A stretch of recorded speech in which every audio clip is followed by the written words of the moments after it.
First time prediction, I get fucked, Sadge.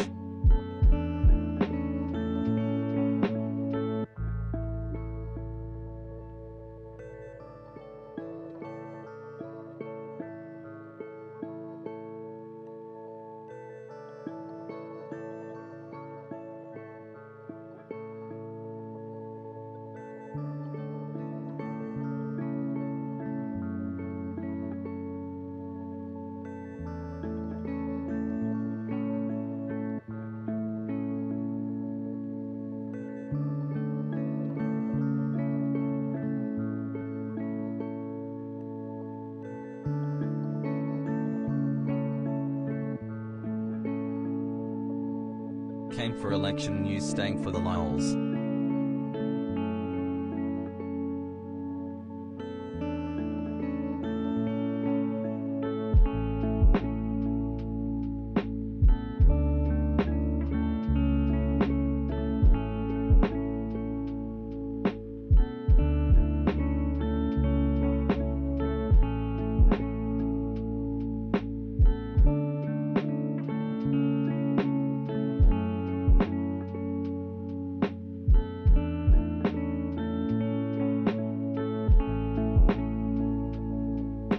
I chat love you, Hasan.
it's right time for a cheeky wager in it.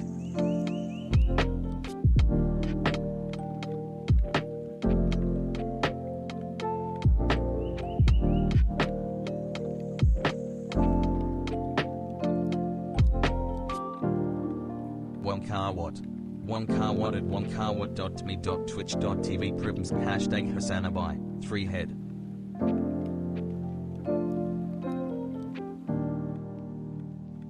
Happy 2 months to me Hasan, better click my links today Hasan less.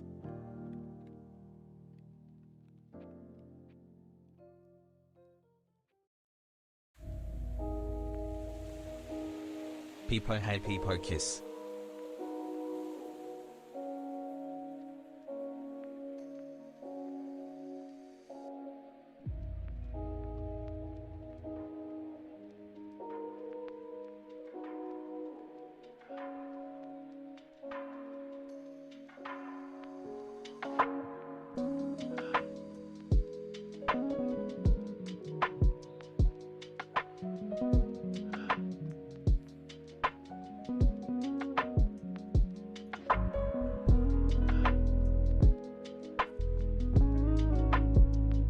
Peepo hey peepo kiss.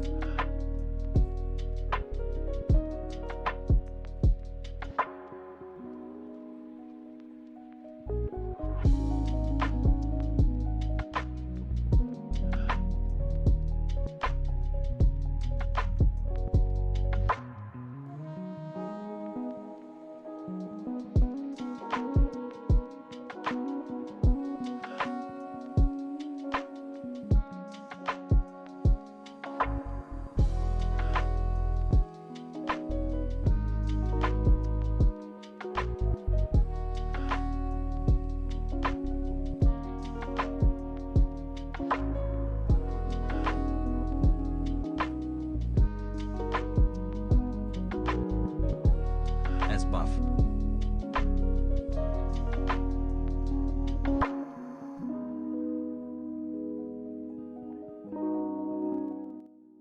What's going on, everybody? I hope everyone's having a fantastic evening, afternoon, pre-noon, no matter where you are in the world. I'm Hassan Piker, and this is the HasanAbi broadcast coming to you live from sunny California, Los Angeles, folks. We are live once again. Oh, wait, did I just say sunny California, Los Angeles? Just kidding.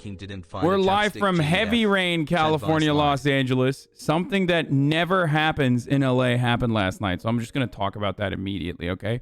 I end the stream last night. You know, I did my daily dose of emotional labor. It's whatever. I'm feeling pretty good because, you know, I think me and my friends gave some pretty solid advice yesterday on the chat advice session.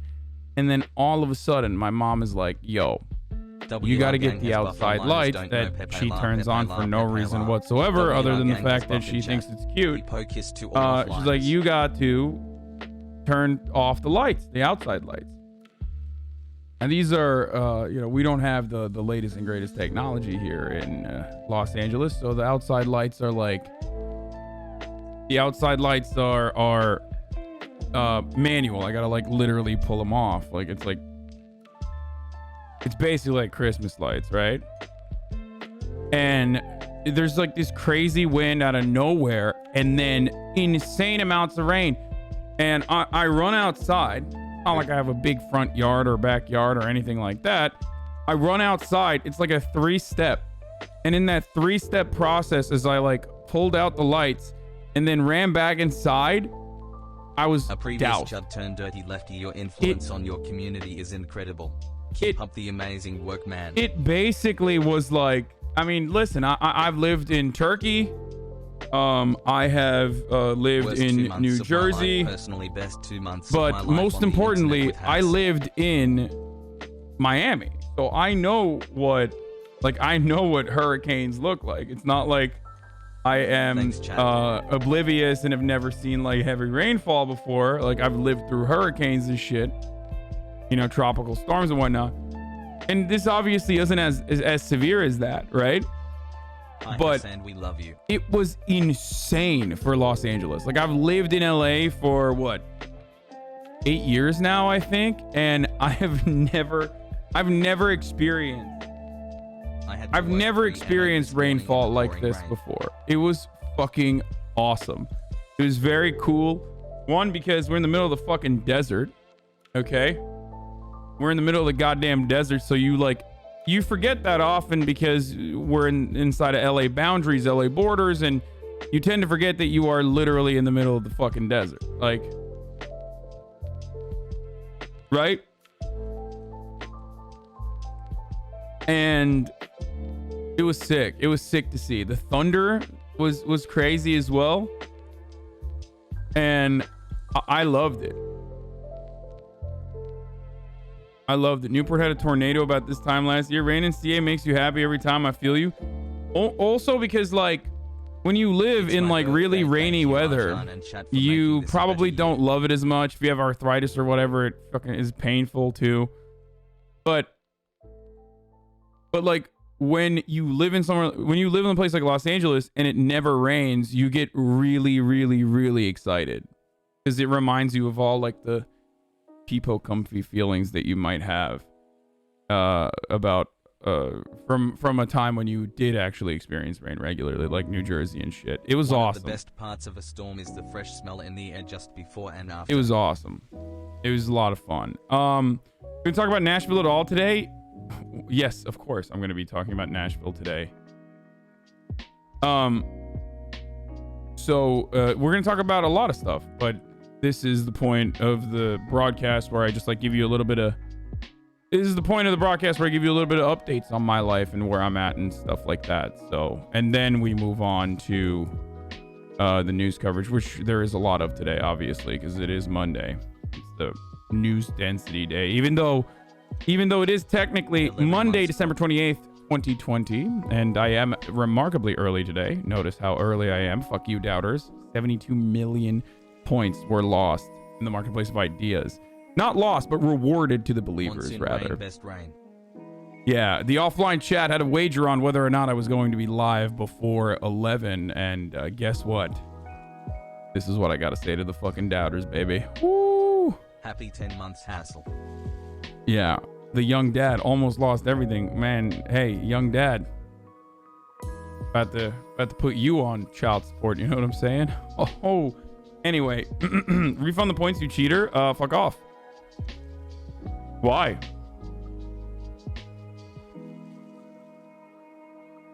Sounds like you tipped the scales when you saw the poll. Absolutely not. Absolutely not. I would never do that. Now let me tell you why I did it. This morning I did not go to the gym. This actually ties into my personal news point of the day. This morning I did not go to the gym because the gym is closed because of rain. Raining right now. It's beautiful, by the way. Oh my god, very comfy. So because I didn't go to the gym, I finally had, like, an opportunity to use the workout equipment that I've had in my room for the longest fucking time. And because I didn't go to the gym and instead worked out in my room, I had a fuckload of time. I had more time to read up on the latest news and the latest proposals and what's going on in the world. I had... Oh yeah, the gym I go to is outdoors. They can't... It's like one of the few instances where they close the gym when it's raining. Like, it's easy to say, like, lol, like, LA, they're so dainty, they're so precious, like, a little bit of rain, close the gym. It's literally an outdoor gym. Like, you can't. Like, I work out in an outdoor gym on top of a fucking parking lot. So there is practically no way that I'd be able to do that when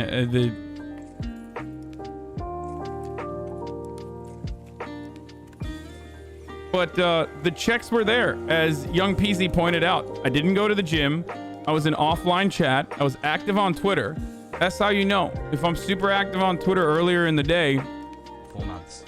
In those 4 months, I have lost my mom, almost lost my dad due to COVID, and I am currently going through a breakup. Thank you for the much-needed distraction. Damn, I'm sorry to hear that, man. Sorry for your loss. Anyways, I was saying, though, I was in offline chat. I was tweeting like a motherfucker. That's how you know. If I'm like, listen, before 11 a.m., before the daycare is open, before the daycare is open, if you see me pop off with like a 1K plus retweet tweet, know that I'm 3 fucking months and I've only paid for 2 so far. it's a wrap. Like I'm already on it. Like I'm rarely popping off on 1K plus retweet tweets before 11 a.m. when I'm at the gym. I'm not thinking about it all that much. I see you own an espresso machine. You need to work on your milk texturing. It's supposed to have the texture of gloss paint, not soap foam. What? I don't know how that works, brother. This is literally the Nespresso thing that Twitch gave me. I don't know how that fucking works. I just pop in an espresso in there, and then I put water on it, so it's like a little bit more diluted. You think I fucking... You think I foam it myself? What are you, crazy?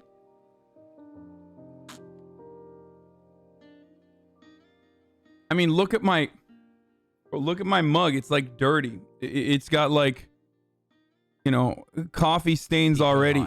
Like I don't care about this shit at all. You listen to the Red Scare? Absolutely not. Don't be ridiculous. I used to, and I don't really care about it one way or the other. I don't think you're like a fascist or whatever if you listen to a bunch of fucking Brooklyn hipsters with like crazy vocal fry who are just like, you know, trans people are really not a part of the proletariat. I mean, I know what the real working class is. After all, I have a PhD. So anyway, yeah, no, I don't listen to them, but they never said that, motherfucker. Oh my god, their simps are so funny though. Bitch, you're horny. Okay, it's fine. It's fine. If you ask those who are extremely online and know about these sorts of circles and these sorts of like complex relationships, they will say the exact same thing about my audience as well. They'll say like Red Scare and myself have a similar styles in audiences because like you know, they think we're hot and like that's usually what it is. Anyway, it doesn't fucking matter though. Like giving you money, Pogo. It literally doesn't matter. I don't care one way or the other. I think it's really fucking silly when people are like, oh my god, you're a fucking fascist if you listen to that podcast. And it's also super silly if you're like, no, that this they have incredible ideas. Because they don't. They say a lot of dumb shit, which is fine. As long as they're like entertaining.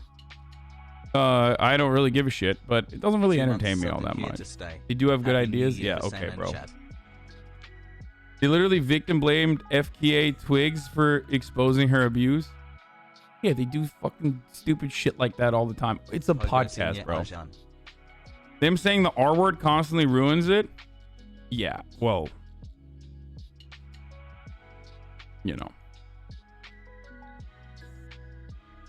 Hey, Hasan just wanted to say thanks. He didn't victim blame her. I don't care. I don't care. I don't care. I don't care. Knowing about this makes you a fucking loser. Sorry. Okay. Sorry. I said it. Knowing about that, knowing about this in one way, shape, or form makes you a fucking loser. Stop. There you go. Okay. Sorry. Including you, I don't know enough about it. Okay. I don't know. I don't know enough about it, and I am like actually physically connected to the people in that universe. Like I know the people in that, you know, Marvel Cinematic Universe of like Brooklyn podcasters, and I still don't care because it's irrelevant and it's really dumb. And even I don't know, despite the fact that I fucking know people in their circle. So. Anyway, do you think that shit's gonna get even weirder as we approach January 6th, 20th? What could Trump really even do from here? I know we're never really... I know you never really worry. No, I worry all the time. But I don't worry about Trump, like, taking over the government or something. I think that's really stupid. Did AT&T go up on his phone bill? Yeah, no, the box truck from yesterday didn't...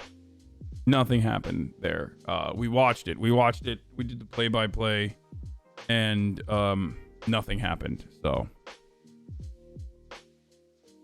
yeah, Jamal Bowman and Corey Bush were on CNN. We're gonna definitely watch that. We're gonna definitely look at that. But of course, we're gonna talk about the Nashville bombing, the designation of terror. We are going to talk about the New York Times article that that wrote about how this one 18-year-old from a relatively well-off neighborhood in VA, I believe, in Virginia. I'll like go through it again. I mean I know the details, but I might be fucking it up.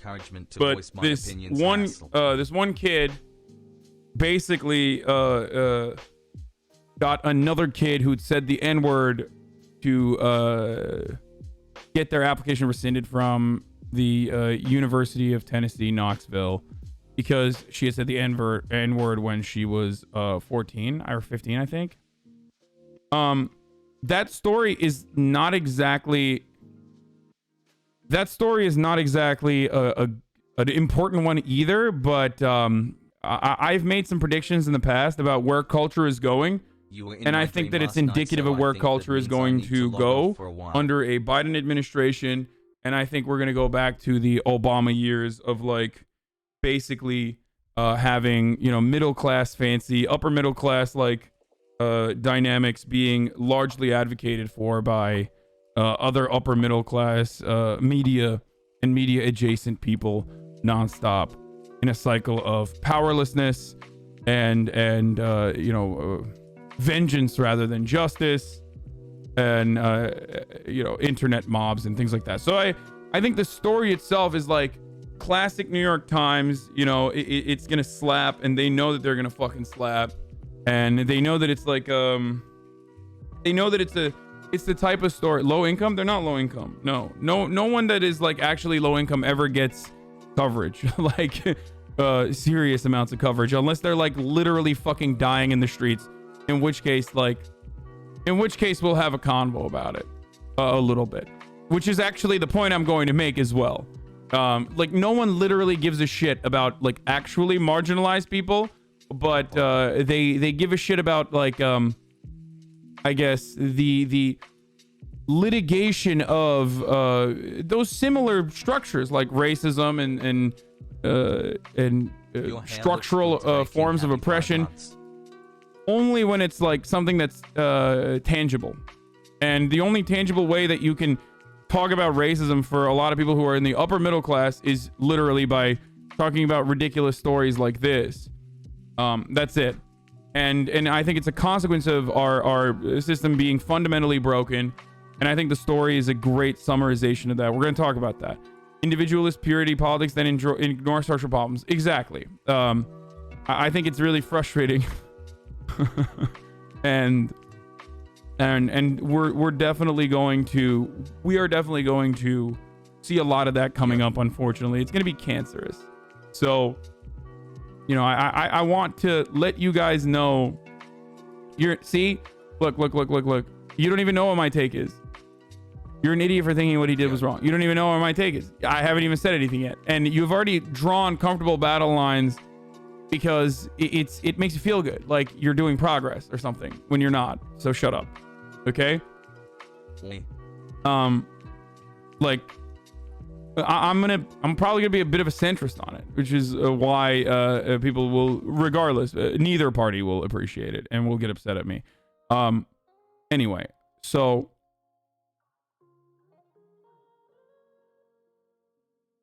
don't shit on one another regardless of what their point of view is in the chat, unless they're like overtly racist or some shit. You know what I mean? Anyway, but before we get to that, obviously, see how excited everyone is? See how excited everyone is? Everyone is like salivating at the mouth to talk about that. We got some spicy ones for that. I've been thinking about this a lot. The New York Times reconstructed what happened with the Breonna Taylor execution. So that's something that we're going to be covering as well.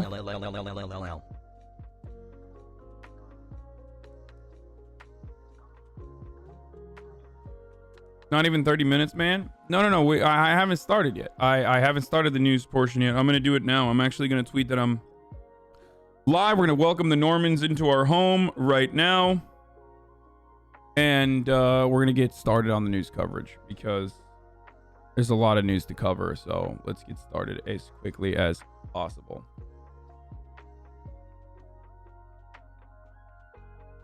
What happened to Alec Baldwin's wife? That's another one of these like idiotic stories, by the way. Again, battle lines will be drawn. Battle lines will be drawn, and people will take sides because they feel like they're a part of, like, they have a communal understanding, or they feel like they're a part of something bigger.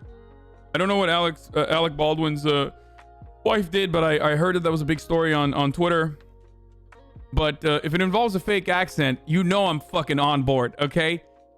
Look, when it comes to blackfishing, or when it comes to digital blackface, when it comes to like people portraying themselves as a different race than they actually are, that is literally my shit. I love that. I absolutely fucking love that more than anything else, okay? I think it's hilarious. I think it's literally like one of the best gifts that that racism has given us, outside of like just the profound amount of cruelty and horrible things that racism has done. It's like the one side nibble where you can just like look at it. It's not high impact and you can laugh at it, and it's fucking awesome, okay?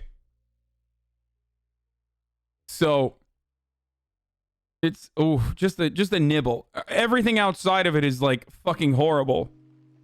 But we'll take a look at it. Is there audio? I don't know what's going on. Of course, Democracy Now! On ICE medical abuse. That's a big story as well. The forced hysterectomies that were being done to immigrants in detention centers is now a class action lawsuit.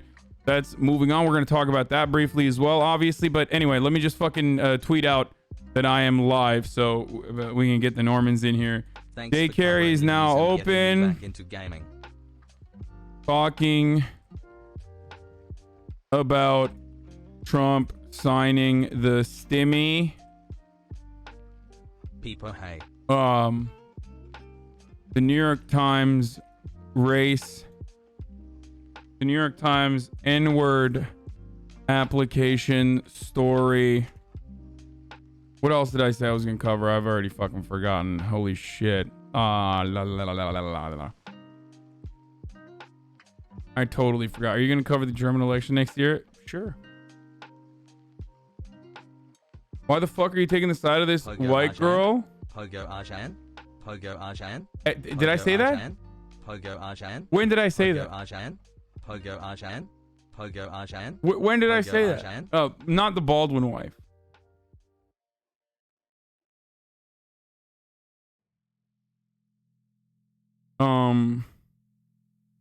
Oh yeah, Nashville bombing and the designation of terrorist. Talking about all that and more. Get in now. www.twitch.tv/HasanAbi. Someone on chat advice, you need to get depressed. Yeah.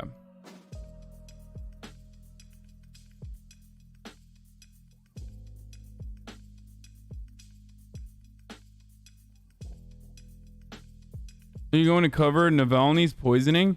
I don't know enough about that. I feel like I don't know why I keep avoiding that story. Like I'm sure it's interesting, but like, I mean, I'll look at it.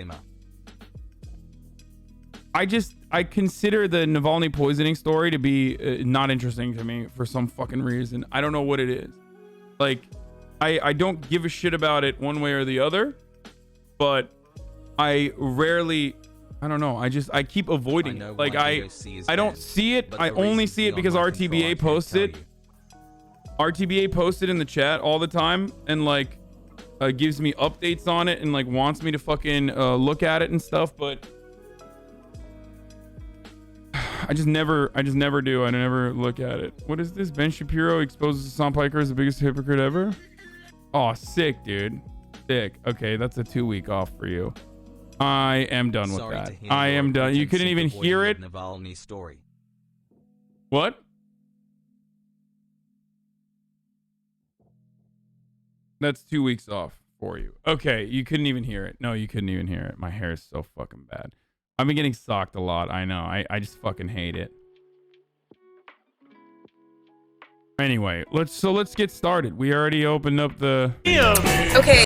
Keep up the grind. We already opened up the not the Hasino, but we did open up the doors of the Normans. Daycare's open. It's fucking raining outside. Bring them in. Welcome them in, you know.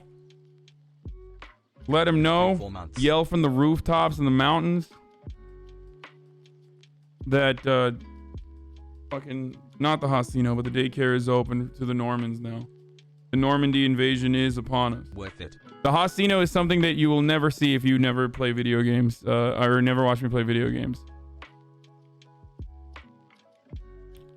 We're gonna watch New York Times video. What is this? Before we get started on anything though, what is this fucking video that you guys sent me? What's happening here? Let me just repeat myself because there's how it started. November 15th, let me just repeat myself because there are some people who refuse to see this. I'm never going to play Bug Snacks. Oh god. Okay? Stop asking me to play the baby game. I'm not going to play Bug Snacks. I promise you I'm not going to play it. Stop asking. It's not going to happen. You're only going to hurt yourself. The more you say Bug Snacks, the more you delude yourself into thinking that I'm going to play Bug Snacks. It's not going to happen.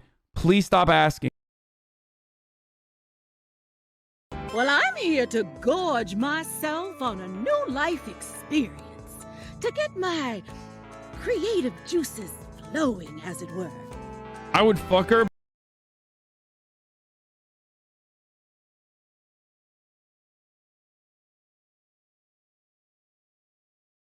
Himbo hassle.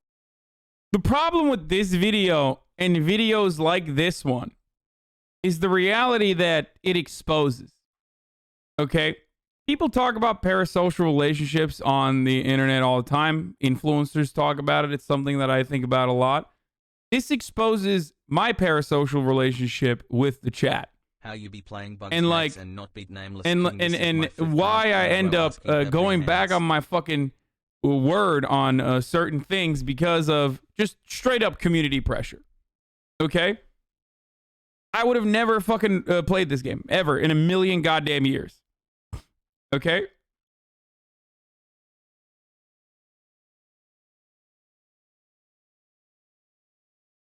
It's just I would have never done it. I'm glad I did it. Ultimately, it ended up with a good experience overall, but I just would not have done it if it wasn't for chat fucking freaking out and constantly trying to get me to do it. You played it because you love us and you know it. Also, cover New York banning evictions for a bit if you want. It's on AMC's Twitter. Yeah, potentially we'll get to that as well. But let's get started. What is this girl telling her Republicans who she voted for? Okay, you guys better pray for me because I'm about to single-handedly ruin my entire relationship with my parents. I'm at the voting poll, but I drove separately because I did not want to be stuck with them after I tell them. So yeah, let's go in. Wish me luck. I feel like, so this is just a list for who I should vote, like who I'm gonna vote for. Mm-hmm. Why? Because it will help our county and it will help our city and it will help our state. Because these are all the best people and it'll help our country. Those are state. What a fucking liar, dude. What a fucking weasel. Her mom, her mom gave her a fucking voter's guide. That's so awesome. No, voter's guides are important. They're great.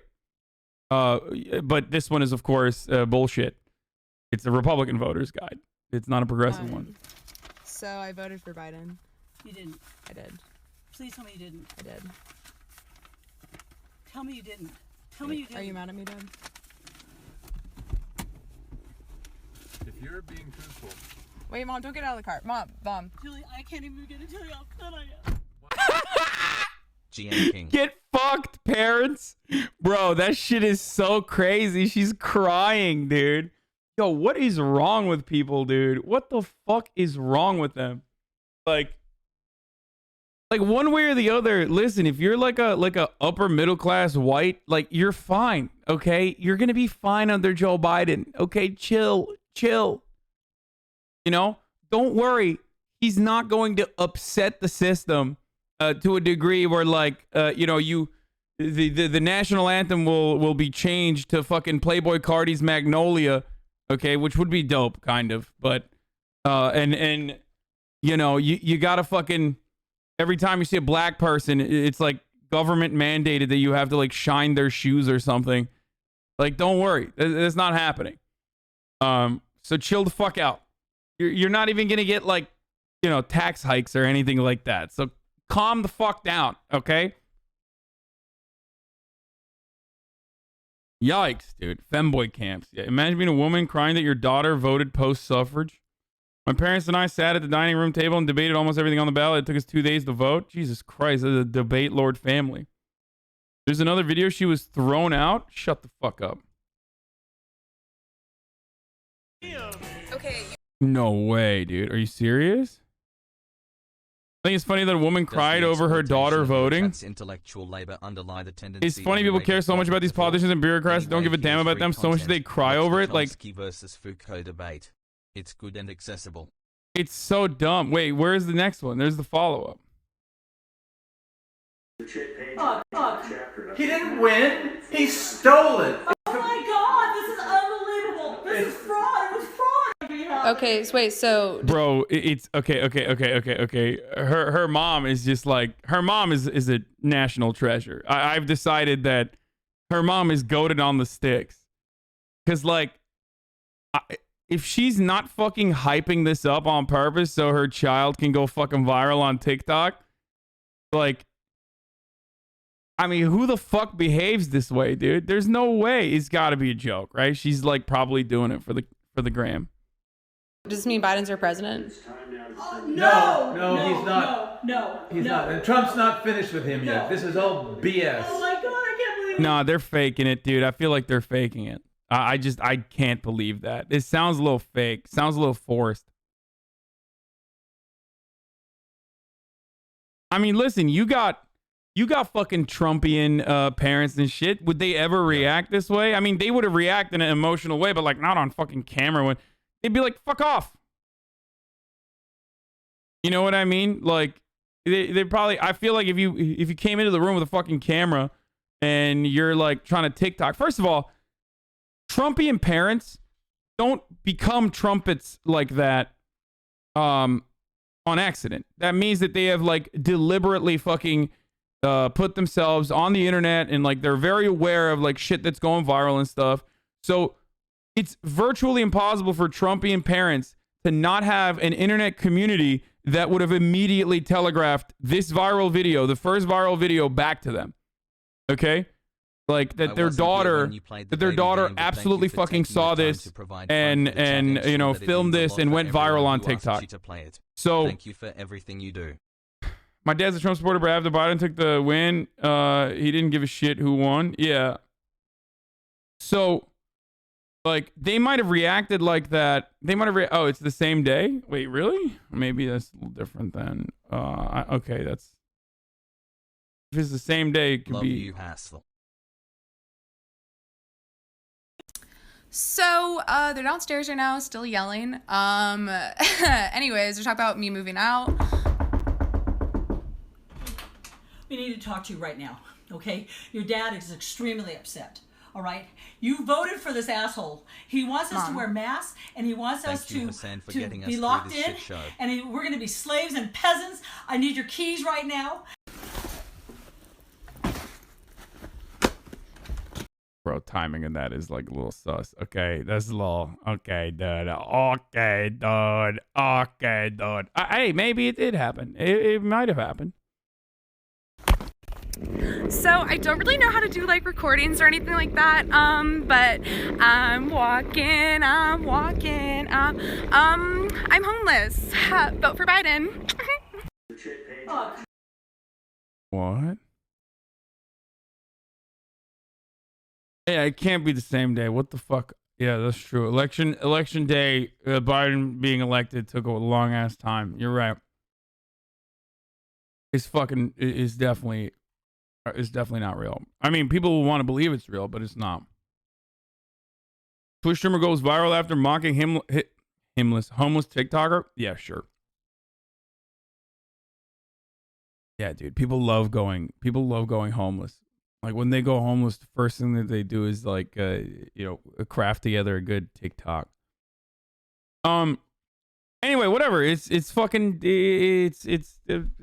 fake, but it's content.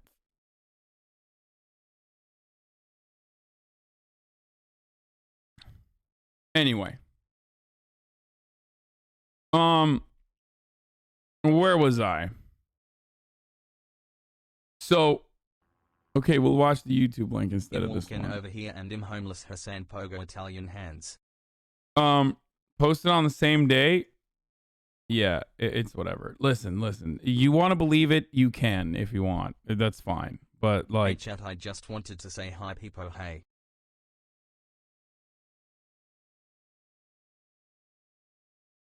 Yo, get the bag, okay? Get the personal stimmy up on that, okay?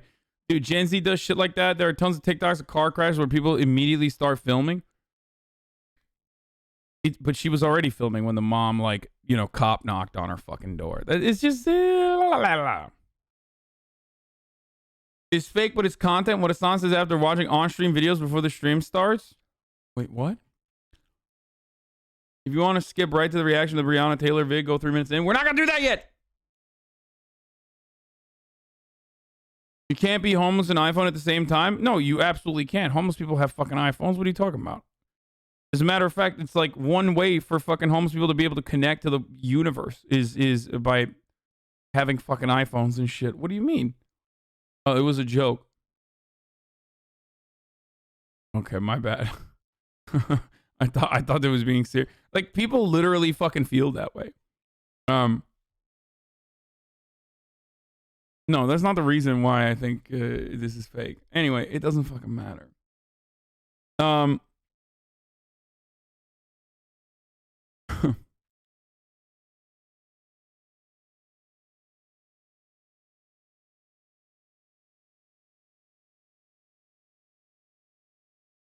Yeah, being homeless is just like being socialist.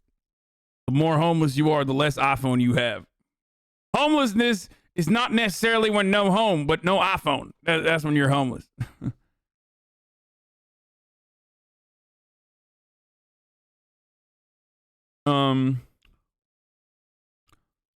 Friends with a homeless guy in my town, and his iPhone is his beacon of light and is the only thing that gives him opportunity to get food or shelter. Yeah. Yeah, dude. What? But this is the same fucking, this is the same level. This is the same fucking stupid concept as like, refugees, they got iPhones. How are they refugees? It's like, dude, the fuck do you mean? Like, your entire fucking world is on that thing. Like, it's basically like saying like, oh, refugees, they have fucking clothes on. Like, so that means they're not real refugees. Like, you're a fucking idiot. Like, like, what are you gonna do, bro? You're homeless. You just sell your iPhone. Okay. Now you like lost your only opportunity of like potentially getting a new job. You lost your only opportunity of like figuring out a fuckload of different things. Like your only thing that was offering you some form of survival. It's not just entertainment. Okay. But also what? The counter is you made what? Fucking $300? Okay. Now take that $300 and invest in Bitcoin, obviously. And that's how you will... Wait, how would I invest in Bitcoin? I don't have an iPhone. Go to a public library and invest in Bitcoin. Boom. Homelessness eradicated. Anyway. Okay, dude, I mean, clothes are literally necessary for survival. I know a lot of your job is online and involves your phone probably, but you're being hyperbolic. Dude, you're a fucking moron if you think that your phone isn't, especially when you do not have a home, that your phone isn't a fundamental part of your survival. Like, you are literally, it is the most important thing. Like, What the fuck are you talking about? Like, it is probably the most important thing that you can have outside of a literal fucking home and shelter. What the fuck? Lol, imagine being homeless and needing an iPhone. Just build shelter with your bare hands, dude. What the fuck? Go to the mountaintop and you know.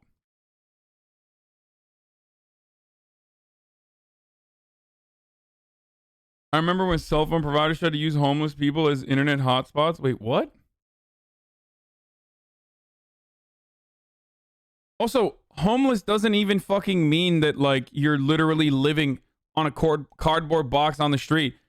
A lot of homeless people live in their fucking cars, for example, when they get kicked out, when they get evicted, or, like, there are different stages of homelessness. Something that actually Andrew and I talked about extensively in our conversation on the Break Check podcast. There's homeless people that couch surf. Yeah. Please let me know if you're understanding this concept properly. It's very important that we get this correct, buddy. What? When I get into arguments online with ANCAPs, the go-to argument is just go live on your own and go forage in the woods. Wait, that's fucking idiotic. Used to run a very small nonprofit helping the homeless from around my university. Many of the people prioritize phones over food at times because it was the only way they could make money outside of panhandling since no permanent address. Exactly. Like, how the fuck do you make money without a phone? Just get a job, dude. It's like you can't even fucking shower half the time, but you know, just go out and get a job. Okay, how do you print out a resume? Like, how are you going to go job hunting? Go to the library.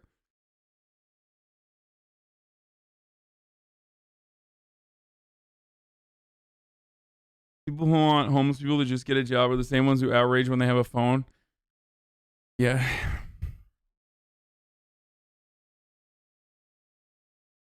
Anyway.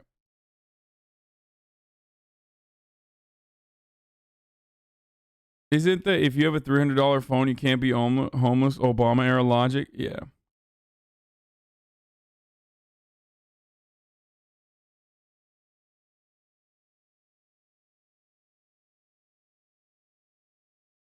When does the pod of you and Will come out? Not yet.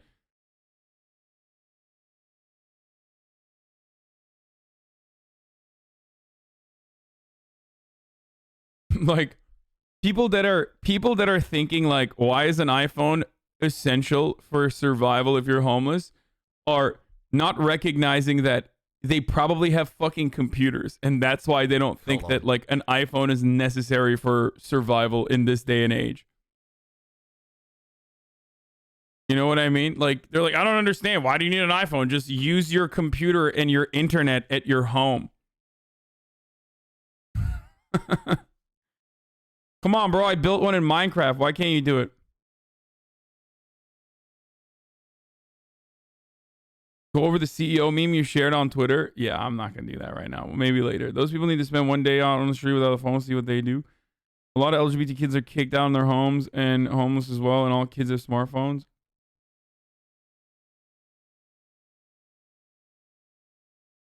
A homeless guy I knew used to go swimming multiple times a week since leisure centers are free entry in the UK for to shower for interviews. Yeah.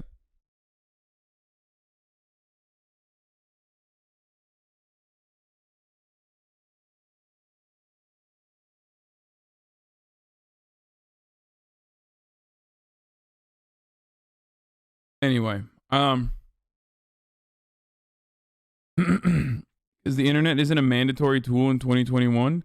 The internet is absolutely not necessarily an iPhone, but you do need a smartphone if you want a job. How the fuck can an employer call you back if you don't have a phone?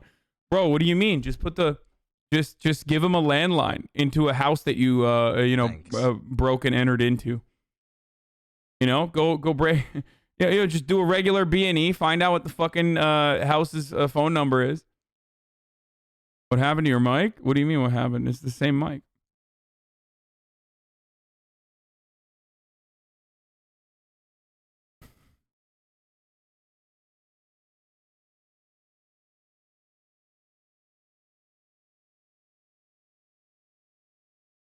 Yeah, like you can't even use the fucking payphone anymore. Like you can't even use the payphone argument anymore. Company, my dude. At least there was like payphones back in the day. You don't even have that anymore, and definitely not in the middle of a fucking pandemic. Anyway, Tiny Clown, thank you for the 10 tier 1 gift subs.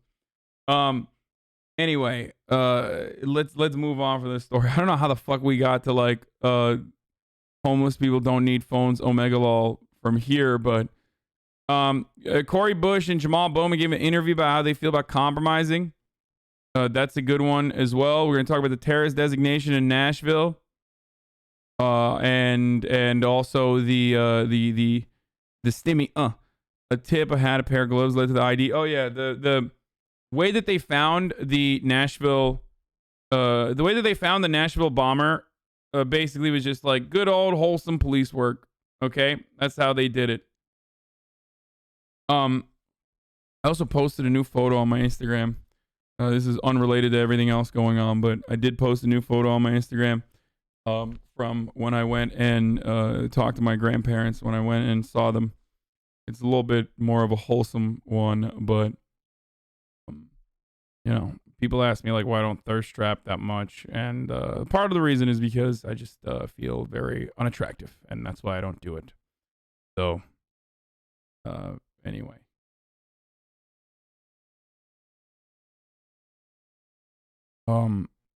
House to vote on increasing coronavirus stimulus checks to 2. Oh yeah, here it is.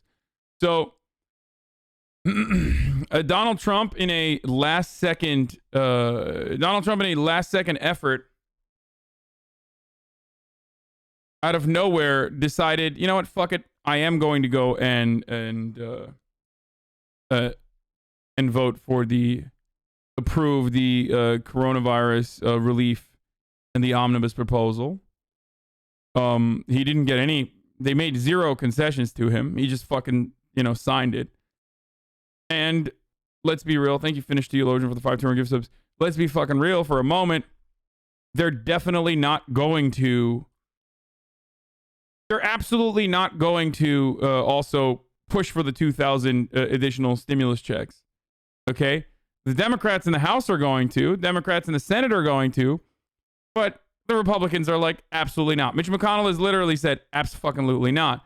Now, the great part about this is Donald Trump even mentioned it.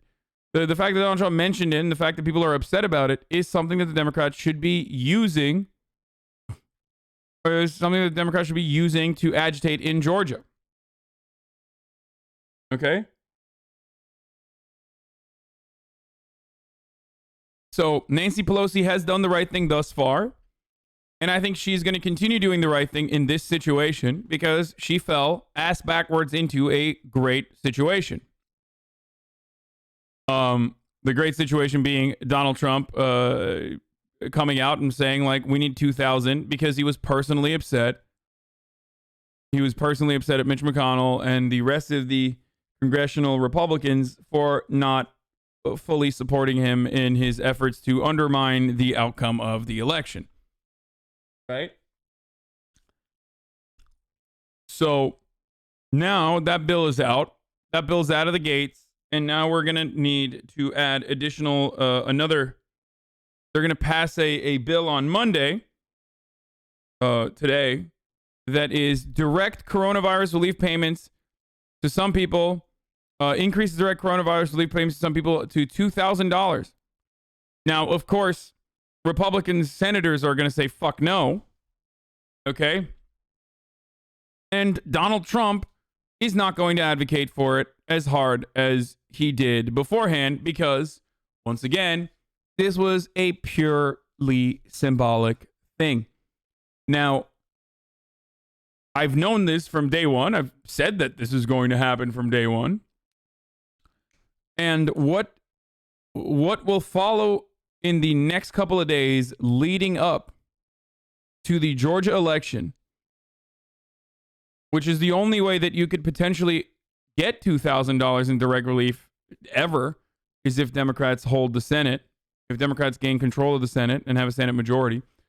But if Democrats aren't gigantic dipshits, they will use the next couple of weeks as an opportunity to agitate for the $2,000 in direct relief and talk about how Republicans are the only ones, Senate Republicans specifically, are the only ones standing in opposition. They are the only people. For your next game, will you play City They are the only Skylines? people standing between you receiving $2,000. It's not the Democratic Party. It is absolutely the Republican Party. Now, this same mentality can be applied to every other fucking stimulus and basically every other progressive policy proposal that Democrats want to advocate for and refuse to do so. But in this circumstance, I feel like they literally lucked into this situation. I'm not seeing enough agitation from the National Democratic Party in regards to like this sort of proposal coming through. Okay, but hopefully they will increase it, and hopefully they will keep agitating and will effectively use this as a talking point in the upcoming Georgia elections. I closed the chat off because you guys are being disgusting and annoying, and I don't want to fucking see it, and it is frustrating me. So, you know, sucks to suck, hey, but chat, I love you. It is really fucking brutal sometimes. Like, chill the fuck out, okay? Holy shit. Seriously, holy fucking shit. I appreciate all that you do, man. Tonight we'll vote to move and pass the Senate. No Democrats will object. Will the Senate? Republican Schumer tweeted. Trump cited the scheduled House vote in a statement Sunday announcing that he had finally signed the $2.3 trillion COVID relief and government funding package. Senate Minority Leader Chuck Schumer predicted the supplement would pass the House.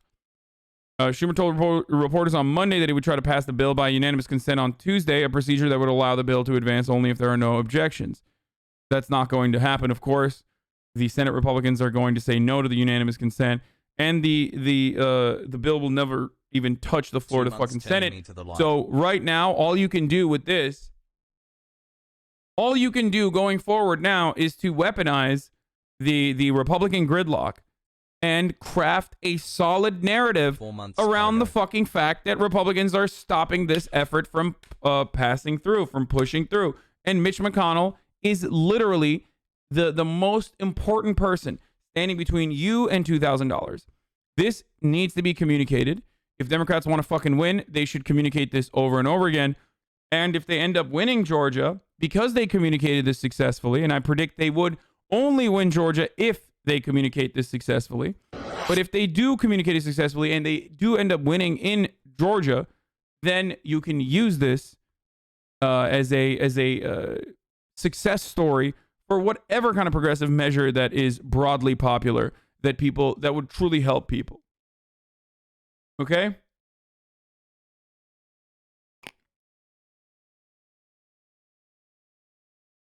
Why don't the Republican Party want us to have more money? Because you're fucking poor and therefore irrelevant and therefore not a full human being in the eyes of the Republicans. That's just it. You're not even a full human being in the eyes of the Democrats, but Republicans really despise you.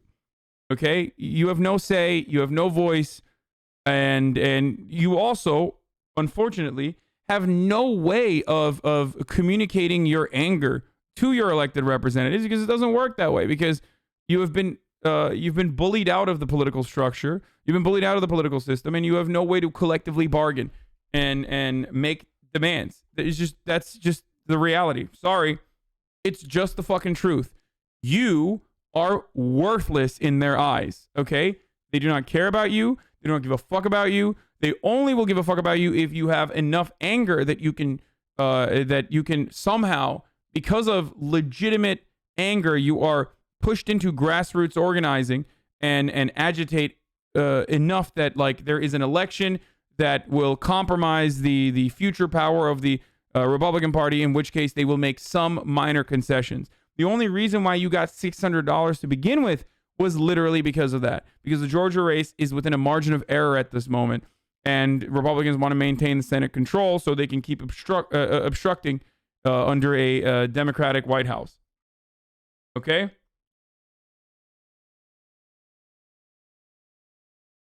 Sanders says the president should do. Take a listen, guys.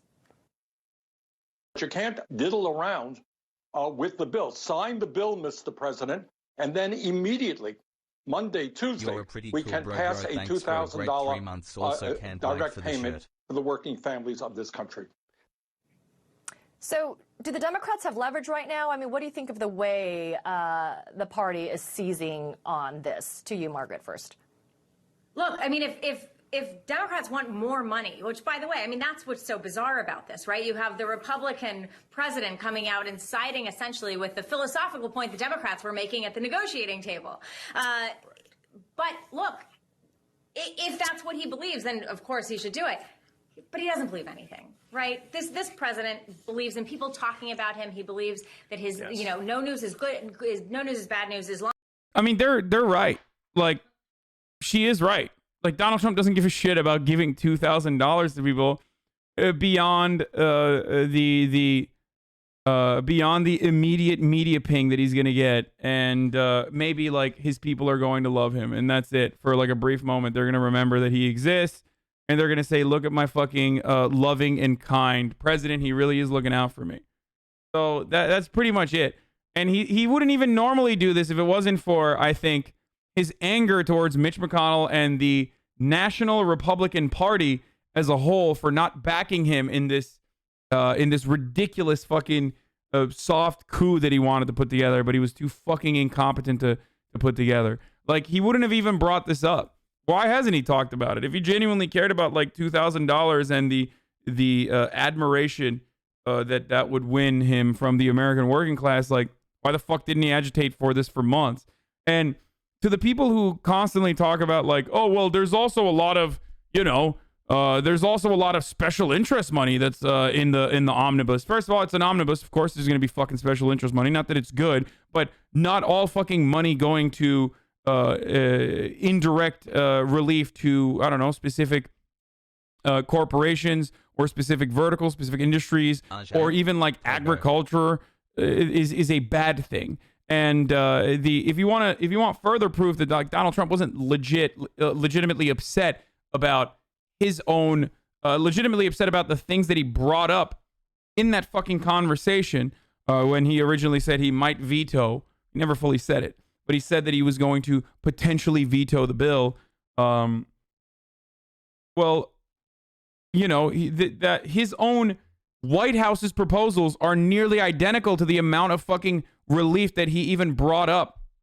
They were like 3-3. They were less off by like $100,000 or $50,000. In some instances, he asked for more money. So, like in some instances, he asked for even more money for fucking relief for certain foreign governments and aid. So shut the fuck up. If you are stupid enough that you literally believe that Donald Trump actually cares about like special interest funding, and that's why he's holding up this proposal, you're a fucking idiot. You're a mark, you're a simp, you're a moron, and also, quite frankly, you are unaware. You are unaware of the reality that that the Trump White House itself has advocated for those special interest funds in their budget proposals. So shut the fuck up, you stupid fuck. This is what I have to say to all the Tim Pool fans who are deluded by Tim Pool into thinking that like Donald Trump actually fucking gave a shit about special interest funding. He doesn't. And that's precisely why I didn't mention aid to Israel. That's precisely why I didn't mention aid to the UAE, because those were signature accomplishments of his administration, if you remember. Well, that's fucking foreign aid as well. Why didn't you mention that? No, he didn't, because, you know, that doesn't play well to his other benefactors. So, you know, those are the real reasons. And liberals, in all of their Trump derangement syndrome, sometimes do actually fucking arrive at the correct take. And this is the correct take. That like Donald Trump doesn't give a fucking single shit about the American working class, just like he doesn't give a shit about money going to special interest groups. But you have to utilize these talking points as effectively as possible if you want to give $2,000 to workers eventually. And I think that Nancy Pelosi did a decent job of agitating. So did Chuck Schumer, surprisingly. And they're using this as an opportunity to agitate for Georgia, and they should do it more. They're currently agitating, but they should be using this agitation in a way to win the narrative in the Georgia Senate race that is about to happen in a week and a half. What the fuck are you doing? As long as his name is in the press and in the media, then he's winning. And that's what my suspicion is that this is about. This isn't about people's lives. This isn't about people's livelihoods. This isn't about suffering or trying to help get through this cataclysmic moment. And what my wife may be... Really should point out how Trump gave billions to Pakistan, not Afghanistan. I wonder why. Wait, what? I'm confused. Do you think that I'm in the pocket of like big Pakistan or something? I don't give a shit about the fucking CIA aid to Pakistan on helping Pakistani children learn about trans issues or whatever the fuck that was about. Yeah, I'm in the pocket of big Pakistan, dude. Stupid moron. Anyway.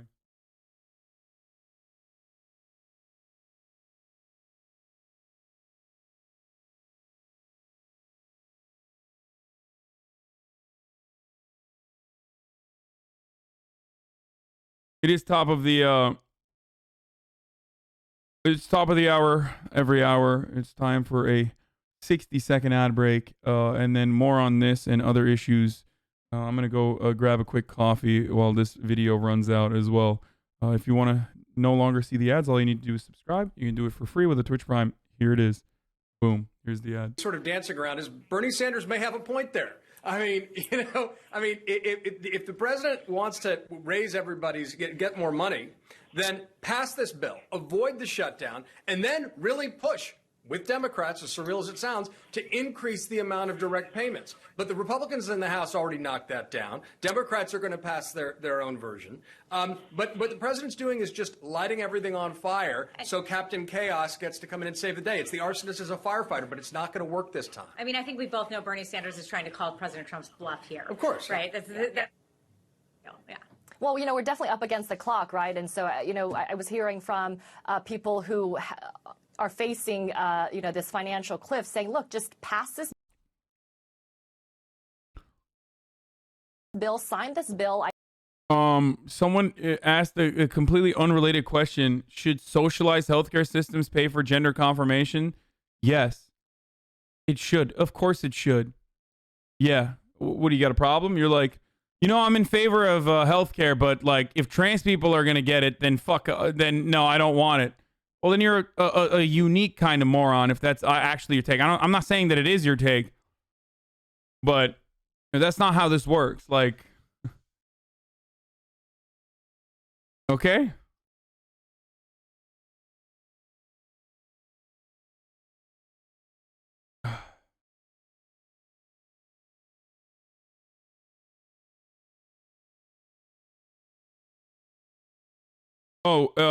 States and labor are seeking a workaround for the expired unemployment benefits because of Trump's delay on the signing of the bill.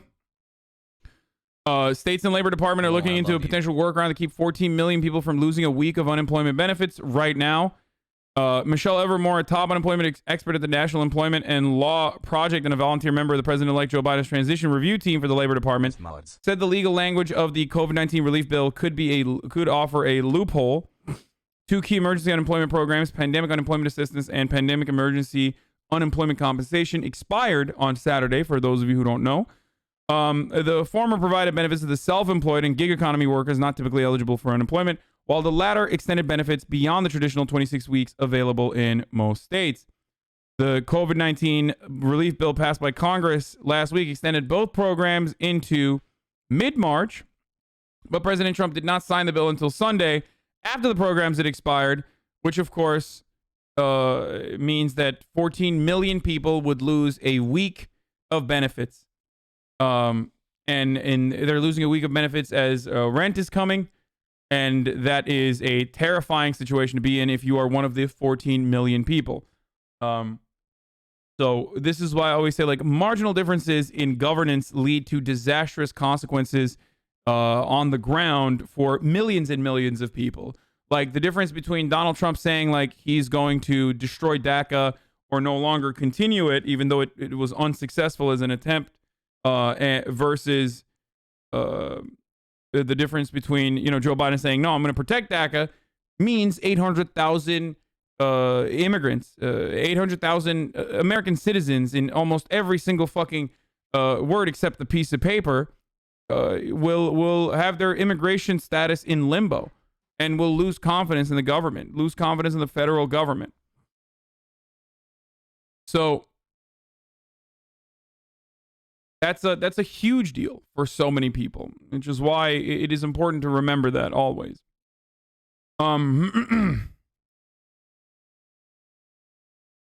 Okay, so by the way, Kalima, thank you for the 10 tier 1 gift subs, and Pants the Goat, thank you for the 5 tier 1 gift subs. Do you think there will be big protests due to this huge gap in aid, or do you think most Americans are too big of cucks? Regarding the socialized medicine and gender confirmation surgery, what age do you agree is a suitable age? What? Dude, I don't, stop. I don't care. Is that what we're talking about right now? Is that what you want to talk about currently? Like, shut the fuck up, okay? Whatever the professionals think is the right age. Okay, 12, I think, is like what they say. I know that you only want to talk about this because it's gonna fucking frustrate you or some shit. And that's all you want to... Yeah, just curious Andy's over here.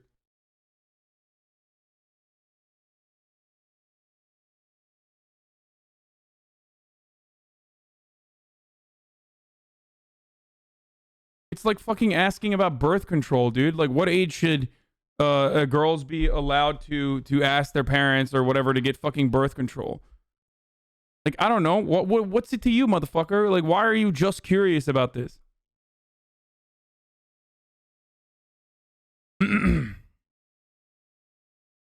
new here too, and you just called me a moron for asking a question in front of 19K people. Thanks, man. Glad I came here. You're welcome. Okay. I also followed it up by saying maybe you are legitimately just curious. But as you can see, the question that you asked had an underlying, whether you are aware of whether you intended for this to happen or not, but the question you asked derailed the conversation away from necessary relief in the form of, $600 aid to whatever the fuck we're talking about now, like relitigating fucking SJW and anti-SJW grievances. Just like this other fucking idiot, and this person is an idiot, okay? Or all I said is that if you think what the boy did was bad, you're an idiot. Yeah, see, again, this other person is like actually a fucking moron who is still talking about the New York Times story, which we will get to. Do not worry, we will get to it. You know that in this community, I react to people writing in the chat. If you write something, I will very likely see it and I will respond to it, okay? Wait, did you say I'm 40? What? I'm 29 years old. The fuck?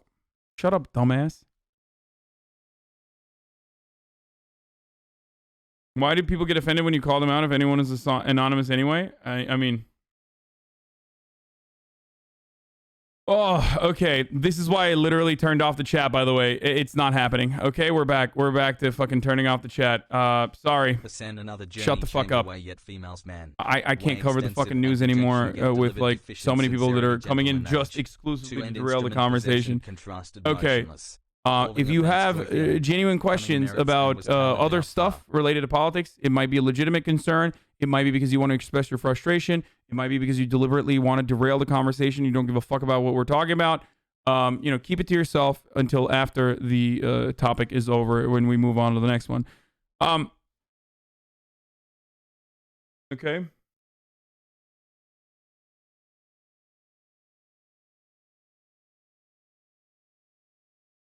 Okay.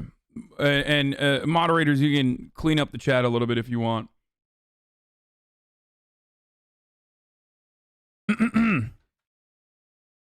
So hopefully this works. Evermore says that although the bill has language limiting the new benefits to the date that it was enacted, states and the Labor Department may have a workaround.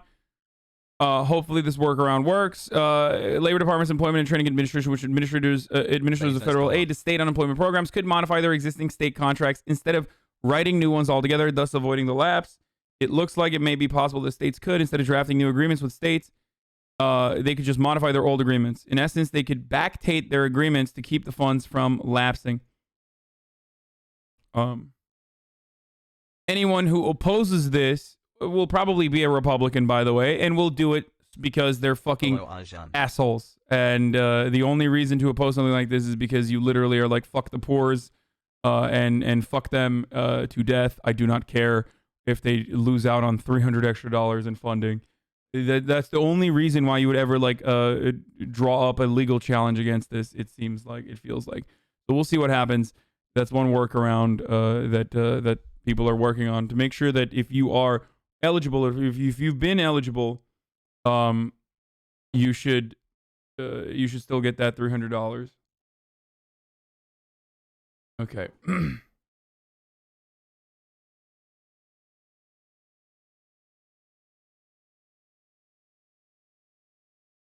Okay.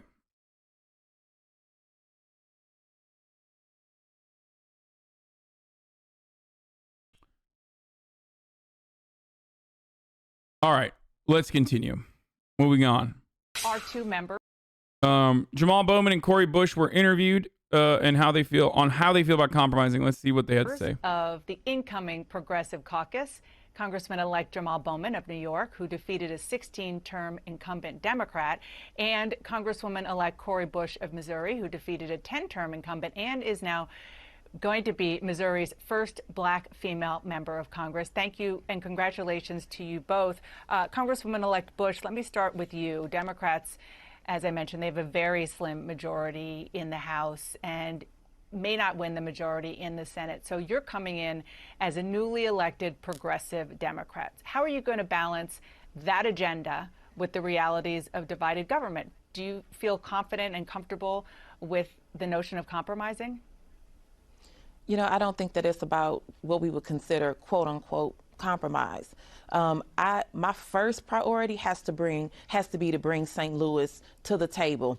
I'm bringing St. Louis to Congress, and I'm doing it as the politivist, the activist. I'm not taking that off of my shoulders. I'm the activist and the politician. So I'm using what I learned on the streets of Ferguson and every other protest, every other movement I've been a part of, that moxie, that desire to apply pressure, that, you know, being bold and fierce, bringing that to Congress, making sure that the voices of regular people, and bringing grassroots organizers, bringing the people that are actually on the ground doing the work, bringing that to Congress and making sure that that voice is heard. I feel like that is something that is that we're not seeing enough of. So that's what I think that has to happen. When we talk about compromise, you know, how can you compromise if you're not one of the people that know exactly what's happening on the ground in our communities? I'm someone that's been there. I know what it's like to live paycheck to paycheck, to live unhoused. I know what it's like to live uninsured. And, you know, so that is what I bring, my lived experience.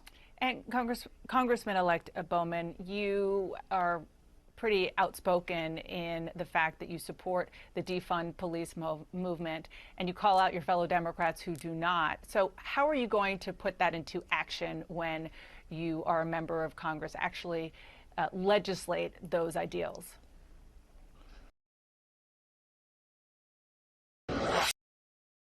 So to piggyback on what Cori just mentioned, our job is to meet the needs of our constituents, period, point blank.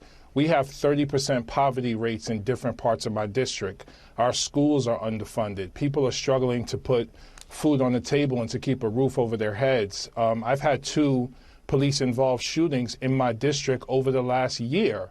So as we talk about defunding the police, we're talking about reimagining public safety, reimagining public health, taking a holistic approach to legislating to truly meet the needs of the constituents in my district. That is the bottom line. So we cannot compromise when it comes to what are the needs of the people in my district. People are hungry, people are homeless, people are jobless, poverty rates are way too high, and my fight in Congress is going to be with the people of our district to make sure we deal with those issues explicitly and directly without compromise. I want to ask both of you about the bill that's sitting on President Trump's desk, or with him in the golf cart at Mar-a-Lago. Congresswoman-elect Bush, I'll ask you first. Do you support what passed, including the $600 direct payment? I know you said it's not enough, but is that okay for now?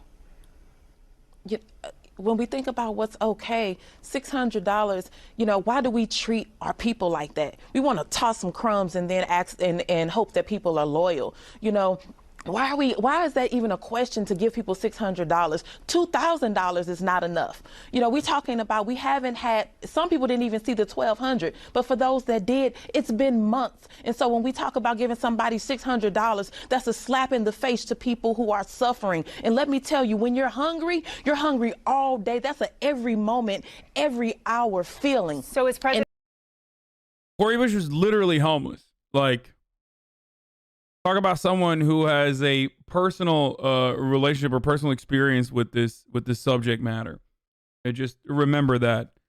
So when she speaks on issues like this, she speaks from a place of personal experience. And that Trump does something not to to you. sign it? President Trump, you know what? The fact that he cares more about Twitter and what Twitter thinks about making sure that people have food, you know, that's what we should be talking about. Trump not signing it. It shouldn't be necessarily about the money, but I agree with the $2,000. It needs to at least be $2,000. So he needs to talk to his Republican buddies and say, give the people.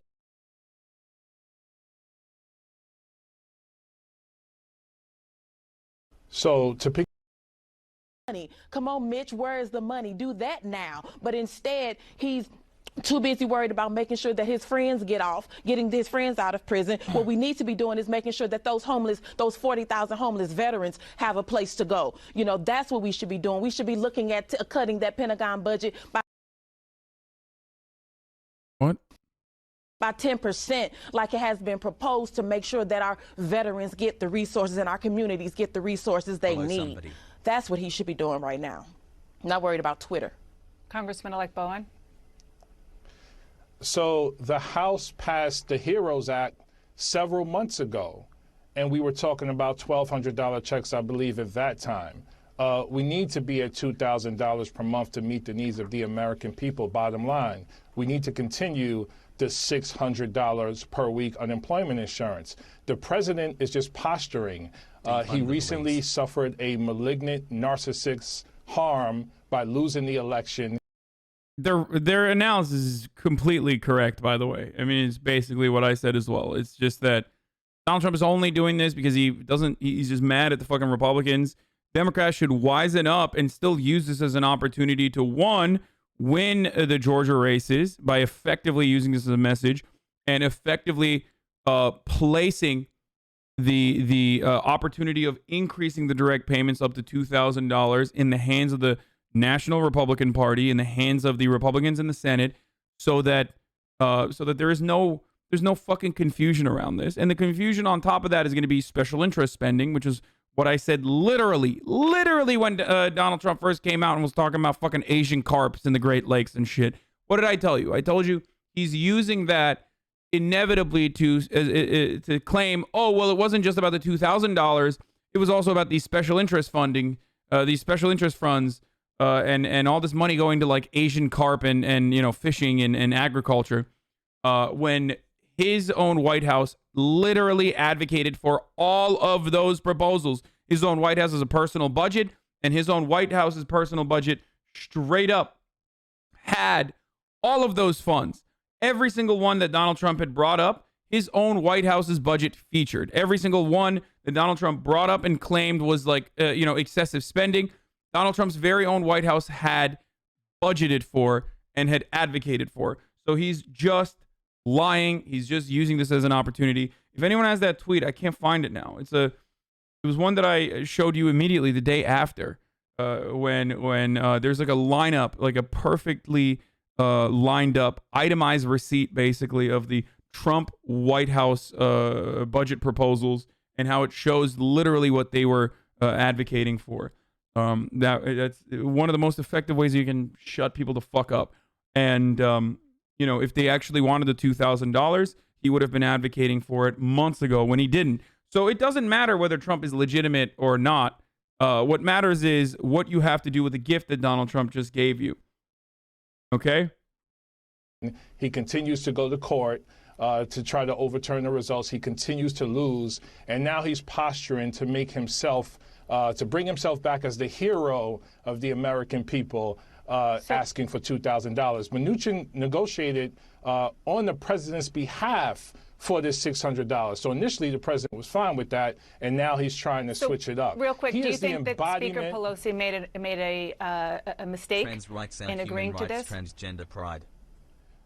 The American people need relief right now. So this bill was what we were able to come up with at this moment, but we need to go right back to the table to give people more in terms of relief. The president is the embodiment of everything that's wrong with this country. He's a privileged person who rose to power as a reality TV star, and now he's trying to drive this country into chaos. I can't wait for him to be out of office. And the number one thing is we got to win those 2 Senate seats in Georgia so we could take Mitch McConnell's power so we can properly govern for all the American people. And real quick, before I let you both go, something looking ahead at that you're both going to have to vote on, which is the Speaker of the House, Congresswoman-elect. When?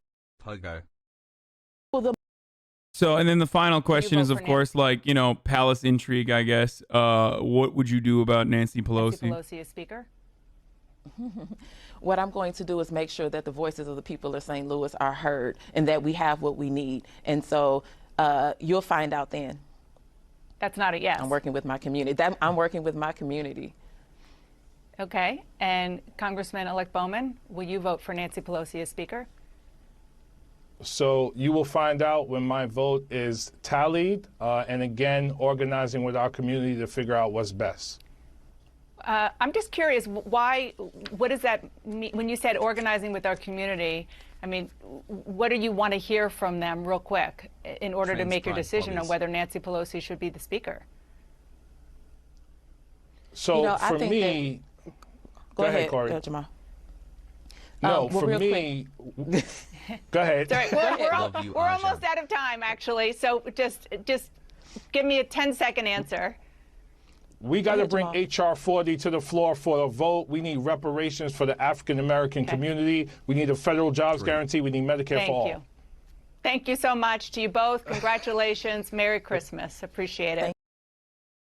Yeah, we need more of that. Okay, we need more of that. Like, it's a look. There's growing pains. It's a first step. It's not going to happen overnight, but we need more Jamal Bowmans. We need more Cori Bushes. We need more AOCs in Congress. We need more people to get workers and get Americans on board with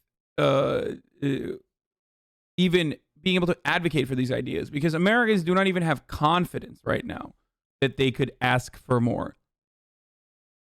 So that is what we need. We need more people in positions of power saying things like this. Okay?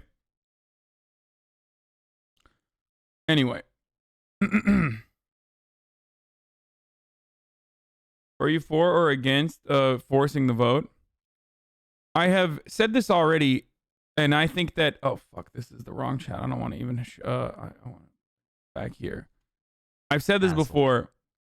I think tactically, forcing a vote on Medicare for all is not the best decision, but if that's what the progressive caucus members want to go with, then of course I will support it.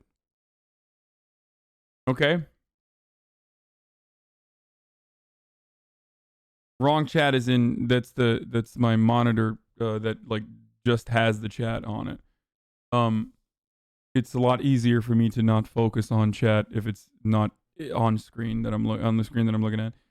There's no any of these things will ever fucking pass. Like, even if we want those things, our talking points should be more digestible to the average American. Some progressive rhetoric is literally more divisive and makes our objectives harder. I don't think it's fucking divisive to say we need Medicare for all. And if you're hyper focusing on the reparation part, that seems like an issue that should be even. That is an issue that we will only arrive at a compromise on once we start talking about it. And we don't even fucking talk about it as a serious proposal. But this notion that like Medicare for all is a divisive issue or a federal jobs guarantee is a divisive issue is ridiculous. every issue is divisive as long as we are not talking about it at all. And it will remain divisive. The mainstream media makes it divisive on purpose. They get the progressives to try and come at Pelosi on purpose. They're the ones being divisive. Yeah. Oh, here, by the way, for those of you who are wondering, this is a compilation that Kevin Liptak, the White House reporter, put together from the Trump proposals. If you want to see the full fucking budget, it's like 1,500 pages. You can go and find these piece by piece in the Trump White House budget proposal. But Trump complained about 85.5 million assistance to Cambodia. His budget proposal was 82,505,000 for assistance to Cambodia. He complained about 134 million going to Burma. His budget proposal was 131 million in assistance to Burma. His complaint was about 1.3 billion for Egypt and the Egyptian military. His proposal literally was the same, 1.3 billion in assistance to Egypt. So whenever people try to use the special interests or foreign aid as a talking point to be like, well, it's not just about the $2,000, it's about the foreign aid as well. No, it's not. His own fucking proposal literally featured most of this aid. Of course it did, because Hasan doesn't know the difference between million and billion. What?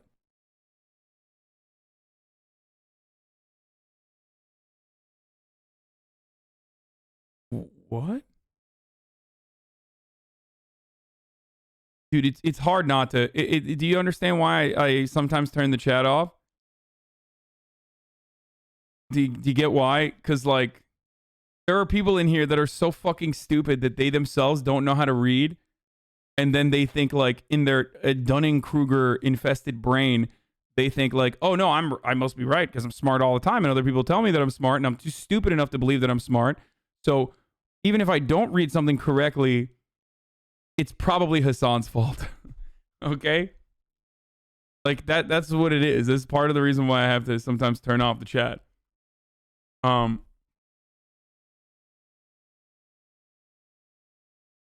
The lack of serious debate on issues like M4A creates most of the division, forcing a vote, but at least bring that discussion onto the House floor. That makes some Dems uncomfy, though, so it's bad. No. Hi. The Medicare for All proposal without Democratic power in the Senate is basically the same as saying Kamala Harris is the most progressive fucking senator in America and more progressive than Bernie Sanders. You can't simultaneously hold the belief that, like, Kamala Harris and senators and congressional Democrats vote symbolically when they have no fucking material power, and then also claim that, like, a symbolic proposal, a symbolic fucking push for a bill is actually going to get Democrats on board with it or against it. Okay? Either you personally believe that Kamala Harris literally is the most progressive fucking senator in the history of the United States Senate or some shit or whatever the fuck they were saying, because she voted for and even co-signed proposals under Donald Trump that they knew without a fucking shred of a doubt was not going to go anywhere. And that's why they did it, to, like, bring up their progressive bona fides. Or you think that those votes don't fucking matter, and that's why people can go out and cast those bullshit votes. But nothing has structurally or fundamentally changed in that time frame. Okay, House majority still exists, and the Senate majority is still in the hands of the Republicans. The president being Joe Biden doesn't really change that reality at all at this stage. Okay, Joe Biden's not even the fucking president yet, regardless. He's the president-elect. Okay? So, to the lefties who say forcing a vote right now is really fucking good, or forcing a vote on Medicare for All right now is going to get Democrats to, like, show their true colors, well, then why do you believe that Kamala Harris is the most progressive Democrat in the Senate?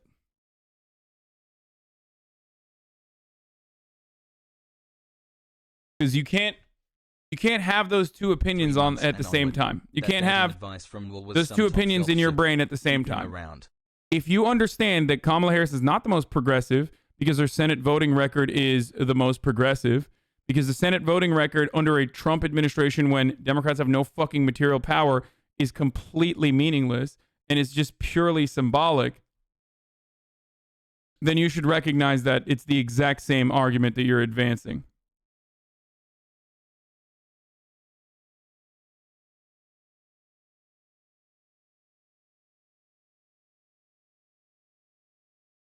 What leftist thinks Kamala is a progressive? I think there's libs or sockdems. No, leftists don't think Kamala is progressive because they know. That's why I'm saying, why do you think Kamala is the most progressive Democrat? You don't. Okay, then you understand that these votes are symbolic when there's no material power in the hands of Democrats. Post-Democratic majority, if Democrats win Georgia and they have a majority, in which case you fucking force the vote like this, that's entirely separate. That's an entirely separate argument.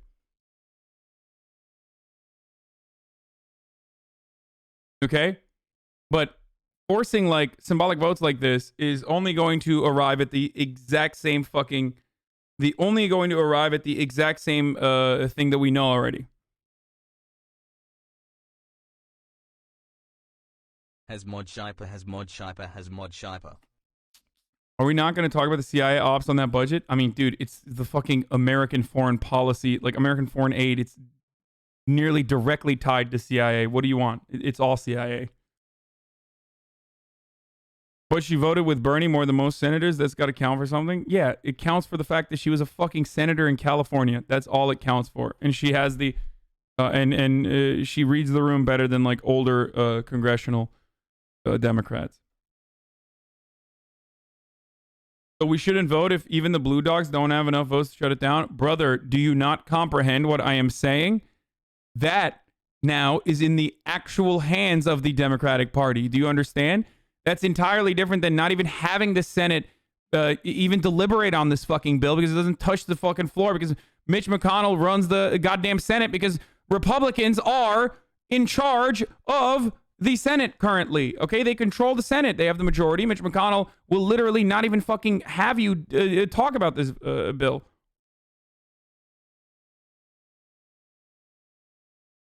Blue dog Democrats are going to be an additional hurdle, but that's entirely different. They're Democrats, okay? There's always going to be opposition, but pressuring blue dog Democrats is entirely different than like not even having a fucking conversation about this bill in the Senate. Like I've never made that argument. Blue dog Democrats are still fucking Democrats. Anyway.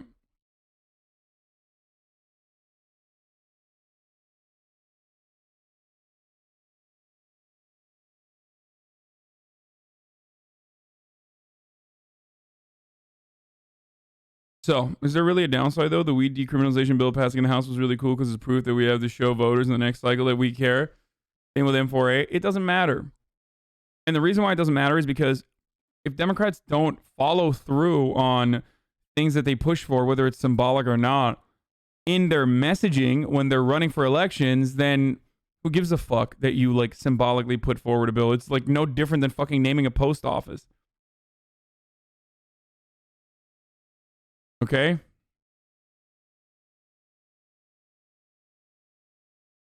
Like, sick. Okay, Democrats are on board with weed legalization. Who's the fucking president? Who's the biggest Democrat? Who's the most important Democrat in the fucking country, in the entire planet? Joe Biden. Literally not on board with, like, decriminalization of marijuana at the federal level. What good does that do us then? Again, same fucking problem with Joseph Robinette Biden, who literally said, Joseph Robinette Biden literally fucking said he would veto Medicare for all if it landed on his desk. That's great. I think that when Democrats do actually have power, when they do actually have the majority in the Senate, pushing them on a Medicare for all is absolutely a good thing to do to show the rest of the country that Democrats are not on board with it. To like actually fucking start organizing around it. To start doing the groundwork necessary so that there is grassroots pressure on specific legislators, having organizational power outside of getting politicians to like vote yay or nay on a certain proposal. That's what's necessary. It takes a lot to get your congressperson to be on board with a proposal. It takes a lot of pressure. It takes a lot of organization. People just assume that, like, you know, Democrats are just going to be like, oh my God, I guess I got to do the right thing. Like, no, the fuck, they're not going to do the right thing. The only way that you can actually get them to do anything is if you hit them where it fucking hurts. Hit them in their pocketbook. limit their opportunities to get reelected. Say, you're not going to get reelected, bitch. We will do everything in our power to fucking primary you out. That's the only way that you can, that is the only way that you can fucking get any of this shit done. Anyway, what did he say? Someone said Obama was for gay marriage, and then, you know, boom, he's like pro-gay marriage all of a sudden. Like tactically hiding it. Yeah. Gay marriage doesn't have that same fucking... gay marriage is not a fundamental plank of our white supremacist criminal justice system. Okay? Gay marriage is a wedge issue. Like, it's different than... Obama was against gay marriage, though, and that passed under his administration. God dang, Hasan, why are you so much like this? Yeah, again, let me just remind you this, okay?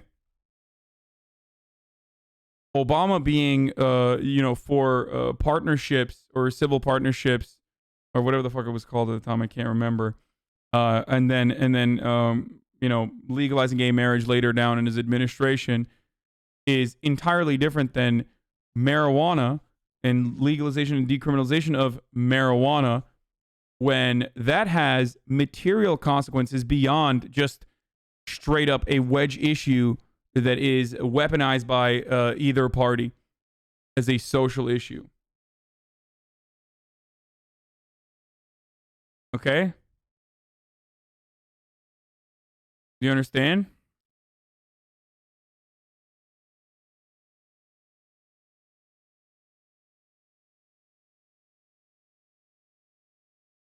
Also, yeah, gay marriage was legalized via Supreme Court. It really didn't matter if Obama was himself in support of it.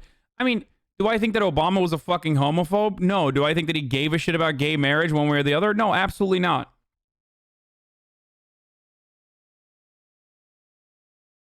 Weren't you going to be on the new Daily Dose, or is it another one besides the one that just uploaded? I don't know. I don't know if he put me in it or not. There was he didn't like my read because I tried to do his voice. I don't know if he actually added it in there, but I sent him another one this morning, but it might have been too late. I just think you're missing that Democrats need to make the stark clarity that Republicans and Blue Dog Dems are stonewalling legislation. They can have it by making it clear, putting things on the floor. Oh, God. Okay, we're done. We're done. We're done. If you at this stage still don't understand it and you think I'm like fake or something, then go ahead. I'm fake. I just don't.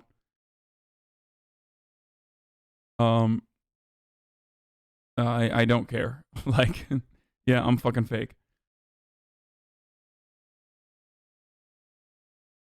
Anyway, Americans just need more than a hegemonic two-party. I don't disagree with that, but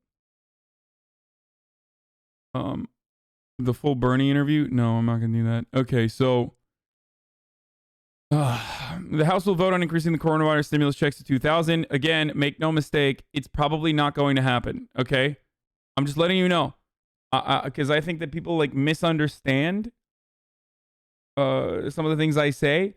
I do not believe that this is going to be a successful initiative. Republicans are going to stop this.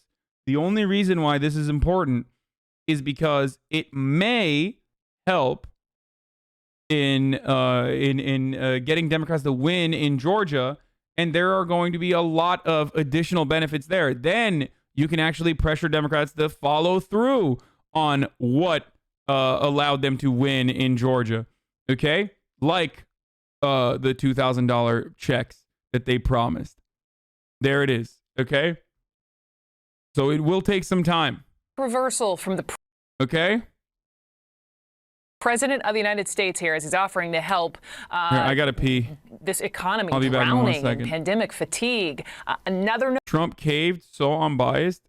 Well, Trump did fucking cave. I mean, he had no intention of like actually pushing for this, but he like technically did cave and signed it. Note of hope today. With no concessions, by the way. Receiving the COVID vaccine is an underestimate, says a top Trump administration health official. But the good news seemingly ends there. Pictures of crowded airports remind us of a public health failure and prompt new warnings of a dramatic post-holiday surge. We very well might see a post-seasonal, in the sense of Christmas, New Year's surge.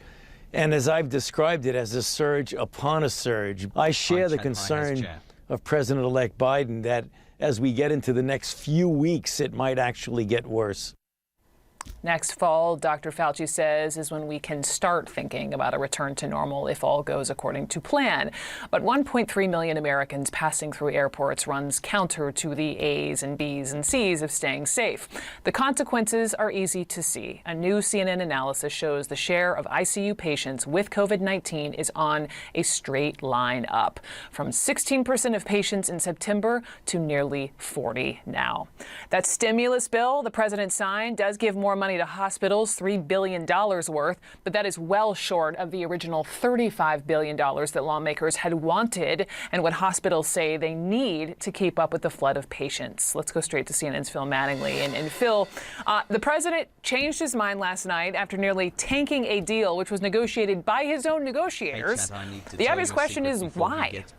Yeah, Brooke, it's been a bit of a head-spinning couple of days. There's one person who has been in communication with the president over the course of the last week told me just flat out head spinning. That was what he said, head spinning over the course of the last couple of days. What it took, according to people who were involved in this process, is a heavy push by some of the president's few remaining congressional allies. That's Kevin McCarthy, the House Republican leader. That's Lindsey Graham, the South Carolina senator, and also, perhaps most importantly, David Perdue, the Georgia senator who has an extremely crucial runoff race in just a couple of days. He met in person with the president. He spoke by phone with the president.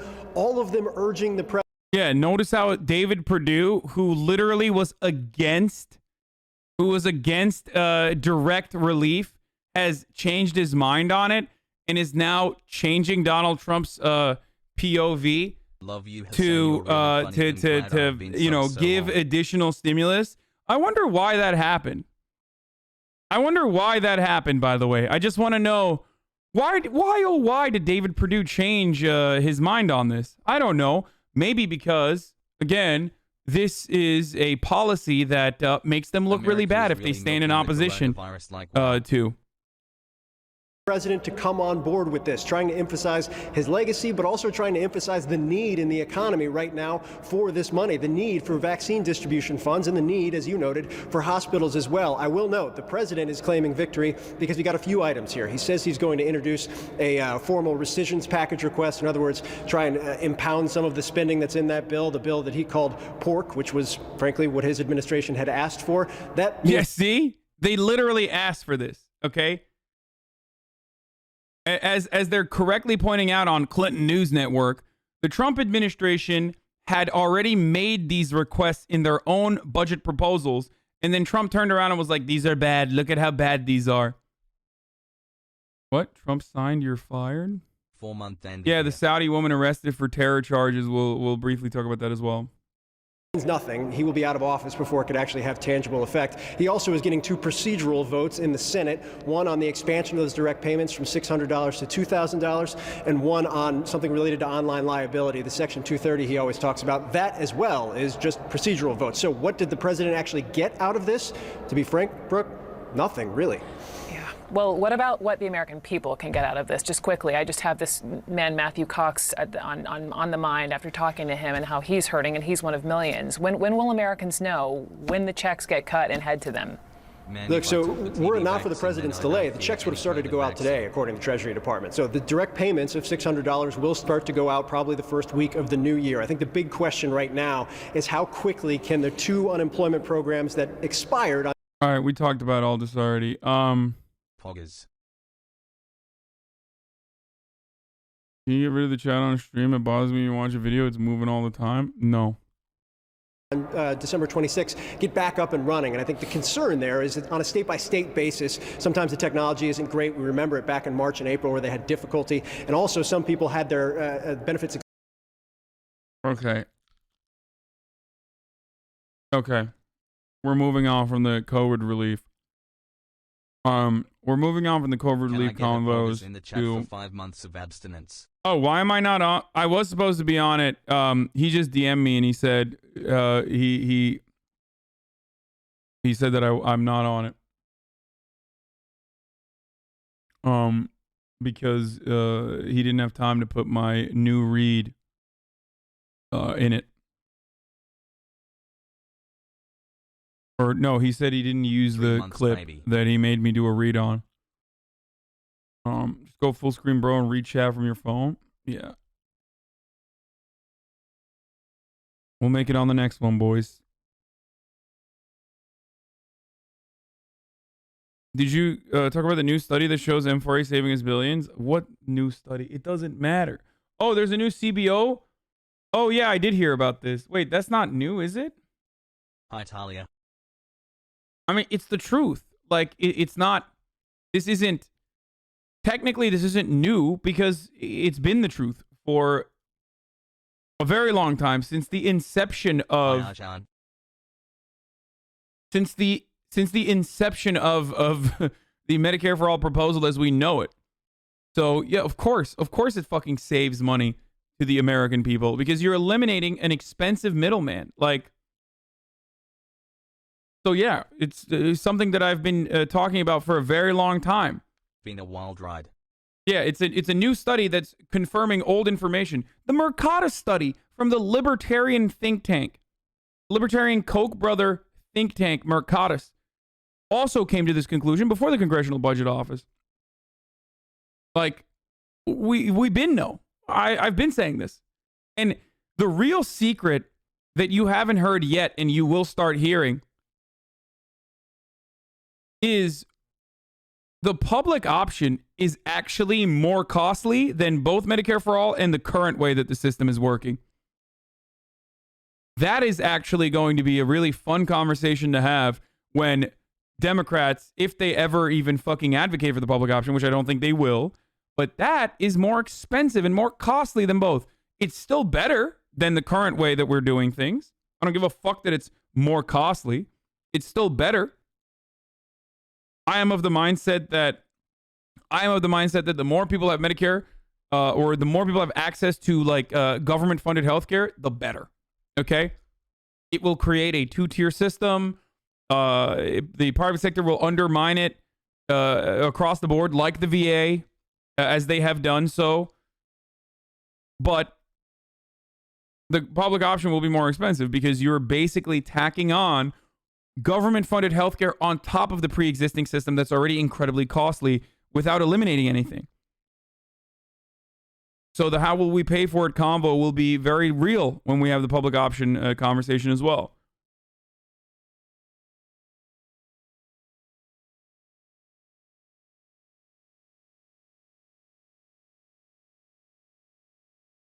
Is it more expensive for the average citizen or more expensive overall for the nation? No, more expensive overall for the nation. No one's talking about how it will be more expensive for the average citizen. Any sort of socialization will be more costly to the wealthy, okay? It is entirely dependent on what level of wealth you have. If you're poor, then socialization will be less costly for you, no matter what. Like, no matter what fucking happens. If you are rich, though, on the other hand, it will be way more costly for you. Of course it will be. It has to be funded somehow.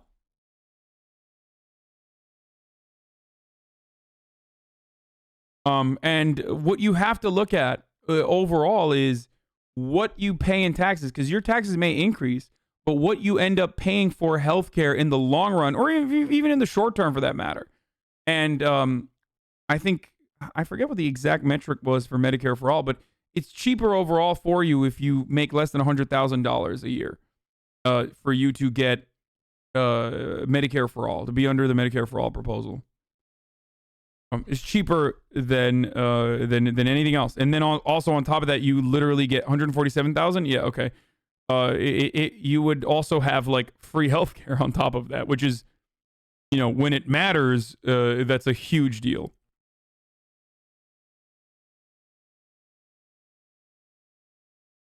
I make more than that, so I'm screwed. No, you're not fucking screwed. Like,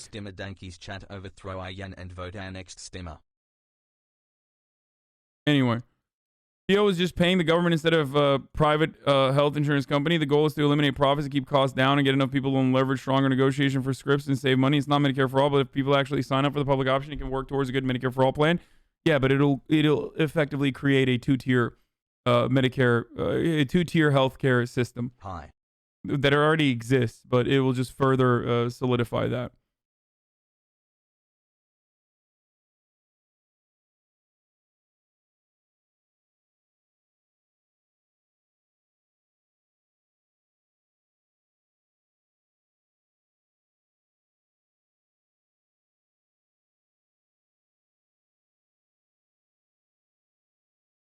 As the current system costs 32 trillion compared to the Medicare for all being 30 trillion. That was what the Koch study found out. Yeah. Had to say thanks for everything, hassle.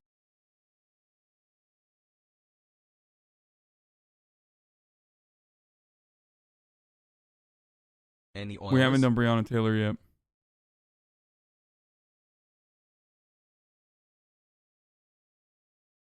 Why do you use socialization instead of the more accepted nationalization? Do you know what country you are in? Do you know what country you're talking about? Nationalizing healthcare? Brother, we can't even get fucking socialized medicine. What do you mean nationalize healthcare? I mean, my goal ultimately is to nationalize healthcare, without a doubt. Always has been and always will be. But people think socialization is socialism and therefore bad. How will we nationalize? First of all, how will we ever nationalize healthcare without free college? Someone needs to explain that concept to me. So what? You expect like fucking doctors to take a pay cut and nurses to take a pay cut, but then they still have to fucking pay $7 gazillion to get their fucking degrees? No, it doesn't work that way. If you want to nationalize healthcare, you need to literally nationalize public education as well. It works side by side with one another, or at the very least, make those programs as affordable as possible. If you go and you want to become a nurse, or if you fucking want to become a doctor, the government's going to pay for almost all of it. It doesn't work that way. It doesn't work outside of that.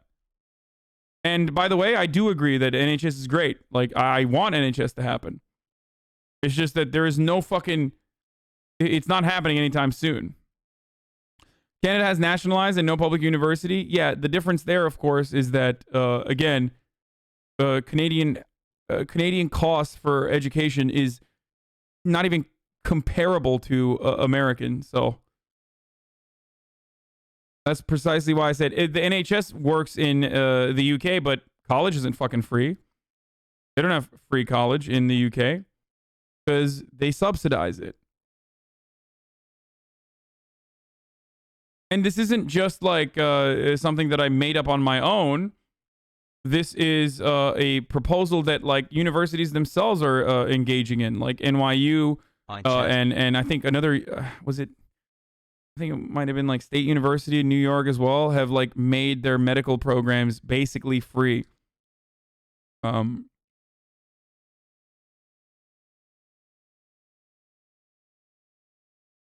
Yeah, Canadian tuition is $8 grand.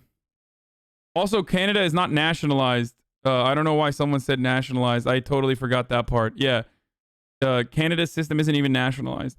But all systems that have nationalized healthcare, i.e., the people working in your system are public servants. They are, like, your doctors are basically working for the government. And they are public servants working at the interests of the public. In those systems, which is different than Canada. Canada doesn't have that. Canada has a socialized healthcare system. But in nationalized healthcare systems, where doctors and nurses are literally government employees, you have to either subsidize heavily their education, or you have to make it free in its entirety. Otherwise, it's ridiculous. Like expecting people to take on hundreds of thousands of dollars of debt just so that they can go and work for the government is a silly proposal. We have free college and healthcare in Qatar. You know? Socialize and nationalize. I'm going to use really simple terms to describe this. Nationalize means that the employees that are working for the public health sector are also public employees. They are government employees. Okay? They are working for the welfare of the public rather than the interests of private entities profiting. Whereas in a socialized system, you are either the government still can control certain parts of it, but the people that work in those institutions are not public employees. They are private salaried employees of a private entity that the government is either funding through wealth redistribution or might have built it themselves. Like these are institutions that the government might have heavily subsidized or built themselves. The difference there is that the nurses and the doctors are not working for the government and the immediate welfare of the citizens.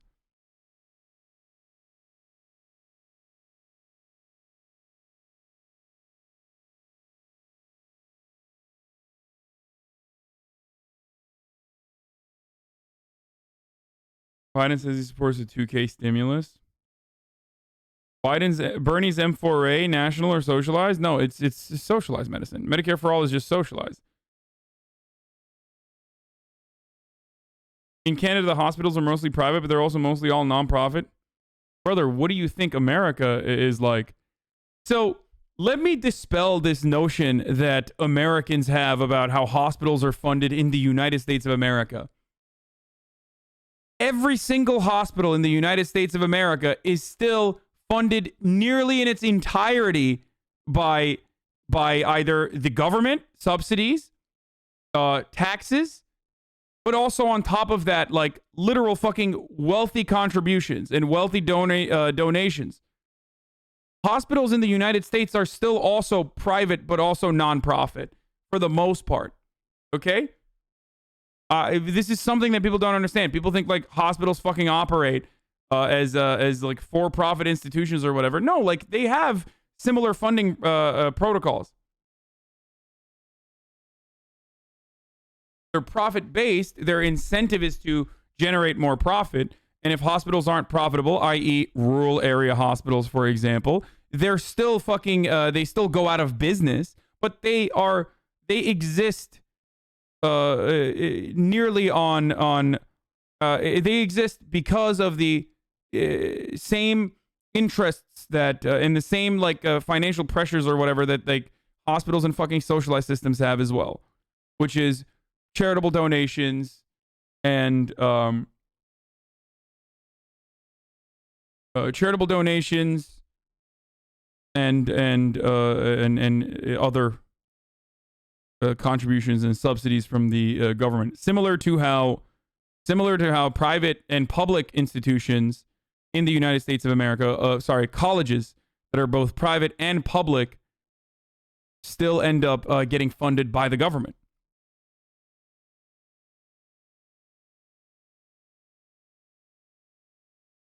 Would you like to see an NHS type system in the States? No, I would love an NHS. I think the NHS is the best possible system that we could have. There's obvious issues with the NHS as well, but it would be significantly better. It is the best possible system that we should arrive at. That is the dream. That has always been the dream. I wish that we had an NHS. I mean, I'm not delusional. I don't think it's going to happen first, though. Like, here's my take. I've always been an advocate for a nationalized healthcare system, okay? It could work in the United States. It could work everywhere. But having said that, why do I always advocate for Medicare for all? I want the NHS, but you don't see me fucking shitting on Medicare for all. Why is it? Because I believe any sort of socialization or any steps taken towards socialization is a good step, okay? Anything that helps more Americans get healthcare is a good thing overall. That's it.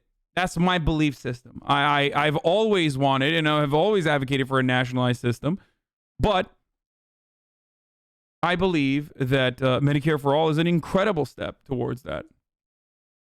Just like I believe that the public option would still be better off or better overall than our current understanding or the current way that we exist. I'm a Dem, but I do not like socialist. Okay, dude. Sick. Isn't the NHS notoriously bad among European Medicare for all systems? Bad by what metric? Like, what efficiency metric are we talking about? And also bad because of defunding. Like, nearly every single fucking problem that the NHS experiences, you could absolutely fix by funding it appropriately. If you have Tories implementing austerity measures and then Boris Johnson turning around and literally saying, "I know we've had non-use of austerity, but I'm running to actually fund the NHS, bruv. We're going to take coronavirus on the chinny, but then also we're going to fund the NHS on the chinny as well, bruv."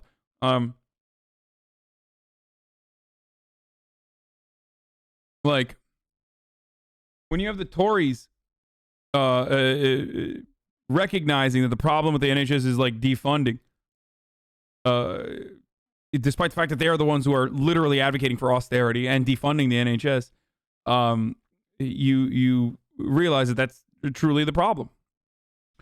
Anyway, it's Boris Johnson again. Hello, good afternoon. No matter where you are in the world, it's top of the hour every hour, which is time for a 60-second ad break.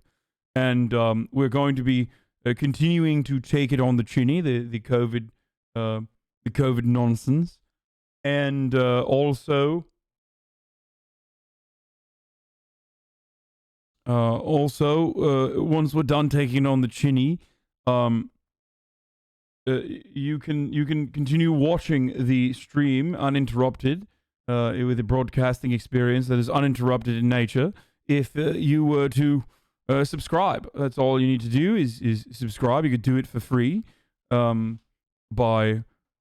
You can do it for free by connecting your Amazon account to your Twitch Prime account by getting a free Twitch Prime subscription. But here is the 1-minute ad, and then after that, we're going to move on to the Breonna Taylor video.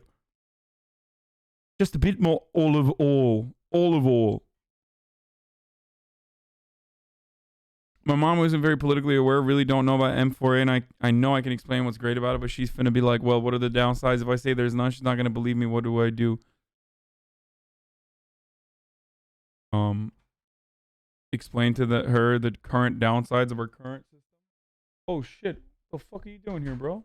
Radicalized myself towards leftist policies after seeing my brother's cancer treatment cost $1 mil. Hassle, love the stream. Going here, Brody. Oh, cool. Olive oil. What do you say to the M4A? What do you say to the people that say the M4A is going to function similar to the VA? Again, the reason why the VA doesn't fucking function is because it's not funded appropriately. The VA is also not the VA is also unlike any other system. Why is it unlike any other system? One, because it's nationalized, okay? And two, the VA itself, while being gutted, literally has a healthcare pool of just sick people. So, how insurance works is basically by pitting healthy people that buy into the system that don't necessarily need the healthcare against people that desperately need the healthcare itself. That's how you adjust the cost, right? That's how insurance works. However, the VA, on the other hand, has an entire pool of people that are absolutely desperate for medical treatment. You understand? They're not distributing risk appropriately because every single person is desperate for medical care. Like, literally, the lowest entry point into the VA system is still like someone with severe crippling PTSD as a consequence of their service, right? So that's the reason why you can't compare it to a regular healthcare system that is going to operate on top of a pool of insured individuals, some of which are going to be healthy and not necessarily need it, others who desperately need it. Whereas the VA has grown in size as a consequence of our endless wars, okay, with a pool of sick people that desperately need this healthcare over the years, while funding has not matched that need. So funding is always a problem with socialized healthcare systems or nationalized healthcare systems, but the VA one is a unique argument specifically because of who the pool of those who you need to heal are. There is no way to hedge the risk in that situation in the VA.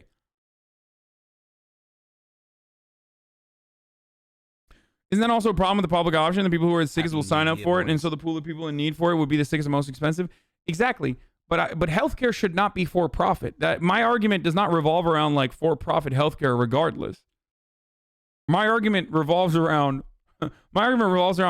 eliminating profit from the field of healthcare. It needs to be eliminated. I don't think that profit is a good thing in the field of medicine, in the field of healthcare in general. Profit should be completely eliminated. Profit incentives should be completely eliminated, and immediately.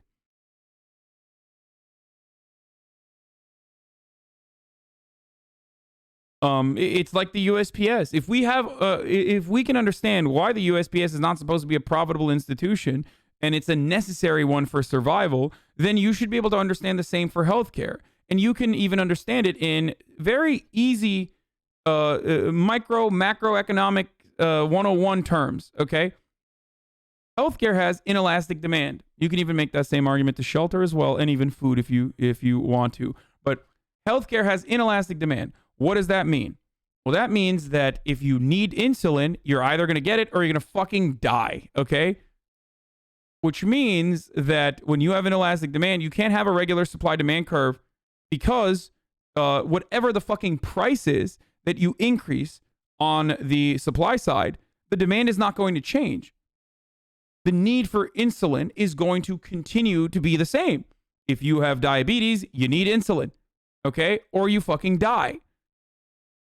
So those who try to tell you that like healthcare should not be in the hands of the nonprofit, or not even nonprofit, but like healthcare should have a profit incentive built within it, are wrong, even from the own terms that they have created under under the liberal fucking capitalist comprehension of economics. Yeah, the inelasticity is exactly where the health insurance doesn't even make sense. It's like buying rain insurance. It should be healthcare, not health insurance. Yeah.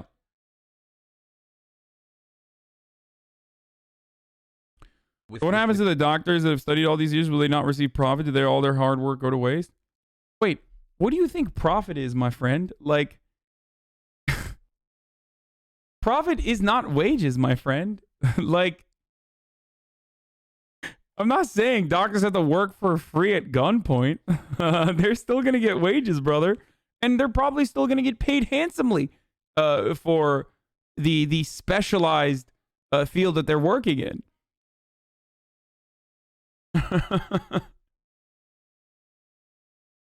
Like, do you think that all of these other comparable OECD nations that have fully functioning socialized healthcare structures and socialized healthcare systems, do you think doctors there are like working at gunpoint? Are they slaves? Sorry, it's Boris. Boris is back. Actually, Hasan, I'm in the UK right now, and doctors are currently being held at gunpoint to administer the healthcare necessary for survival. Actually, it's a little known fact that we dupe doctors into working in the healthcare sector by putting a gun to their head, and if you decide to get the education to become a doctor, then you'll be forced to do healthcare at gunpoint. Pogo Arjan? Doctors are held at gunpoint, actually, Kappa. Amazon's been growing shit time over the years. Must mean the warehouse workers are getting paid proportionally more, right? Yep, exactly. Tell her the only real downside is we lose the current healthcare industry as it exists now, so we need those people in the new jobs industries. What?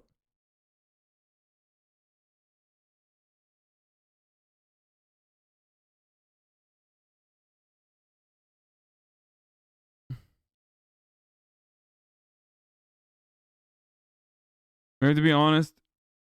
Top that people who work in the health insurance companies would have their jobs be lost? Yes. Of course. Just like the people in the horse cart industry would lose their jobs when the fucking automotive industry started advancing. Just like the people that were, I don't know, selling ropes to fucking lynch black people maybe took a significant hit when it was no longer the thing you could do. Okay? It's just how it goes. Social progress is and the well-being of our citizens, our fellow man, is more important than job loss in a specific sector.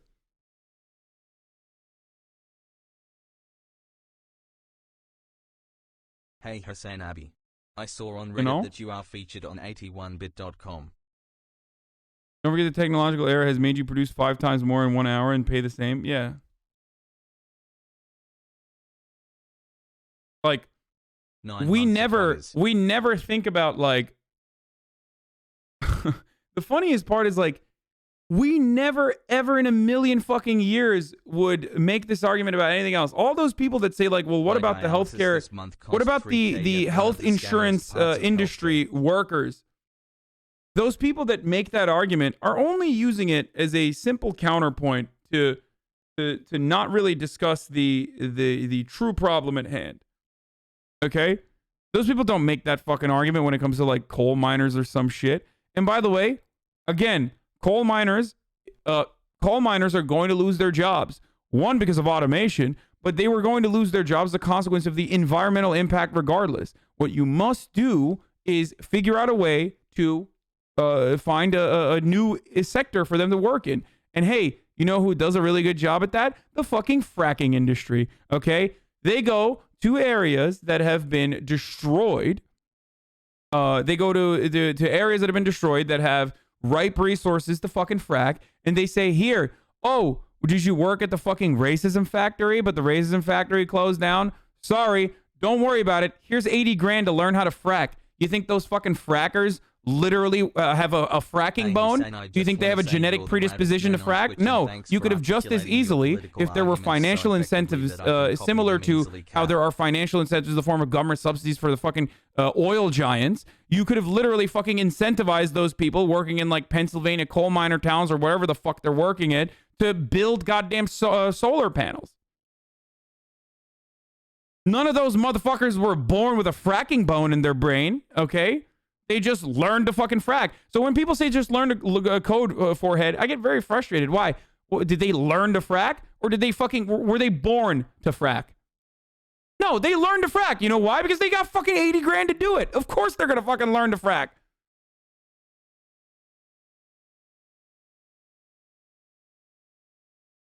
Only there was a climate change proposal that like heavily centered around jobs and offering new sectors and new job opportunities to the American working class.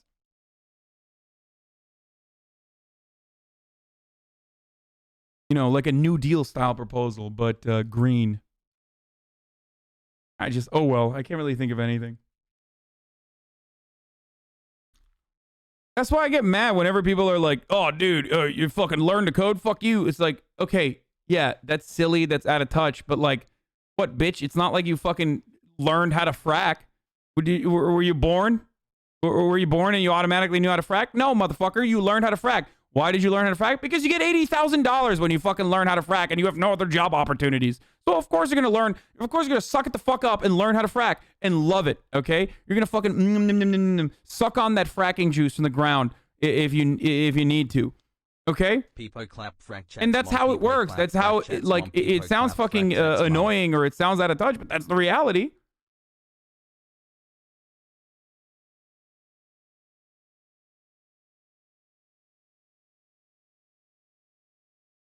Now remember that 85% of government subsidies on energy production go to the oil industry, go to the fossil fuel industry. Just remember that, okay? Despite the fact that there are more jobs, way more availabilities in the green sector, in the renewable energy sector. I don't know. Maybe we could fucking incentivize, just like we always do with every fucking sector, but focus our efforts on renewable energy instead. But Hasan, what about the whites-only sign industry jobs?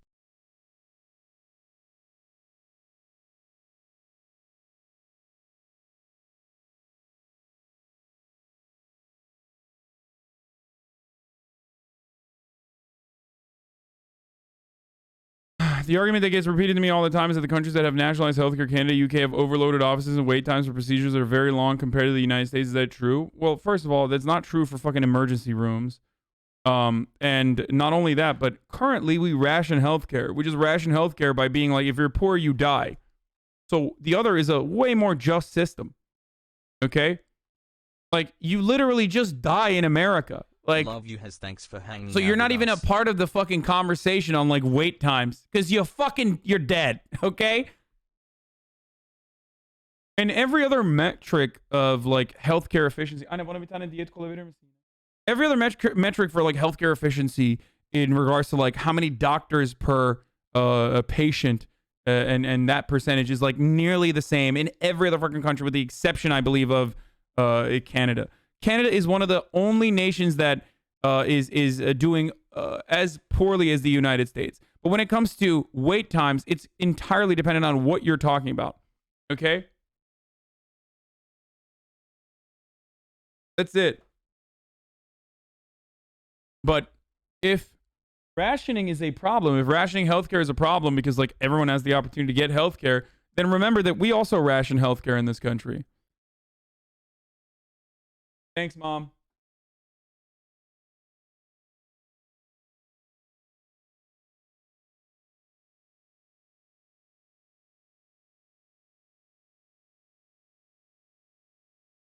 Medicare for all will just further inflate prices. We need price and wage controls before we can socialize the spending. I mean, Medicare for all literally is the most successful way of reducing healthcare prices. What are you talking about? Instead of having like, okay, one of the big problems as to why healthcare is so expensive is literally the insurance industry. If you know anything about this, you have to recognize that. Why? Because the insurance industry has no fucking dog in the fight to lower costs. The insurance industry is just a middleman. So they don't give a fuck.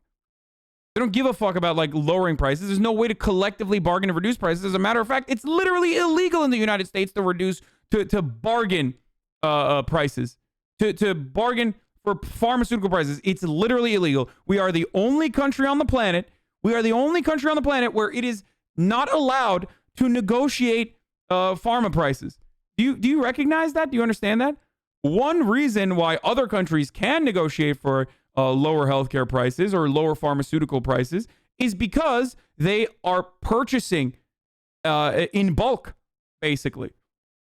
It's like going to Sam's Club and getting, your entire month's worth of Diet Coke rather than purchasing Diet Coke one at a time from the 7-Eleven.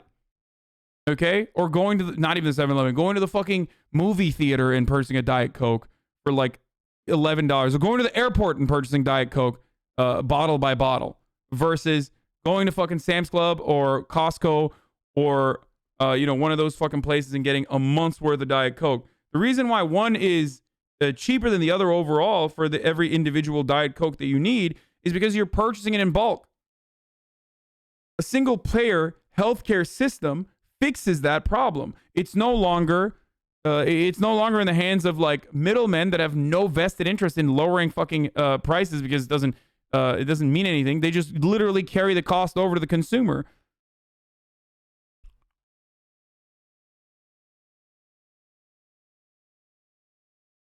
What? Virtual hug.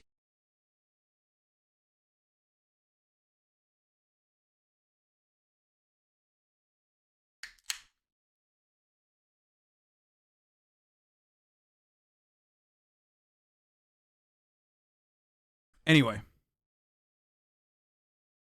It's like I'm listening to a junior high schooler explain healthcare. I'm guessing you support taxpayers paying for gender reassignment surgeries. Tell me why you should have to pay for somebody getting genitals cut out because they suffer from mental disease. Okay, I'm done with Chunk Yogurt. I think today was the day. I know he's the designated pet in the chat, but I don't really feel... I don't really feel like that's allowed at this point. It doesn't work that way. You don't get to designate what other people decide is necessary for their treatment and their survival. It doesn't work that way at all. That's not how healthcare works. You don't get to be like, oh, well, I'm a guy and I have a pee-pee and why am I paying for maternal care? I don't have a vagina and I don't get to give birth to a baby. So why the fuck do I care? It doesn't appeal to me. I'm never gonna fuck. Why am I paying for other people to get fucking maternal care? That's bullshit. Yeah, you're a fucking idiot, okay? You just do not understand the basic principle of fucking survival. Thank God we have a system that does not mean that, like, your voice has to have the same amount of fucking power in decision-making. I wish. It's just 51%. That's all I always say. You need 51% of the people, not fucking 90, 99.999% of the people to get on board with your cause. Yeah.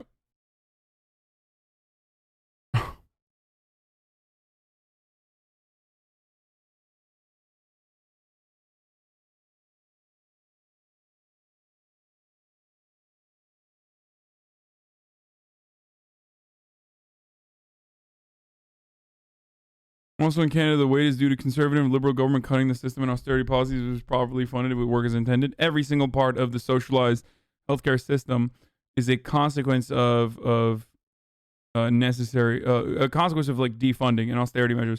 Can we cleanse the chat by doing a simple heads or tails wager on a coin flip? No. Okay. I'm moving on to the Nashville explosion, and then we're gonna talk about the Breonna Taylor. It's okay, Chat Chunk is going to a chat In upstate. Nashville, They developments love now in his that Christmas Day bombing there. Investigators naming a suspect overnight and confirming that the man died in that blast. Now, this morning, the officers who rushed to the scene to save lives are speaking out and emotionally speaking out as well. Our Marcus Moore is there in Nashville with the very latest. Marcus, good morning to you. I also got to pee. I'll be back. TJ, good morning. We are just outside the blast zone here in Nashville. This is the closest we've been able to get all weekend. And I want you to take a look at our second camera, and you will see that building in the distance there. There are apartments and businesses in that second street, and you can see the fire alarms are still going off. The windows have been blown out. And look at all of that debris covering the ground. It's evidence of a massive explosion that shook the Music City. Overnight, federal agents naming a suspect in that investigation into the powerful explosion that rocked Nashville early Christmas morning. Anthony Warner is the man believed to be responsible for this horrible crime. Surveillance cameras trained on the popular downtown area captured from multiple angles this RV exploding. Police releasing this video showing a vicious fireball lighting up the sky, hurling debris across several blocks. He was present when the bomb went off, and that he perished in the bombing. Investigators also looking into Warner's psychiatric and medical history for clues and trying to determine whether the AT&T building where the RV was parked was his intended target. Multiple law enforcement sources told ABC News investigators are seriously exploring whether Warner may have been motivated, at least in part, by a paranoia over 5G cellular technology. At a home associated with Warner seen in this video, exclusively obtained by ABC News, agents can be seen carrying out bags of evidence, and nearby, more officers in tactical gear. ABC News. Brother, when I look at an act of terror that is to cause commotion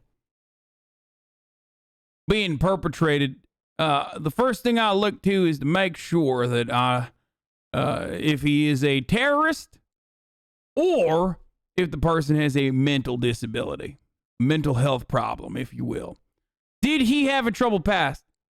Now, the only way that you can figure this out, brother, is by knowing how Caucasian this person is. The importance here, the important part of this process is to figure out how Caucasian they are. Stephen Paddock, not a terrorist, Caucasian. This guy here, Caucasian, not a terrorist, of course. Troubled background. That's what I think always.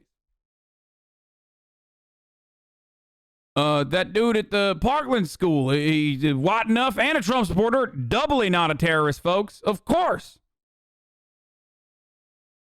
There is no such thing as stochastic terror, and that it's only terror if it's perpetrated by a brown guy. Yeah, the best question to ask in this circumstance is he a terrorist or is he a troubled man? I.e., is he a terrorist or Caucasian? No other ands, ifs, or buts. News has learned through court records that Warner, who once owned and lived at the home being searched, recently transferred the deed to a woman in California. What connection that may have to the explosion is under investigation. Meanwhile, 6 Metro Nashville police officers hailed as heroes, reliving the desperate moment they rushed to evacuate families. Don't you think it's better to use terrorism less often than expanding the label? I agree. That is actually what I'm going to be talking about in a second. Once I'm done making fun of the obvious contradictions. Oh, Zernev Sarkov, or however you say his fucking last name, literally Caucasian? Yes. But he's a Muslim, which of course immediately overrides being white. If you're a Muslim, If you're a Muslim man, that means you're not white. You're no longer white. I mean, dude, literally. You know how many fucking people still send me messages like, you fucking muzzrat, go back to your fucking country, you piece of shit? Or you know how many fucking white people get triggered when I say, like, I'm white? Why do you think that those people get mad when I say I'm white? Why, oh, why do you think that some people get very agitated when someone who looks very white says that they're white, who has fucking pale-ass skin? I wonder why that's the reason. Because if you're a Muslim man, you're not white, brother. That's freaking white. That's white, brother. Before the blast. We spoke to a mom. She said it was a female police officer came to them. Do you remember that moment? We needed her to evacuate. She said, okay, let me get my kids. And that kind of just like put my heart up in my throat. The officers acting quickly as an eerie recording counted down to detonation. It felt like I only took 3 steps, and then the music stopped, and as I'm walking back toward Topping now, I just see orange, and then I hear a loud boom. Here's another look at one of the buildings that was damaged, people's homes and businesses left in ruins. And this investigation is not over. The FBI is still in control of the scene just behind me here as they search for answers and clues, but they still don't have a motive. And they are asking the public for help. Anyone with information, they want them to come forward as this city tries to heal. And Mary, clearly that will take some time. So, that chatter that pointed that is correct, by the way. So this is, and I tweeted about this already, but this is colloquially an act of terror. Like, this is literally what you would consider to be an act of terror. Now, do I want to increase that? Do I want to fucking... Is my argument to say, like, no, we got to start calling white people terrorists too, and that's the better way to do it? No, of course not. I'm trying to describe to you guys that terrorism is a political designation created by the fucking American government, okay? Specifically so they can justify an expansion of surveillance state powers and expansion of cruelty, okay? That's it. That is the only reason why people use terrorists as a designation. That's it. That is the only reason. That's why there is this designation between, like, you know, black and brown people being very easily considered terrorists, whereas like white supremacy and white supremacist acts are freedom of speech. They're protected by freedom of speech. You know, Black Panther, the Black Panther Party does not get the same level of free speech protections that the KKK does, because one's a terror organization, the other is whites. So my argument isn't necessarily to expand the definition of terror. My argument is to limit the definition of terror and all that comes along with it, and try to analyze the material conditions in which crime and even what you recognize as terrorism is created. Which is why I talk about the radicalization of, like, you know, teenagers that fucking join ISIS all the goddamn time whenever I'm talking about terror and why it fucking exists in the Middle East, and even pushes into Europe, and even in some instances the United States of America. Why do I always talk about the background and the material conditions that create a ripe ground for terrorist radicalization? Is it because of some fucking ideology, because of a book that they read? No, I'm not some fucking moron like Sam Harris. I obviously understand why terrorism or these sorts of acts of violence occur. Okay? Understand me? That's it. It's not happening because they read the Boogeyman book, and the Boogeyman book told them, like, oh, no, it's good to fucking blow up buildings. All right? It's because of underlying material conditions. So are they not saying it's terrorism? I think part of the reason why they're not considering, some media is not considering this to be an act of terror, despite the fact that, like, if he was Muslim, they would have fucking reached that conclusion easily and quickly and swiftly. And that's not the right thing to do, by the way. That's the wrong thing to do regardless, is because when it's a white person, they are more understanding. We do not approach white people as a monolith. And that's a good thing. It's not a bad thing that we don't approach white people as a monolith. We don't run around saying, like, all whites are pedophiles, because they are overrepresented in the pool of pedophilia. And, you know, all whites are fucking school shooters because they are overrepresented in the field of school shooting. You don't say that because you understand that white people are the by definition the in group, the dominating class, or the dominating identity in the identity pool in the hierarchy. That's literally what whiteness is. It is a concept built upon exclusion. And oftentimes there are more people that get accepted into the pool of whites and therefore become a part of the dominating in pool. The only people who will never be white are black people. That's it.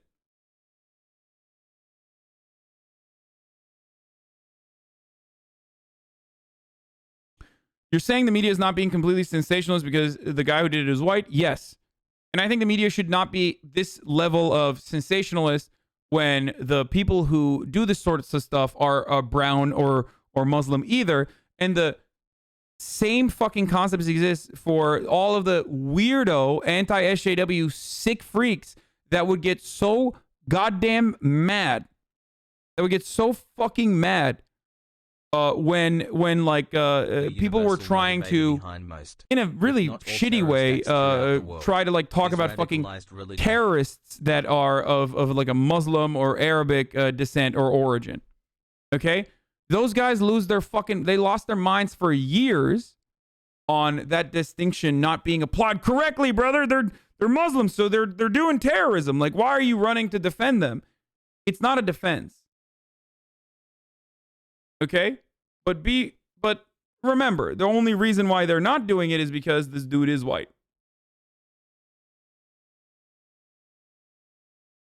That's it. So there are, however, certain attacks of white supremacist terror. Thanks for changing my life. That from becoming a the designation applies to. Okay? Just like certain attacks by fucking ISIS or stochastic terrorism that the designation applies to. But the application of the term should not be a justification for limiting people's rights, limiting everyone's rights, and targeted surveillance.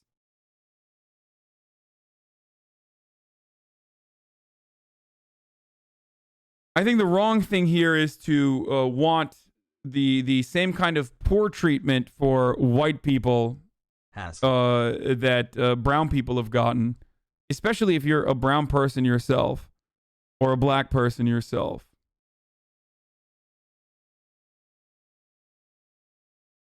At HasanAbi, I have a question. Why would anyone... The point about whiteness being exclusion is so true in online spaces such as poll. 50% of the comments are X is white, not white. You'll see people that are Irish are white all the time. Yeah. Love your content. You are the most captivating streamer I have ever watched. Hassle, hassle, hassle, hassle.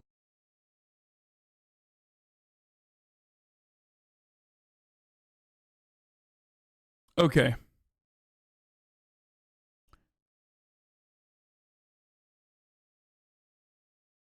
It's obvious the man did it as an attack on the local government. He did it because they probably fucked him over or something financially. I think that the placement of the RV is good. I think the placement of the RV is indicative. Why did I say good? Indicative of what his interests were. No, the good part about it is that there was only property damage and no like human casualties, with the exception of the person who died.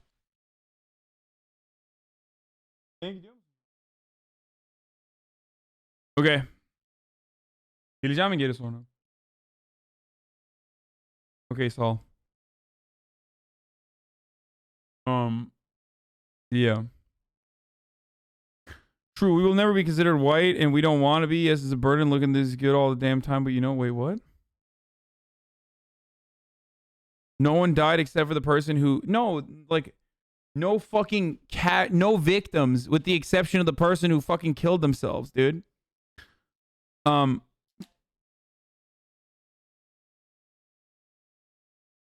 So the argument here isn't to like expand the surveillance state to like white people, but there should be surveillance powers or the same apparatus that's been like used in the past to fucking solve crimes or to to prevent terror to some degree should absolutely be focused on white supremacy, even though it never is. Could you imagine if Ilhan Omar said Bin Laden had some good ideas? We see white terrorists as just people with different ideas. What?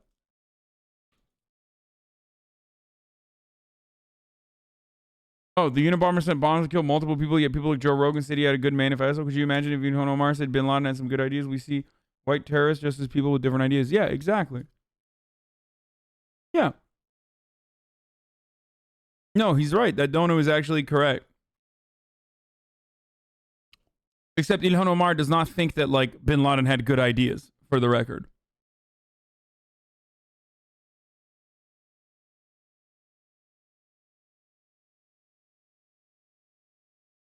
Oh, people didn't hear the Joe Rogan part.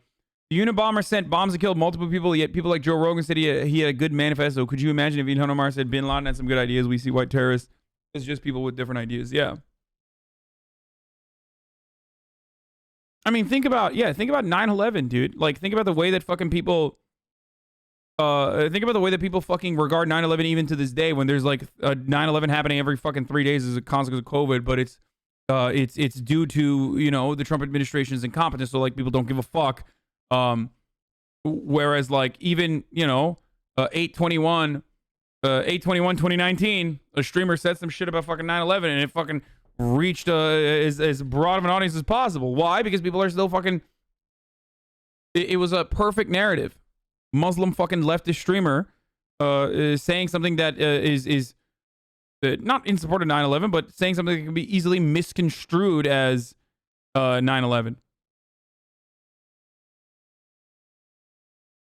So,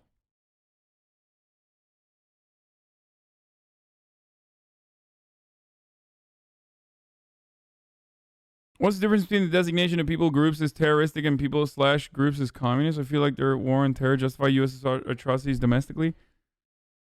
Oh, by the way, the purposeful designation of terrorism being wielded as a tool by institutions of power and control is so that they can necessitate imperialism. Call brown people terrorists. You say terrorists are like unique and different, actually, and very different than like other random acts of violence. So yeah, we have to fucking deal with them. We have to torture them.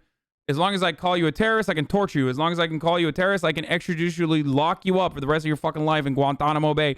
As long as I can call you a terrorist, I can justify going to your home, okay, and fucking killing your family. And this is very real. This is the real reason why when you say terrorist, no one fucking thinks of like white people. They think of fucking brown people and Muslims specifically. Okay? That's it. 20 months. Love you, chat. Hassel has buff, Hassel has comrade.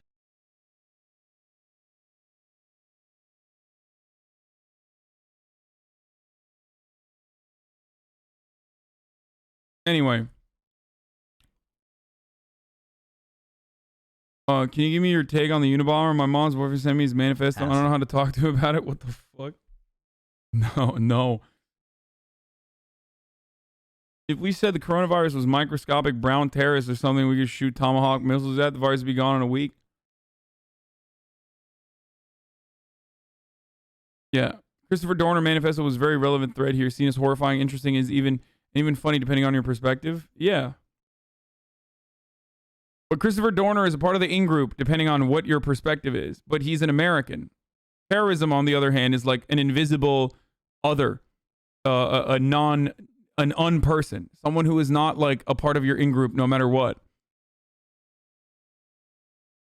See, isn't it also because terrorism sort of derives from the Middle East? No, bitch. The fuck do you mean terrorism derives from the Middle East? What? What is terror then? Like, unless you are literally saying like terrorism is when, you know, Arabs or Muslims fucking blow themselves up, and the more Arab they are, the more terrorist it is, which is my point. That is literally what the fucking the current understanding of terrorism is. You can't fucking say that. Like,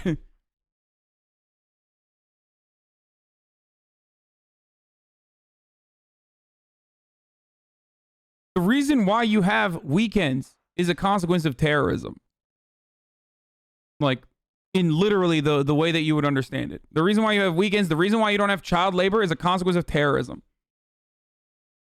All acts of violence that were created in an effort to advance a political agenda or cause a commotion could technically be featured as terrorism. Non-state acts of violence, non-state actors perpetrating violence. So that's terrorism.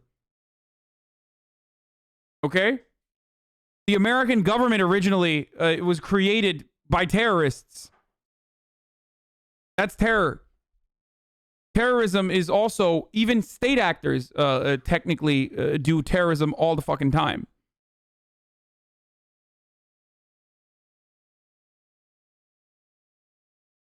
You attribute in-group to country or race, but it's literally just ideology. No, ideology is a factor as well. The ALF are a terrorist organization despite being mostly white and American because of their ideology. Certainly. Ideology is a factor in it as well.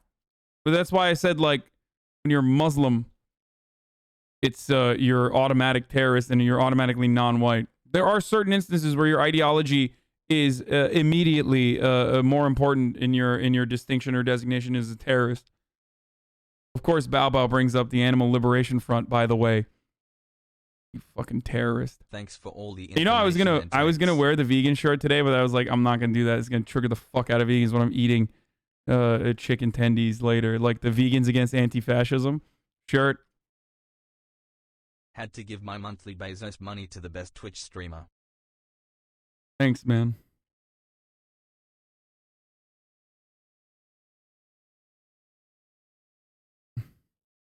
Hit the way.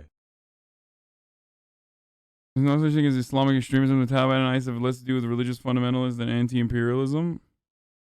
No, they use religious fundamentalism to fucking pad the deck and justify their conquest as though it's a holy one pushed for by God.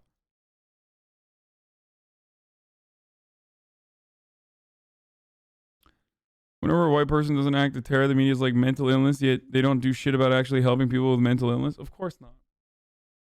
Why is Hasan so anti-vegan anyway? I'm not.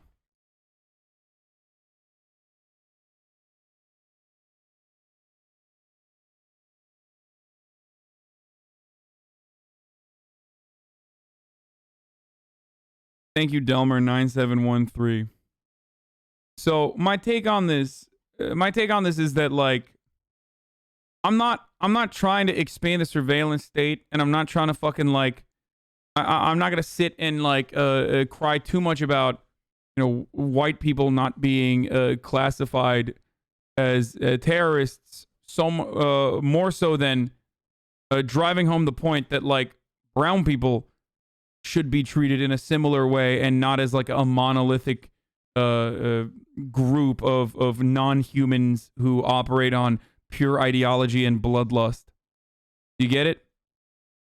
Having said that, though, I think we do need to shift our resources to white supremacist acts of terror as well, considering the fact that it's one that we can tackle with ease. It's not as fucking complicated as, like, Islamist radicalization or Islamist fundamentalists utilizing Islam to radicalize people overseas that are coming from backgrounds where their material conditions are completely fucking fucked as a consequence of American imperialism.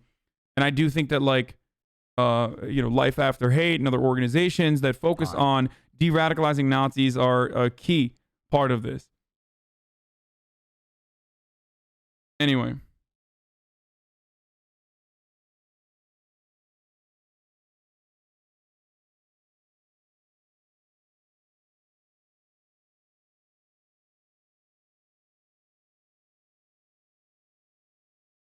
How old are you? This is funny. It's like that twats at uni that now work for Corpse. What? I don't know what you're saying. Oh, the House is currently voting on the $2,000 stimulus check. Wanted to help essential workers. Our Democrat friends would not have blocked that payroll tax holiday and would have adopted our bill to make sure that those taxes, payroll taxes, were forgiven. As for state and local governments, they too, even though I disagree with many of the decisions, deserve our thanks.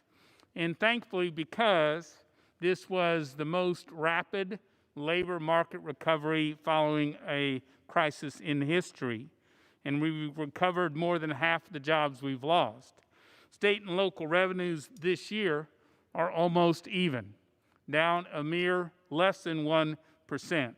Thank goodness Congress came together in the CARES Act to provide more than $150 billion to those state and local governments to be able to address these needs and continue to function. I will tell you, too, that, again, I speak only for myself. The best way to help struggling families is to get them back to work. The best way to save our Main Street is to give our small, medium-sized businesses more help than we have. This bill does neither. I think it is correct when the earlier speaker said this is not a stimulus. It is not. Love you all. And it does nothing to help get people back to work. Bullshit. I worry that as we spend another nearly $500 billion so hastily, that we're not targeting this help to the very the Americans who are struggling the most and need that help. I will also point out that, as I said earlier, Congress has come together to provide a family of 4 with one unemployed parent now just a little short of $40,000 of federal money in their traditional state unemployment because we knew they were struggling. Now is the time to get them back to work. That is my personal objection to this bill. I urge Congress. This bill doesn't get them back to work. A bill that's supposed to make it easier for them not to get back to work doesn't get them back to work, so that I object to it. You fucking slave. You fucking peasant slave fuck. Get back to fucking work. Shut the fuck up. You do not deserve $2,000. That's what he's saying. Let me translate it for you, okay? Let me translate it away from old white guy politician language. You fucking slave. You do not deserve $2,000. Get the fuck back to work. I am, of course, not going to vote for this. You don't deserve $2,000. Thank you. In the tax package as well. A series of compromised measures. He did a terrific job, I think it's fair to say, on surprise billing. And not to mention USMCA. Those were Kevin Brady, top Republican on Ways and Means, out against the 2,000 check that Trump and Pelosi are pushing. Trump is pushing for it, too. Oh, shit. Remember. Congress. He mentioned that, as he was closing, he mentioned that this measure he did not want to see treated as stimulus, and he's right. This is not about stimulus. This is about stability. This is about building a bridge for those people who are really hurting as we turn the page on this year. This is about those who are wondering how they're going to make the next rental payment, sustenance for the American family, how they might repair that automobile that sits in the garage idle because they couldn't afford it. That's what this is really about this evening. I started with Charles Dickens and A Christmas Carol and the lessons of Jacob Marley. A fucking clown. But let me conclude with a very simple description in the epic America. When asked what it was that set America apart from the rest of the world, it was suggested it was a habit of the heart, a kindness and a decency and a goodness. And let me close the debate on that basis and urge passage of the Cash Act and $2,000 for the American people. I yield back my time. The gentleman from Massachusetts yields back his time. The question is, will the House suspend the rules and pass the bill H.R. 9051? Those in favor say aye. Those opposed, no. No.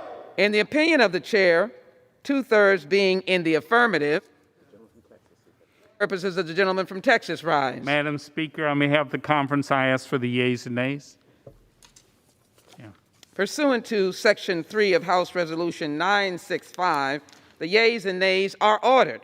Pursuant to Clause 8 of Rule 30, Rule 20, further proceedings on this question are postponed.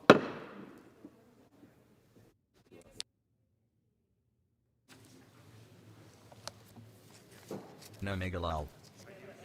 Great job, Danielle. Now, this is not where it ends. She'll correct it in the record.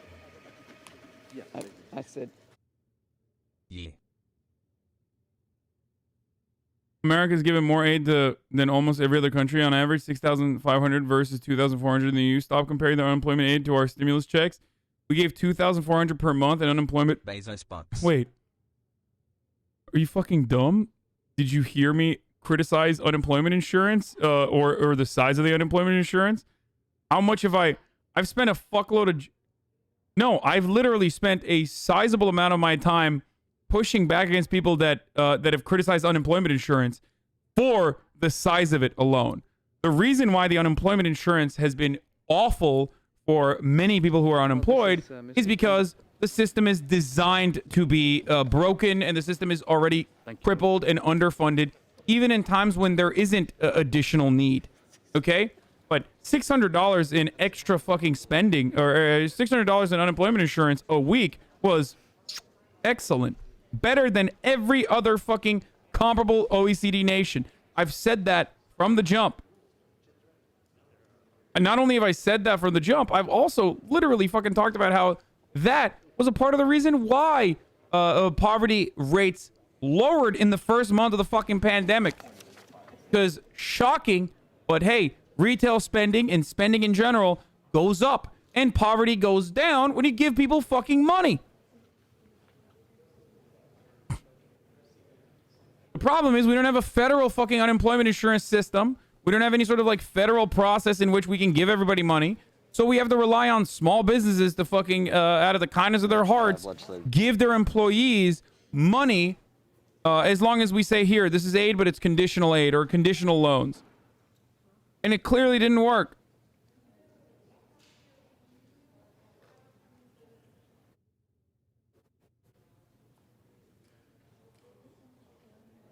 Hasan is being way sus?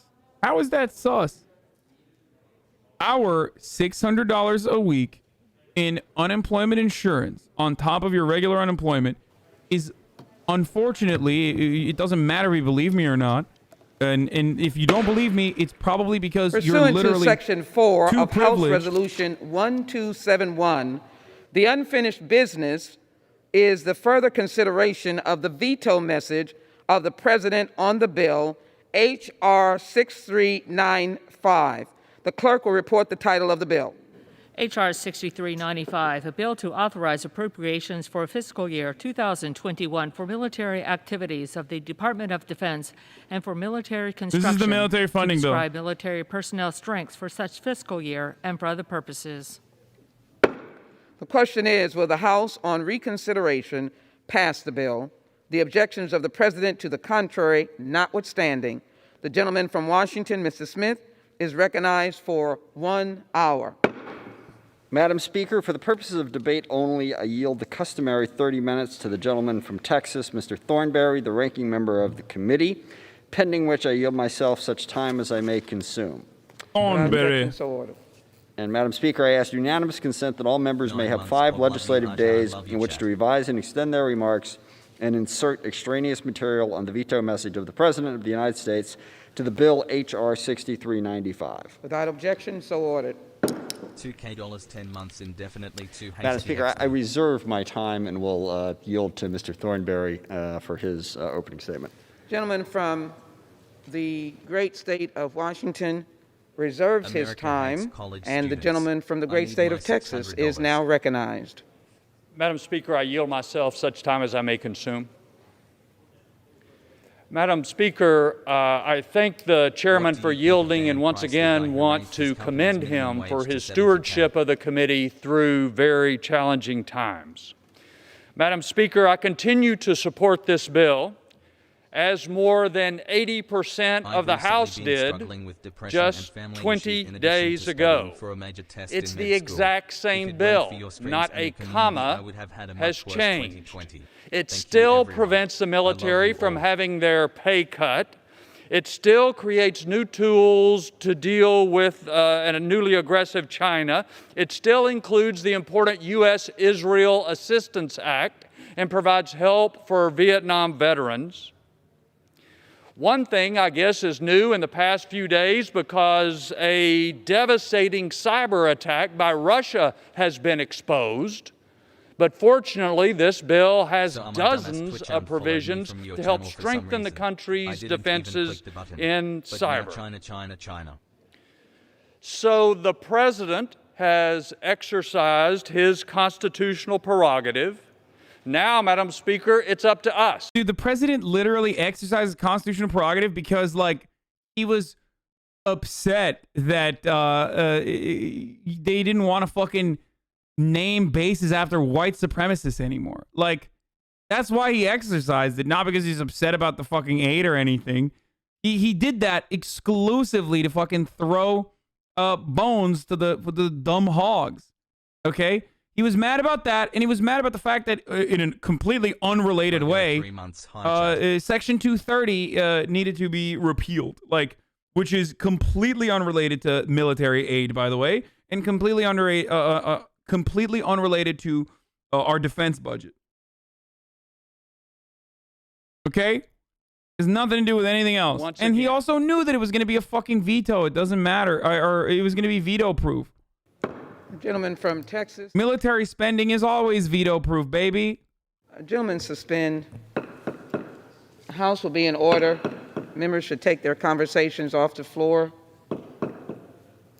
Is there a legitimate shot at overriding the president's veto here? What do you mean? No, Democrats are not going to override the president's veto.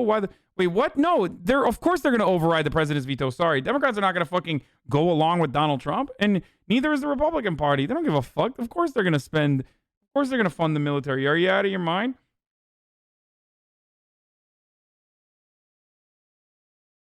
Both the Senate and the House. The legislative branch made it absolutely clear that we support this piece of legislation.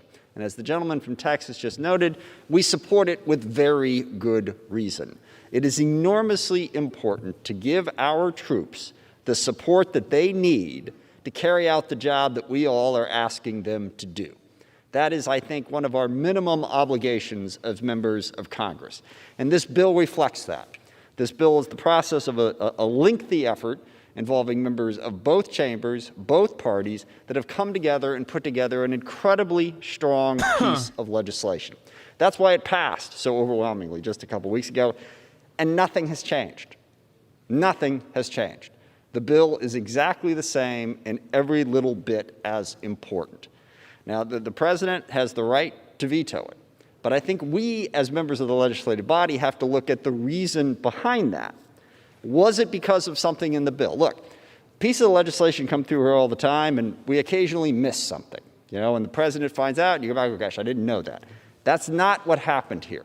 I really want members to understand the president vetoed this because of something that isn't in the bill and was never going to be in the bill. Something totally unrelated to national security and something that we were not going to do in any event.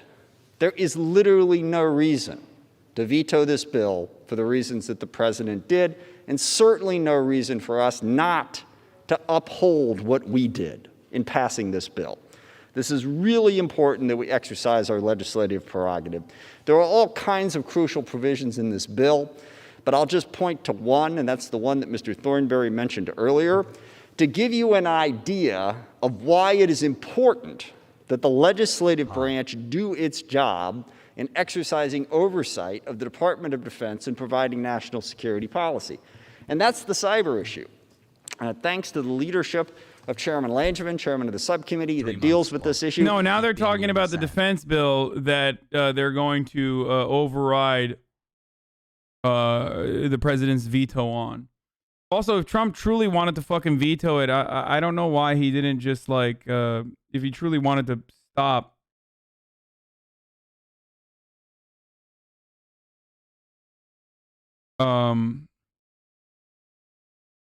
if he truly wanted to stop this bill from pushing through, he would have just pocket vetoed it. We be covering Trump rallies tonight? Is that tonight? Or, I mean, you can't even fucking pocket veto it, to be honest, because, like, it doesn't matter. There's always bipartisan support. No matter what happens, like, Congress would have overridden it.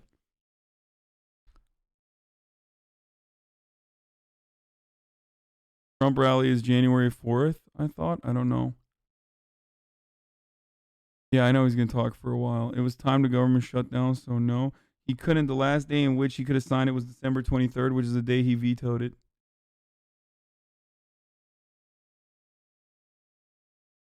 How do you think an anti-imperialist president would defund the military? Look, defunding the military in and of itself is also...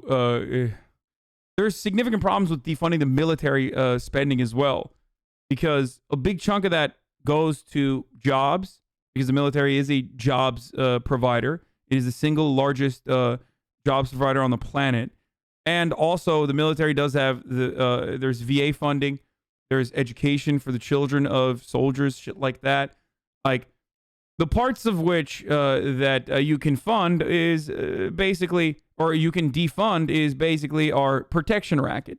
Because the American military also happens to be a mafia-style protection racket. Now, I'm going to run a libtake? What do you mean? The United States military is a fucking jobs program. Like, it is a government jobs program. It's what you do with that jobs program is the problem. It's not that it exists. That's not the problem.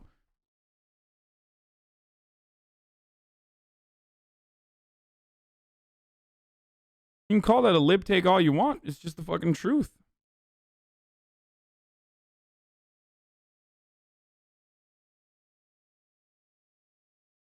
Not all the fucking military people are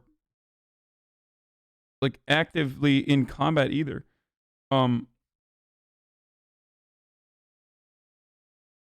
Lib as fuck take. This is why we should expand federal jobs programs. I agree.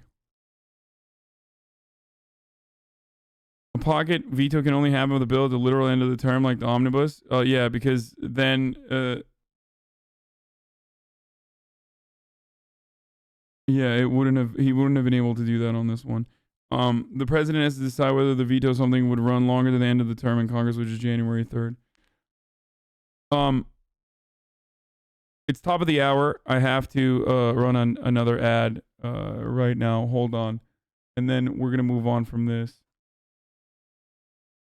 But if you no longer want to see the ads, all you need to do is subscribe. Here's the ad.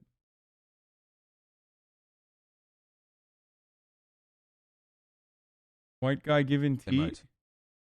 The dude drops the N-word and gets settled with a twisted T. Oh, yeah, I saw. Is this like actually fucking...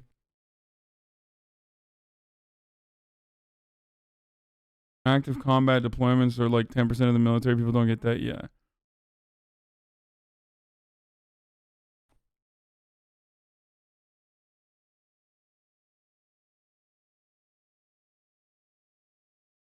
Let's see what CNN is saying.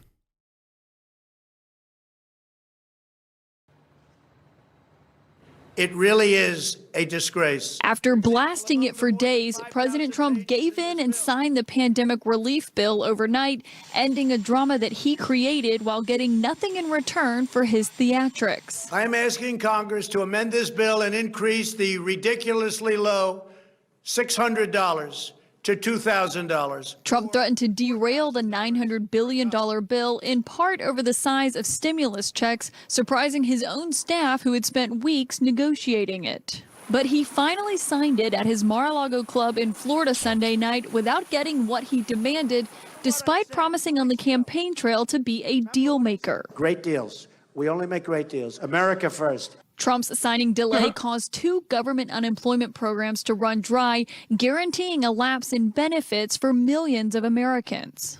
Because of Trump's shenanigans, there was a 1-week delay. In addition to funding the government through September, the package provides billions for vaccine distribution, funding for schools, and money for small businesses. Republicans were practically begging Trump to sign it. I understand he wants to be remembered for advocating for big checks, but the danger is he'll be remembered for chaos and misery and erratic behavior if he allows this to expire.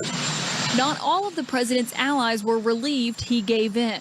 Referencing his efforts to contest the election, a senior White House official asked CNN why should any of his supporters fight for him when he quit on trying to get them more than a measly $600.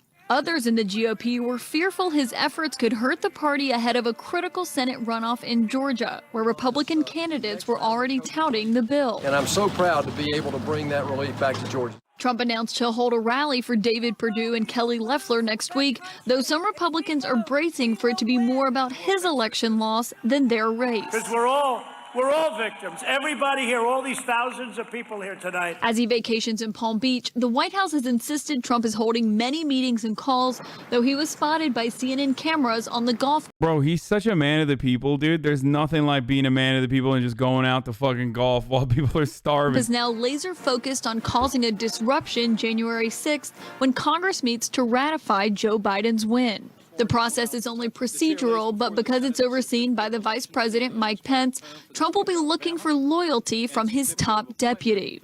Hinting at a possible spectacle, the president tweeted, Dude, landlord, why do they do this? New York just extended the moratorium on evictions until May. I've said this before, but my son is a landlord. It's his only job. He feeds his family with it. Why should the burden be on the landlord? It's a license for tenants not to pay rent, and trust me, some of them won't. Okay, then get a fucking job. 5 months of owning the libs. What the fuck? Jesus Christ, dude.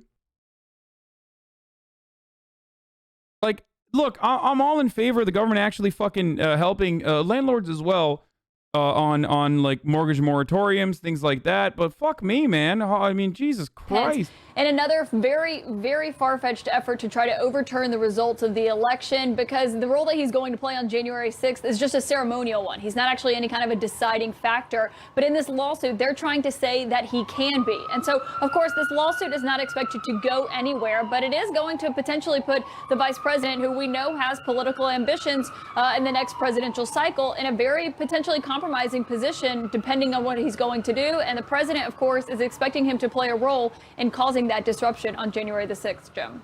Okay, CNN's Caitlin Collins, thank you very much. Stand by now to Capitol Hill and CNN congressional reporter Lauren Fox. Lauren, the House, as you know. Because it's an investment, not an automatic exploitative profit. You complain when the stock market goes down? Wait, what? What? Why are you responding that what?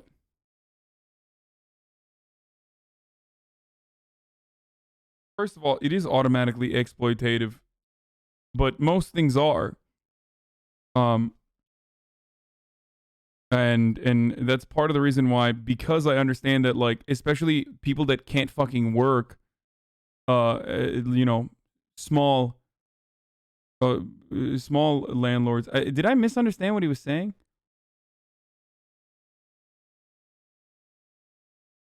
Landlords complaining about this is like a bookie for a sports book, complaining people not placing enough beds during a pandemic.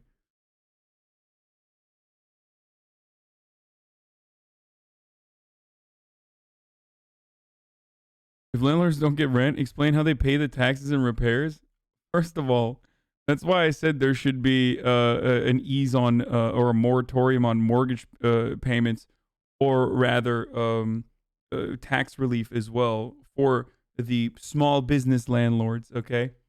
Or like, you know, the mom and pop landlords. The person who's like fucking 65 years old and has like an apartment that's their nest egg and that's their only means of survival, okay? Because they don't have a fucking pension plan or some shit. Like, I'm not saying, you know, grandma dies. Sorry. You fucking die. But this notion that, like, landlords repair stuff is a hilarious one. You must not be a renter. Or you must be a very lucky renter. Dude. Criticism of the Trump administration's cooperation in the transition. Let's go to CNN political correspondent MJ Lee in Wilmington, Delaware. MJ, President-elect Biden says the transition has not been smooth when it comes to key areas of national security, especially when it comes to cooperating or getting cooperation from the outgoing administration. What did he say? That's right, Jim. Biden was first briefed by members of his national security and foreign policy agency review teams and then expressed real concern and frustration that basically these teams are not getting what they need. Remember, this official transition process was already delayed because the GSA would not offer the official ascertainment for a number of weeks. So they were not able to sort of get that process started right away. And it was only sort of in late November that these meetings officially began between members of the federal agencies and members of the Biden agency review teams. And Biden today basically saying this has been a mixed bag. There are some parts of government where the cooperation has been full and we have received everything. Yeah, I don't care about this shit. Okay. Are landlords that shitty in LA? I don't even replace my own light bulbs. I mean, it depends. It depends. I think the poorer you are, like, with respect to the rest of the housing market, the less you fucking pay for rent, like the cheaper the area that you're in when you're paying for rent, the more likely your landlord's gonna be a dipshit. Like, once you move into like a better situation, housing wise, unless you're very lucky, once you move into a better housing situation, your landlord relationship improves as well. You misunderstood me. I meant the landlords expect profit instead of looking at their property as investments. When things are going good, they don't say shit. When the market's doing bad, they complain as if they expect the profits are 100% of the time. Yeah, because they're making money off rent. Yeah, they never consider that to be a failure. They never consider that like as though their business has failed. That's the point. But you can literally look at it from the same point of view as like a business is failing as a consequence of COVID, though. Like businesses that are failing as a consequence of COVID, you don't just say like, fuck you, eat shit and die. Oh, sorry, restaurant owner, like fucking die. Sorry, no one's coming to your restaurant. And the same goes for if that's a business. Same goes for like asking for assistance from the government for, actually we kind of do say that. So, but a normal government would not say that and shouldn't say that.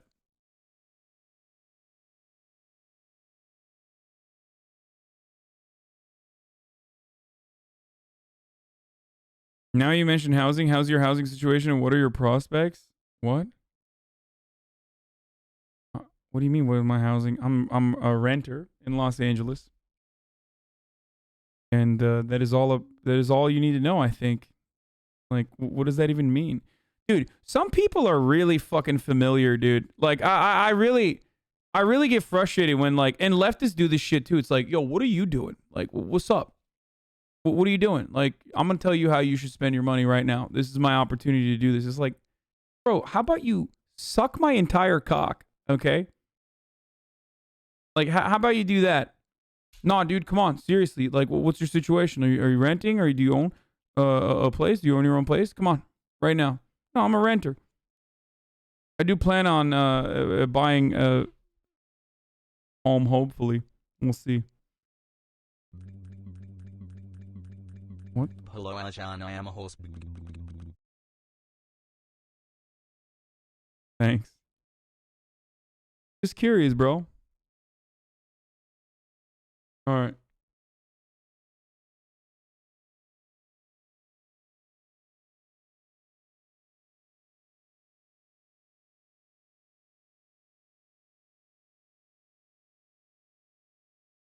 Okay. You claim to be a socialist, so you want to own and defend property? 2 months, Pog. Absolutely zero part of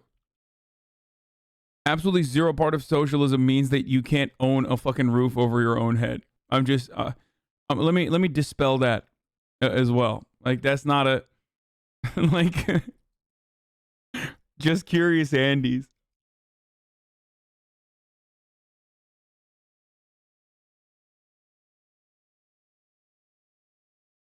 Hasan, you're awesome. Hope to meet you one day. We don't have to talk about politics, bro.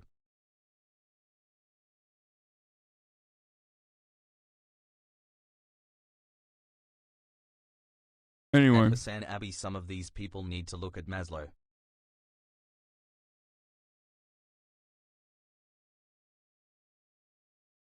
All right, let's do this. There is like TOS parts apparently in this though. I hear. So I'm a little worried. Is it what, like 13 and 3? Yeah, parasocial Andys can get a little overwhelming and a little inquisitive and a little annoying. Meanwhile, dudes out here with like, I am kind of jealous of people like Corpse who are able to like keep their identity and their profile a complete secret and a complete mystery. And like, while people don't respect, wait, why'd you say 121 has TOS? There's nothing TOS here. Well, people don't respect that either. And like very clearly want to violate that as well. There's nothing at 121 here. He's able to like maintain a distance from some people. Whereas 131, oh. Whereas I am not, no, there's nothing on 131 either. Yeah, bloodstains on the carpet is fine. Yeah, just because I like am way more open with what I do does not mean that like, what is this? Oh, this isn't bad at all. Okay, the 13. I'll hide that body camera. There's definitely blood there. It's like a cop patching themselves up. I think one of the Breonna is a murderers. You know, I'll be safe. Hello Hasan, this is Wilnef. I have decided we are no longer friends. Goodbye. I don't mean to go off topic, but when being a content creator, is it better to show your face or you could stay anonymous? I mean, if you could stay anonymous and be successful, that's great. It's probably better. I'm more willing to sell the construction cost at 400%. What? Do you think he wants to live in the shadows? Corpse has some deep cuts, man. Don't force him into the light if you don't want to. Can't you hear the pain in his voice? Jesus Christ. Are you LARPing? Is like, what the fuck? Is that actually something you fucking... 2 months, Lord mercy, dude.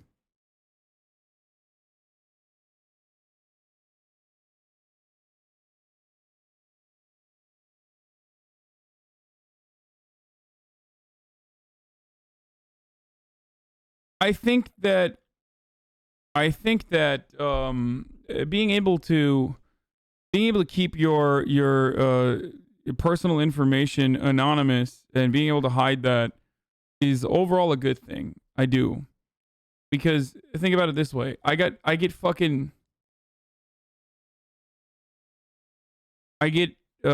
death threats. My family is open to harassment.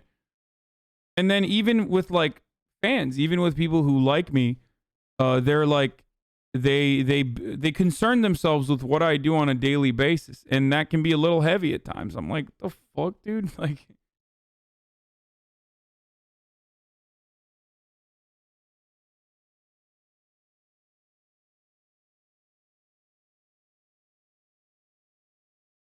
you know? 4 months already. Wow. Thank you the for a great famous, year. what about the famous bussy? Hasan. What? No, people that are constantly like I give a lot of myself to you guys already. I give more than what most people would be comfortable giving. I have opinions that most people would be afraid to talk about. I hope that me being able to openly talk about it, it gives other people courage to also openly talk about it and advocate for things that they believe in.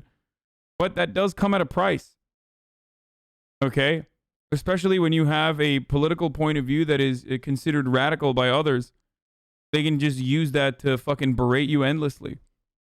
One of the greatest examples of that is literally when people are like, oh, well, you're a fucking socialist and yet you wear clothes. Or you're a socialist and yet you eat chicken tendies.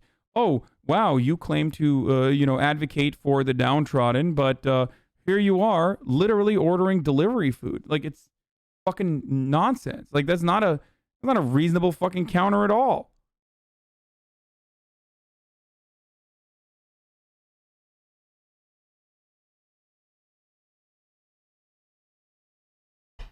Who the fuck are you, bitch?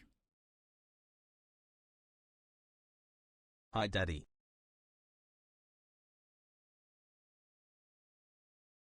So, it is an issue.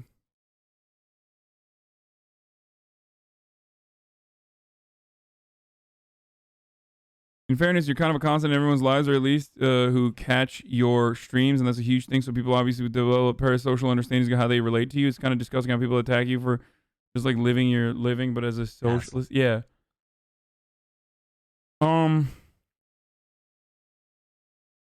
Yeah, it definitely is frustrating. It definitely gets a little heavy after a while. And I get the other side of it too, when people are just like, "Oh, dude, fuck you. You're in a great situation. You play fucking video games. I can't believe you're like crying about this shit." And you're right. My situation is much better than the average person, obviously. And I clearly love what I do. And a big part of the reason why I love what I do is because this community has been great overall. Imagine celebrities with literally paparazzi following them around. Okay, dude, I don't have to imagine. I know people that are at that level of fucking fame, but that level of fame also comes with a level of wealth that they can fucking avoid those people. A lot of times those paparazzi fucking snapshots are like literally deliberately leaked at this point. It's not like Princess Diana anymore. I ran the ad, didn't I? At the beginning of the fucking... I thought I ran an ad, didn't I? At the beginning of the hour? I did, I'm pretty sure.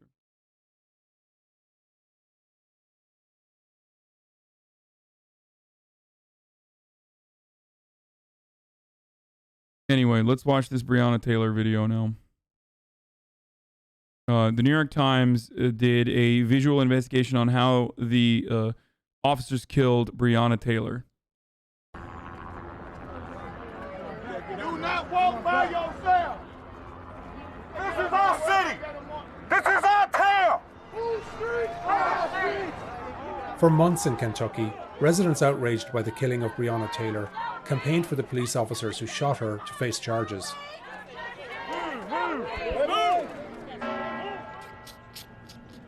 Commonwealth of Kentucky versus Brett Hankison. In September, a grand jury investigation indicted one officer for shooting into a neighboring apartment, and no one for killing Taylor. Is that the decision of the grand jury? I will grant the motion and assign bond in the amount of $15,000 full cash and issue a warrant. Is that it? Is that the only chocolate? What about the other? It can't be good. It can't be good. No one has been held accountable. This is injustice, and this is a start clock for the next level of our protest.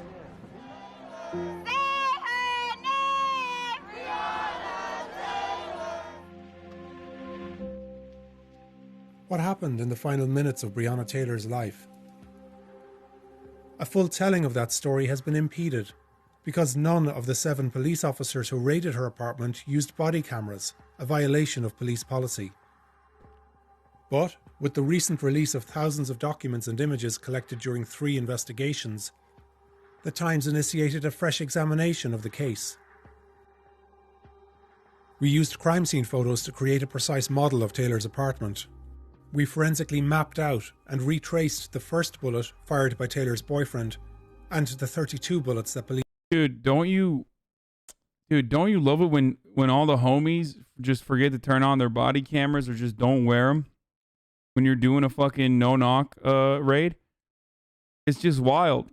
Crazy when you do that. And then you just fucking shoot 32 bullets into an apartment.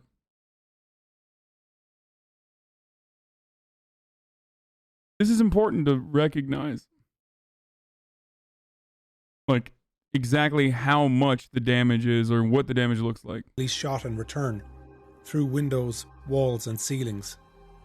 Using interviews officers gave to investigators, We charted their movements as they carried out the raid. And we analysed hours of 911 calls, grand jury proceedings, and footage by the SWAT team that arrived after the shooting.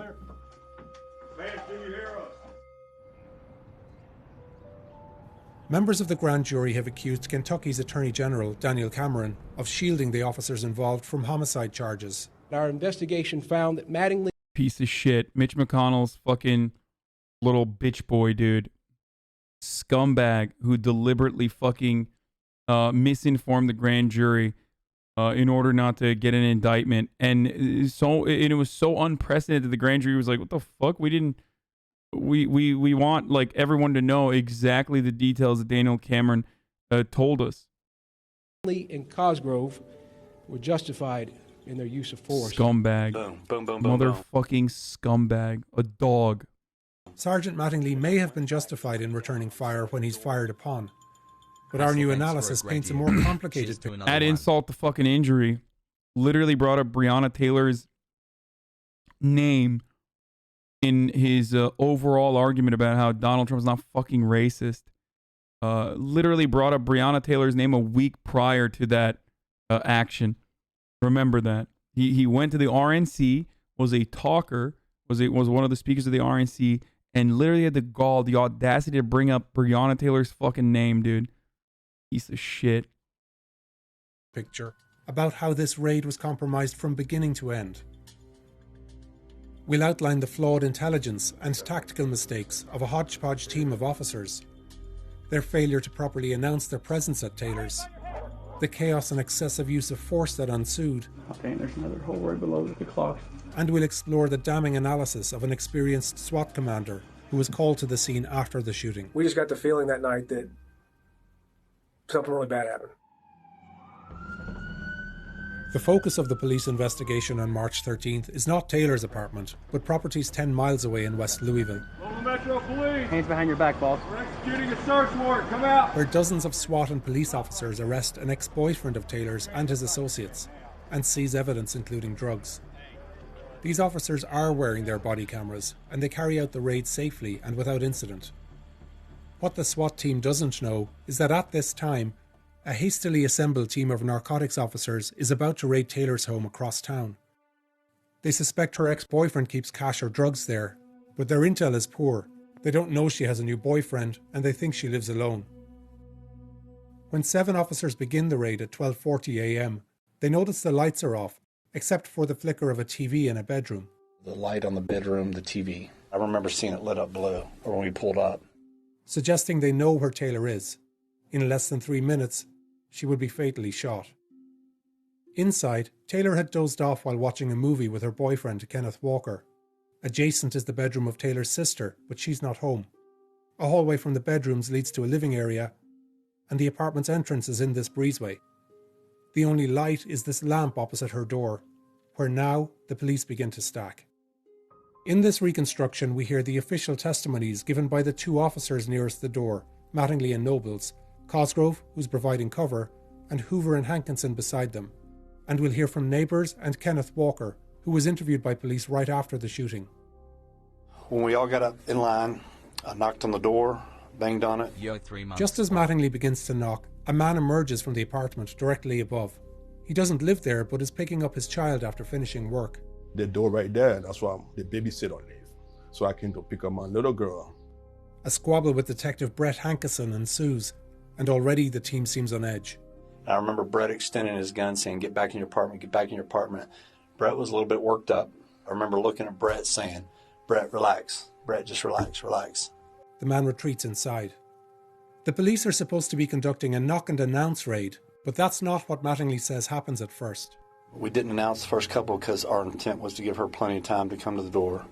Inside, Taylor wakes up. So it's a loud bang at the door. She pops up out of her sleep. It scared her to death. Me too. Like, who is that?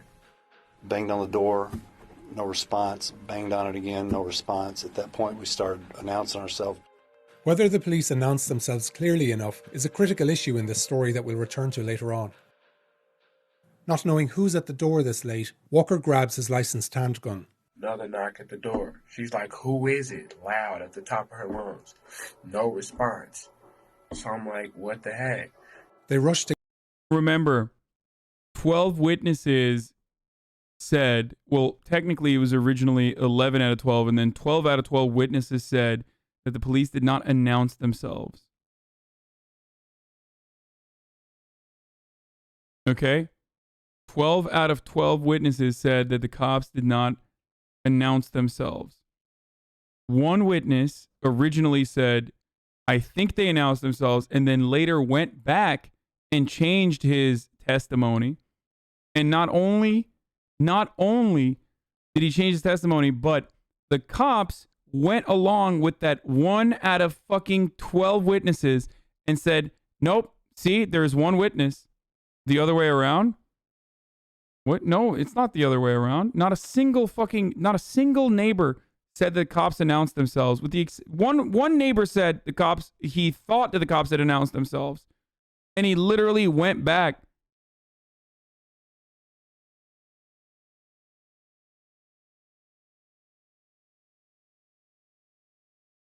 And that was enough for the police and the defenders, the police violence defenders, to literally say, oh, well, it doesn't matter. One witness said that they did actually fucking, no,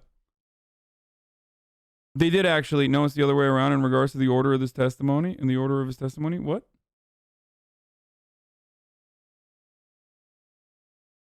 What is the advantage of not announcing themselves? Are they just doing their jobs poorly? Well, first of all, legally, they don't have to fucking announce themselves if they get a no-knock raid, if they get a no-knock warrant. He said at first they didn't announce, then changed his mind. To get dressed and walk toward the door. Never even made it like mid-hallway. Oh, one witness said they didn't announce and then went back and said they did announce. Oh, sorry, I had that wrong. Wait, really? I thought it was the opposite. Outside, some of the police do hear Taylor. I can hear somebody inside. I kept telling John, I can hear her. But after knocking and waiting for around 45 seconds, they decided they've given her enough time to respond and rammed the door open. The last time, I just said, let's just hit it. And that's when we did the, police search warrant. We'll show here what the police and Walker described seeing next. And I hit it. After the third hit, it flew open. And that's when it hit the fan. As we're coming to the door comes off the hinges like an explosion. The officers now make a tactical mistake. Mattingly steps into the doorway and puts himself in what police describe as the fatal funnel, a position vulnerable to gunfire and hard to move from. I could see down the hallway, and there's the male and a female, side by side, shoulder to shoulder, almost like they were together. The apartment is lit only by the breezeway light that's coming from behind Mattingly and the faint glare of the TV in Taylor's bedroom. You can't see anybody, though. It was dark. There was no lights. Thinking it's an intruder. So far, hey, sorry, if you've ever dated someone who is a drug dealer, then we could at the very least come into your apartment and break your fucking door down. Doesn't matter if you're dating someone else now. Doesn't matter what your profession is. None of that matters. So far, we all know how the story ends. But so far, the justification up to this point is literally, if you ever have dated a fucking drug dealer, we can just break your door down in the middle of the fucking night and come into your fucking house with guns. Walker aims low, shoots once, and hits Mattingly in the thigh. I feel like I aimed down because I don't need to kill anybody. So I just let off one shot. Mattingly immediately returns fire. I got 4 rounds off, and it was like boom, boom, boom, boom, boom. Then all of a sudden there's a whole lot of shots. Mattingly fires 2 more rounds when he falls and takes cover. Almost at the same time, Cosgrove moves in and fires, stepping on Mattingly in the process. He has now also put himself in the fatal funnel, and although he's shooting, he appears to have no idea what's happening. I see blinding, vivid white light and blackness at the same time. I don't hear any gunfire at all, ever. And I did not have any pain sensation or any recollection that I'm firing. He continues shooting blindly until he runs out of ammunition, a total of 16 rounds. If you told me I didn't fire a gun, I'd be like, okay, I believe you. Bro, that is fucking bullshit, dude. That is fucking bullshit, dude. Like, come the fuck on. Even that alone is like, if your job is so fucking serious as to like your regular fucking job could end up with the life with taking another person's life, then you can't say something like that. Then you should be fired immediately. Okay? Even at the very least, you get fired immediately and probably face criminal repercussions. Like, you have to. This is nuts. In response to Walker's shot, Mattingly and Cosgrove together fire 4 shots into a chair, cupboards, and a stove in the kitchen. 2 bullets go into the ceiling and pass through the living room in the apartment above, where the man, his 2-year-old daughter, and babysitter waited. 3 more shots go into the living room wall to the right. And the officers fire 13 rounds down the hallway where Taylor and Walker stood. Like, what are you fucking thinking, dude? Let's say that there's a drug dealer in there. Let's say there's a drug dealer in there with a gun. What the fuck are you thinking? Back away, build a fucking police cordon, evacuate all the fucking people that are in the apartment above and around. Like, that's not what you're supposed to fucking do. You're not supposed to be like, oh, it's time to fucking shoot. Let's do it. Like a goddamn stormtrooper, dude. Armchair cop. I mean, dude, it's fucking bullshit that me talking about what regular police practices are and should be and are literally written is armchair policing.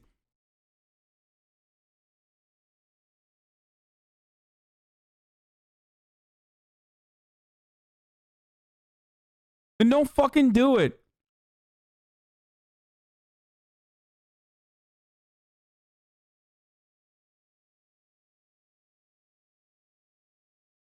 Like, did you miss the part where he literally talked about how they fired 2 shots into the fucking ceiling where the dude that they just talked to upstairs and that dude's fucking 2-year-old lives and the and the babysitter lives? Did you fail to hear that part? How is this in any way an acceptable way to operate?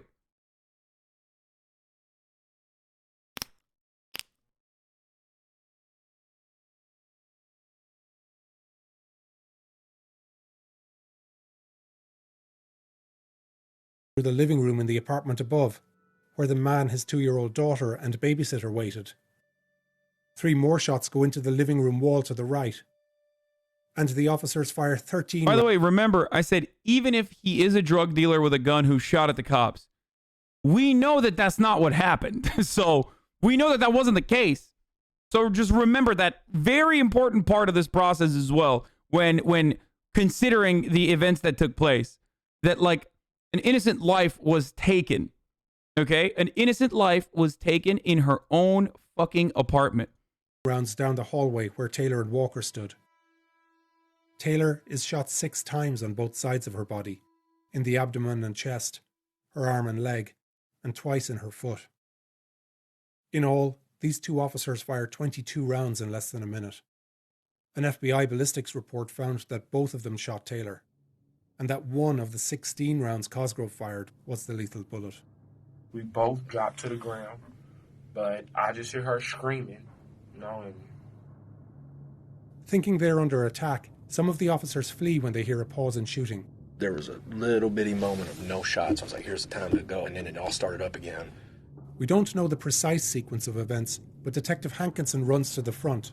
I can hear the firing as I'm making the corner. I can see the flashes, the muzzle flashes. But the only ones shooting are police.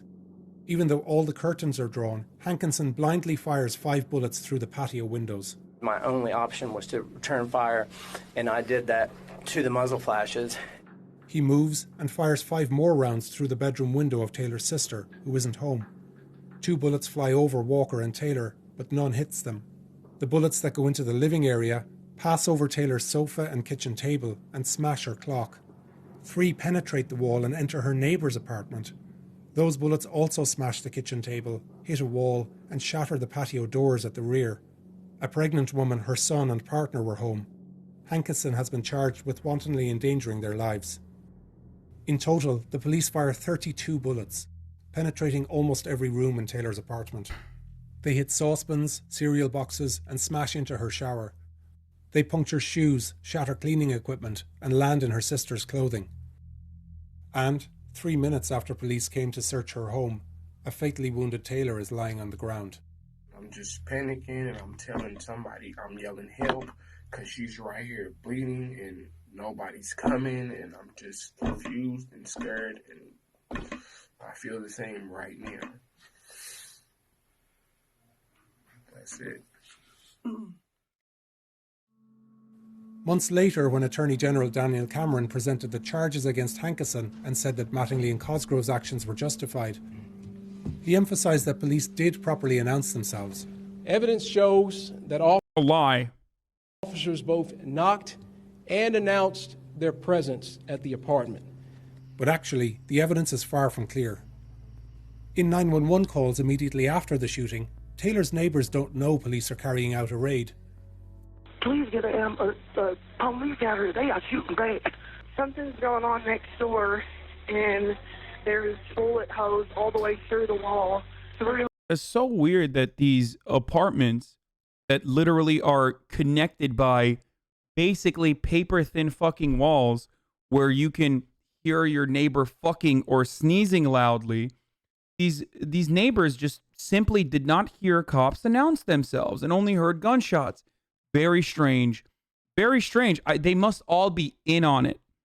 They must all be in on it to, you know, save their black friend who got murdered by the cops, even though she probably deserved it, right? Like that's what your argument has to be if you're defending what the fuck happened, the events that took place that night.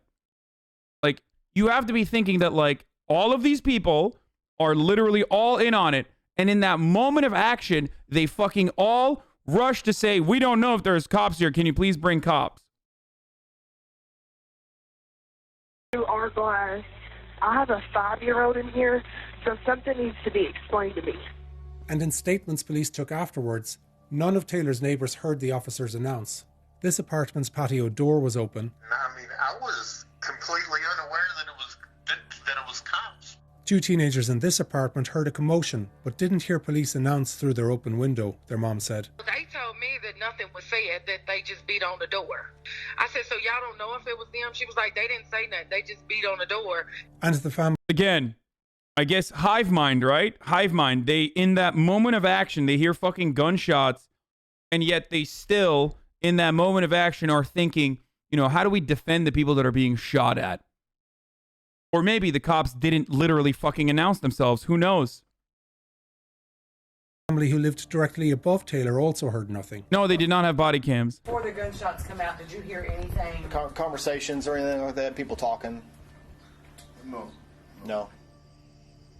In their statements and in interviews with The Times, over a dozen neighbours say they did not hear the police. Attorney General Cameron's assertion rests on the accounts of police officers and a single witness, Aaron Sarpy, the man collecting his daughter that night and who saw the police when he came outside. In his first interview with investigators, Sarpy was asked what he heard when he went back inside. Did you ever hear anyone identify themselves as police? No, nobody identified themselves. Months later, he told police his memory was foggy, but that he thought officers did announce. And beyond what the police said, this critical grand jury conclusion rested on his entirely inconsistent account. That was enough, by the way. That was enough. 12 witnesses. 12 of them say no. One of them says, oh, well, my memory's foggy. They're like, all right, that's good. That's good enough for us, brother. All the cops said that they announced their presence. And the one witness said that his memory's foggy. Boom. That's enough to say that they've conclusively fucking announced their presence. Remember, every part of our fucking criminal justice system is fundamentally broken because this outcome that you are watching right now is a part of our criminal justice system. This is an intended outcome. The carelessness in which we treat black bodies, the carelessness in which we treat poor people in general, okay, is absolutely a part of the criminal justice system. It's built into the fucking system. Okay, don't say fuck that grand jury. The grand jury do not have the right to just be like, no, we're going to indict someone. We're going to indict on charges that you're not fucking addressing or giving evidence for. You can't do that. The common prosecutor joke about grand juries is that you can indict a fucking ham sandwich. So if the prosecutor in that circumstance, or, well, Attorney General Daniel Cameron in that circumstance, literally purposely obfuscated and purposely did not bring additional evidence, so that it was impossible to fucking indict the murderers of Breonna Taylor. That was on purpose. That was a fuck you. There wasn't enough proof either way? What? What do you mean there wasn't enough proof either way? A person is murdered. We know that the raid is operated on faulty, fucking faulty and inconclusive evidence. We know that the fucking evidence was wrong now because we have the benefit of hindsight. And a fundamental part of like criminal negligence in this circumstance revolves around whether the police announce themselves or not. And if 12 witnesses say that the cops did not fucking announce their presence, he said, she said, that's not proof? Wait, what do you mean he said, she said, that's not proof? How do you think witnesses work, brother? What the fuck? Not only do they have witnesses, they have literally in the moment testimony. Well, oh, no. Where is it? They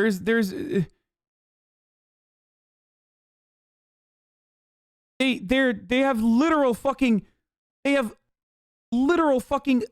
in the moment phone calls. Like, it's not something you can fucking make up or even have a problem with like recall.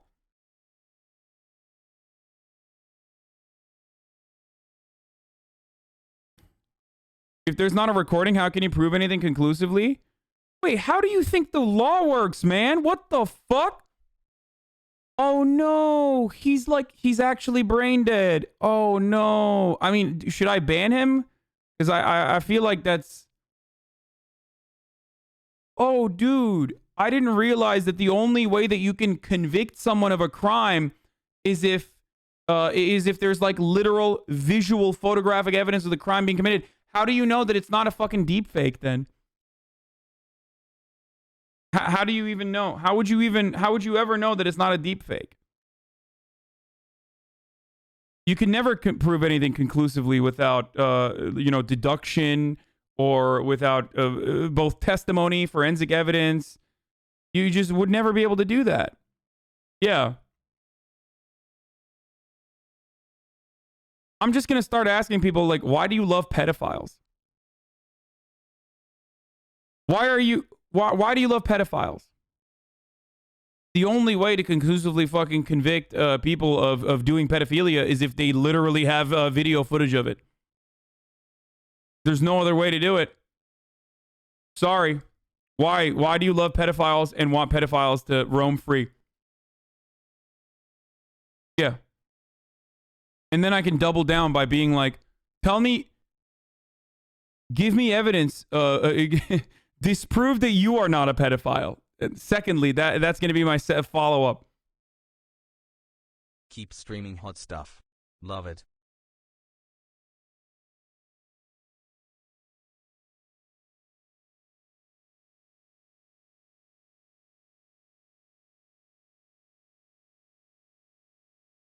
That's the whole point of our system, a trial by our peers like this guy's just brain dead. Wait, get that dude out of here, by the way, Moz. Yeet him permanently. Yo. Yeah. Famously, no one has ever been convicted of a crime without, like, actual fucking video footage of the crime being committed.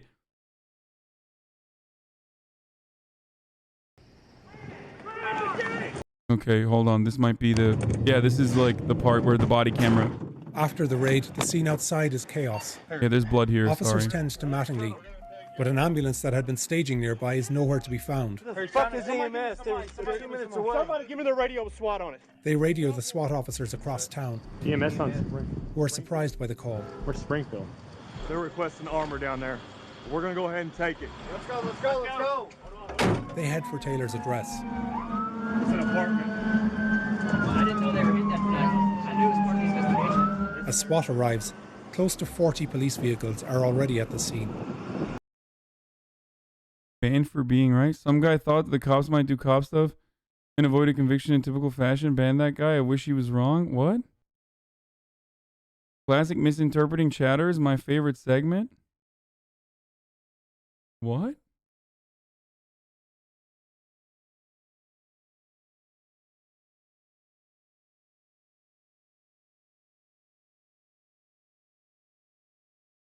Nice. You want some too, you motherfucker? I didn't even misunderstand him. He literally defended. What? Just ban me. Okay, here. You take an hour. Dumb fuck. Around this time, Taylor's boyfriend, Kenneth Walker, is being arrested. You've been hit by a bullet. That's unfortunate. Keep walking backwards. Hey, come on, we need to get moved because there might be a victim inside. Yikes, what the fuck is up with this dude's thumb, dude? Ew. Holy shit. I should probably... Walk backwards! Keep walking backwards! You're scared, right? Walk back, I don't send this stuff! Walk back to me! Walker had called 911 and neighbors had heard his pleas for help. You're in a fucking prison, that's what's going on. But at 1 a.m., almost 20 minutes after the shooting, the police still don't know Taylor is critically injured inside. There's somebody in there dead? Yeah, my girlfriend, it's her house! We have to go in if there's somebody. What is this about? My girlfriend is dead. I don't get. Keep walking! As Walker is being led out, SWAT gets ready to secure the apartment. My girlfriend is dead. I don't give a... Keep walking. Dude, these sick freaks, dude. These sick in the fucking brain, literal subhuman freaks, dude. Yeah, imagine fucking defending this shit, dude. Holy shit. Hey, there's a kid upstairs. He's not. It's a kid upstairs, little kid. Shoot him! He's got a gun! Hey, front door. Yeah, front door. Moving. Short. Clear. Left side. Wait, is there... They don't show the body, right? It's just blurred? Go ahead and get EMS in here. Check her pulse. Only now, half an hour after the raid began, does an EMT finally check Taylor. Yeah, there's a hole right there. And later, as two officers stand guard, they take in the scene. They see Taylor's uniform. She worked as an emergency room technician in city hospitals. They note the bullet holes. Body level. Hey, can anybody advise if we talk to the neighbors directly above this apartment? There's gunshot holes in the ceiling. Outside, the SWAT officers debrief on what they've seen. Hey, camera's off there, by here. Yeah, mine's off. Mine's off. Oh, sick, dude. Yeah, hey, brother, we gotta talk about what events that took place here. You better take your fucking... Better turn your camera off, brother. Oh, hey, don't worry. Mine is off.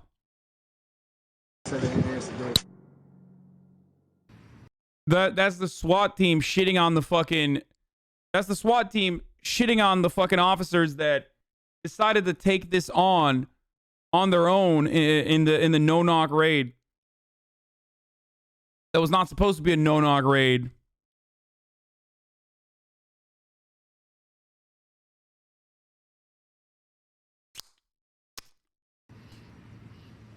The SWAT commander who was called to Taylor's home after the raid was later interviewed by investigators.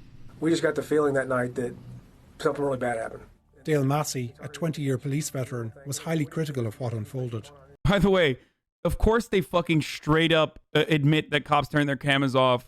Yeah, of course. They do it all the time. What, you think it's a fucking coincidence that, like, so many of these incidents occur when the cameras are off? No, they fucking know, dude. Of course. Of course. Bad happened. Dale Massey, a 20-year police veteran, was highly critical of what unfolded. He said there was no coordination with SWAT. We had no idea they were going to be at that apartment that night. I would have advised them 100% not to do it. And that executing another warrant at the same time may have compromised Taylor's safety. We treat safety very important, right? So, like, simultaneous warrants, bad business. Narcotics. Yeah, right, dude. I mean, listen, even the fucking SWAT guys that are using this as an opportunity to be like, yeah, we're so much better than the other dudes there. Like, first of all, a lot of the people that are in the people that are doing SWAT are still like regular fucking cops. Maybe some of them have additional training and shit. Yes, but like it's the same shit, and they themselves often engage in brutal acts as well. They're part of the same fucking organization. It's bullshit for them to be like, oh yeah, there's the other cops that fucked up, not us. 6 officers testified that they didn't know Taylor had a new boyfriend, that her sister lived there, or that her 2-year-old niece regularly stayed. Massey said the department had a history of poor intelligence gathering.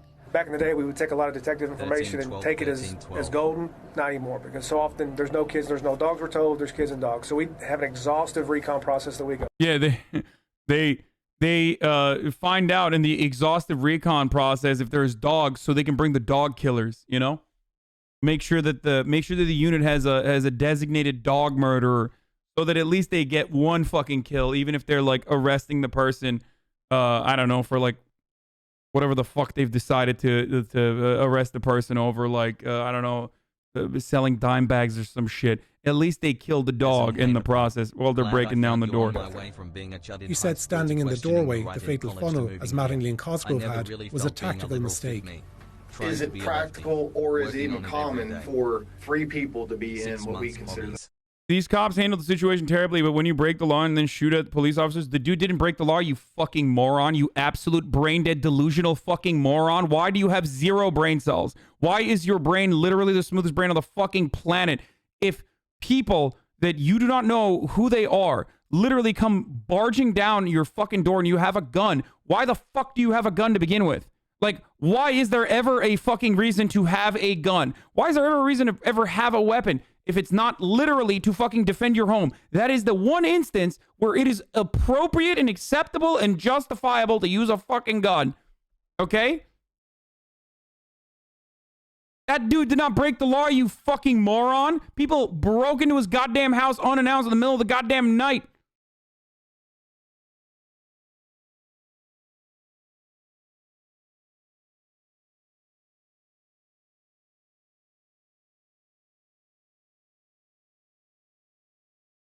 The fatal funnel. Absolutely not. No. You would never put, yourself in that situation. And that there's a right way and a wrong way to conduct a raid. You knock, announce, and give people ample time to leave. We're not going to rush in to get dope. We're not going to treat human life more important than any amount of dope, right? And just to be clear, no drugs were ever found at Taylor's. His harshest criticism was of Hankinson's blind shots into the apartment. You have to know, A, what you're shooting at, B... Yeah, no, it's not murdering a fucking emergency room technician, but it's actually, firing blind shots. How about all of it's bad, dude? What's in front of it and B, what's behind it. There's no other way. Wait, isn't it initial to date that someone had dated a drug dealer earlier? Yeah, is that a fucking death sentence? I didn't realize that, like, if you at some point in your fucking life dated a drug dealer, that means, like, unmarked people could just, like, fucking come in and break down your door and kill you in the middle of the night in your house. I didn't realize that that's how things operated. Very cool, though, that that's how things operate. You know what? Fuck it. Maybe they should go to her sister's place of work and murder her at her place of work as well. Fuck it. Just genocide the family, dude. Just kill the neighbors for fun, too. Fuck it. While we're at it. How does that work?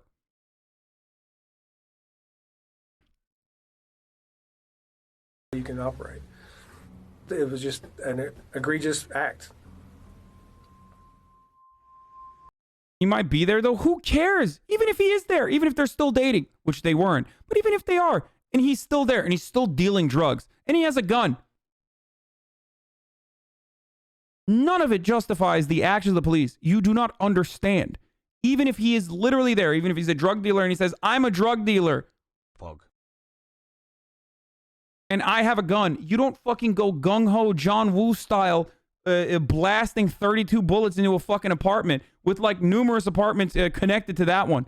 Are you fucking psychotic? Saying the homeowner broke the law. The cops didn't directly say that they were cops from the county, and they didn't even tell the homeowner to make himself and his location. Didn't the boyfriend shoot first? They should be charged with manslaughter, but are they supposed to just eat bullets? Yeah! Yeah, literally. If you don't fucking announce your presence and you break in and you eat a goddamn bullet, sucks to suck, motherfucker. That's literally on you. That is literally on you. Yes, eat the bullet and fucking die, by the way. Because the alternative is you kill someone innocent who was literally in their own home. So yes, in 100% of the circumstances in which police are escalating to a point of violence and killing an innocent human being, yes, I would rather, of course, have the public servant whose duty is to put his life on the fucking line die instead of the innocent person in their own house if they are the ones who are starting the altercation. Are you fucking crazy? No, it's not in a fucking video game. I'm not saying I am not currently stating a position that is ridiculous. This is in line with like conservative ideology. This is in line with fucking libertarians. This is in line with liberals. Every single person should have this exact same point of view. If you are breaking into an apartment without announcing yourself and escalating to the point of violence, and someone who thinks in the middle of the night that they are defending themselves and their girlfriend shoots at you, yes, you eat the bullet and you go back, you cordon off the entire fucking area instead of immediately fucking popping off and potentially killing neighbors too, not just the girlfriend, not just the person who popped off on you in a justifiable capacity, but also fucking neighbors too. Yes, you're a cop, motherfucker. If you want to fucking get respect, you got to earn it, bitch. What do you think this is?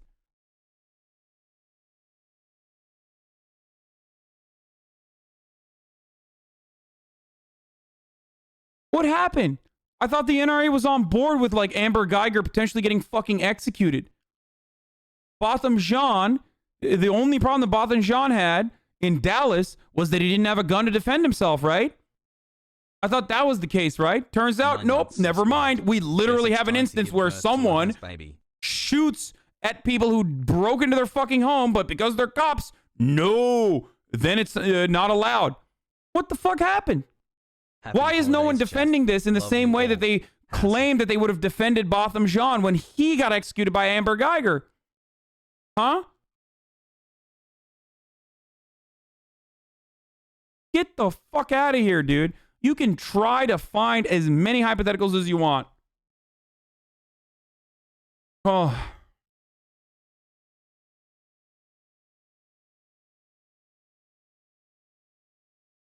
You have a right to defend your property, not just in the South, everywhere. This is not like a chud thing. Of course, if push comes to fucking shove, and you're gonna defend yourself, especially if you're in your own home. Like, it's the one area. It's the one area where you should be able to defend your fucking self. People extend the castle doctrine or stand your ground laws into offensive actions like killing people in the fucking streets or whatever the fuck Kyle Rittenhouse was doing. They tried to like literally expand on that. But the one instance where it's perfectly acceptable and perfectly appropriate is like you're in your fucking home and someone comes barging in. You have a gun? Yeah, of course you're going to fucking use it to defend yourself.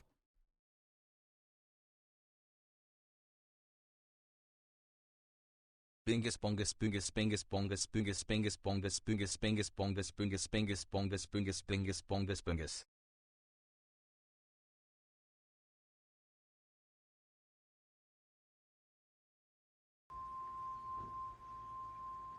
Under Kentucky law, Kenneth Walker had a right to stand his ground against what he believed was an aggressor. And the police in turn have a right to self-defense. I banned that other person because 1340 is literally the point where there's blood.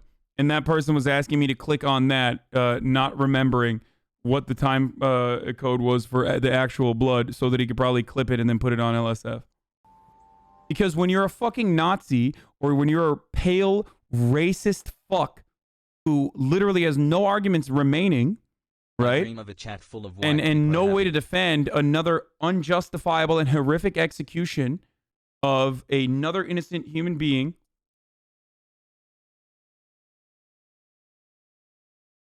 That's the point they get to.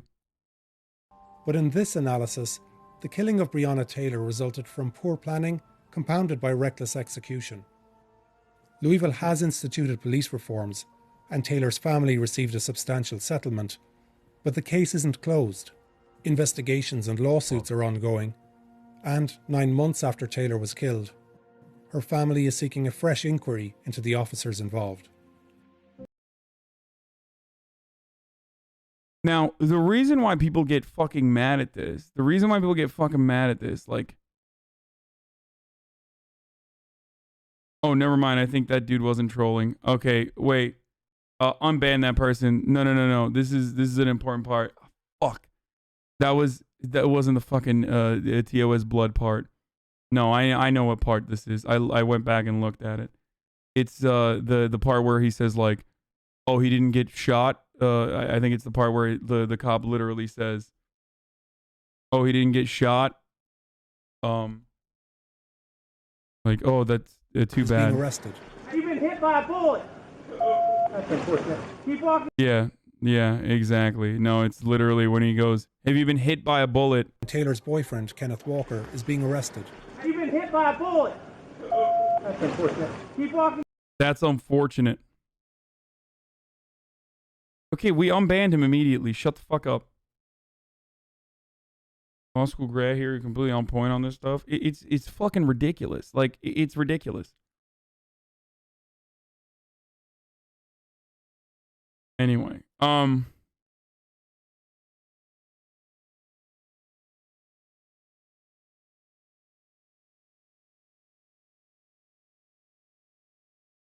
if police were to raid in a no-knock with a guy shooting back, the police officer should take the hit, then recoup, set up a brigade around shooting immediately without the knowledge of collateral damage, which could escalate as the issue is much worse. I agree with your take on it. Yeah, it's fucking nonsense. You don't do that.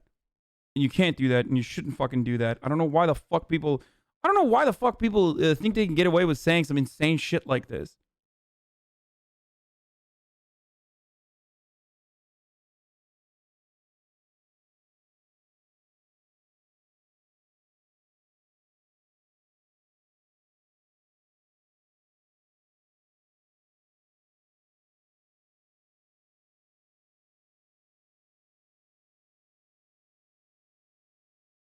Love you, Hasan. Hope A you're burglar breaks into my house and I shoot at them. The burglar shoots back and it kills me. The burglar is justified because I shot first. That's the logic these fucking bootlickers are using. Oh, that seems very similar to the logic that some other people have used to justify the Kyle Rittenhouse murders as well. Cops are trash. By the way, in one at least shining beacon of good news in all of this awfulness, the House has officially passed the 2K STIMMY. Pennsylvania, pursuant to House Resolution 965, I hereby inform the House. I'm gonna run an ad right now and go pee real quick, but here it is. HR 6395 over the objection of the President. Top of the hour, every hour I run a 60-second ad break. It's time right now. Case of Hawaii. You can subscribe with a Twitch Prime for free if you no longer want to see the ads with an ad-free broadcast experience, and you can send me links and shit too if you're a subscriber. Passing HR 6395 over the objection of the President.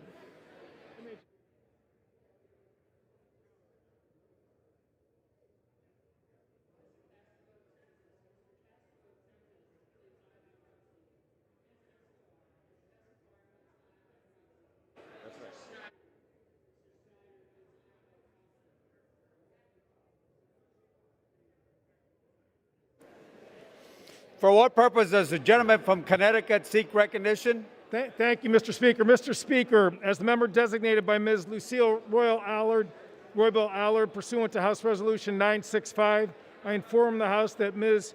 Roybal Allard will vote yes on passing HR 6395 over the objection of the President. Mr. Speaker, as the member designated by Mr. Himes, pursuant to House Resolution 965, I inform the House that Mr. Himes will vote yes on passing HR 6395 over the objection of the President. Mr. Speaker, as the member designated by Ms. DeLauro, pursuant to House Resolution 965, I inform the House that Ms. DeLauro will vote yes on passing HR 6395 over the objection of the President.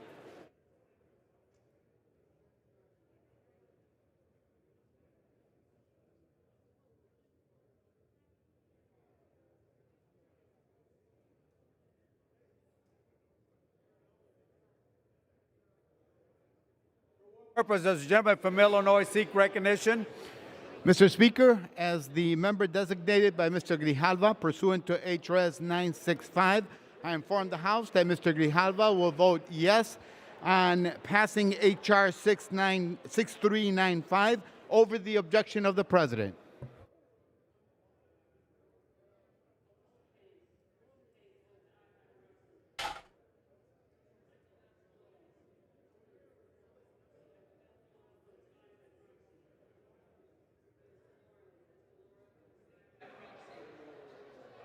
This is the defense bill they are voting For on. what chat purpose bunch of does the gentleman dummies. from North Carolina seek recognition? Mr. Speaker, as a member designated by Mr. Bishop of Georgia, pursuant No, to they're overriding the veto on the defense bill as well. They already voted on the 2K stimulus, and it's going to the Senate now. over the objection of the president. As a member designated by Mr. Carson of Indiana, pursuant to H.Res. 965, I inform the House that Mr. Carson will vote yes on passing H.R.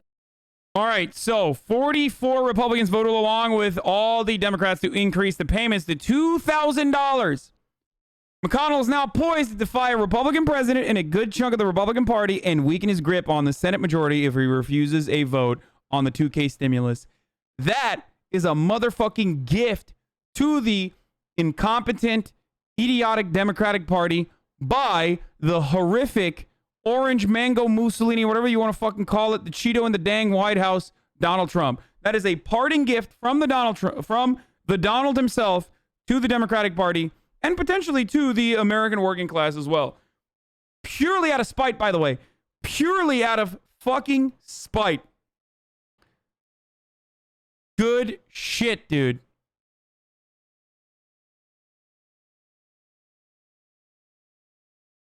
What is this? Update that 2 blue dogs voted against. Oh, never mind. The other was a lame duck, Dan Lipinski, and in one of the final acts of his career. Oh, God. Dan Lipinski is such a fucking piece of shit.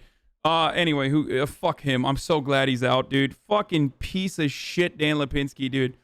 I mean, he's out. He's done. I hate conservative Democrats so much. AOC has called the blue dog out. First of all, AIDS starts phasing out at 75K. It's already tied to the outdated info income. Don't make it worse. People who made 100K plus also had income disrupted. Is this really a good reason to block aid for millions if you're going to err on the side of helping people? Blue Dog Democrat Representative Schrader comes out against the 2K checks and says people who are making 6 figures incomes and who do not have been impacted by COVID-19 do not need checks. Scumfucker.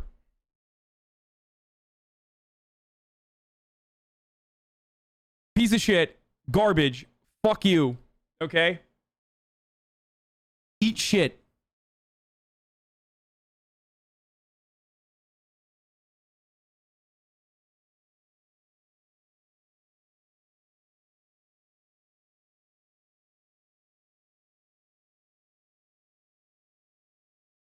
Anyway. Yeah, no, I know Dan Lipinski fucking got Comster, dude. Mary Newman ousted the 8-term conservative Chicago Democrat on Tuesday. Piece of shit, dude. Piece of garbage, dude. These are... Fuck, man. This is the type of shit that is like... politicians are human excrement. I mean, straight up. He is a disgusting scumbag.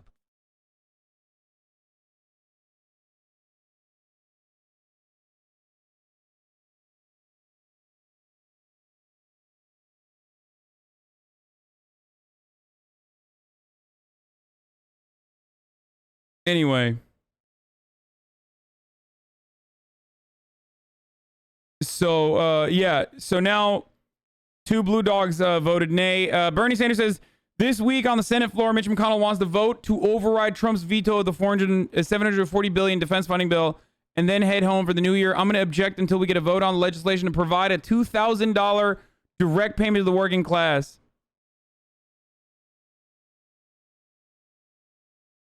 I never got the initial $1,200. So what makes me think I'm going to see a penny of this? I donated to you. I knocked on doors for what? Where's my $1,200? And then after that, we can discuss the highway robbery. There's this bill. Bernie, you failed me big time. Where's my check? What the fuck? What do they expect him to do? Like, what?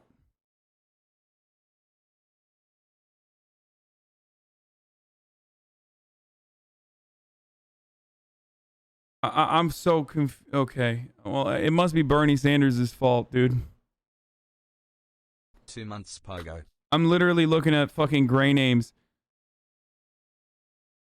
on the internet. They literally gave a last call for if people didn't get the check and ways to claim it.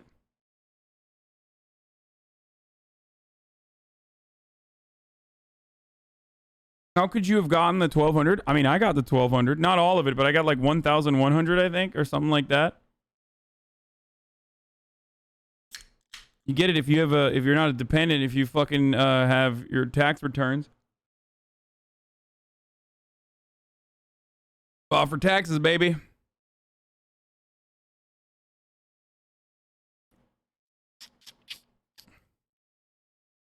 Let the Hasino vote on whether the 2K bill will pass in the Senate. Oh my god, you guys are fucking terrible. This Cash Act for 2K checks includes dependents. Wait, really? Right, but this 1,400 instead of 1,200 for adults and 1,400 instead of 500 for kids, 2,000 instead of 0 for dependent adults, and effectively it's phased out at significantly higher incomes. Coming soon with the budget hawks, but looks like the House bill to boost rebates to 2,000 will cost about $435 billion. Good. This is all around good, man. Here's why it's good. Okay? Here is why it's good. I think this is a W for the American people. Why is it a W for the American people? It's one way that the American people can fucking recognize that, like, you know, the government should give you more money. The government should be there for you. Now, I am still, of course, always apprehensive and relatively fearful that this will turn into a UBI conversation about a right libertarian UBI conversation that revolves around the abolition of social safety nets and just giving people direct cash instead, which will be bad. And I hope it doesn't go there, because right-wing UBI is horrible, left-wing UBI is fine, but right-wing UBI is gross and horrible and scary.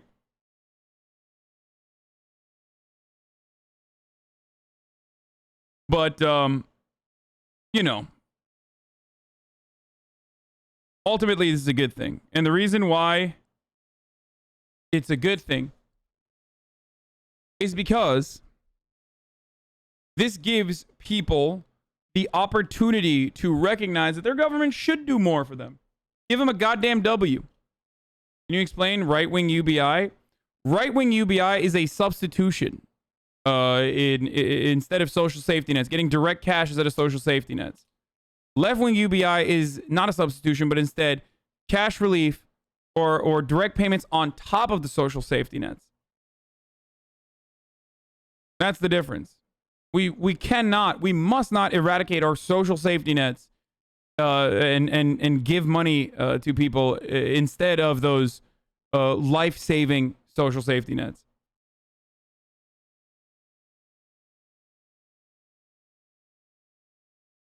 Bernie should hire Ossoff and Warnock as temp staffers and give them floor privileges for the day just to stand there. Only a half-serious proposal.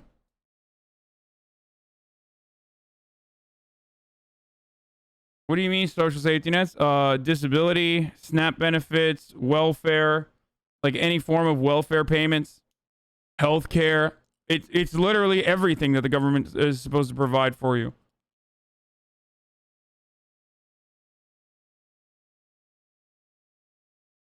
How'd you qualify for stimulus when you make so much money? A great question. How did I qualify for stimulus when I make so much money? Because I didn't make so much money when they were adjusting for how much money I made. That's how it fucking works. And it doesn't matter because they take it off your taxes once your 2020 returns come in anyway. So, good. Means tested afterwards. But that is a fundamental problem that people have with my income, with my level of income. Because everybody automatically fucking assumes that, like, oh, well, you have 40,000 subscribers right now. That must mean you had 40,000 subscribers every single day since the beginning of your life. It doesn't fucking work that way. Okay?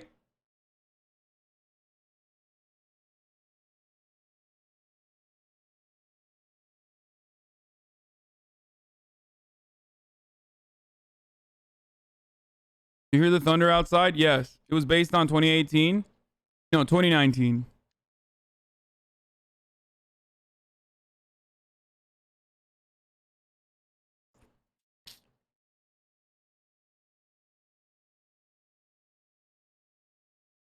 It is raining like a motherfucker out here. It's great, dude. It is so cozy. I love this shit. 5 months big place hassle. I love this, dude. I'm feeling cozy as fuck. My mom makes $250K and she got a piece of the stimmy. There's no way. There's no way she got a piece of the stimmy for two. Wait, what the fuck? Uh-oh.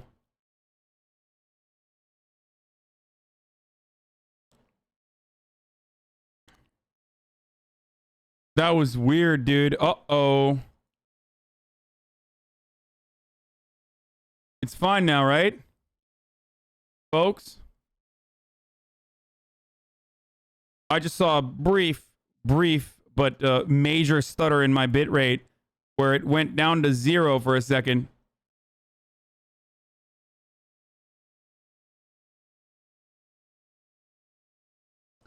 California infrastructure cannot handle extreme weather conditions like rain. And I mean like literal light drizzle will fucking destroy your otherwise uninterrupted, well, you know, doesn't never really uninterrupted, but like Big gulps, A. Your internet.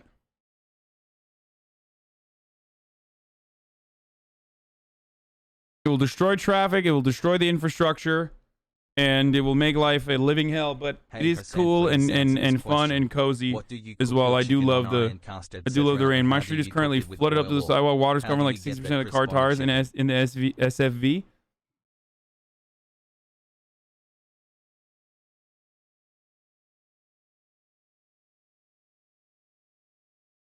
Anyway.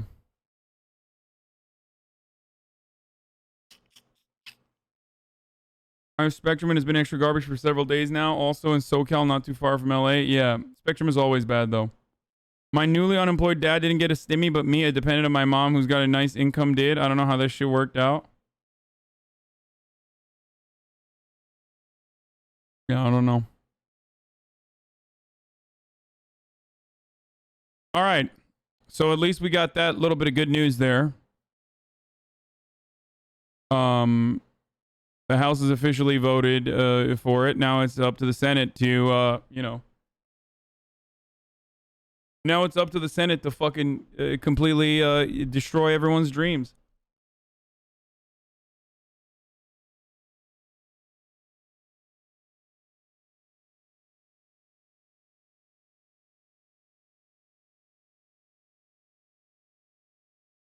Also, the second stimulus check update. Unemployment checks will come on time despite Trump delay in signing bill. So they did work in retroactive payments. So that's good as well. For those of you who are wondering on that end.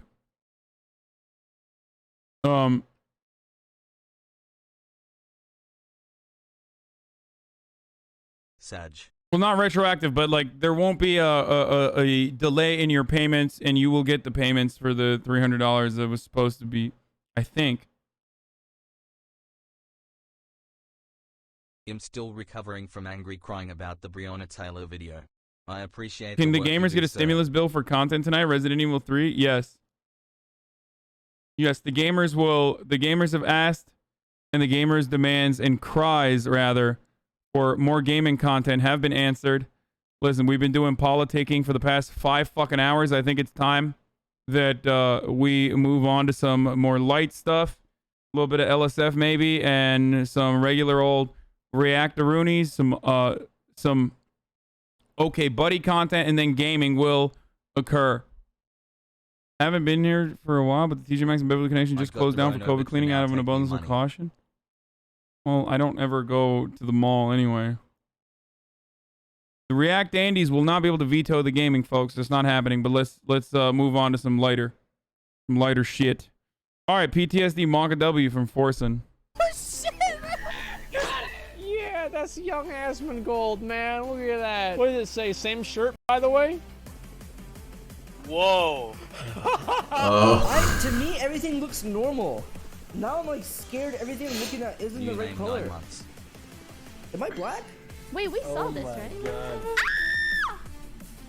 Ah! Okay. S-Man, don't look behind you. That's the ghost of Xavier. Wait, what is this video? Did I watch this video already? Horson. XQ viewer snipes NMP lol in Norway store. Look at all that. That's my Kermit gift. Oh, I did watch it. Okay. Oh no. Wait. XQC viewers mad he's not live. Look at all that. True. Why is the juicer not live? Does anyone know when the juicer comes live? Forsen almost got banned again. In the series, the Sons, who provides the voice for Lisa, son. Oh god. Okay, dude. Oh, Shroud Uber getting a 0-star review. Dude, is this game fucking fun? Like, I don't understand. Is Rust actually good, or does it fucking suck? Don't play it, man. HasanAbi, it's 2 months. I made this video for you. Please watch. No, too soon. I needed a second. No, Rust is bad. Never play Rust. I needed a second, Anna. It depends on who you play with. It can be super toxic. Well, I wasn't invited to play with the other streamers, so I don't know what that server like. Excuse appears on the daily dose. That's cute, yeah. That's a cute cat. This guy knows how to draw a perfect circle. What the fuck? He didn't have a problem with XQC doing his fucking voice? I did his voice too. That's not how XQC sounds like. That's what he was doing. He was doing a daily dose voice. So did I. If you play Rust on public services for 11-year-olds that call you the N-word, that's probably why Chad hates it. Oh, okay. That's the end of this video. I really hope you enjoyed. And I'll see you guys again very... Mine was... Wait, do you want to hear mine? I don't know if it'll use... Ah, fuck it. Let me see. I have it. I have it here somewhere. Daily Dose only wanted big content creators, not small fries. Well, he asked me, so clearly it wasn't. Watch the VOD. XQC did loads of recordings and he played them. I did a bunch of recordings too. Hold on. I'm going to show you. Where is it? Well, I think he just ended up not using it because he didn't use the clip that he made me. He didn't use the clip that he made me do a sound over. Let me see. Let me see. Let's see if I can find it real quick. Hold up. Oh, here. This is it. This deer was stuck on a frozen lake, but these people were kind enough to slowly move it off. This deer was stuck on a frozen lake, but these people were kind enough to slowly move it off. This deer was stuck on a frozen lake, but these people were kind enough to slowly move it off. Wait, he used the clip? Oh, he did use the clip! He just didn't use my voice! Wow. Wow. Who narrated that one? Wow. Okay, Daily Dose. Called out a dude for saying racist shit in Rust. He found me and killed me.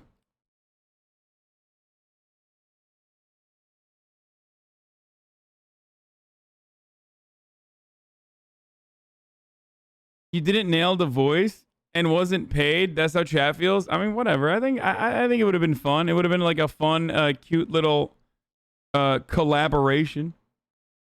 Oh, he went with Ludwig instead? Okay, dude. All right, dude. Okay. That's fucking... Yo, that sucks, dude. No, it's because I'm not a fucking OTV Andy, dude. It's because I don't fucking play with like Saikuno and fucking Corpse Husband and shit. Fucking bullshit, dude. Oh, come on.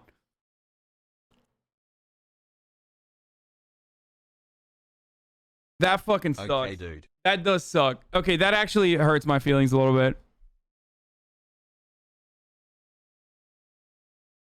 It's not Lud. Watch. Frozen Lake, but these people were kind enough to move it off.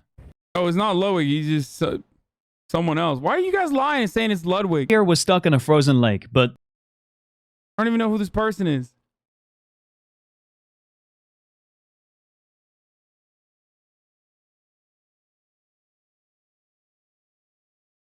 Who is this? Tommy Innett's friend. Hi, it's been 8 months, and I was here when you had 12K subs. Love you. Give me back my city. Give me my city back. Don't know what the fuck. I don't know what that means. Love you. Also give my city back. Don't know wall Sadge. Who is it? You guys are just making shit up now. You're roasting me on the OTV server, dude. I don't know. I know. I don't know how to play.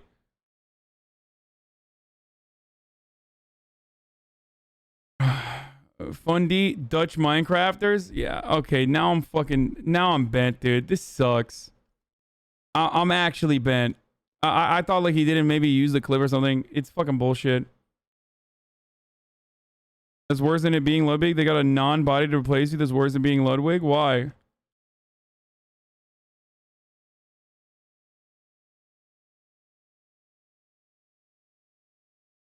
Ludwig is in the video. He's just not a part of that one. I don't know. That sucks, dude.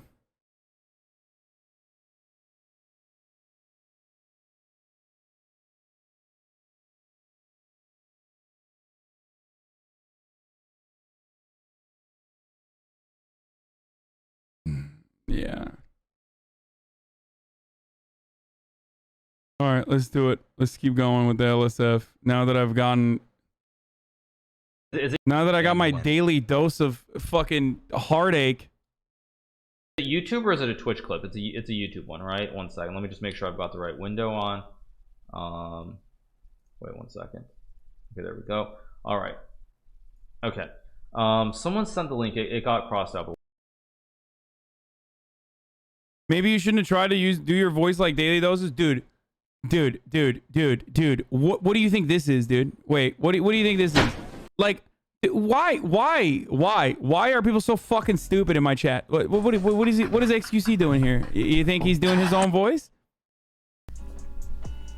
This guy knows how to draw a perfect circle.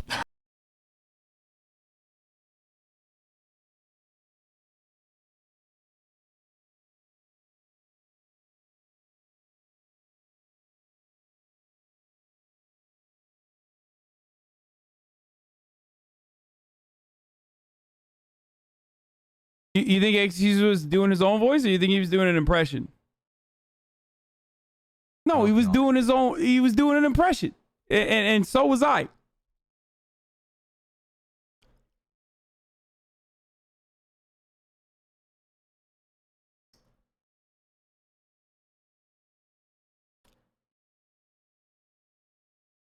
Okay, dude. Okay, like just call it. Just fucking call it what it is, dude. Look, call it what it is. You can say he's like his friend. You can say he's a bigger streamer. Like, don't fucking act like, oh, his is better than yours or whatever the fuck. Like, why do you gotta just like say insane shit? Why do you gotta say insane shit to just fucking be like to like try to trigger me further? Fucking non-doctorate PhD Andy's over here. Pikachu. Good. Okay, my turn. They think I don't understand Norwegian. Nick. What? Those kids think I don't understand Norwegian. What are they saying, Norman? What are they saying? I'll tell you later. Just tell me now. I'm not gonna tell you on stream. Why? Is it hurting your feelings what little kids are saying? No, that's not it. Low-key coping was proud of you? What do you mean I'm coping? Dude, why?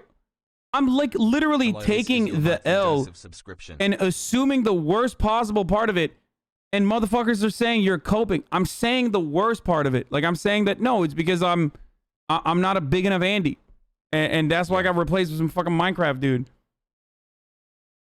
Like, that's not coping. That's just like accurately assuming what happened. It's the opposite of fucking coping. Anyway, I didn't finish the Hikaru one. Let's do it. Is it YouTube or is it a Twitch clip? It's a God, I YouTube. fucking have literally the... Okay, here. How many months is this? Let me see. 7 months. Mac is bad. Okay, goodbye. Have fun watching the fucking chat. Does anyone else want some? All right, time to just like fucking... No. Don't try to take it away now.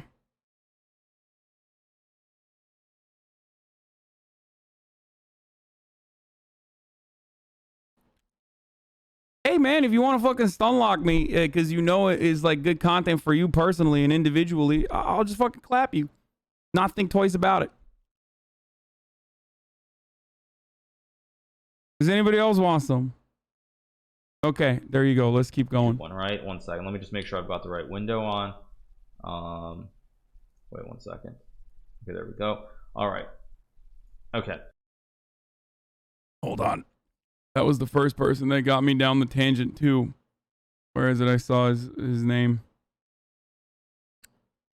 I just saw his fucking name. Thanks for doing all you do, Hasan. Did he get clapped up, dude? Where's that fucking chess master Andy over here? 5 stages of grief. Permanent. 5 stages of getting permanently banned.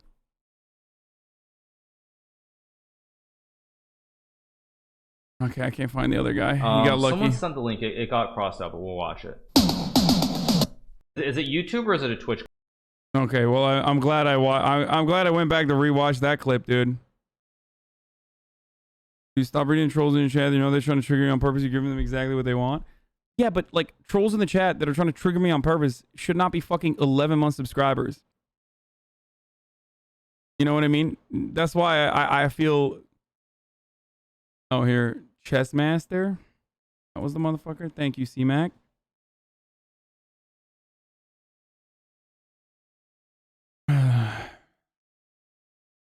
Oh, he's already banned. Okay, no, I'm gonna ban him myself.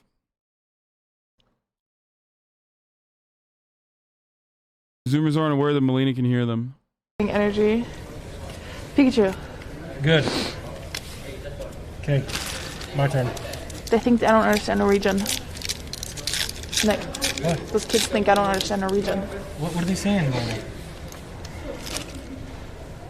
What are they saying? I'll tell you later. Just tell me now. I'm not gonna tell you on stream. Why? Is it hurting your feelings what little kids are saying? No, that's not it. Are they being racist? No, keep your cards closed. Are they just trying to steal the cards? It's not right. Energy. I don't know what this is. Thanks for all the HasanAbi, Austin Show, Noel Miller, and Will Neff can't help but do accents when meeting a British person. Oh, this was funny as fuck. But yeah, no, pleasure to be on here. Pleasure to meet you guys. Yeah, pleasure, mate. Hell yeah. That's terrible, Austin. Please don't do that. All right. So, like, what you thinking, bro? Like, tell us about your bird in it. Rather silly in it. Sorry, bro. Graft in it, right? Yeah, mate. Oh, Yeah, we this should is probably horrible turn it up idea, a wasn't few notches to make you feel comfortable. Yeah. You got a license for that So, like, accent, I'm bro. like eating a pussy and all that. Yeah. So you was eating a fanny, yeah. Okay, he's gonna leave. You was 3 fingers in there. Yeah, you was eating a fanny on the tube, mate. Yeah. Jim, That's when all- you eat that's pussy, only do you advice review you it get. like Top Gear? No, because I'm from the north, right? We do things, we do things right you in the got, yeah, north. you guys do things differently. You guys do ketamine. All right, go ahead. Yeah, exactly. Yeah, that's what, you know.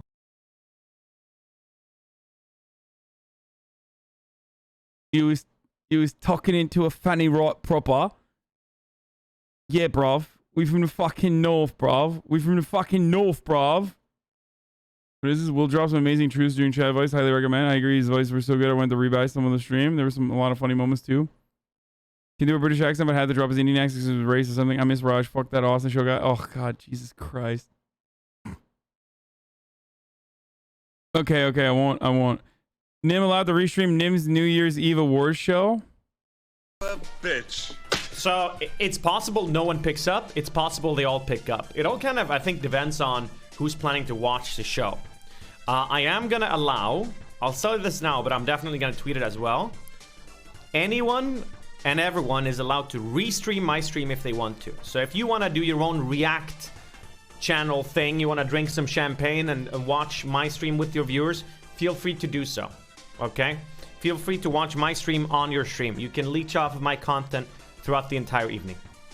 The only thing I do ask, if you are indeed one of the winners and you're doing this, then at least give me the courtesy of actually coming on the show if I try to call you. That's the only thing. Hell yeah, dude. Pog. Content for Asham. Pog. Shroud almost passed out during an 18-hour stream. What the fuck? Why is he doing 18 hours? He did one like for Cyberpunk 2. What the fuck's he doing, bro? I guess when he has fun and he enjoys it, he's just like cranking out 18-hour ones.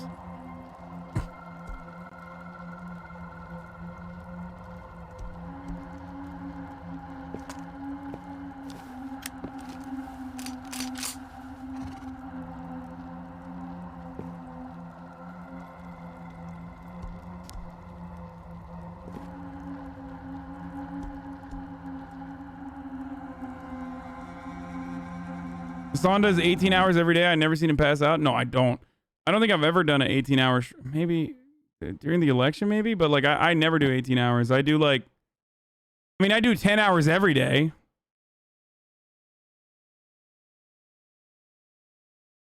What happened? Oh, damn, that felt good. Oh, they got their stuff. Okay, let's log out. Holy shit, he's kitted out. Got really dark really, really fast.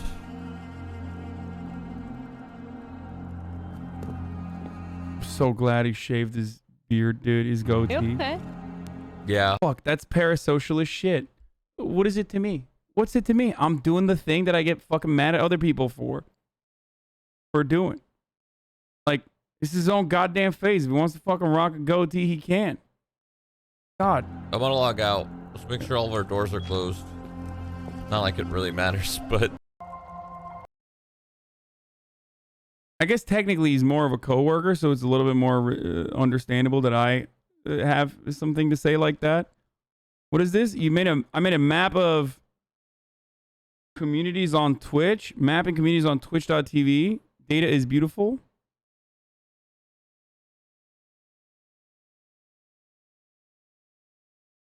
Told me in it. Topo. Dr. Lupo, Nick Merckx. XGC, Trainers TV, Moist Critical, Pokelaws. Damn, this is my circle? I got a fucking tiny ass circle. What the fuck?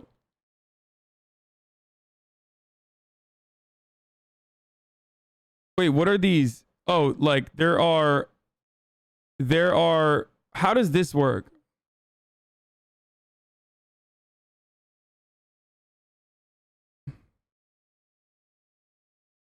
Damn, Wilnef's got a fat circle, dude. Nice. Dream did this data. Different communities, probably. Yeah.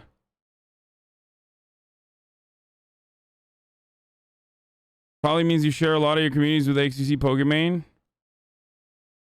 I guess. Dream Statistician did this one. Communities converging and making colors? Yeah.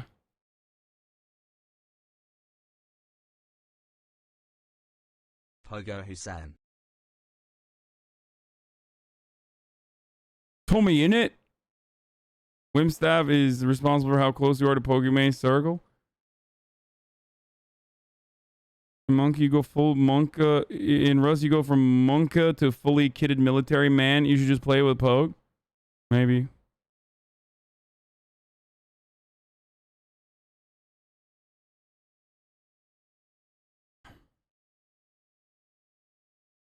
I don't know who some of these people are. Box, Captain Flowers, Moxie Maya, Miskiv, Pokelaws, GM Hikaru. So, like, what is the proximity then? What does, like, your proximity to, I guess, like, the color is who you are. The color is, like, who's, because there's, like, main communities, I assume. And like XQC and Shroud are like big tent poles. Or like the biggest like overlaps, I guess.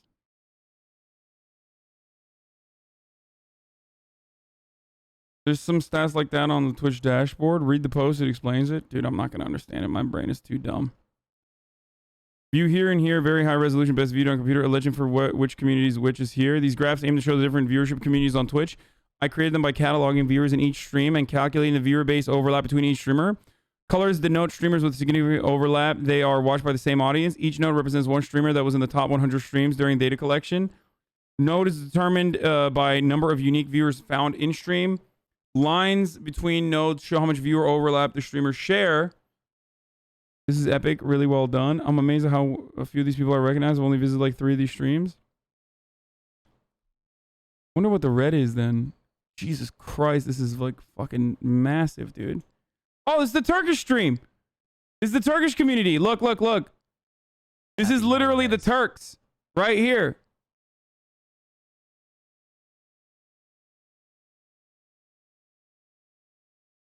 World of Tanks, World of Warships, Skilter. I don't know what that is. I'm Jasmine. What is all this? Keep it up, Hasan. Doigby, Lank Domingo. What is that? What island is this? Open your legend tab. Oh, Variety English. Top streamers of the community. XQ Cow Shroud. Spanish, eBay, Orum Play. First person shooter, Nick Merckx and the Tapman. Russian English, CSGO. German English, FIFA. Portuguese, Gauls, Alan Zoka, League of Legends / Polish. What? Bro. League of Legends / Polish? What the fuck? Is there like a massive fucking Polish league community or something? Offline TV in France, Saikuno Pokimane, French, Gadaga, Lebuzu, Turkish, Kendine Musician Eran, English Dota 2 and Thai, Minecraft, Tomine, Italian, English Apex / Japanese, GTA 5, Rocket League, Brawlhalla. Got it.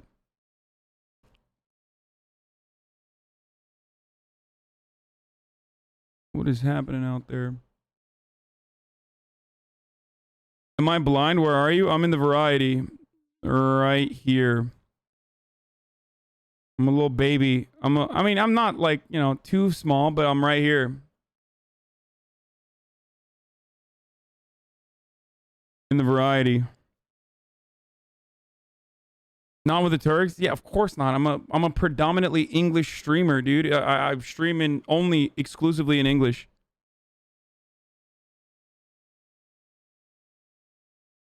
I don't know what size means though. Like I don't know what your size or Asmongold's second channel is the same size as you. Asmongold's the second channel? The fuck? Oh, unique viewers?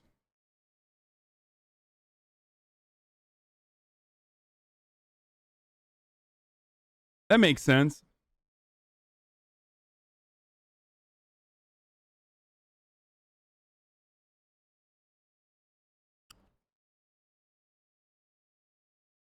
I bet you have more unique viewers that don't watch other streams.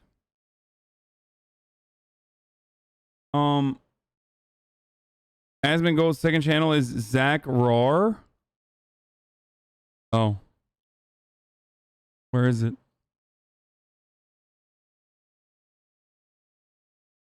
No Forsen though? Yeah, where is fucking Forsen?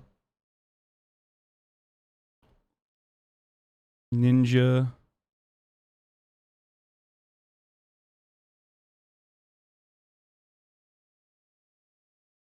Bottom right of Asmon. Warframe, Admiral Baru. This is interesting.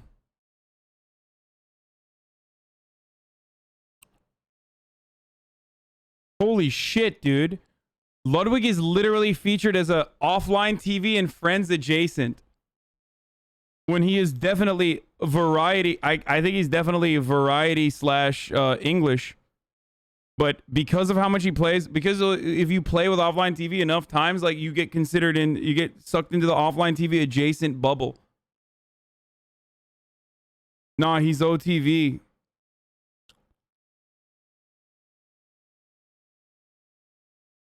I think he left for OTV now.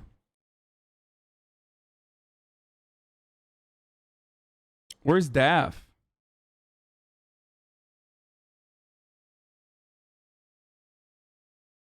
If you think Asmongold streams a lot, wait till you see how much he streams on his second channel. Does Asmongold stream a lot, dude? I don't fucking know. I mean, I stream a lot. I think I stream a lot.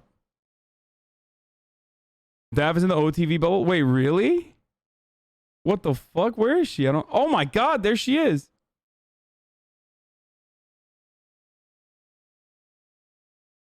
That's wild. You would be the biggest politics in just chatting? No. I think I used to be the biggest just chatting, but XQC has been doing more just chatting now. So now he's the biggest just chatting streamer. Like me being the number one in just chatting is entirely dependent on like whether Asmongold or XQC put themselves or designate themselves as just chatting or not.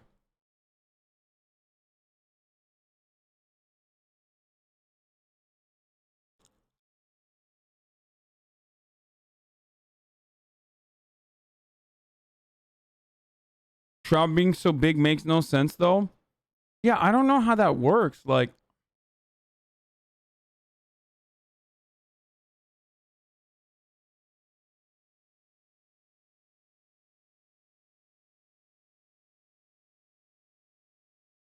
you being in number one and just chatting just depends on XQC being banned then? No. It's entirely dependent on it's entirely dependent on whether XQC is like playing video games or not. Pogo.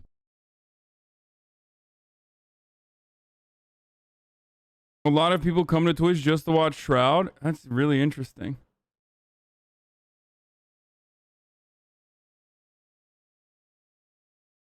Low viewer retention? No, I don't have a low viewer retention. One of the things I have is incredibly... I have a hyper loyal viewer base. Like a lot of fucking dedicated viewers. It's the exact opposite. If you have high viewer retention, your designation is going to look smaller. Like Moon is a great example of this.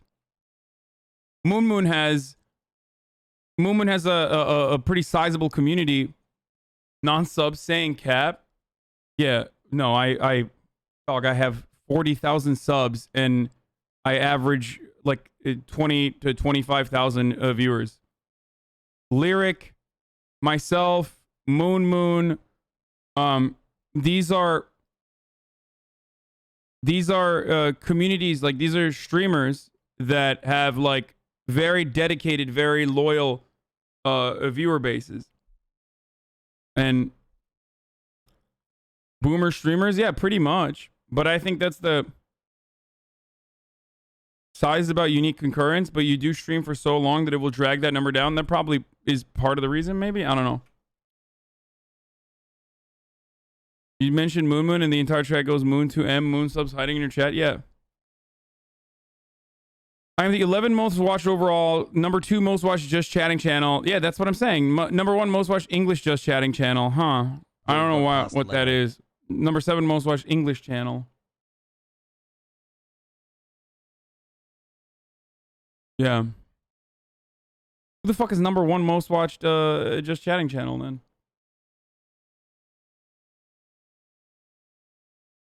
Noah Reef, thank you for the 20 tier 1 gift subs.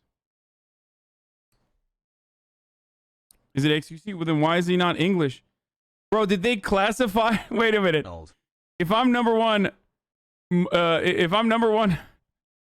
most watched English just chatting channel, but he's number 1. No, he's not. See, he's the most watched English channel, most watched English variety channel. They consider what XQC does to be not English.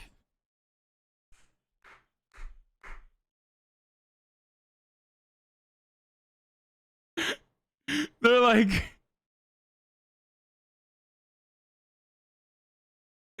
that's funny. No, he's like #1 in everything though. Look, #1 most watched overall, #1 most watched variety channel, #1 most watched English channel, #1 most watched English variety channel. He speaks in tongue now. It's eBay. Ooh, interesting. #1 most watched, 3 most watched overall, most watched just chatting channel, #1 most watched Espanol channel, #1 most watched Espanol just chatting channel. They're like, which polyphonic tongues is he speaking? #1 French just farting channel. Just chatting stats. Holy fuck. Oh shit. Did I get another? Oh no. Damn, look at that, bro. Wait, this is like all time, right? All time. Oh, in the last 30 days. Wow. That's crazy. Miskiv is #3 now because he's streaming without a break. They measure in hours. Yeah, I know why. Yeah, I know. eBay 1/3 of your hours. Yeah, because he has a lot more fucking, bro. No, he doesn't have more hours than me. He has more viewer hours than me. It's like with XQC. Like if XQC sat in just chatting the entire, it's eBay, not eBay. If XQC sat in just chatting, he would crush everyone else. And the reason why he would crush everyone else is because he has 60,000 people watching him at all times. Like it would never, it's not. There are a lot of non-English channels that are massive too. Like sometimes I look at like the following, like the category on all, and look, right now it's Pestily because there's Tarkov drops or something and he blows up when that happens and he's great. But like half the time when I look at this, it's like there are hella Spanish channels on the top right there. Most watched is viewer hours. Most popular is average concurrent viewers. It's eBahi.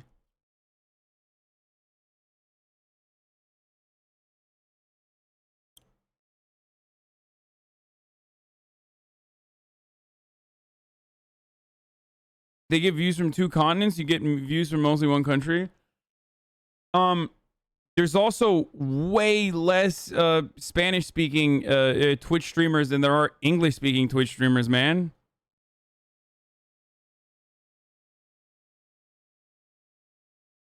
Like, that's like there is way more competition. Check this for most popular. You're number 17. Most popular just chatting Twitch streamers. Austin Show, eBay, Costco. I don't know what that is. Oculus. This guy's toast. What the fuck? Oh, it's off of average viewers, bro. This is a terrible metric.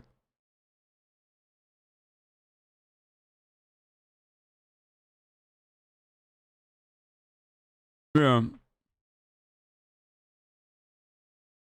I stream for yeah, it's over the past 15 streams. I'm surprised Austin's is not even higher than that. I wonder what you were in November. I was #1 in November. I was #1 for everything in November, like in every metric.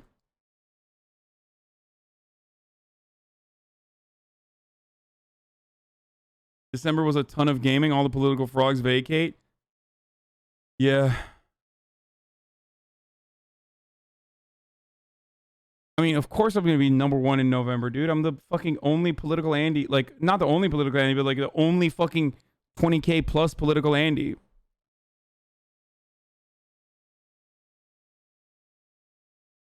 And it grows, it like...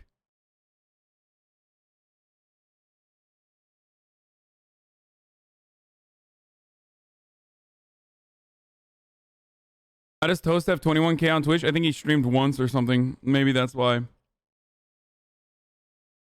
Anyway, it's top of the hour every hour. We're gonna get back to the fucking LSF reacts. No, but this was beautiful. This data is beautiful, folks.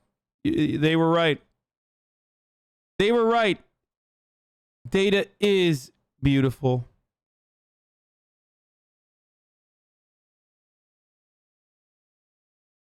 Mapping communities using Twitch statistics. Each node represents a single streamer that appeared in the top 100 streamers. Those in the outer ring are streamers that didn't have any significant viewership overlap with anyone else. I put them in the manually. Colors represent algorithmically found viewership communities. I'm partial to Dota 2, but not League. But the inclusion of it, a bit of MOBA in there, is accurate nonetheless. Who is Tommy in it? A 16-year-old Minecraft streamer has the largest number of unique viewers in my data. Despite his size, he does not appear in the center of the graph. Instead of lying on the outskirts of the huge English-speaking cluster, Tommy and his group of friends stream on the same Minecraft server, frequently interacting with talking to each other. The group also has a massive presence on YouTube by judging by these engagement metrics. Twitter as well. The group's massive viewership, but relatively insular placement on the graph means that they are likely converting fans from other platforms into viewers on Twitch. And for the most part, these viewers aren't sticking around for any streamers. Keeping the Minecraft viewers on Twitch. We can tell from the graph that Tommy and his Minecraft community is huge, but generally isolated from most of the platform. Twitch likely wants to push these viewers to bigger communities with more streamers to watch. The offline TV and friends community would be the natural choice here, given its placement on the graph. This community is very popular on Twitch and YouTube. They play games with each other frequently, and they recently started their own Minecraft server. This means they can provide familiar content while being more in tune with the Twitch culture, easing new viewers in the broader Twitch communities. Recommending offline TV and friends and Minecraft viewers could potentially capture the viewing hours of a massive younger demographic. A real life example of this is Ludwig, recently doing a Minecraft stream with some of Tommy's friends and pulling in huge viewership. Largest community, and the one in the center is labeled as Variety. This is Twitch's own name for the community, and it comes from the fact that there is no defining game or category for them. This group is in the center because every community shares viewership with Variety. They are essentially the common denominator of Twitch. That isn't to say that they aren't a real community, though. The vast majority of large streamers in Variety frequently talk to each other on stream, host podcasts with each other, completing tournaments with each other, and sometimes live together. Though there may not be a defining game, the Variety community very much has an identity and a dedicated massive audience for their antics. This data is a snapshot and is dependent on streams viewership on a specific week at very specific times. Unfortunately, I couldn't process streamers with non-Latin characters in their name, meaning the data does not include streamers with foreign characters in their name. Finally, I manually removed some specific events, streams like the Game Awards, because they were very large and do not represent a particular community. This is fun. React to this, although it's drama. Yeah, dude. People love going. What? Just fucking cool off, Thank you, big Hasan, guy. for brining much joy and All right, it's top of the hour every hour, 6-second ad break, and then we're gonna go back to the LSF, and then OKBUDDY, and then gaming as well after that. All right, running the odd now. Hasan, I am an Almancy and want to stream. German is obviously the most logical language, but I really want to collab and do stuff with English streamers one Kid day. at mom puts a What should Pikachu I do? Pokemon card live on camera. You're not even showing the camera, man. Taylor. Yes, sir. Okay, we just watched that. Force and Beats execution on first day back from jail. Don't look at the fucking elements. Hi, Arjan. Alright, shoot one. Ah! Why am I running so slow?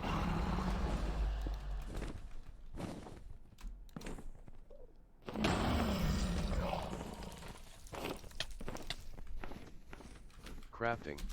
Zoomers LULW fell from a high place.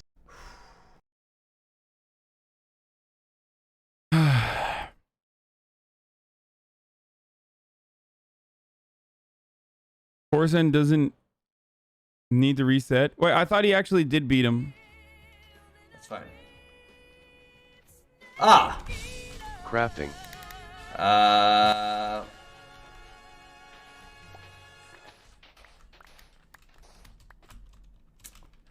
thought I was gonna reset for a second, right? Idiotas.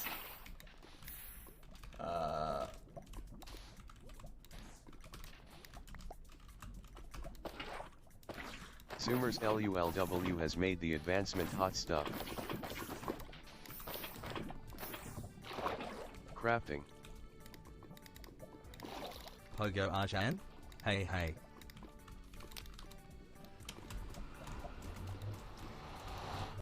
Zoomers LULW has made the advancement we need to go deeper. What do Damn. you call an Italian ghost? A gabagool Italian hands. Is it a coincidence the top streamers are white male?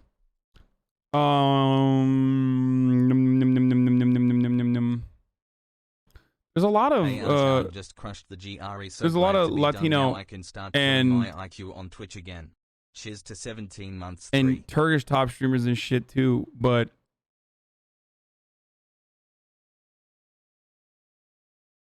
it's probably not a coincidence.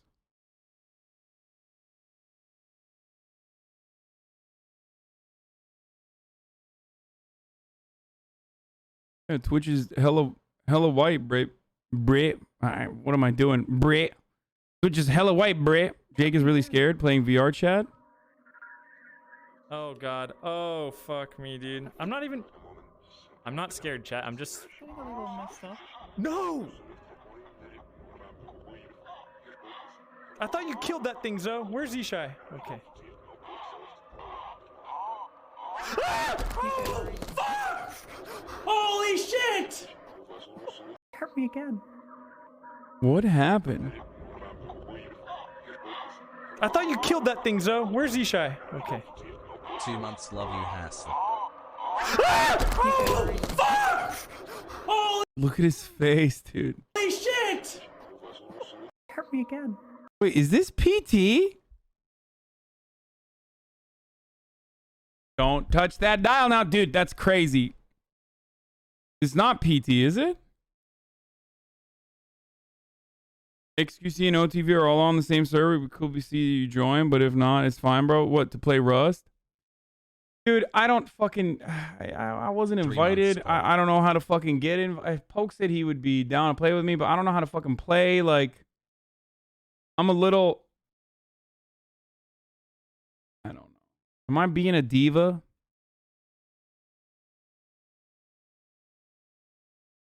I've just never played Rust, and I feel like I'm going to be a fucking burden to people, you know?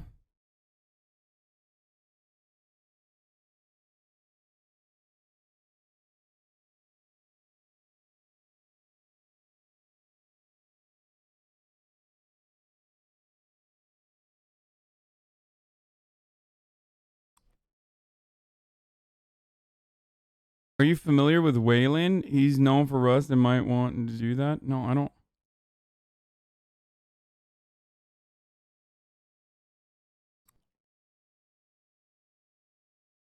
I'm a little scared, but I mean, I'll ask him. I'll ask Poke. I just don't want to fucking be a burden, you know? Oh shit! Oh no, that's touchy! What's he playing? What game is this? Oh, is this Rust? Oh no, this is really bad. I'm starving to death. Damn, this shit looks like Tarkov. I have a grenade. I'm down. I'm down. This guy's low. I naded him. I naded him. Oh fuck.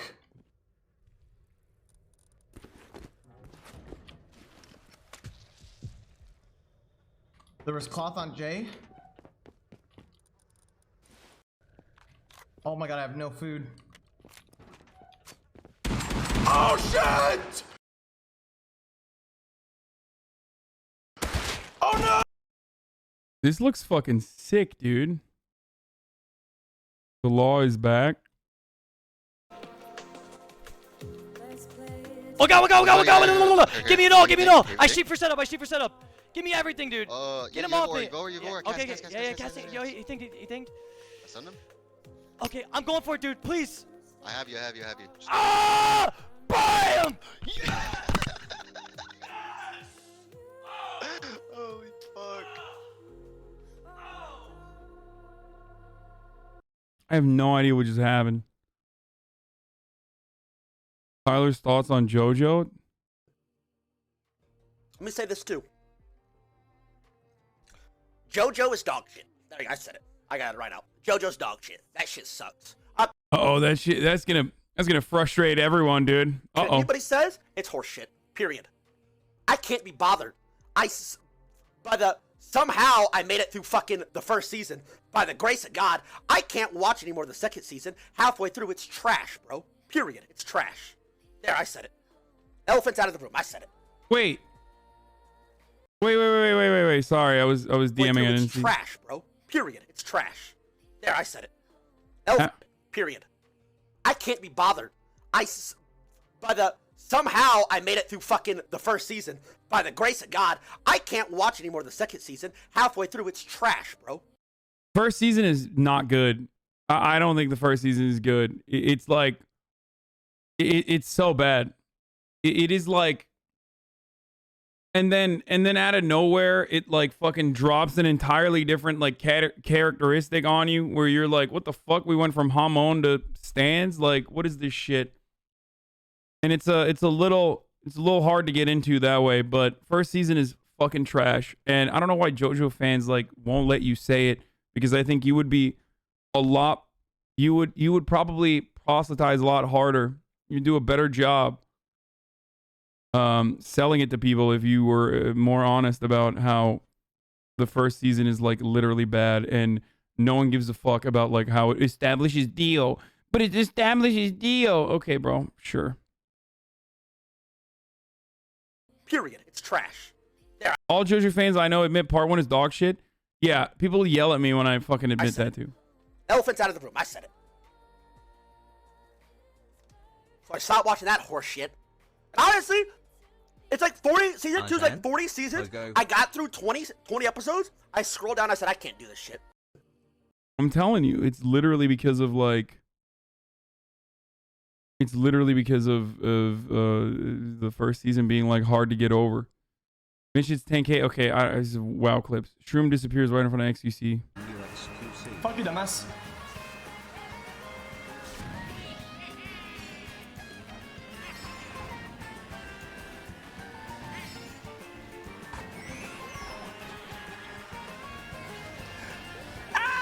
That's illegal! That's illegal! LXQC.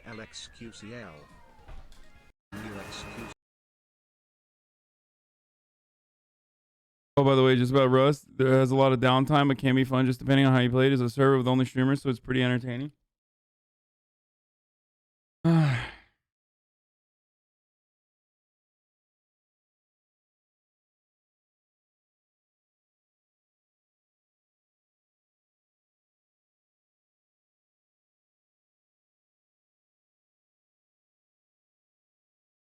You have to grind up from sticks and stones. Lakari contemplates his life. Dude, I wonder what people think when they come to my stream for the first time and they see this shit. Do they think I'm like the biggest fucking loser of all time or some shit? Cause goddamn, this is degenerate as fuck, bro. Like, I wonder what they think. Or just a regular old weeb. I wonder what they think, dude. Like, this is their first impression of me. Hello? Yo, like, what the fuck am I doing? How the fuck did I go from playing Dota and Tekken to this shit? What happened? I was a competitive gamer. I seek challenge. I played Bashi twice. And now look at me. Yeah, you clap. Glad to see that Funday is. I got absorbed in the waifus. Vegan BTW. Did you watch the Ludwig video? No.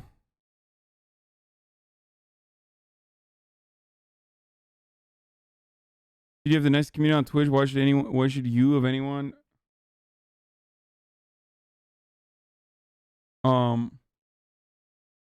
I don't know.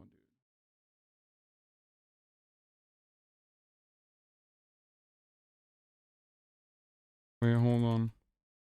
As pause.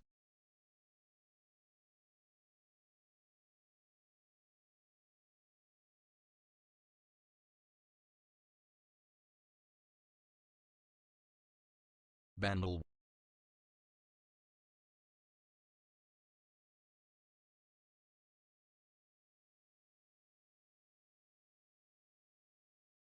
One second. 1 year and still no socialist revolution. Please refund me, Arjan.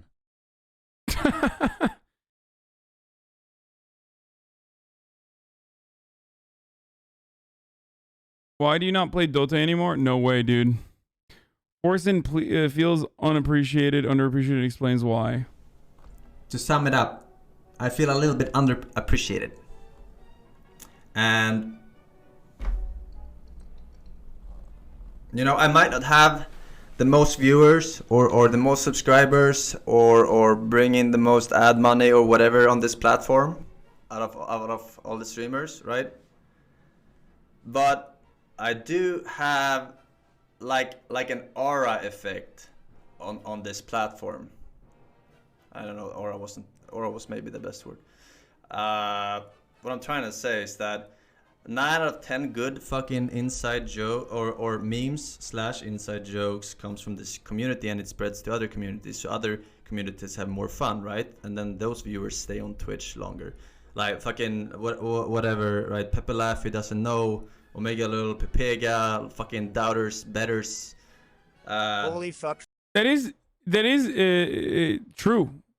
Hassle. I don't think that's false. Like his community, and it's not even like him directly. It's like his fucking degenerate community that forms so much of the Twitch meta. Hey Arjan, what is the best things that happened to you this year?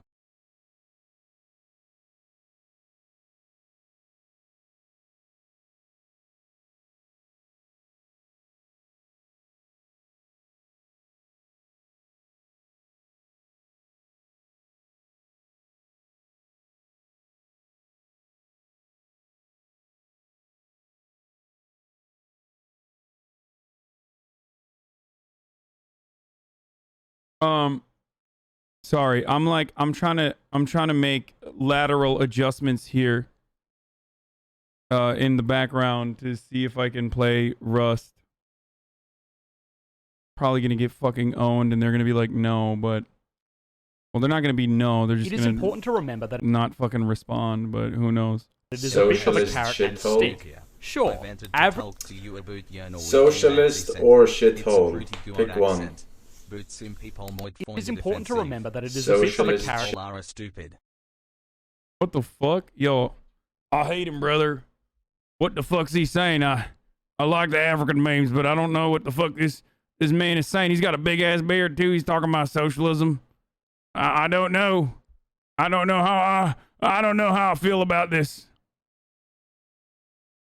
I don't know how I feel about this take. Sup.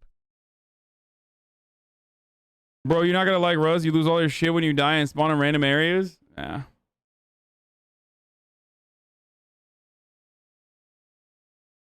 No penalty to dying or being dead weight in Rust is a team-based resource sharing game.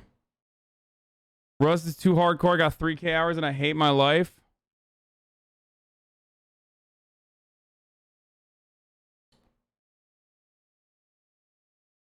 You're gonna hate Rust, in my opinion.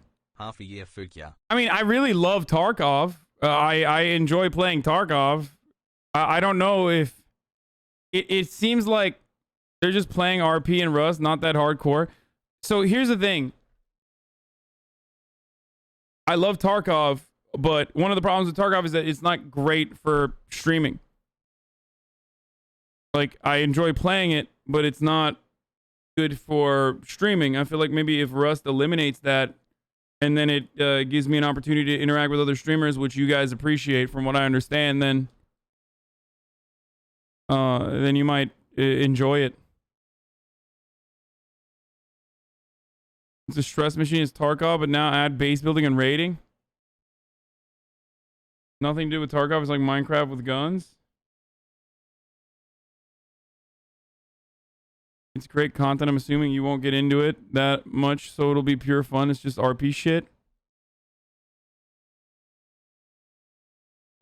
You don't get it. It's super grindy, and losing in Rust makes you mauled like you don't understand. Man, I think people are mistaking Rust experiences they've had with like what this would be, which I assume is just for like RP and just make your own faction-based server. RP shit is boring as fuck. Why would I do that? Like, why would I do? I'm not gonna fucking turn around and become like a fucking Rush streamer, brother. Like, I don't know what you're talking about. It's just to like interact with other streamers and shit. I never do it. I rarely ever do it. Ludwig buys a helicopter. I'm flying! Wait, why am I going backwards? Whoa, whoa, whoa, what's going on? Why am I going backwards? Yeah.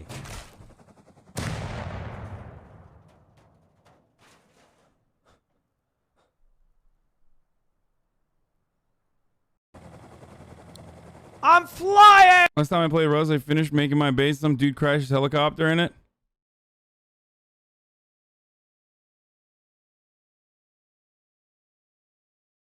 Anyway, we'll see what happens. S-Fan and Ginny argue about boobs.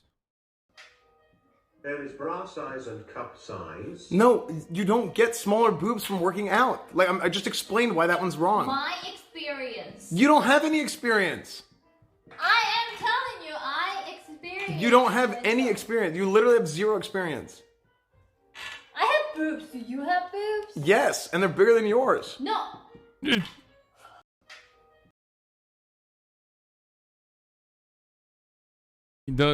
He do be having them titties though. He's right. That's not even a knock on like Ginny's boobs or anything. It's just that S-Fan's got some porn. The Belle Delphine S-Fan's got some great tits. Some New York boobs.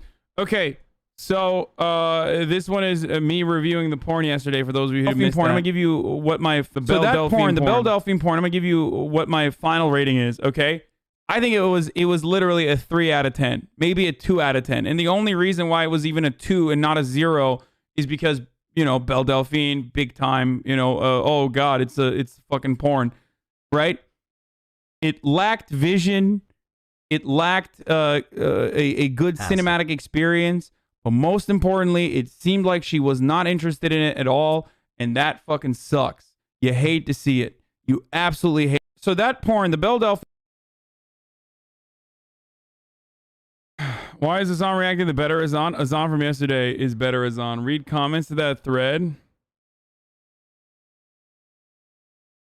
Good take. Hasan seems like the type of man that plays porn in the living room TV and not jerk off to it. I mean, he did date Chance Griffith. Maybe he's just another man of higher sophistication. I thought it was common knowledge at this point that Hasan is a porn star fetish. I was truly shocked when he picked Mia Malkova at the Raw show. He's a giant simp for sex workers in general. He's like a step away from being that bald Coomer guy. He just has a full head of hair. Keep spreading your message. Advocating for sex workers' rights means that you're fucking a simp for sex workers in a creepy, unhealthy way. Pogo Arjan? Pogo Arjan? Good to know. Pogo Arjan? Of course you're gonna say not wrong, dude. Ay. Pogo Arjan? Pogo Arjan? Pogo. A cub. You Coomers had too high expectations. What is this? I'm sure you didn't pay her like you never paid those editors.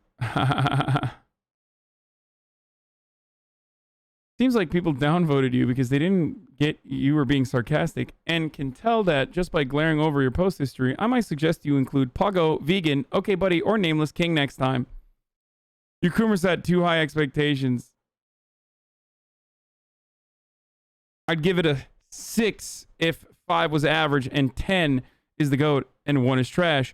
She did anal first go, which is admirable. Lexi Bell and Remy LaCroix took ages to get into the anal, and many pro porn stars don't do anal at all. Secondly, she did the Ahagawa phase with the drooling, which is a look she pioneered, and although it wasn't organic, it was iconic. Pro tip: porn is fake anyway. Thirdly, she okay, dude, I gotta. Oh, come on, I gotta soundtrack this. I gotta score this, dude. Fucking.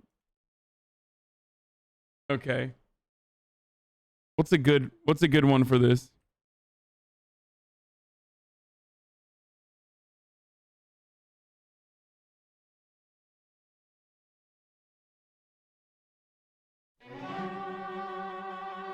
Months and never been noticed. Please Not notice that. me, Dono War. Okay, this is better. The only major downside is the shitty video quality that's a huge letdown in an age of 4K. She's not some major porn studio and it's her first hardcore, so I reckon good enough. The 3 out of 10 is a bit harsh. Chat him going to the store. Would anyone like It's a video of a girl and her boyfriend having sex. There's no director, no professional fluffer, no crew of any kind. But people's expectations really that high? Okay, I'm not clicking on that. Hasan has good content when he's not talking about politics.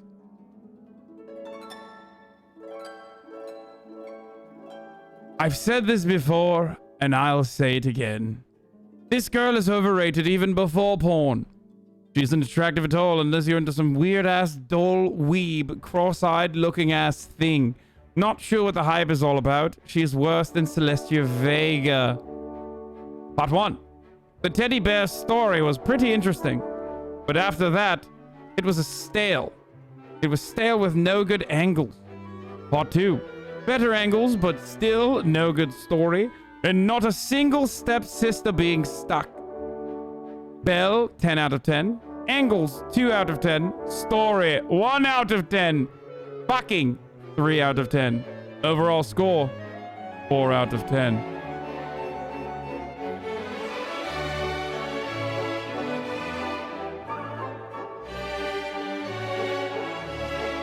Hold on, I gotta find like the best ones, dude. There's gotta be more in here. There's, you know, there's better ones in here.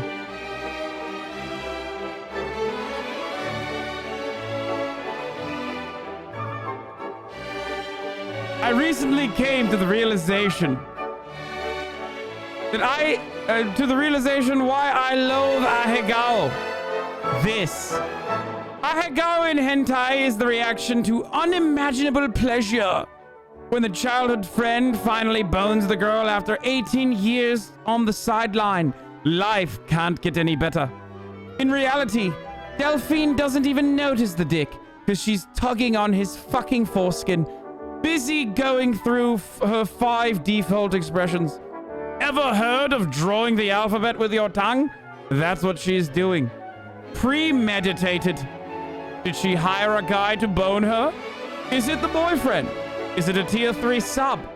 Doesn't matter, because he's going to get 0 attention. I knew her eyes were going to be on that camera to make sure she looks good, and lo and behold, that's all it was. To the fucking T. Her ahegao is like running around going, I'm so drunk with a LaCroix in hand. It's a fake reaction. It's a fake orgasm. It's almost a mockery of the guy boning her. I watched it and it was odd. For a video showing her having sex, it did a lot of weird blocking to not show her vajayjay from the front. Like that scene in Austin Powers, where they hold up melons and teapots, but with dildos and dongs instead. It's also calculated like an anime with filler and canon episodes. If she jumped straight to the full nude, show everything, people would drop their subscriptions and move on. But she's been slowly showing more and more for over a year now to retain her subscribers. Like, everyone is going to jump on this recent one saying, OMG, you see Belle's video? And then she'll release a bunch of filler. And then 6 months from now, it'll be, OMG, you see Belle's video where she showed her vagina from the front and so on. They probably won't get full 4K blasting for years. People who are sucking into paying for this are doing it to themselves, but massive props to her for her ruthless businesswoman shit.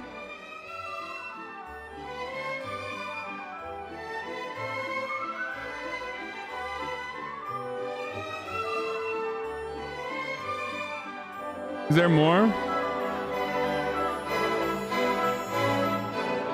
What? I was jacking it to the video, and about halfway through I stopped because it was just kind of shit. Finished an old fave from my private collection instead. Ah, the decadence.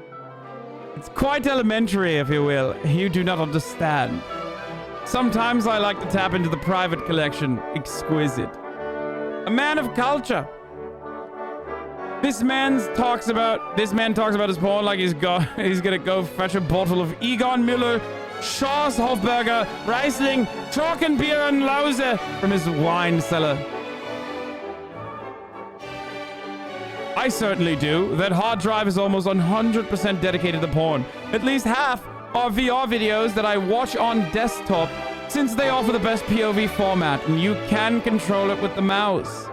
I would have more space taken up, but I don't always download the highest quality, since those can be 10 gigs just for one video.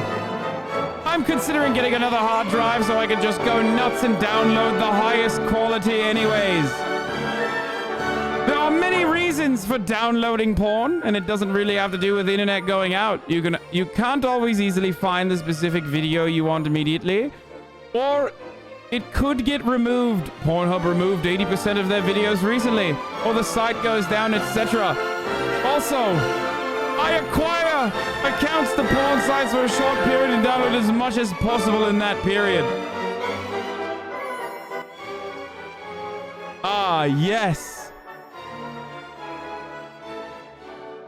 Dude, this guy is out of his mind, dude.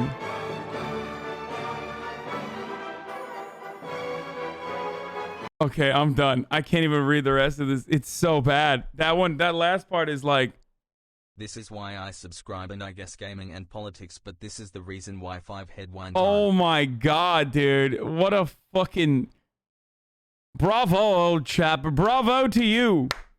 Especially after Pornhub removed 80% of its videos. Who's the real deceitful... Who's the real sly, deceitful dog now? Huh? They said I was crazy. They said I was wrong. Well, now you can't find your actual favorite videos that you may or may not have bookmarked on your Google Chrome that you use specifically for jerking off. Turns out I, the one you laughed at, was the smart one all along.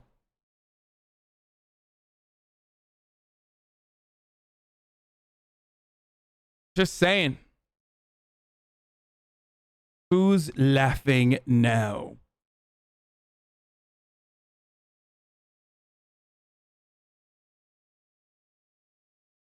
Incredible. Big brain Kuma time. The crowd's going absolute legend, bruv. Yeah, who's laughing now? Who's cooming now? Brilliant. Brilliant. Fucking brilliant, bruv. XQC steals the stash of Arcadium's Rust team and runs away first minute of Rust.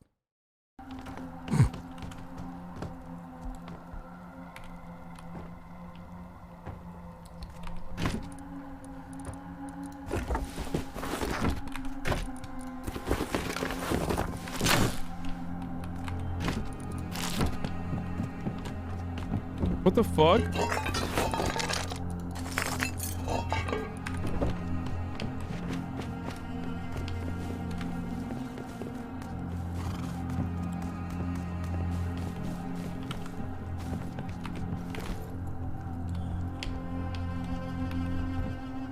Farewell!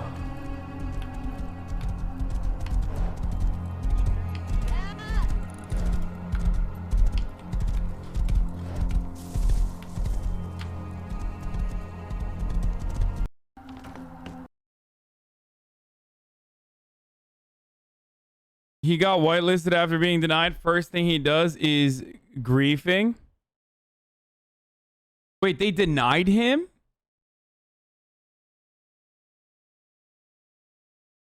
Damn, bro.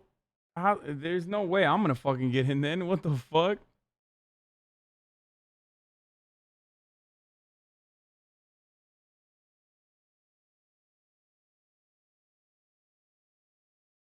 I guess XQC wants to be a part of Disney Channel now, lol. I mean, listen, after a certain point, you have to recognize that, like, Rust is supposed to be played this way. You don't grief XQC Notorious Griefer because he's a loot goblin.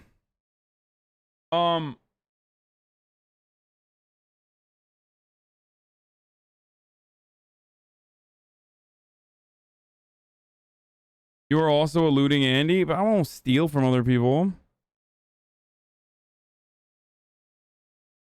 Make a server with just you and XQC grieve each other endlessly. No, and after a certain point, it doesn't matter if you're fucking Disney Channel or not. Like, when literally every single fucking person is like, if every single fucking person is playing that same game, like if all of the other streamers are playing the same game, and it's a good opportunity for you to like interact with other streamers while playing a video game, then yeah, it's not bad to get on.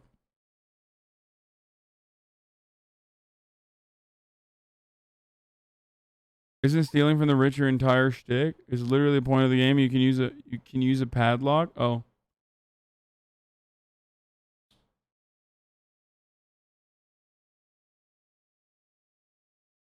Griefing can be spawn camping, door camping, throwing crap you can't carry on the ground, etc. This is the playing the game as it's intended.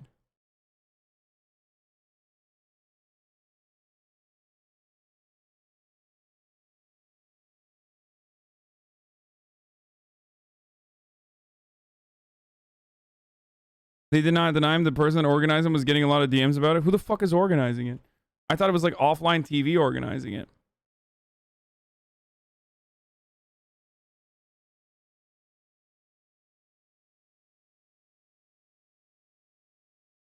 Every other streamer suffered by the hands of you and XQC when you guys were playing Cyberpunk. Lol, wait, why?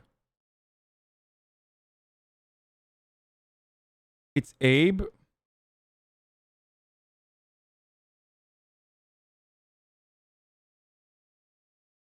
No griefs for PvP the first day he broke their rules. The game has always been about hardcore PvP and stealing people's stuff.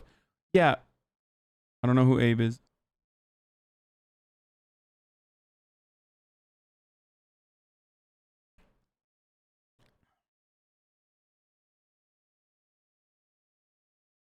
Did you see the anonymous post by Erdogan? No, I did not see the anonymous post by Erdogan, bro.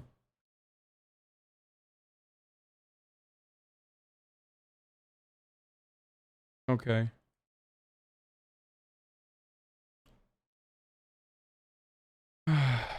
It's time.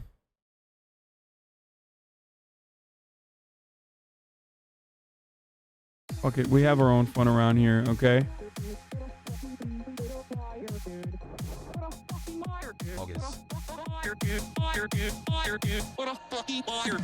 I'm an incel myself, so do you know what the incel is? Involuntary celibate. It's like a community of people on the internet who can't get laid, and some of them go out and like kill people, like Elliot Roger. I'm not saying I'm cringing right now. I'll explain it later. The virgin is the incel, involuntarily celibate, who never gets laid. He's like unable to get laid. He's very nerdy. He has terrible posture, and that would be someone that would be considered a fag.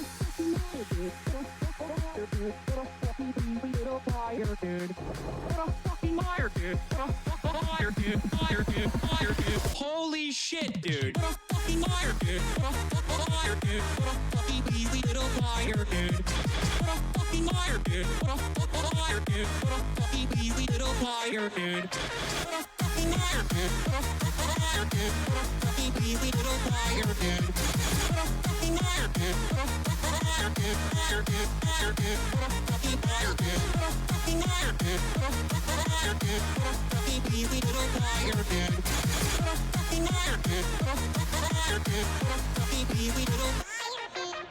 This is a short ad break by Hasan Piker. I want you to redistribute the wealth to Mall Brawl by order of Communist Turkey. Follow his Twitch streams at Mall Brawl. It's cool. There's like 8 sinks, so. I love crap. Wait, what the heck? Bro, what this? What that? What is this? I said I would clap the fucking shit out of Ben Shapiro's ass cheeks, dude. Oh, that's terrible. I'm gonna take that as a compliment. 16. Just kidding. Okay,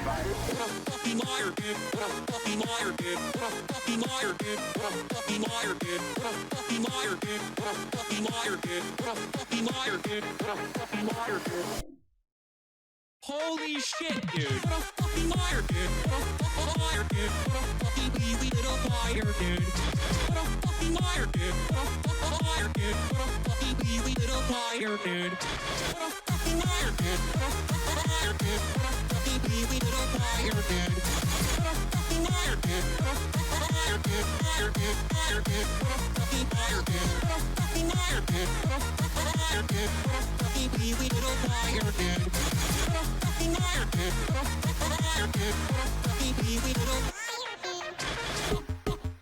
Ladies and gentlemen, welcome to OKBUDDY, the subreddit dedicated to the 2020 YouTube Streaming Award-winning smallhead Hank Parker. Best subreddit out there. All right, let's take a look at some of the top posts now. It's been a while since I've looked at it in 2 days, so. Hasan, are you okay, bro?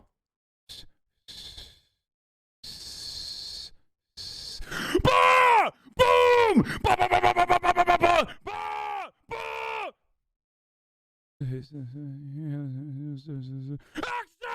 Action! Boom!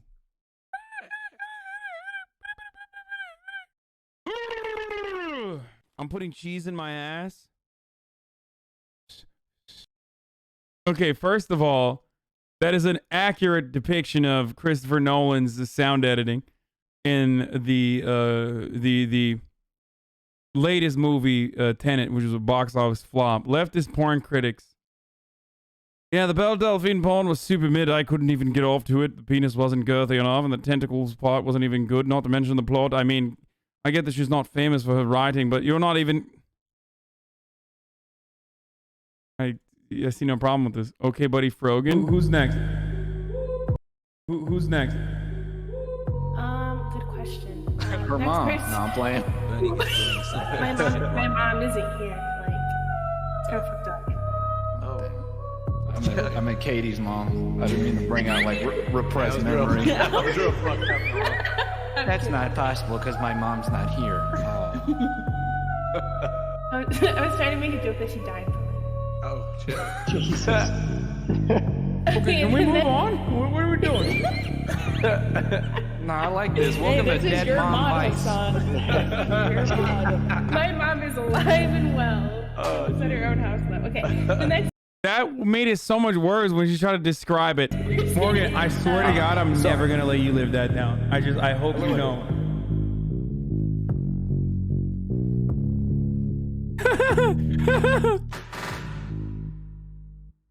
Oh, that's so bad. That's so bad. It's so bad.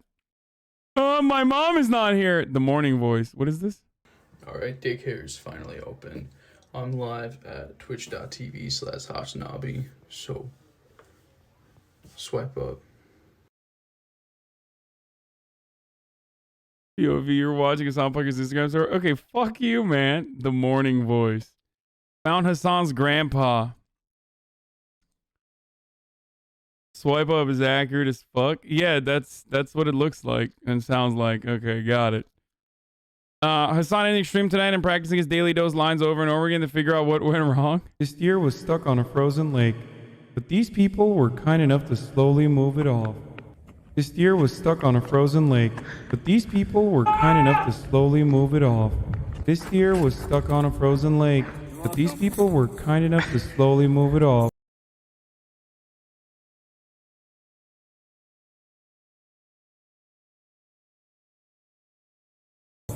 Wait, he used the clip? Oh, he did use the clip! He just didn't use my voice! Someone must have leaked to him that you don't support animal rights, Hasan. Fuck you, Austin Ox, you son of a bitch. Damn, that was quick as fuck, dude. Literally made this in 47 minutes. That's crazy. Okay, that made the entire OKBUDDY just worth it for the... It's so good. The pacing on that was crazy. That's a world record. Yeah. When you open up Hasan's Insta story.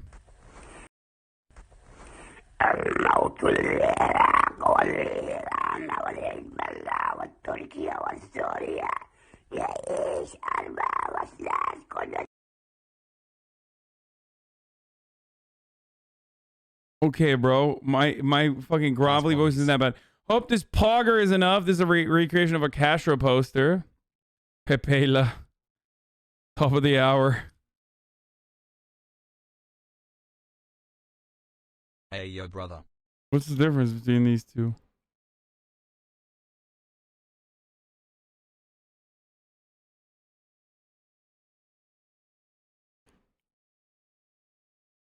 Different shading?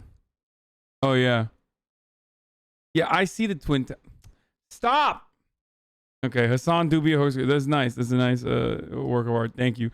Hasan do be a host girl, though, Pepela. Dude, I'm such a horse girl, dude.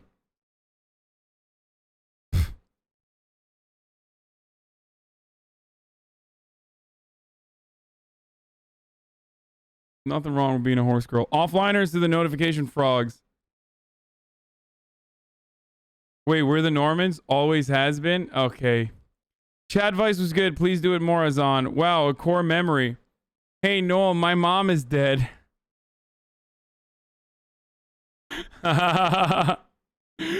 Oh, peak. Based on real life events. Me telling mommy about Hasan and daycare and how cool the community is, what is Pepela and who the Nameless King is and what 821 is. Her thinking I'm in a cult. Yeah. Don't do that. Keep it a secret. What is this end a year and 4 months of Hasan? A serious Nameless King guide, do not full screen. Wait, why? Why shouldn't I full screen?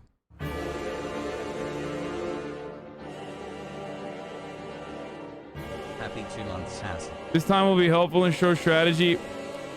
To be successful in Dark Souls 3, you need to learn 3 basic concepts: timing, offense, and defense. First, timing is key to staying alive and dealing damage, such as mastering roll timings and when to attack versus when to anticipate an attack. The absolute most important thing to remember is that when the boss charges an attack, he is showing you where, and not when to roll. Boom, bam, bop, bada bop, boom, pow. For a much more in-depth analysis on this, there is a great Limit Breakers video which explores this in detail. Specifically for the Nameless King, it is important to remember that instead of trying to get off an extra hit in a combo, it is better to dodge one hit than give out one hit. Now onto offense. Your choice of weapon matters more here than in any boss fight. The reason the Lothric Nightsword is my weapon of choice is the low stamina consumption Pet Strike. As you can see, I can hit 10 times in just one stamina bar. This is at level 104 and stamina level 40, so you can't complain about over level. Other good weapons include the Pontiff Knight Curved Sword and the Irithil Straight Sword, the last one inflicting 55 frost per hit, which is a viable weapon considering the chicken is weak to it and the king isn't immune either. Also, do not use the sellswords because of the large time it takes for one double-handed swing. Basically you want a fast weapon because the king doesn't give you large amounts of time to counter-attack, so the more you can attack in your allowed time, the better. Lastly, make sure to buff your weapon with gold pine resin during the chicken fight and human pine resin for the king, as they are weak to lightning and dark damage respectively. This will 100% make a big difference in number of hits to kill. For defense, Nameless does so much damage that you want to roll a lot, so make sure you are under 70% equip load always. Considering that you will be using a fast and light weapon, that will allow you to wear armor that is a bit better while still not fat rolling. Next, I would greatly recommend holding the Grass Crest shield on your offhand. This will increase stamina recovery even if it's on your back. But, make sure you are still one-handing your sword for faster attacks. Onto rings, I would say that you should use Ring of Favor and Chloranthy Ring 100%, and I recommend using Prisoner's Chain for an extra 5 skill point boost to vigor, I have all endurance, this. Most and of this vitality. I already have. Since all 3 stats have a soft cap at 40, you can rebirth at Rosaria to 35 for each stat and save 15 level points that you can spend on dex or getting better spells. For consumables, you should use a red bug pellet in chicken phase and yellow bug pellet in king phase to take 15% less elemental damage from both. You can also use green blossom to add to extra stamina recovery with the shield and Chloranthy ring. Finally, I noticed you had 14 Estus and it was upgraded +9 on your last DS3 stream, so you could find the last Estus shard and bone shard for extra heals just in case. I hope this tutorial was more useful than the last one. Go destroy his nameless pussy. Love you, Arja. What's all this? This boss was so easy. Dude. Just gonna give you a light 1 second, just a tap. I sniped you from the chat because virtually every single person in here knows that it is not a fucking easy boss, or perhaps maybe one of the hardest bosses in the entire Soft franchise.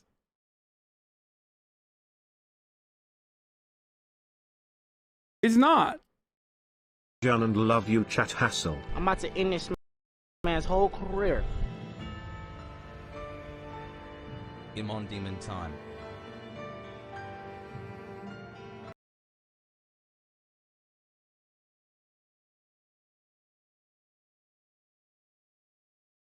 Please beat him so the memes end. I hate it.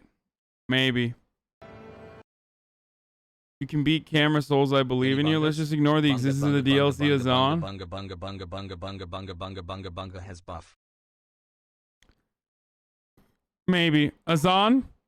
I am Hasan, head of the USA Antifa chapter and chicken tendy eating trainer.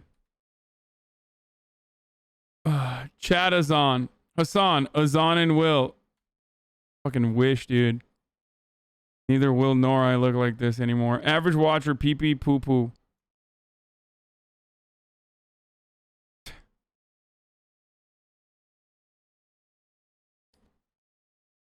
Do a year in review. I'll do a OKBUDDY year in review at the end of the year. Bra moment. HasanAbi AOC follows you. Be careful. Merry tucking Christmas. My mom accidentally bought me a crate of hentai because she thought it was anime. There's 55 fucking DVDs in this box. What a time to be alive.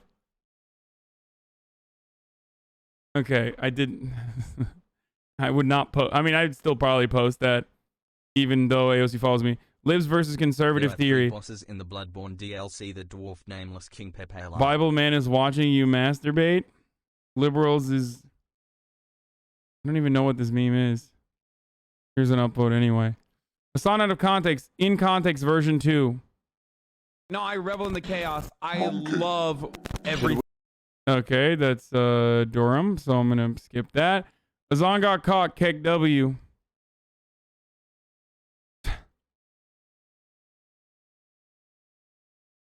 The fuck is this, dude? Hasan Jill Haas Devil redesigns for emotes.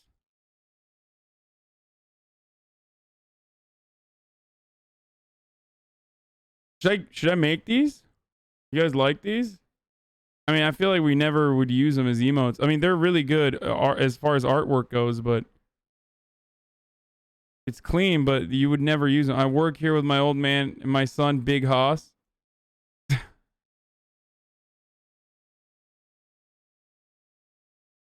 Could you upload the OKBUDDY page? My post had to be reposted for some reason. No skipping the line.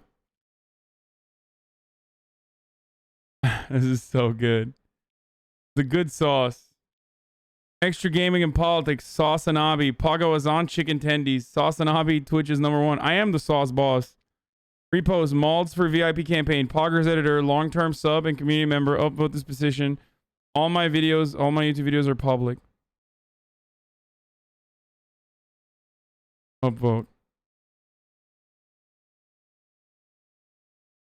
This would make for a good emote. No. No more jank emotes. Hasan, please no cry. Why'd people sad? What do you mean you ate all my chicken tendies? What? Where is this even from? Okay, some of these are fucking mid, dude. What's happening? Virgin Soy Boy Hasan Piker gets destroyed by Chad Genius Bench Bureau. Hi, Hasan. You don't have a girlfriend? Just get one, forehead. True. A little bit of a Hasan _ Piker, but Hasanthony Kumtano. Not good. True. Actual picture of HasanAbi daycare. Oh, look. It's the HasanAbi daycare. POV, you're a cute girl on Twitter and Hasan just liked your photo.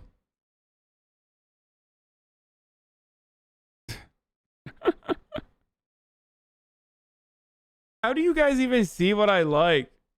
And then immediately know, like, is there like a fucking... Every time, literally every time I like someone's photo, y'all just fucking start blasting. I mean, it's public, I know, but like, it doesn't really, other people's likes don't show up on my fucking, on my followers list, so I don't know. Hi, Mom.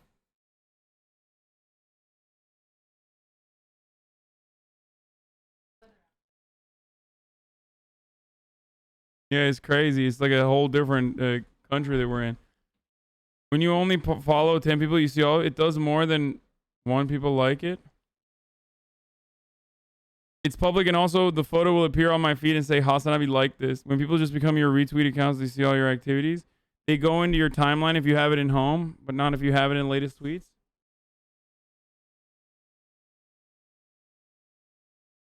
I rarely ever see like other people's likes on my page. My favorite emo in chat.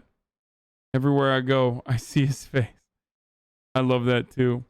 Sweaty Basketball has a message for Hasan.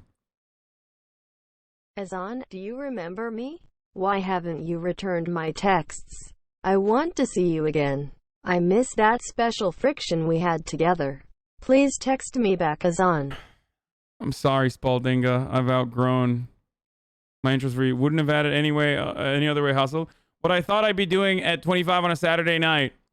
Drinking with the boys and girls. Maybe reading a book. Sleeping with your girlfriend. Making money and throwing a thumbs up on a pile of cash. Or scientific achievements.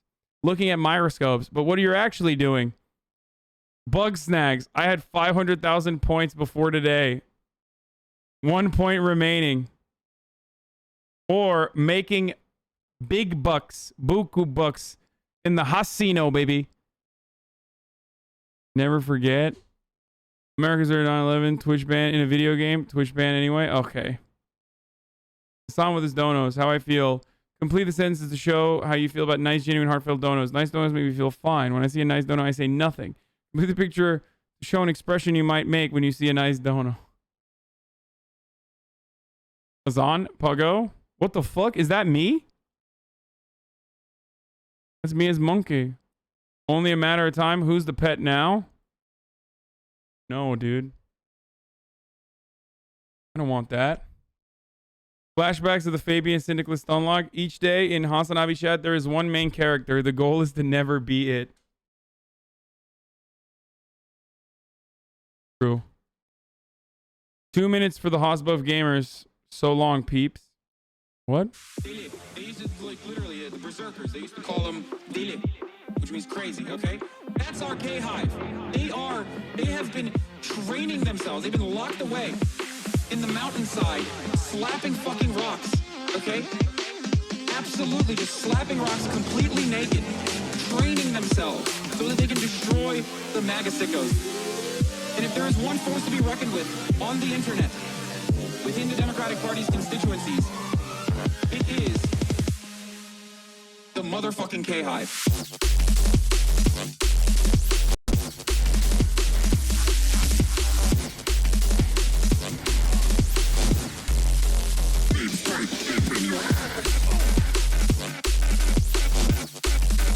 It's me downing Dr. Disrespect. Oh no. Oh no. This is terrible. Top gaming moments, dude. Ladies and gentlemen, boys, girls, NBs, I hope everyone's having a fantastic evening, afternoon, pre-noon, no matter where you are in the world. I'm Hasan Piker, and this is the HasanAbi broadcast coming to you live from sunny California, Los Angeles, and what a beautiful day it is, and goddamn, I got some good news for you today.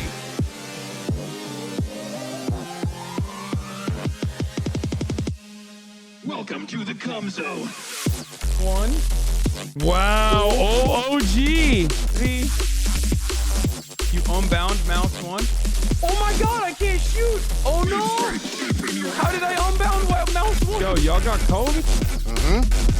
Damn. Okay, get away from me, dude. I love you. He goes balls to the fucking wall. God! Fucking damn it, he got me, dude. Damn, those are some good ass highlights, dude. You even put the Papers Please broadcast in there. Nice. Swole Dodson versus Haas Cheems.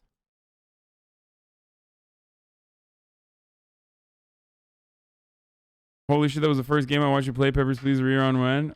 No. Gaming channel fan cam. Hi, Hostel. You said the other day that you'll never purchase a nice watch. Why don't you buy yourself a nice drippy watch, brother? If you had a nice IWC PPC, that would be the ultimate drip, brother. Why the fuck would I do that? I have a phone.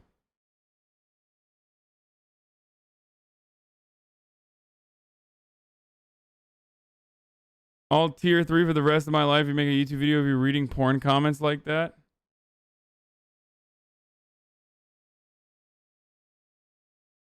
Not to mention how this fuck story. You're just jealous you can never be with her, you virgin commie chicken shit. Meanwhile, she's reading at least 5 messages from me per week. Go jerk off to Hinata again. And in the future, leave the lovely ladies out of your rants. This is a very good one. I'm from England. I grew up in a very conservative circle. I didn't know much about TYT, but people referred to it as a hate group and propaganda for some reason around me. Funny how pissed they'd get. Been watching your YouTube highlights for a few months now. It's the first time checking out your live stream. Love your content. Aslan, you're a good egg. Oh, thanks. Thank you, bruv. You probably missed out on my Anglophobia. Words of wisdom for you having a tough time right now. Your mom's a fascist, but I still fucked her. Nice. Curious. How does someone on 190,000 channel point salary accumulate a net worth of over 26 million points? Wait, really? Dude, that's how much you fucking made it big on my Gamba? Some of you are real freaks, you know that?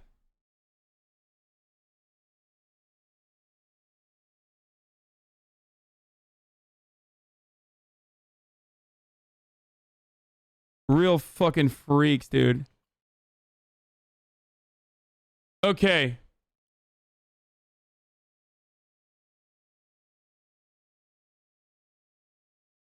"5 months, Hasan, love you, chatter, looking cute Kanye as West always." gets entertained by singers on a plane. There's definitely some good shit on here on the React scene, you know? This channel had some decent stuff that I wanted to watch. It's like Cardi B and Offset's $5.8 million mansion. You missed it. Okay. It's okay to ask for help. What? Chat, does Hasan get confused when you give your opinion? Does Hasan spend more time mulling over trollers or chats?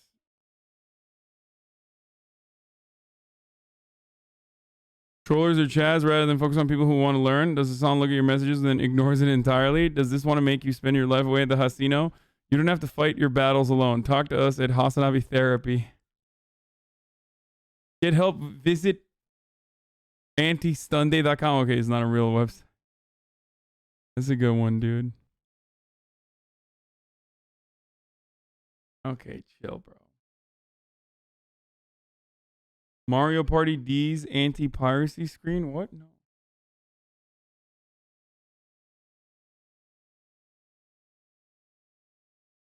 Unusual memes.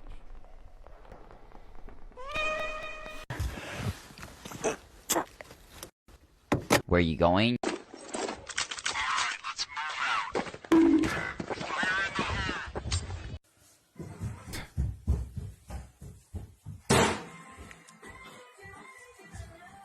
Ever guess what? I've only just been peddling and with an old swan now from town. Look what's on my head. A fucking bird. What the fuck? Was that English? What fucking language was that? Happy 5 Ever guess months. what? Also, Peepo, hey, Ann, hard. That's Happy a 5 real months. fucking bruv accent, dude. That is the most bruv accent. It's King's English, you yank. Liverpool Only just Scouser. been peddling and with an old swan now from town. Look what's on my head. Peepo, Look what's on my head. I'm a... What?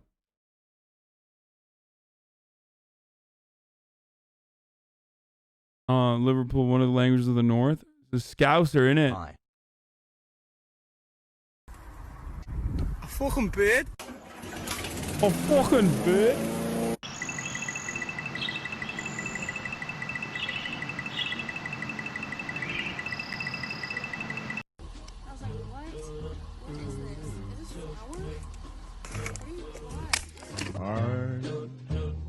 Dreaming.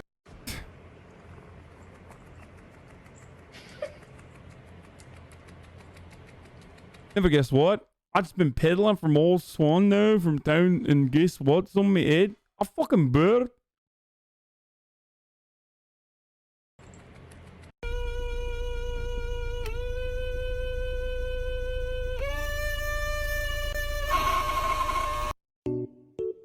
How does that happen?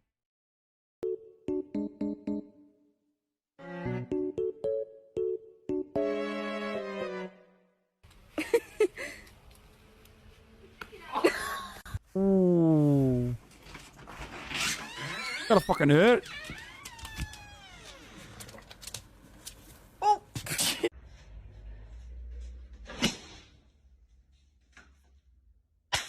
Oof.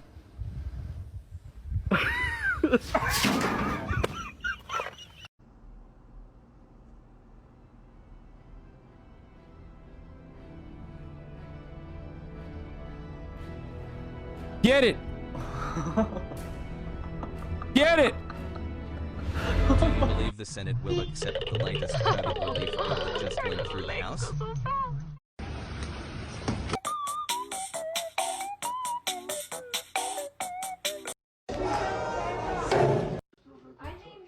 Ow, don't buy. Oh!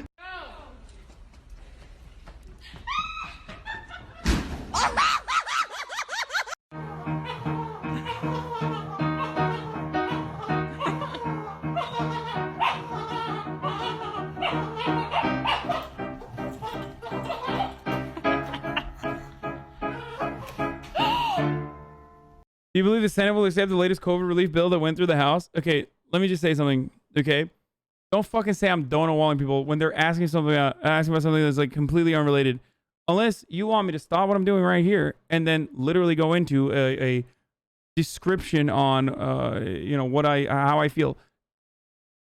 The short answer is no, the Senate's not going to accept it. Okay? That's it. No. I don't believe they will. I'd be surprised if they do. Don't shoot me. Oh.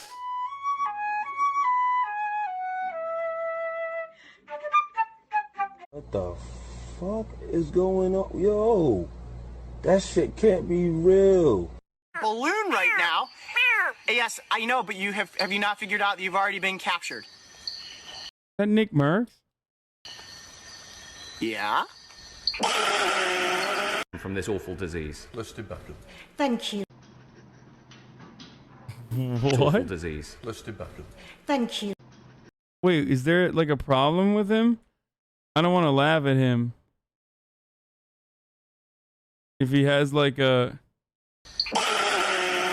From this awful disease. He's just British?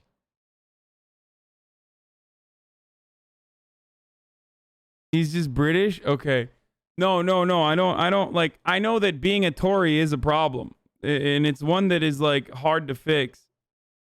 But I just meant like maybe he's got like a disability or something. I didn't want to make fun of him. What's your opinion on the state of the Chinese-Tibetan conflict? No answer. Don't know walled again. Thank you. Pogo.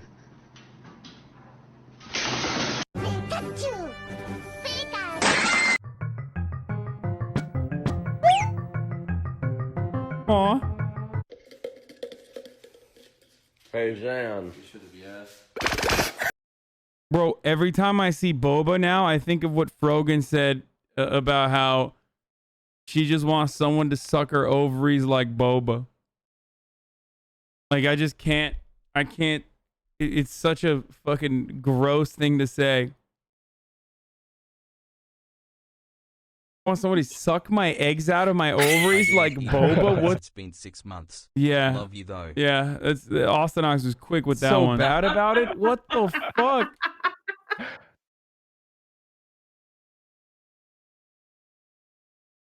Notice.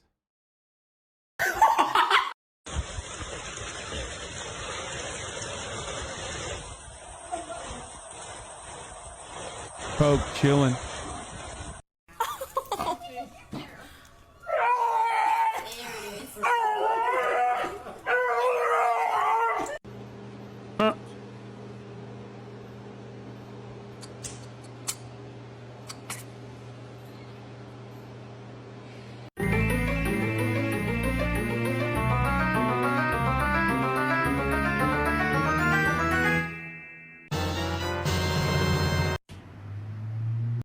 What is that even?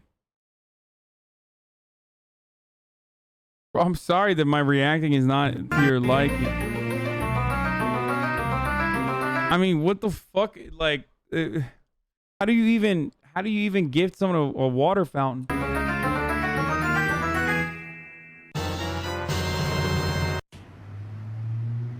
Hasan, thank you for the awesome moments and content this year. I lost my best friend in April from COVID. I'm a single mother. I'm trying my best. Yo, this is the wrong restaurant right here. Yo, Jimmy, wait. Yo, Jimmy, it's the wrong restaurant, man. Jimmy, it's the wrong restaurant.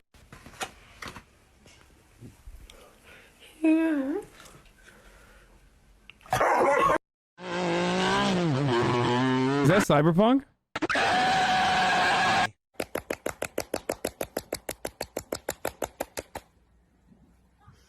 Oh! That's cute as fuck, dude.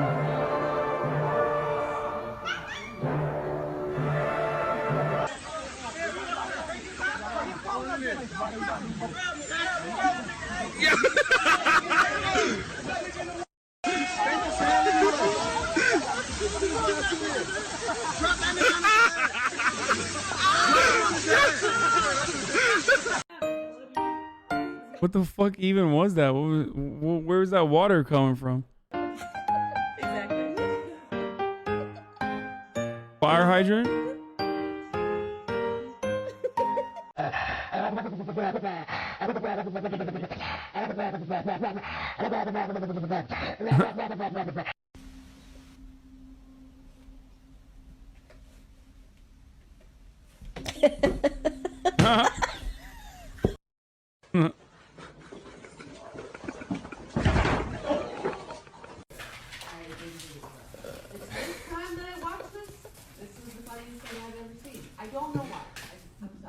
Why are we still here? Just to suffer every night. Come on, baby.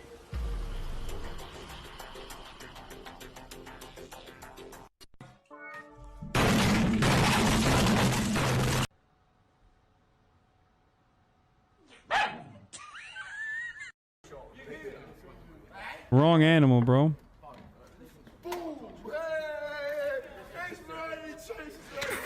Oh, that fucking poor guy, dude. That sucks, dude.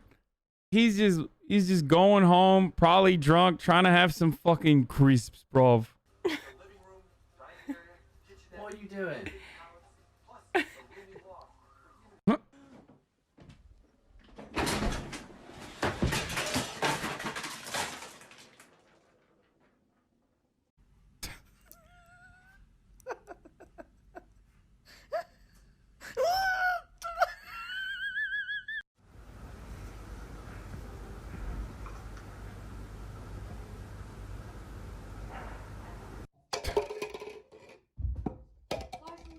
Staring contest. Ready?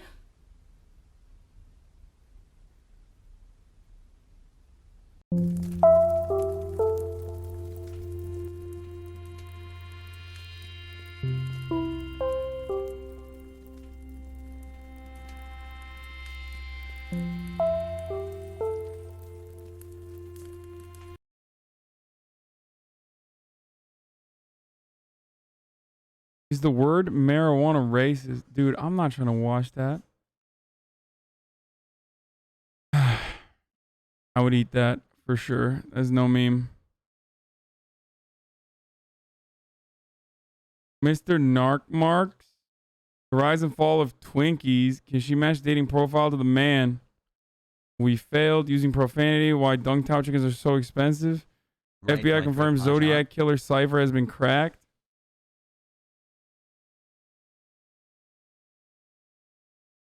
The real cost of smart speakers.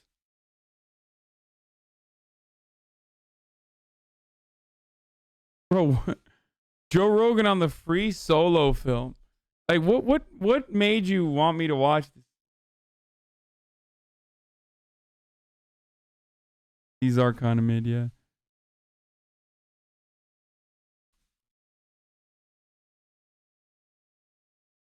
What are your thoughts on resellers or suppliers who can't freely set costs on goods and services? I worked at one of the largest suppliers in the tech industry, saw some salesmen selling goods and services up 700% profit margins in the public sector. Pretty wild shit going on in that world. Yeah, I got no thoughts for that, man. Edit of you? No. I'm not gonna watch that. Thoughts? You want to get fucking clapped, Simnick? Do you want? Is that what you want?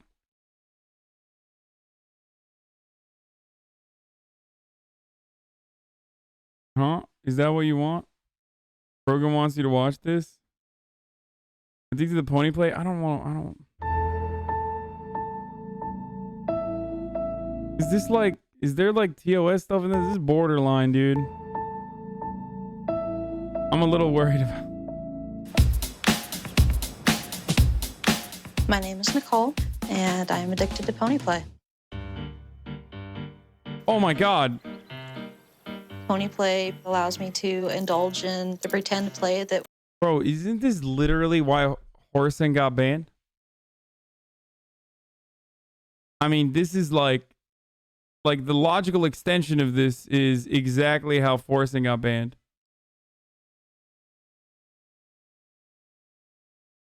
all of us came to know and love as a child, and it's kind of taboo as an adult.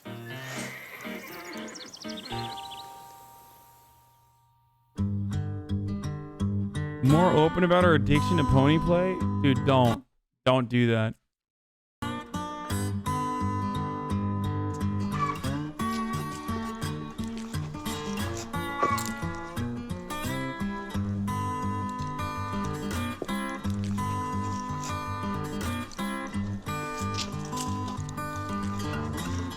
Bro, imagine like a relative rolling up to you in this full getup. Like, imagine your aunt fucking rolling up to you. Like, perhaps there was a better way to disclose this information. I don't know. In the human setting. Hey, Aunt Linda, I'm kind of into being a pony. No. Had to get fucking dripped out. Dripped out the wazoo before. Hey, you know, like, I'm kind of into pony play. What do you mean, pony play? I just, like, you know, my real pony? No. Literally into being an actual pony. Like, dressing up as a pony. Nope. Wow. I mean, that's scary. When Nicole came around the And corner, I race are was bad. thinking, holy cow. Holy horse. Ah, I just fucking, she went there before I could. God damn it. I thought it looked pretty ridiculous. You know, I'm into role play. This is basically just the next step in the evolution for me. Wow. I just wanted you As to LeBron James be says aware it that best, it's this the is kind of what I do, thirstiest time and of it's the part of my year. life. It's like looking at the Joker. Wow. When I'm actually engaging in it, I wear a bit as well. And these Happy are 7 real months, stainless love steel bits that are designed for horses. This is like a mind bend. Wow. I probably will need your help a little bit getting this on. Can't believe I'm saying this, but I'm gonna have to move your mane.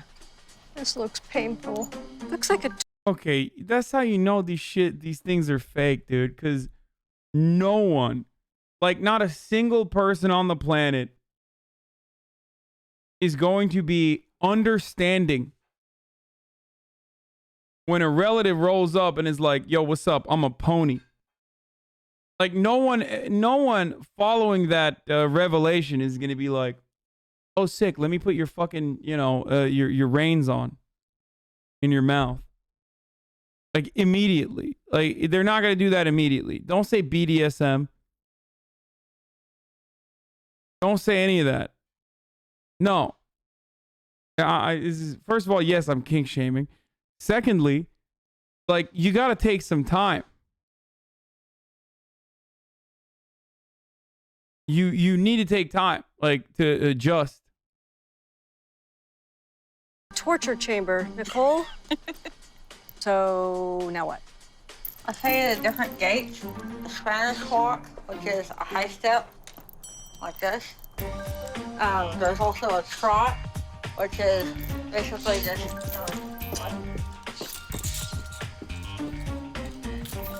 Just seems very unnatural, you know, when it's in your face. First of all, I just gotta stop. I just gotta stop you right there. Okay, fake. Okay, you're not a real pony player. Us in the pony play community know that you're supposed to go on all fours. You can't do that. You can't talk, and you need to go on all fours. What is this fucking bullshit, dude? What is this like? Oh, look at me, I'm a horsey. Like, oh yeah, you want to fucking tell your aunt there? You want to communicate with your aunt using human language? The immersion is broken. Fail RP. She's not a real horse. She's a fake horse. You cannot confuse me. I'm sorry. I'm too aware. Okay? My mind powers are too great. For a second, she almost got me, but... Basically,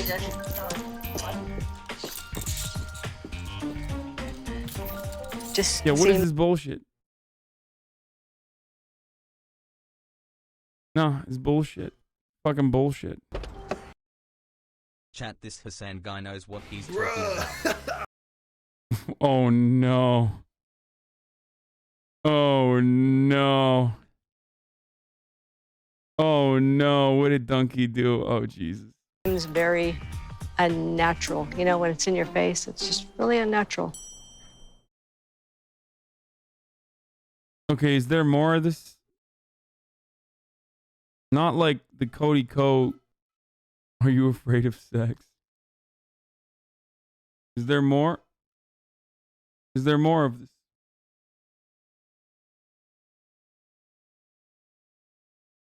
Abandoned Disney castle homes in Turkey? Have you met Nate Shot? Yeah, of course I met Nate Shot.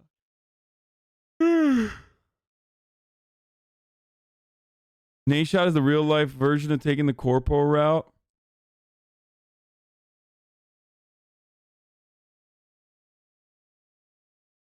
Just put on Cody and get chicken. I'm waiting on my chicken. Say nothing, just tag him. What is that?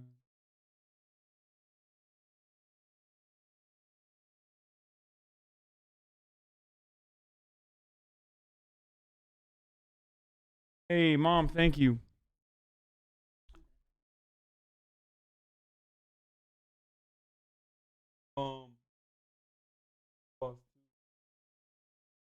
Hell yeah.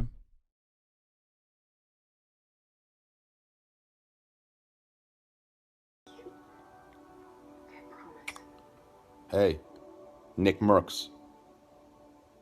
Yeah, you, Nicky Merckx. Why don't you whip that cock out, boy? Say it with me. Okay. Glad my mom wasn't there for that part.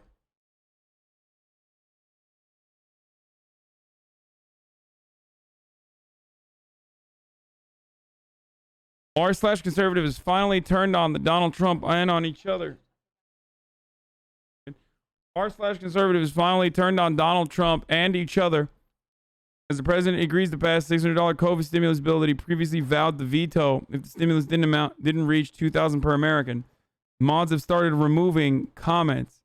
Okay, I'll look at the Drama Mondays and then we'll get back to that one. Yo, today I also totally forgot to run an top of the hour every hour 6-second ad break, and none of you guys told me, so what's up with that? Huh? It's no longer 5. It's 5:20. All right, running an ad now. All right, let's watch this. I'm going to be showing you our new Los Angeles headquarters where we're streaming out Among Us content 24/7. What we're going to do is elevate all facets of our business. Content, apparel, and esports. That's why I got to move in here, so I can elevate my content. And that's why I'm so excited to welcome you all to the 100 Thieves Cash App compound. Wait a minute, is it 100 Thieves or Cash App? Which organization gets all the money that I would make? Let's go take a look. This place fucking sucks. Twitch chat is gonna go next to the logo, and I'm gonna put like a human here. And... Where's my soda? All right, thank you. Wait, I gotta move in here now. Moving on, we're here at the Rocket Mortgage League of Legends training room. Ow, wow. The Rocket League practice room? I could go in there and start practicing Blitzcrank. I could come back to League. This year, Rocket Mortgage gave us the opportunity to elevate our teamwork and our chemistry by having the players in-house at the 100 Thieves Cash App. Rocket Mortgage? The fuck is Rocket Mortgage? Isn't this playing this video a conflict of interest with someone sponsored by Cash App? I mean, it would be if I was. Wait, why the fuck is a mortgage company sponsoring? Hassle.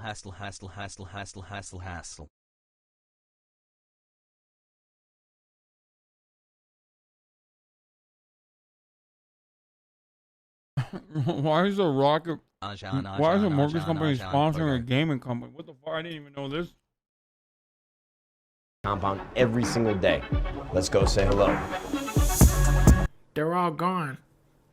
What does a mortgage company have to do with League of Legends? Someday, you have no idea how many hot dogs I'm gonna get you this year. Yeah. Yeah, perfect. Okay. Now we're moving on to the boardroom. This is where the best and brightest at 100 Thieves talk about how we're gonna elevate this company day in and day out. What are you guys up to? Hello. We're discussing, you know, shutting this building down. Kind of a pointless expense. Doesn't really make any sense to have this building here. Let's keep it moving. I've been creating content for about 10 years, and I promise you the tech and capabilities that this room has is going to allow us to elevate our content to new heights never seen before in gaming. I have to cut my fingernails. I mean, what are you mainly uploading right now besides, like, I'm sure you're playing Among Us. Among Us is #1, and then... Now we move on to the streaming studios where the biggest creators in the entire world can do what they do best in a home away from home here at the 100 Thieves Cash App compound. Let's take a look inside streaming studio #1. Rook! Help me! It's like hard to breathe in here. It's like jail in here. That's music to my ears. I got the rest of the tour to do. All right. How you like the room? That's amazing. It's got everything I need to make money. This is Voldemort. Whoa! That's a famous Fortnite player. This is the 100 Thieves Totino's Fortnite training room.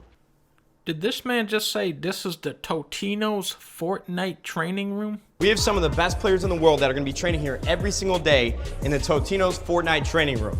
Check out our Totino's Chipotle room. This is lit. Fortnite, Among Us, Pogger room. Content, esports, Cash App, content, Cash App, money, personal ATMs, trying to make money. League of Legends, Totino's Fortnite training room. Totino's Fortnite training room. Cash App, content, spreadsheets, create content, business, Cash App 2020. People in Los Angeles creep me out.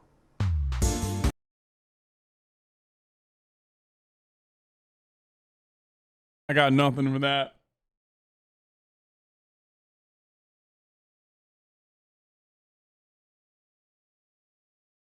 Streamer sweatshop. Okay, to be fair, some of it is kind of cool. As someone who is like, okay, I'm not gonna watch the mom and daughter get an enema on TLC, man. I see you, Brando Pants. I see you. You keep posting it. I'm not gonna watch it. God damn, dude. What are you eating? Chicken tendies? Anyway, going back to this. Didn't you go there when you played b-ball with Jake and them? Yeah, I did. Yeah, I have a bunch of friends who are a part of 100 Thieves. I think they're all right. I think they're cool. Or at least like the people that are in the organization I like. I do think it's kind of weird that there's a fucking mortgage lender that's like sponsoring them, but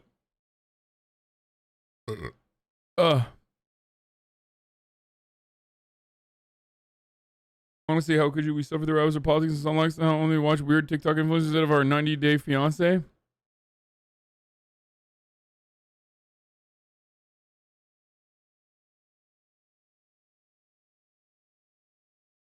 Wait, where's the one that Frogan was posting? Dan Gilbert owns a company. Geico sponsors the companies too. I just think, I don't know. It's like, I find it interesting because if you want to start Amish Mafia, here's the first episode. Dude, I can't watch the whole thing. What the fuck? The Amish Masons is next with the Amish Mafia. Wow, 6 months isn't that cool now, debater Rob Hasan. 5 die initialische protected missed certain events in OKBUDDY. Okay, it's daily motion, and also some of those other fucking. It's not all strange. It's like race cars. They have 100 sponsors in their car. Viagra has a NASCAR. Yeah, Viagra doing NASCAR is a great example of ads that fit the target audience. Yes, people who watch NASCAR probably definitely need Viagra. People who watch league streamers probably aren't like, oh my God, I need to get a mortgage on my house. You know what I mean? Like, that was the point. I've watched these episodes in full TLC series like in 2012.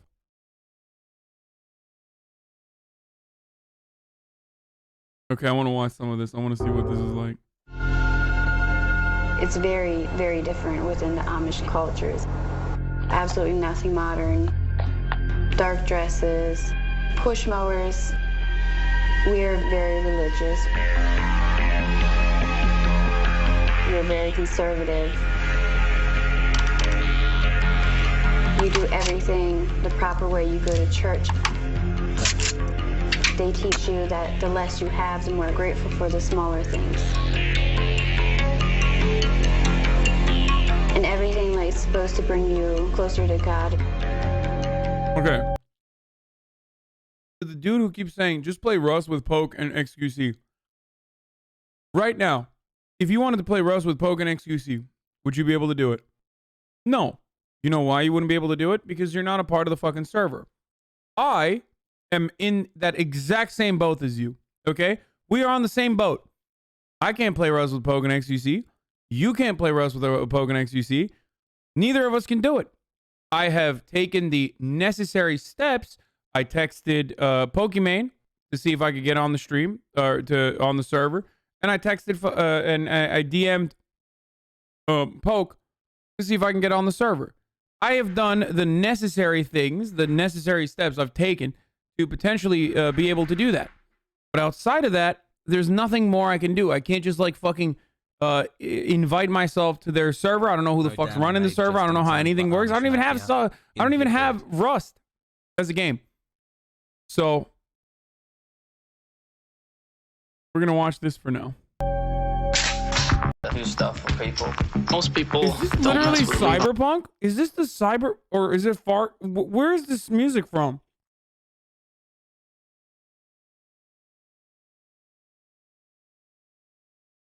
Drive? Oh. Okay. Because the green lines are also something that. This is all fake, right?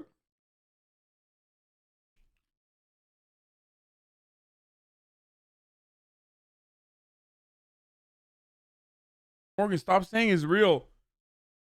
Why the fuck would the Amish use propane, dude? I thought Amish literally can't use modern technology. They're in front of a camera. It's not Rumspringa.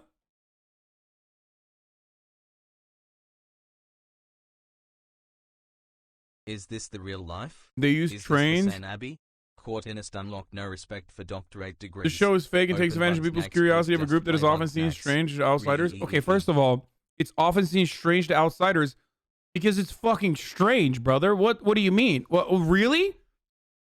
We're so woke that we're like, oh, dude, the Amish, like, I can't believe you're considering them to be strange. Like, no, motherfucker, they're strange. Like, you can admit that. That's kind of weird to not admit that, as a matter of fact. 10 months in the unless you're literally Amish right now. Oh, wait, you can't be Amish and watching me unless you're on Rumspringa, in which case, have fun. Amish can have refrigerators. It does have to be run off a battery, though. It does depend on the church, though. Wait, what? Amish in Chicago use trains and cars to sell food downtown. They also they can use any technology, just not owning it. Wait, what? What the fuck? They retconned being Amish, dude? Wait. You can't... I thought being Amish was like the one thing that you can't fucking patch note. Like, you can't put patch notes on. You can't patch the Amish lifestyle. It's like...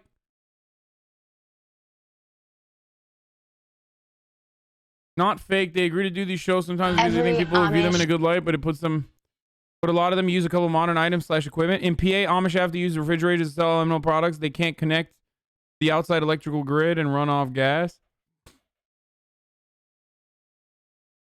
Oh, excuse you, sweaty. Propane was invented in 1910. That shit is old, brother.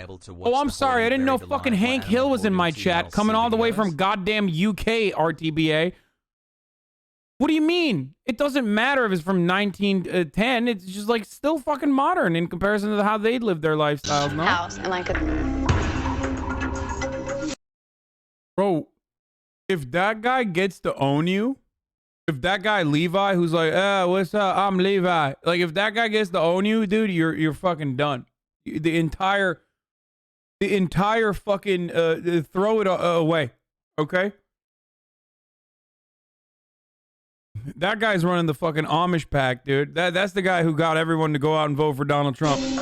Electricity. Bro, I think the what the fuck? He's going at. He's using a different faction. This guy's literally taking all the cheat codes, dude. biggest advantage of me being Mennonite is I can do some things for Levi that the other guys can't do, so that makes me valuable to him. Julian's a good guy to have around. I think he's a tough guy, and he gets the job done.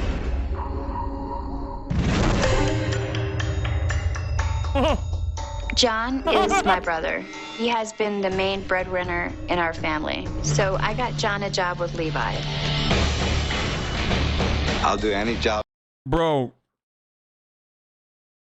I'm sorry, but first of all, listen. Like, probably the greatest indictment on inbreeding, okay? That's one. Two, you will never be able to convince me that there's not that sort of shit going on here. And secondly, For Levi that the other guys can't do, so that makes me valuable to him. Julian's a good guy to have around. I think he's a tough guy, and he gets the job done. what do you do when the homie rolls up in the fucking, in the scooter bike, dude? I mean, what do you do? Like, homie rolls up with a fucking scooter bike to come clap your ass cheeks, dude. He's just... What is this? Are they doing this on purpose? Motherfucker has a basket on it, dude. Why you got a basket on your scooter bike? What are you doing? He's got a nice little bell too on your fucking scooter bike, dude.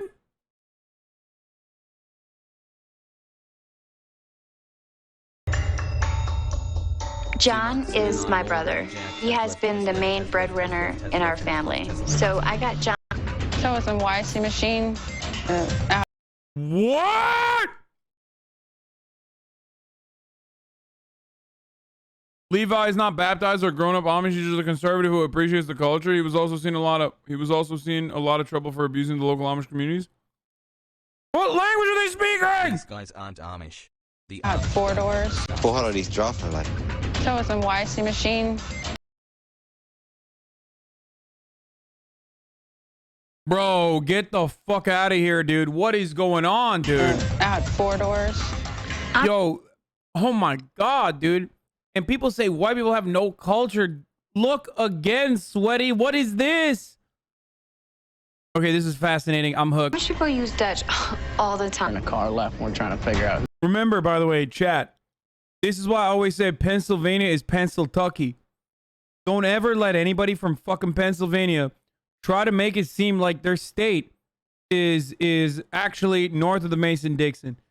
They are the most, and I mean like the most south of the Mason-Dixon line state that you can find north of the Mason-Dixon. And that includes like Thanks for Ohio. Me, Hasan. That includes so many other fucking states. Dude, I'm telling you, it is literally like, it's insane. Pennsyltucky, dude. Straight up Missouri. Missouri? Nope. It's the most. Straight up. We did it. Is the eye for an eye actually in the Bible? Isn't that like Old Testament shit maybe? I feel like the eye for an eye is HasanAbi, which precedes the Bible by a lot. And secondly, at no point was HasanAbi like, if your buggy gets fucked up, you should shotgun the other person's car.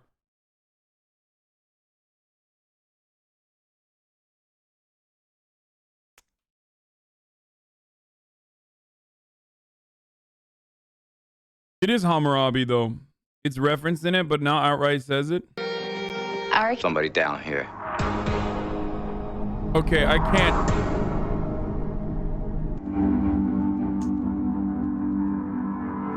It's the same way people from the South call people from the East Coast Yankees. Okay, that's literally not even a real fucking thing, dude. Like, that's not even like an actual fucking...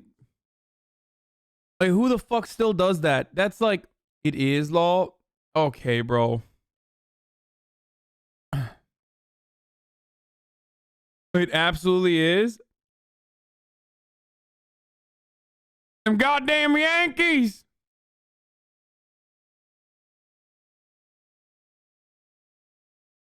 I thought it was never been to the South. Yeah, it's like a fucking meme, dude.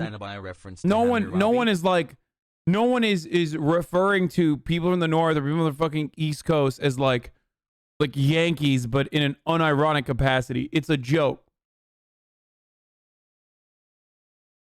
Okay? There's no fucking way, dude. Like, they say yank unironically. No way, dude. You will never convince me of this. You will never convince me of this. You will never ever convince me of this, except for like in Turkey, we say like Americans are Yankees, or everyone outside of America, foreigners will like jokingly refer to Americans as Yankees. LA take? Bitch, I didn't just live in LA. I mean, I did live in Miami and New Jersey, so. Still. I didn't believe it either until I moved from Michigan to Texas. Yeah, bitch, they probably call you a Yankee. That's why, as a joke. Or they probably get you to call others Yankees. The fuck with you. Bro, this is... I mean, they sound like Nick Mullen impersonations, dude. Spending $100 for this take. Like, I can't get over it. What happened? Memphis in 97. Spent 18 years there. And like, there's no fucking way. What's going on? Every generation. American Taliban? I mean, they just sound so fucking... There's no difference between this and Sharia court. Yeah, but like... That's true. But also, like, their speech level is, like, reduced. Feel me? Like, it feels like they just got... Flame Cyborg was born in New York City in 1993, moved to Memphis in 97, spent 18 years there, and I promise you, Yankees still uses a pejorative by every generation. Thanks for the $100, bro. Still don't believe you, though. Just, I don't care. You freaking Yankee. Muffin awesome. Again, no shit. Schwetzman had a strange guy come into her house every day. Adultery can get you thrown out of the Amish. Bitch, what do you mean a strange guy? Like, everyone is related to one another. So, like, it's either the cousin or the second cousin. What do you mean a strange guy? Oh, they must be coming over from the Mennonite community down the line. Like, what do you mean? A strange guy. Amish community completely. It's not something that they allow. Like an outsider is not gonna roll around in a fucking buggy. You know what I mean?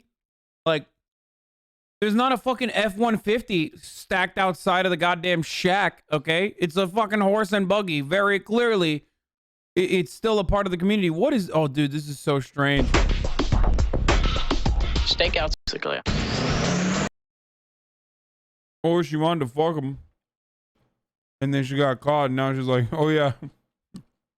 He was trying to solicit sex from me. We'll find out. What a peep. Oh. Ross. Victim blaming, are we?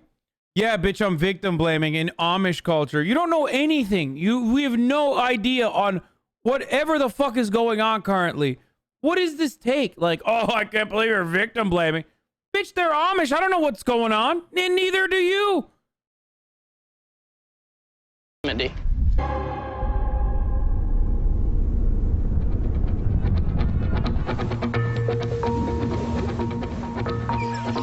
the Amish community, the leaders... Half the time, they're just playing horny police, dude. Like, most of the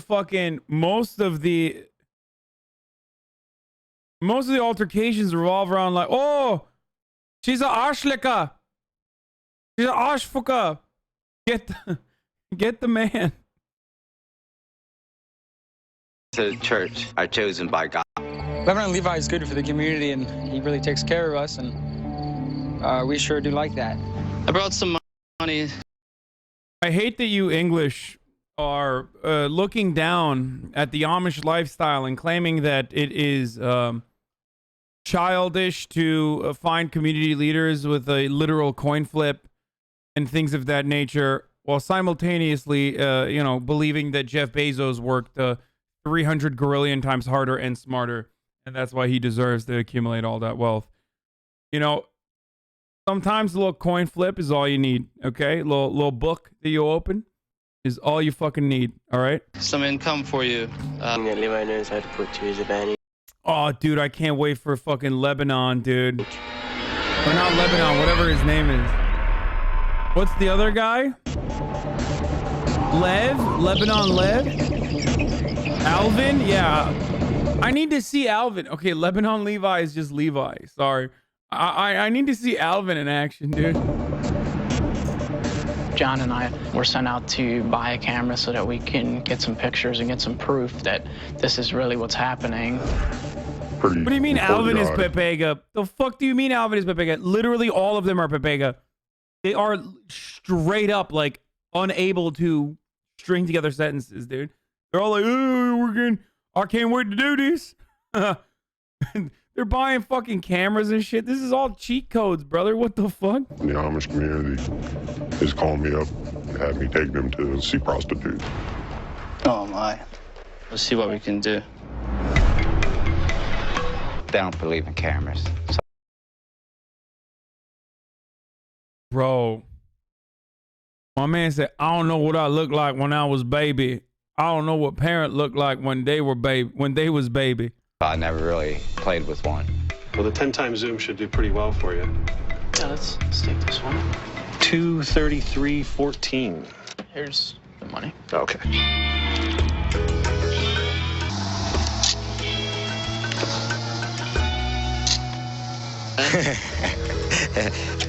Maybe you should. Wait, no. Oh, that's how you know it's fake. How do you know how to pose like that, dude? Yeah, shut the fuck up, bitch. You already know, dude. Get out of here. I mean, all of this is so fucking fake, dude. There's no way. Oh, yeah, he just threw up the fucking peace sign. Like, get out of here, dude. Get the fuck out of here. Fake Amish Andy. Look at this. Look. Yeah, okay, bro. Yo, this one's going on the gram. I mean, I don't know what that is. Oh, I'm Amish. He's the Mennonite. These guys look so inbred, LMAO. No, this is literally like straight up. Bro, he just fucked a prostitute. Like, you don't need to kill an entire village full of enemies, okay?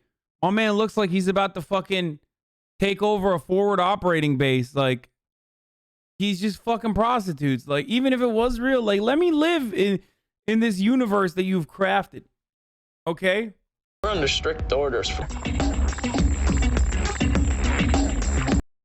This is the best take I've seen in the chat. Bet if you showed these motherfuckers the Belle porn, they would rate it a 10. Oh, no, they would be like overt thine gaze, brother. They would say, I don't want to be horny anymore. I just want to be happy. That's what would happen. Wow, I really butchered that meme, didn't I? Silence, wench. I'm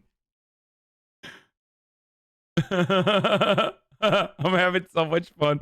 This show is so dumb, dude. We don't want to jump to conclusions. We've got to know for sure what's going on before we confront somebody or before we bring it to the attention of the church. You did put batteries in it, right? Diarrhea music. It does sound like farts. Yo, that's so stupid. Why does it sound like farts? Oh, dude, this is so much better than I expected it could. It's the brown note, dude. Oh, everybody pooped their pants. No, I didn't blaze. Yeah, there we go. Is that done? Got the wrong guy. Yeah, wait, what? Why would you be with, you do not know what he looks like? And also, what if the motherfucker turns around and goes, well, you got a fucking camera in your hands. What's that? That's what I would do. I'd be like, oh, really? I'm having a little bit of coochie? Well, what about you, motherfucker? You got a camera? Oh, I'm sorry. Did you take the devil's photos, dude? Wow. Wow, real cool. Fucking banished, bitch. Hey, that guy's a Mennonite, so I can't fuck with him. He's already like touching cameras and shit. What about you, motherfucker? You got baptized. You're not Lebanon Lev. You got baptized, bitch. Boom! Banished. Get the fuck out of the community. That's what I would do. Hit him with the reverse Uno. Yeah. Yeah, no shit, dude. What do you mean? Bro, I wouldn't want that even if I wasn't like... Who the fuck would want that? If I'm fucking, I don't want some random people coming in and taking photos. No shit, Johnny, you dumb fuck. Yo. Slow dresser. I'm pretty quick to get undressed. But...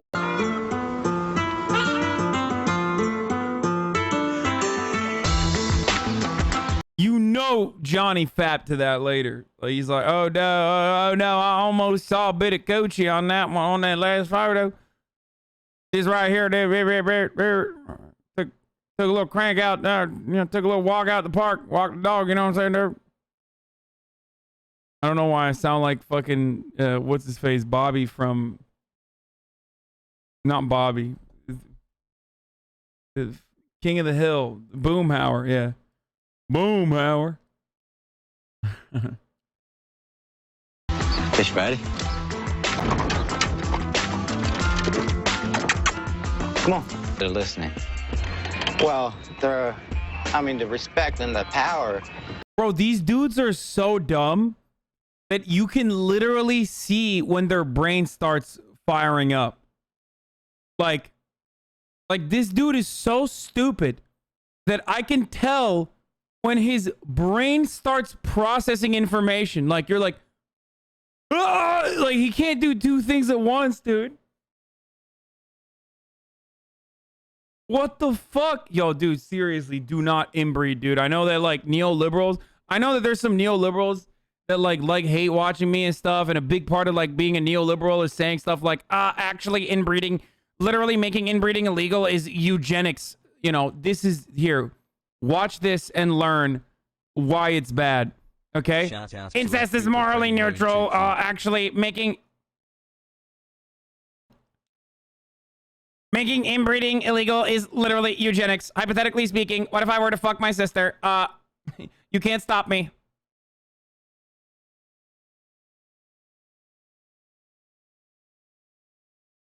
That will come along the way. Levi would be furious. He wants... Bro, move up? What, like 3 ranks? There's like 3 people in the organization. Like, where is he moving up to, bro? There is no ladder. There's no corpo ladder to climb, dude. There's like 3 people and a goat. What's the org? 100 Thieves has more fucking corporate vibes than this shit. What are they doing? Also, there's no fucking way this guy can craft a plan together. He does not even know how to walk and not manually breathe at the same time. Like the type of dude who literally has to remind himself to manually breathe every now and then because he forgets. More money and power than what he has. But I think he needs to play it smart right now and be a good... The other thing I don't understand is, like, why the fuck do you want to, like, move up in the Amish criminal organization? Move up, you know, three steps. Like, y'all don't even have porn. You don't have electricity. You don't got no porn. Like, what are you gonna do? Move up and do what? Like, what? Fuck your cousin and your second cousin? Is that what the goal is? That shit sucks, dude. If you want to move up, just fucking literally move out and move into a motel, and you will have a better life immediately.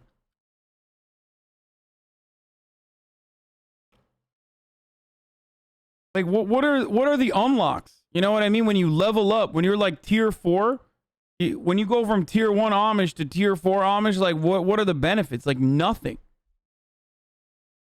Like it's literally nothing. There's no benefits that come along with it. It makes no sense.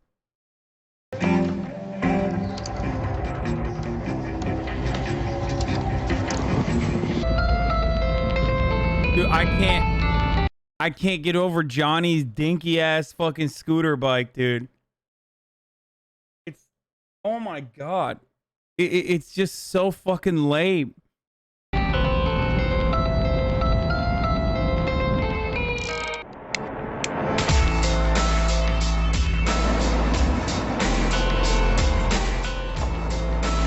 We're gonna head down and see this guy. And I'll just try to straighten it out.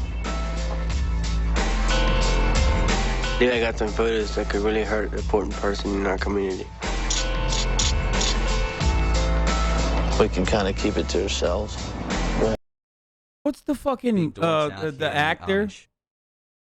Dude, I love Alvin. He's my favorite. What's that actor that he looks like? The one that was the last man on Earth. It was like kind of like the Why the Last Man nice. Remake. Will Forte. Yeah, he literally he looks like Will Forte doing like a character, like a really dumb character. We can kind of keep it to ourselves, right? I'm pretty sure Leo tried.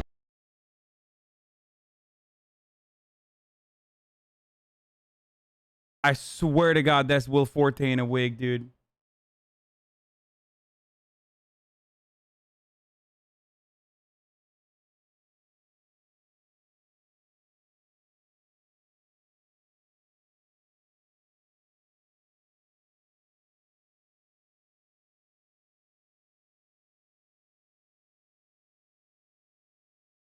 And he sounds like him too. No, hold on.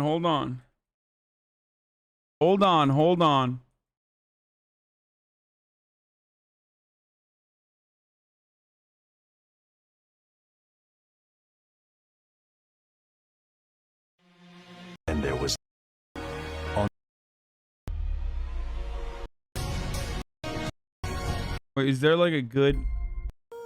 I need to see like a. We need like a scene from MacGruber so that MacGruber. Look at the way I wrote MacGruber. I'm getting dumber just by watching these motherfuckers, okay? MacGruber, dude. Ladies and gentlemen. Are you sure that he meant me? Oh. Coming to my back. He kind of does look like that, but hold on. No, I just want to hear him talk and MacGruber like one of Into a pile of now.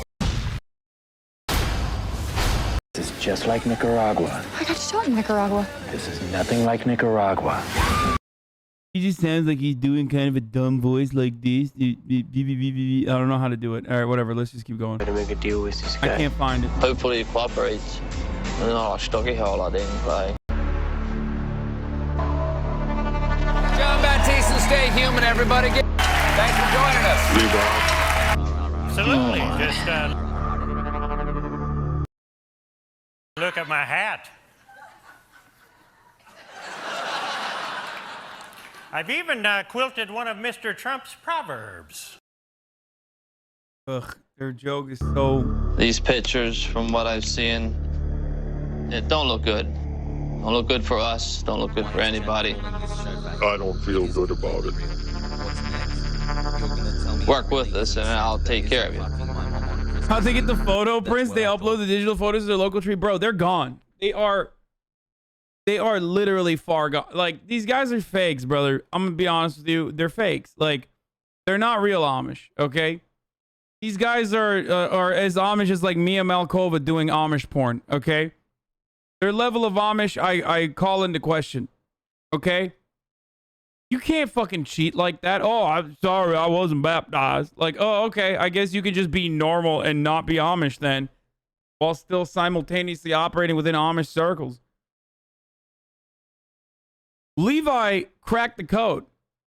He's basically living out the fantasy that like people have had before. You know, when you're hanging out with your homies and you have a convo about like, oh, what if I have a time machine, dude? Yeah, I just go back in time and like fuck shit up, dude, because I show them technology and they say I'm a god. Like, Levi is literally doing that right now. Okay? Lebanon Levi is literally doing that. He is able to use technology while still operating in Amish circles. So of course he's like their god king. It's crazy. Lebanon Levi, baby. The sound design sounds like it belongs in Blade Runner.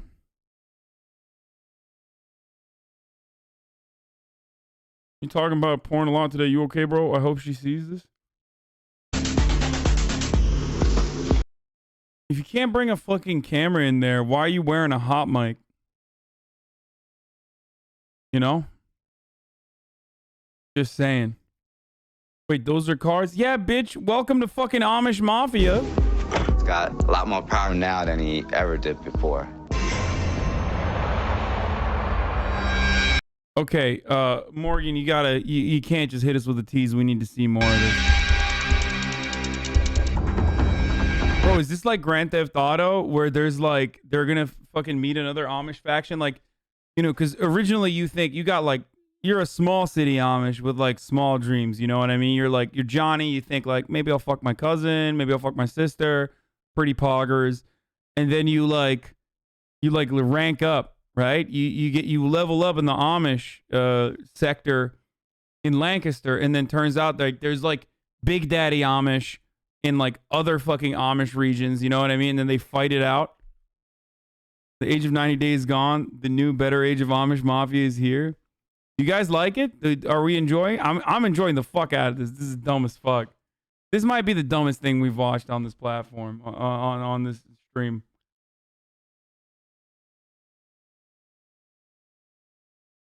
It's real dumb, dude. Hasan, embrace me, daddy, I love you. I haven't laughed this hard in a while. It's so good. It's also real, by the way. It's not fake at all. But fuck you.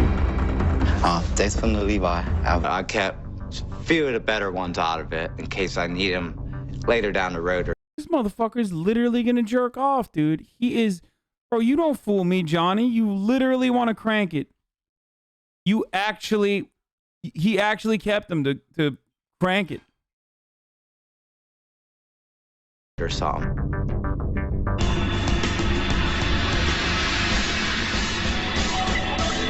Hey, you guys are 4 people? I don't know. It feels like math is not their strong suit, but like you can kind of eyeball it, you know?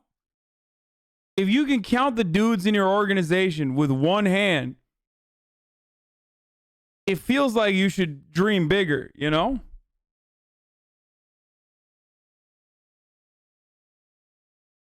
I mean, it's crazy. And that stops. This motherfucker has glasses, bro. He's not even... He doesn't even have one of those, like, fucking... like spectacle things, you know, the optics, like the... You can't do that. To protect participants and their family members, some of the identifying information and property is changed. Merlin is just straight up crazy. He's just a bad guy. Oh, she has glasses too. I didn't even think about it. My business? I know about it. Lemon Levi, he gets what he wants no matter what. Okay, this show is incredible. Let's keep going. Okay, one more, just one more, just one more, just one more, just one more. Protect and miss certain events in A Lancaster County man's in jail tonight after running from police 3 times. If he's going to go down, it could. Wait, what? County man's in jail tonight. What the fuck? The sister is the dragon of chaos? Wait, there's black Amish people?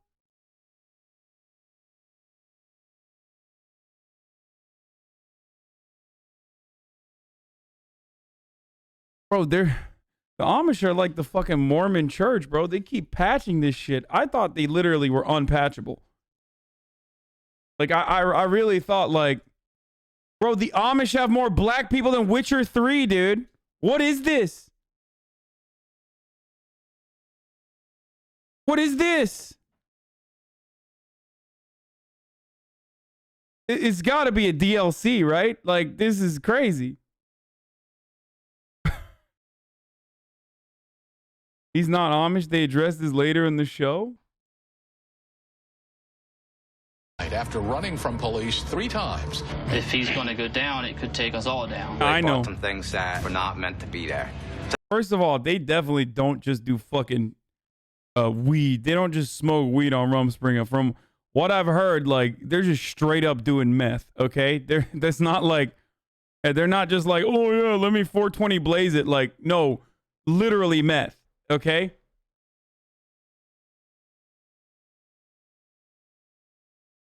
Like, they're partying like it's fucking West Hollywood Halloween 2018. You know what I mean? The hot party was stuck. The proper way you. Like, what is he using a sniper rifle for? Like, to shoot out a fucking hubcap off of a Honda Civic that hit a buggy? Like, why? Why does he have the sniper rifle? Like, what's he gonna snipe, dude? I'm just saying, like, it's just silly as fuck that he has one. Take out a goat from 500 meters. Has been working with Levi, the rest of the crew. We call him the Schwartz. Okay, I'm gonna lose my mind. If they don't address the black guy, I'm gonna lose it. Okay, we're 4 minutes in. I just need to know what's going on with the black dude. Okay? Like, please explain to me what the fuck's happening with the black dude in the Amish community, okay? What is happening? Which would be the black Amishman. There's too much. We need to find him. Check the watch that he's wearing. It's Michael Kors, brother. There's no... And you know what? That used to be a meme back in the day, but like, you see somebody wearing a Michael Kors watch, they are trouble. Like, for sure. Okay? Like, you pick that up at the clearance at Marshall's, okay? And you thought it was drip, and that's fine. But, you know, you see somebody wearing a Michael Kors watch, like, just nothing good's gonna come out of that relationship. Want anyone having... What would you do? What would you wear, Mr. Streamer? A Rolex? First of all, I literally just addressed that earlier. It was almost like, oh, go out and get a good watch. Like, why the fuck would I do that? I have a phone. The whole point of a Michael Kors watch is that, like, it's in between. Like, you're not there, and you're literally trying to be there. That's the whole point. That's why it's bad. Okay? Like, you're not there, but you want to be there, and you're LARPing as though you are there, and it's very bad. Just be respectable and wear a fucking Casio. You know what I mean? Or just have a fucking phone, and that's fine.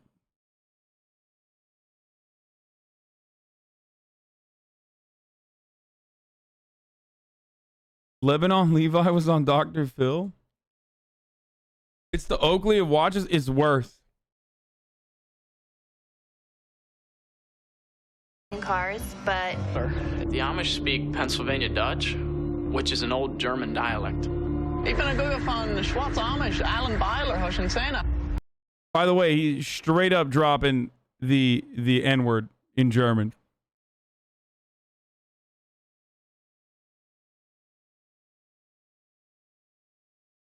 Stop writing it in the chat. Is that not? It just means black. I thought it was like I thought it was a pejorative.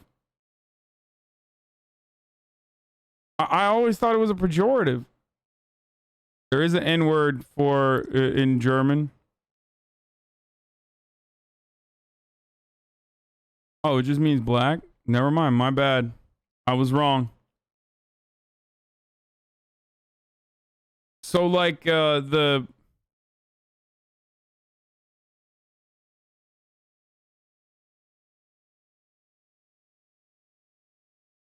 plus this isn't even German. Yes, it's Pennsylvania Dutch.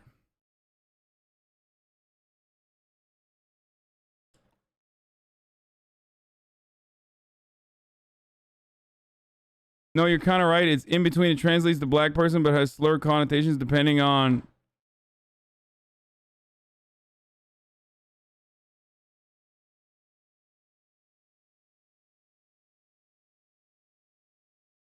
The N-word in German sounds almost exactly like the English one. Really?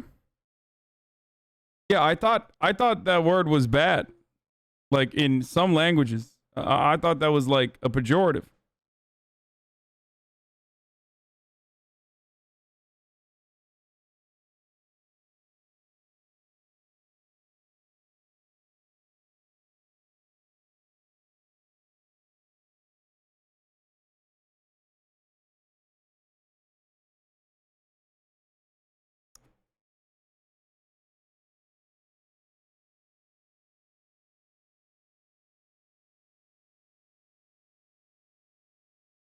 Ironically, for a long time, Germans used farbig as the PC term, which translates to colored.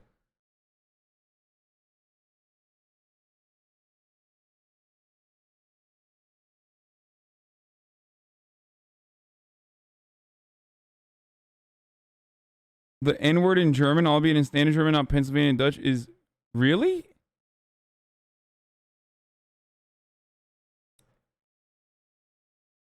Your chat has literally no Jews, but it's a Yiddish slur. First of all, my chat does have Jews, okay? How dare you? Careful, Vosh might say that next. Oh, the only reason why I know about that is because of fucking memes. The Amish people use Dutch all the time, especially if they don't want you to know what they're talking about. Alan Beiler. Bro, you're in Lancaster. Like, just be like, have you... Like, there's only one black Amish guy, dude.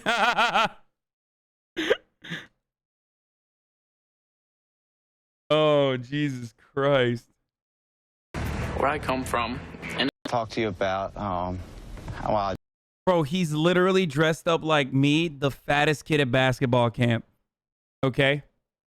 His construction work outfit is me at the age of 14, fattest kid at basketball camp, just sitting there. The cut off sleeves and the fucking N1 shorts that are way below your fucking... They're basically touching your ankles, dude. What's he doing? He looks... This was my drip, and yes, this is the drip I also wore into the pool, okay? Picked last Andy. Wears a shirt to the pool, Andy, okay? Straight up. Straight up. I don't really have a ride or anything. And I'm trying to make you money, do what I can to bring in what I can. Bigger jobs, he needs to man up a little bit. Well, maybe you might. By the way, this also corresponds to my theory of like, you can be a fucking 2 in the real world. You could be like a tier 2 in the real world, and in the Amish land, like, just by virtue of being around technology, you're a god. Like, my dude is doing fucking contractor work for, he's like doing roofing, okay? And meanwhile, he's like literally running Lancaster on the side.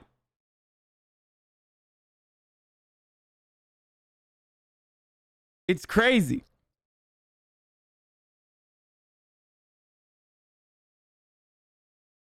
Might have to get some more parties together and throw some more. There's nothing wrong with roofing, but it's a fucking hard-ass job. It's a dangerous-ass job.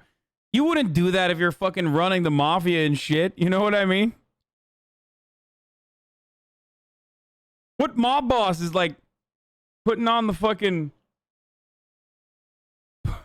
putting on his N1 hot sauce basketball shorts and going up to the roof and fucking tossing in a nail gun? Needs the job to justify the income of the IRS? Is this show real and true? Yes. More parties and make more money that way. But with Alan being... So if people want to do their laundry, like their jeans, stuff that they're not allowed to have at home, that way they don't get caught with them. That night... Okay, first of all, it's ad time. Secondly, I'm pissed. I'm royally pissed. These guys are breaking every Amish rule, dude. I'm telling on them. I'm going to the bishops, dude. This is fucking bullshit. They're fucking washing clothes and shit. The Amish do good. They got iPads. He's playing Nintendo DS and shit, dude. He's got. And they rolled up with but these motherfuckers have the PlayStation 5, brother.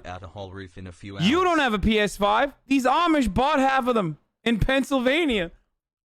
Goodbye, Ushanka fish. Hello, reading glasses fish. Cattle of God and Jesus on him. He doesn't give a shit about telling people on the show because all the true Amish aren't going to see it. LMAO.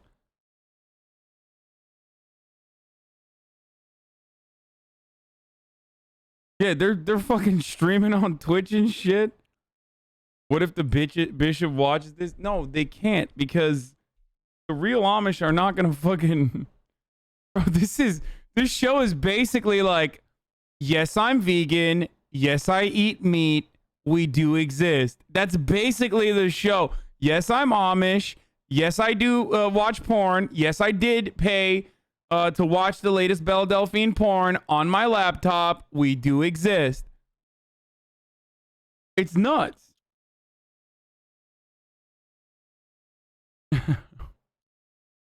What the fuck, dude? Alan runs the hut parties. I help him and we take the money. I would go to this. No meme.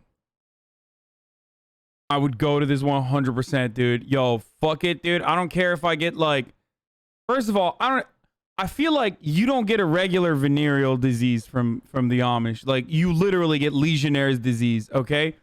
It's like there's no way. You know they have like old school shit that you normally wouldn't catch. Like it's not super gonorrhea. You're just straight up getting like some shit that doesn't exist outside in the real world, okay? And fuck it, I would get the Black Plague from him. Who gives a fuck, dude? For one night in Amish town, dude. Mafia predictions has capital. You gonna get the clap?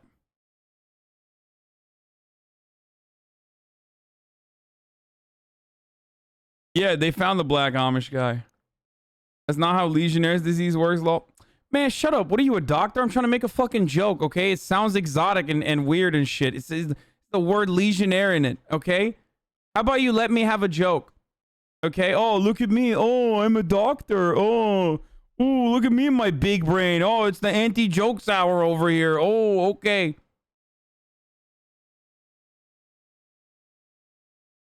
Oh, that's not how Legionnaire's disease works. Oh, I'm a doctorate. Oh, look at me. And we keep the hut parties running. What a bitch, dude. Hook up with an Amish girl and suddenly you're coughing blood into a napkin as dramatic music plays. Yeah, dude. Fucking Red Dead Redemption Andy over here, dude. I would do it. Oh man, this is so sick. I'm gonna text Andrew right now, see if he'd be down to just fuck up some Amish parties. Too far?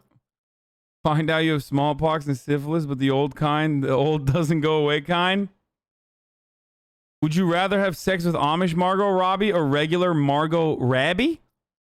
Amish Margot Robbie. The Amish are the true people of color for weird. Nah, just kidding. Regular Margot Robbie is like, her accent is like a fucking +3 bonus.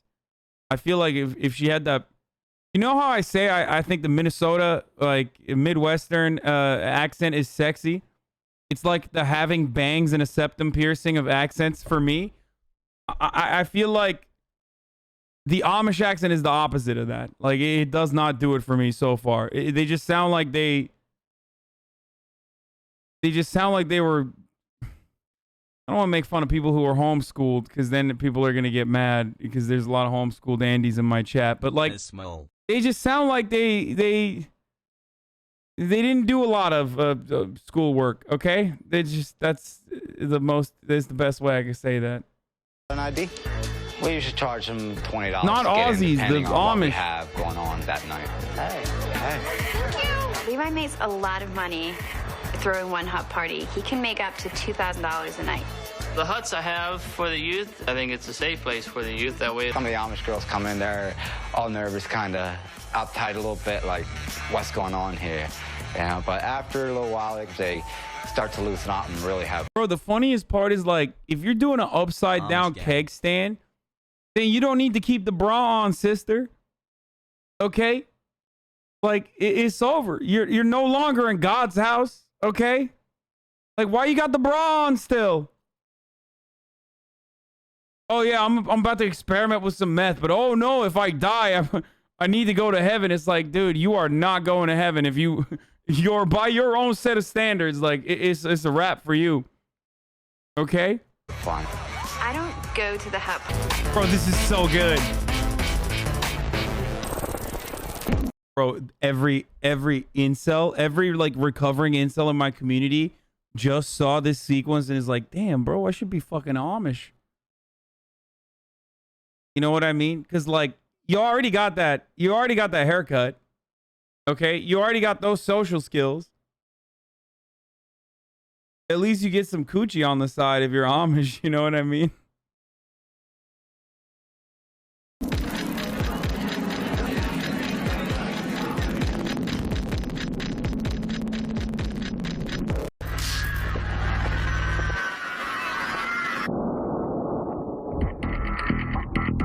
Again, tier 4 Amish hut party is literally like a Bakersfield weekend, okay?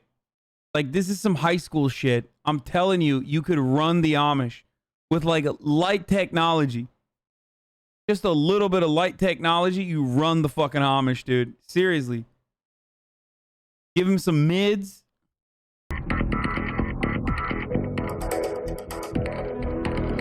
The woman still takes care of the man, but the only man in my life right now.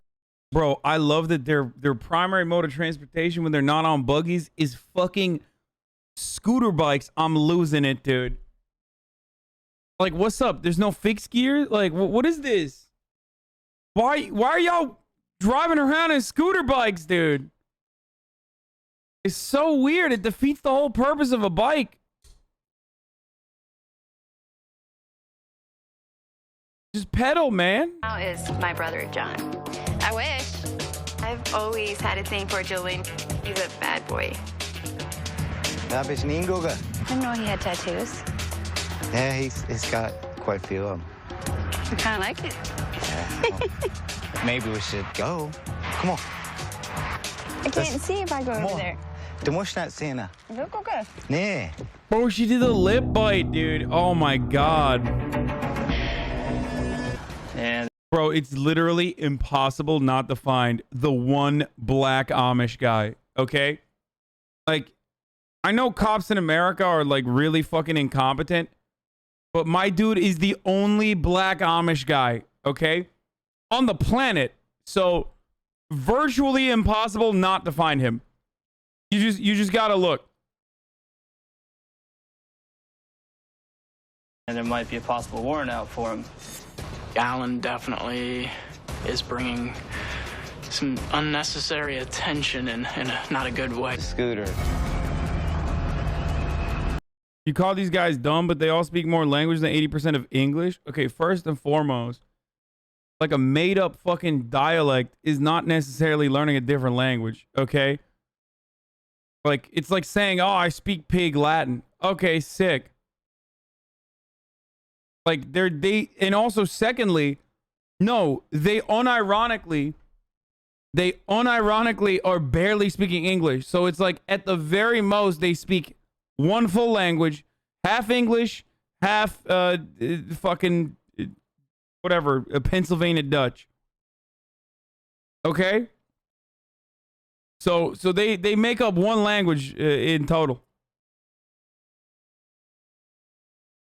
It's like saying XQC speaks like 4 languages because, you know, he's got XQC English, he's got regular English, he's got fucking French. Like you're just adding to the total there. It's called code switching.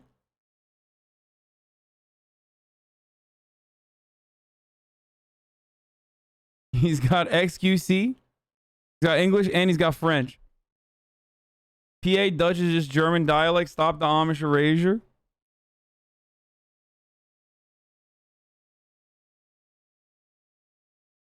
There was a farmer's market next door in my last job, and one chick had a fatty. Oh my god, dude.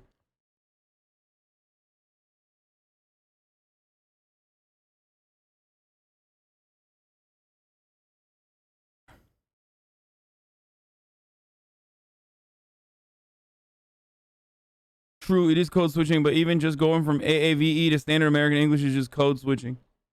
I mean, like,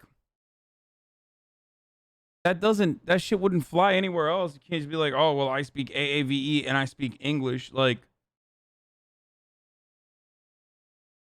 yeah, try to get them. how many Amish people exist? The answer will surprise you. It will scare you. Are you ready for this? Back in like 2006 or 2008 or whenever the fuck they like shot this, 250,000 Amish people existed in the United States of America apparently, and I had no around 7. No, man, there's like actually 250,000 Amish, dude. Yeah, right.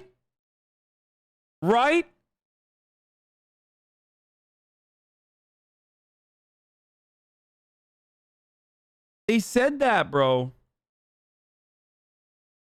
I don't know how the fuck I don't know how you have to be deliberately trying to inbreed if you are this inbred with a community of 250,000 strong. I'm just saying. 250,000 people and motherfuckers are still clapping their cousins' cheeks. Holy shit, dude. Like you're trying at that point. Hold up. Is it true? Did they actually start off with like, hold up, dude.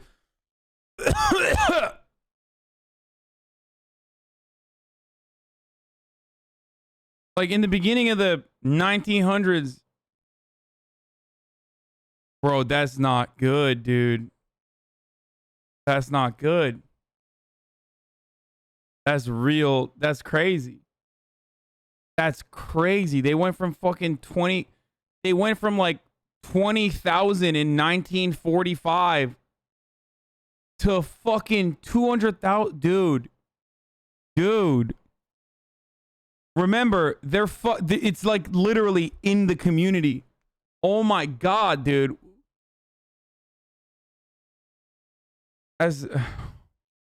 Holy shit, dude. That is, they inbred more than the fucking British royal family, dude. This is nuts, dude.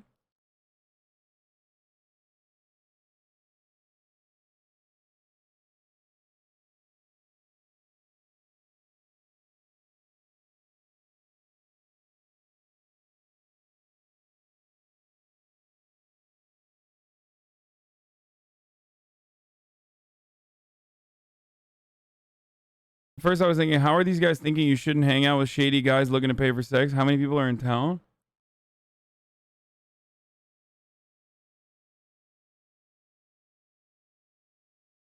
Dude, I really need to fucking visit an Amish community, dude. I really... Wait, what? Maple syrup urine disease is an autosomal recessive metabolic disorder affecting branched chain amino acids. One type of organic acidemia.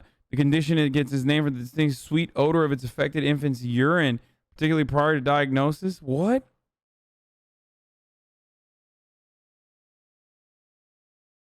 Remains untreated. Variant forms of the disorder may become apparent only in infancy or childhood. Sweet smell in urine. Ew. When the person goes into metabolic crisis, along with the smell being present in earwax, an affected individual during metabolic crisis in population whom maple syrup is unfamiliar, the aroma can be likened to fenugreek.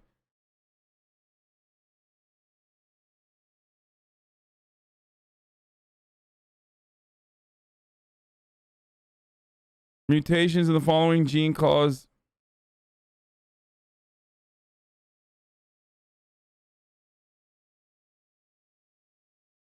a lot of Amish in Ohio. Dude, I need to link up with some Amish, dude.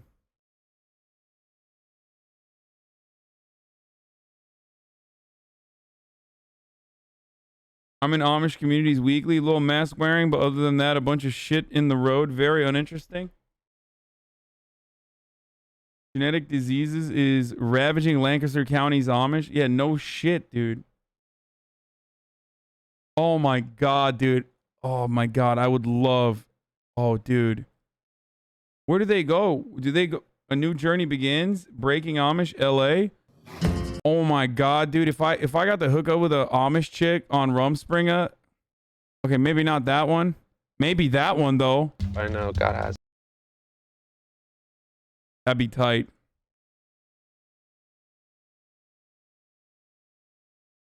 Bro, this guy has like, oh my god. This guy literally has like one of the fast buggies. You know what I mean? It's like the Porsche of. We live in Lancaster, and my wife's parents. It's like the fucking Porsche of buggies. For first time. 2 horsepower. Yeah, literally. End of the parking lot and bolted to get a picture. Oh my god, chat's favorite fucking pastime. Move on, chat. Move the fuck on, chat. Please stop. Come on. What? Okay. Okay. Yo.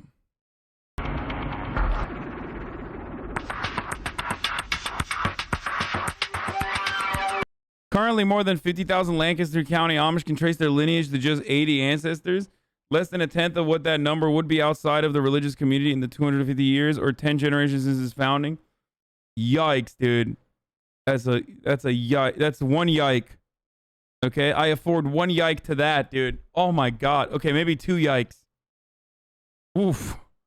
Maybe 1 yike and an oof, dude. Holy shit. Wow. I sent him there just to check up on me, and I knew the heat was about to come down, so I just... Okay, people don't get mad at me. This is a serious question, but like, are the Amish racist actually? Like, can they be racist? Or is it like, are they racist as fuck? Okay. I don't know. I feel like they'd be fascinated with black people because like they just never see black people. You know what I mean? Like racist in the same way that like, but I guess they do interact with like Americans. Racism is new technology. They're not supposed to be. They helped found the emancipation movement in PA. I effing love you, chat. Hassle.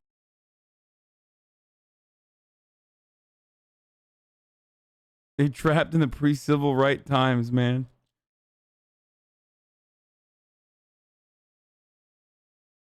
There are sects that supported BLM during the George Floyd. Yeah, those were Mennonites. I remember Mennonites rolled up to the BLM protests. I remember that. Usually Trump supporters, so. I think in Chicago, right? You probably won't read this, but I effing love you, man. Been going through a lot of shit lately. You always manage to make me smile. Thank you, son. You're welcome, brother. Don't trust chat's opinion on this one. Pretty sure they are considering their families are all white. They trapped in slavery time. Libya was a crime. Black people are not new technology. No, I just meant like, I thought that they would be like fascinated by black people because they just don't like interact with black people. But like a lot of the racism is learned behavior, chat. It's not like you're born racist. You don't have like a racism bone. Okay, so I just assumed, considering that they don't have like any sort of stereotypes to learn from, because it's not like they're fucking consuming TV and shit. Like I literally just thought that they would be like, oh, that's like, you know, that's like cousin Esther, but you know, has dark skin instead. My mom lives close to a lot of Amish. These motherfuckers fly Trump flags off their buggies, no joke. Yeah, I know the Pennsylvania ones they're gone. If you're not used to other races, you might not be used to them. Yeah, that's.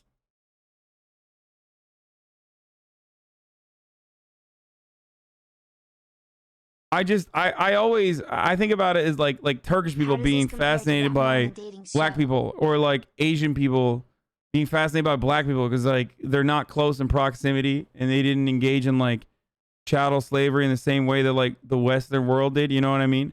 So there's not a lot of black people, so they're just like, oh, that's a famous you know, football star when they see black people.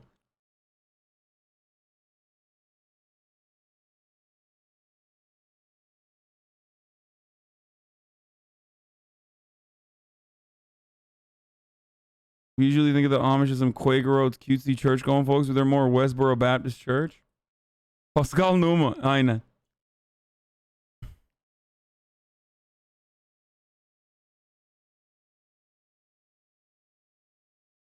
I went down the Amish rabbit hole and found some teens on Rumspringa have TikTok, but they all sound so slow when talking, and now I feel bad. Yeah, I mean, that's the thing that I've noticed as well. Oh. What are you, like a fucking race realist, dude? No, racism is not evolutionary, bro. It's fucking learned behavior. What the fuck? Oh my god, we got some old school race realism in the chat.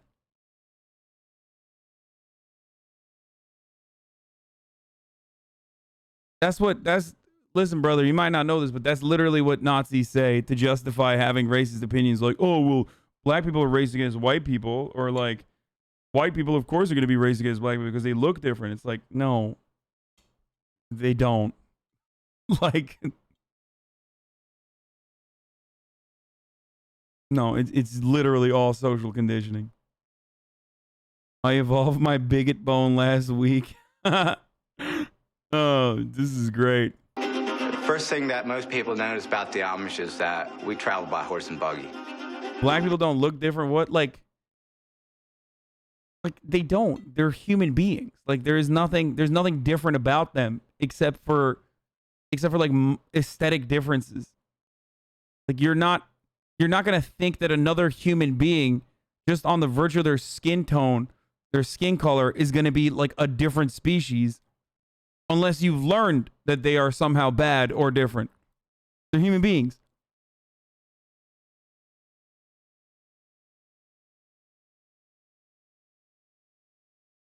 Amish in my country just sell cheese. They don't do this cool mafia shit. Dude, you don't want them to do this mafia shit. They're going to come fucking shotgun through your... They're going to come shotgun through your Honda Civic, dude.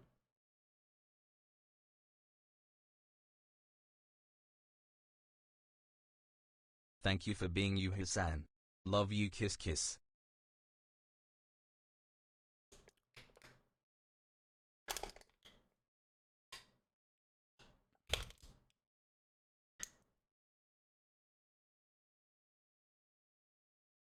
Racism was created to put down non-whites. If you aren't taught to be racist, you won't be. Yeah, like, I mean, the easiest argument is like babies. Like, babies aren't like, oh, that's a black baby, I'm a white baby, fuck off, black baby, or vice versa. They're just babies. They just chill. And then somewhere along the way, you're like, yo, baby, you got to be racist now, okay? And then the baby's like, I guess I'm a racist ass baby now. When you turn 16, usually you're... All right, I'll give him the chance. I'll send John out after this, and we'll... I mean, you related to him too. What's the difference? See, this is what I don't get. It's like, oh, I put my brother above Levi. It's like, well, Levi's like your second cousin. So, you know, you're not all that far off. There's a familial bond there too. Take care of it. Okay, thank you.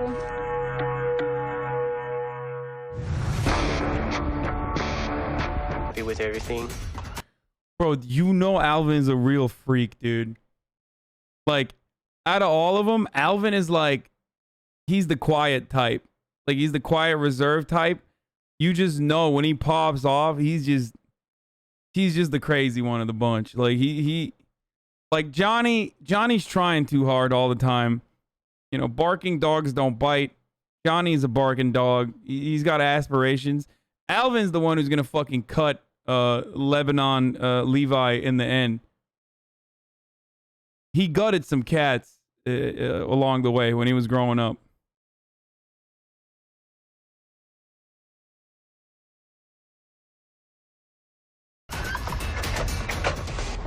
Who else knows about this stuff? You can't just grow weed in a fucking cornfield, can you?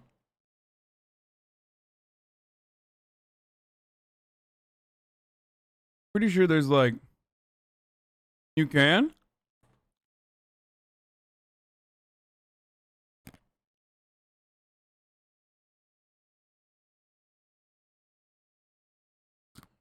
Doesn't it have to get like light and shit?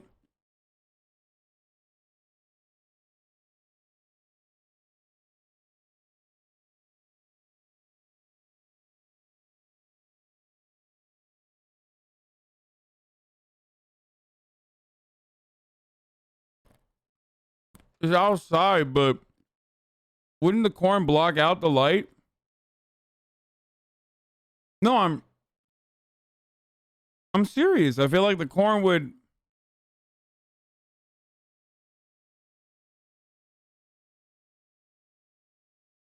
You absolutely can. That's what the OG Narcos did it in Mexico.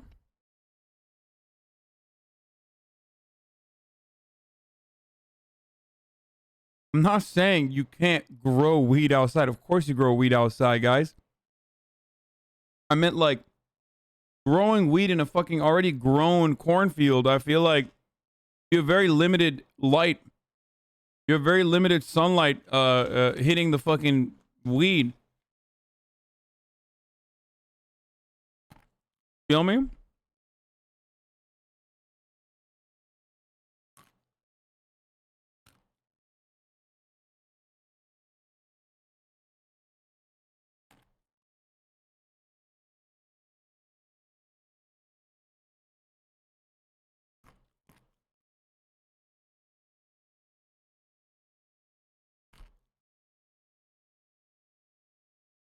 Anyway.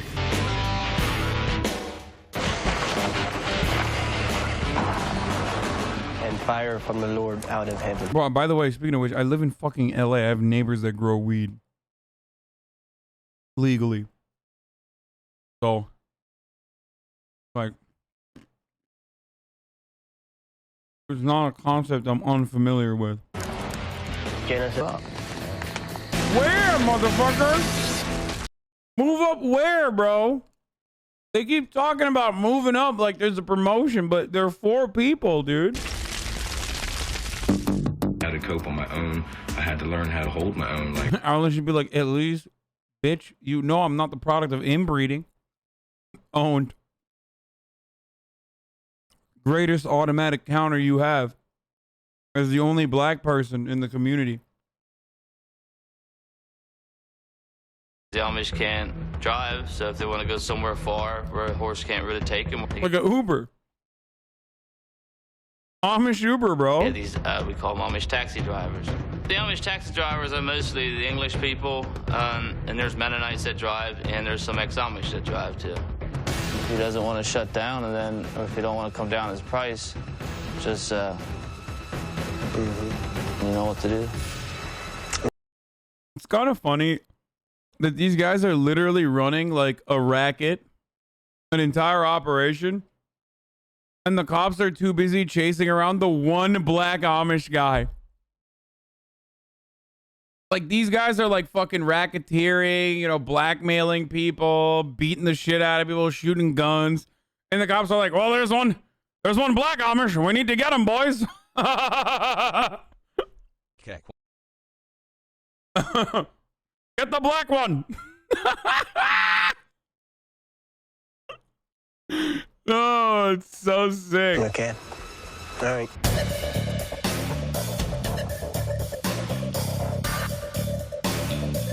Hey, the moral of the story is don't fuck with a dude with a haircut like that, okay?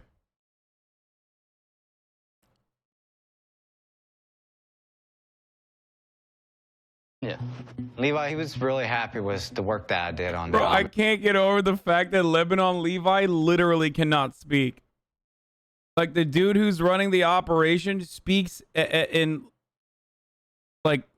speaks like a fourth grader, basically. It's awesome. Here's why been in the community since June. When will you watch Nathan for You? Pogo Has. Why y'all gotta be like, oh, this show is fake Andy's, dude? We get it, bro. Okay, you're a fucking fun killer. Okay, like, come on, dude. Oh, you gotta read the article on the show from the Lancaster Online. You gotta read the article. It's fake. Like, whatever, dude. Let's have fun. Okay. Good. Show him that I'm somebody he can trust and that I'm capable of. Hiding in a barn. Mr. Byler, why did you run from police? 34-year-old Alan Byler had nothing to say for himself as investigators. They're literally arresting the only black Amish dude.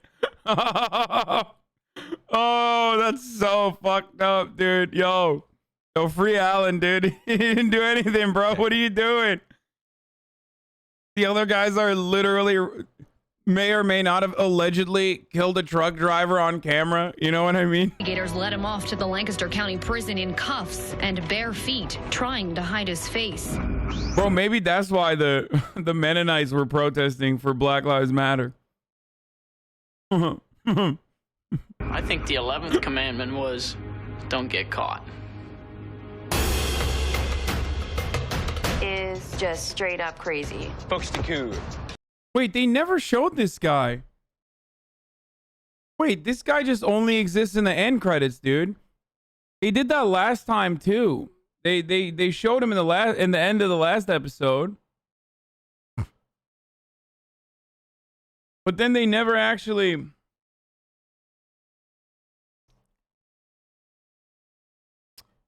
New Amish guy just dropped. How do we know it's the right translation? We don't. We just got to take their word for it.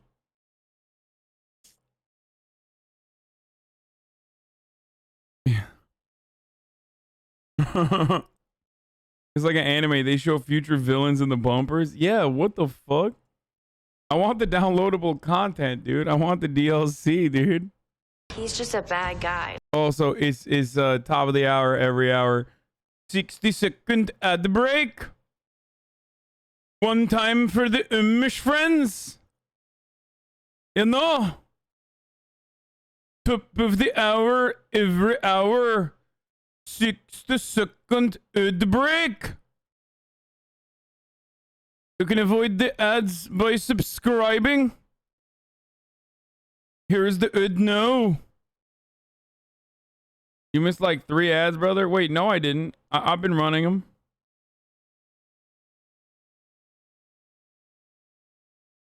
You don't have a song with this accent? No, we can't do one more. This is it's so good. It's just our drugs. What do you mean? He's got hella tattoos. He's got like he's got dual revolvers in his as a back tattoo. What do you mean if you get tattoos you're gonna be shunned? No, we're not doing one more. Rumors going around that Levi likes to fix these fights. I hope he's not planning to fix this one, because I'm going to kick the kid's ass. He's putting everything on the line. An old Amish saying, you need not to call a devil, he'll come without calling. That's another thing that they never showed. Okay, let's see this one, though. This is where I grew up at. No electricity, no TV. We have to put wood in this thing because it keeps our house warm. I know going out to California is going to be a major disappointment for my parents. I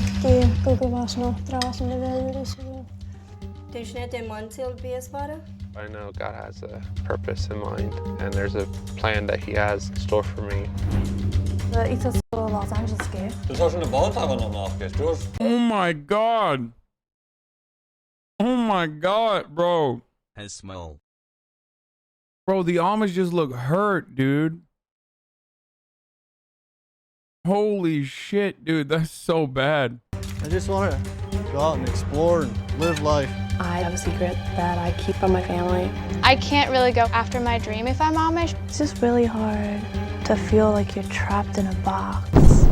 No matter what you do, you can't get out. My husband cannot stop me. Like, I will go even if he wants me to stay, I won't stay. I have no idea what to do. I don't get this thing. Oh my goodness. We got electricity in here. This is it. Vemos en octubre. This is like huge. Jesus turned water into wine, but he did not get hammered on it.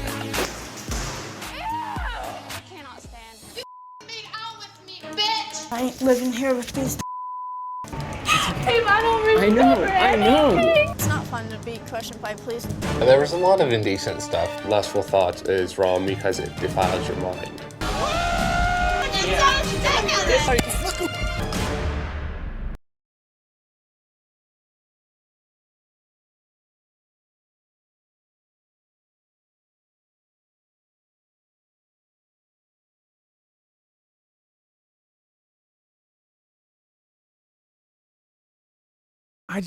Dude, like if it wasn't for the gross, exploitative, over the top, consumerist nature of capitalism, how else would we literally have the Learning Channel have a show that features, like have a show that centers around breaking Amish people? Eater.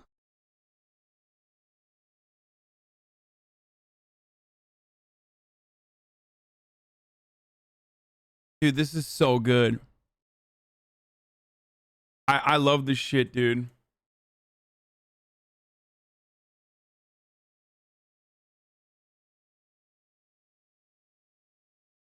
I love it. Suck my toes, Mofuka. Amish Meta 2021. Oh, fuck yeah, dude. Absolutely, dude.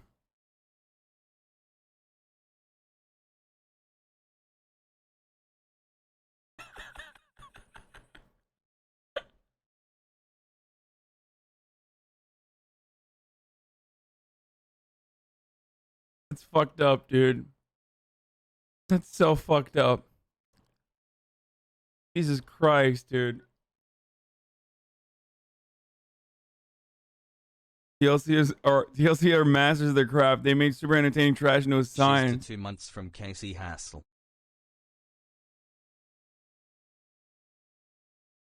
Started low paying next to nothing for your talent because they're not SAG actors. Listen, I don't give a fuck if they're getting paid $10 or $1 million per episode. It's the content that I care about. And there is nothing better than seeing real human beings get placed in like very, very awful circumstances by producers that have a content bone in their brain.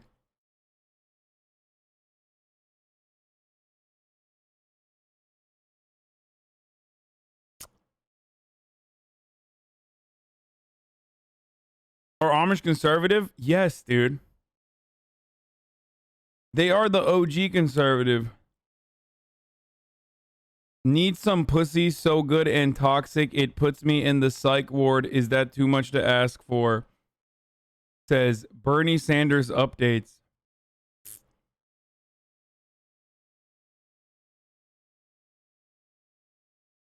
No Amish shatters to yell at. I mean, this is part of the problem with, like, you know, when we were watching the Mormon stuff, there was only ex-Mormons who were like dunking on the Mormons as well. Like, often you're not going to get dudes. Like, we're not going to find Amish dudes who are like, Hasan, I'm on Rumspringer right now and I'm watching you and fuck you. Like, I'm actually very upset.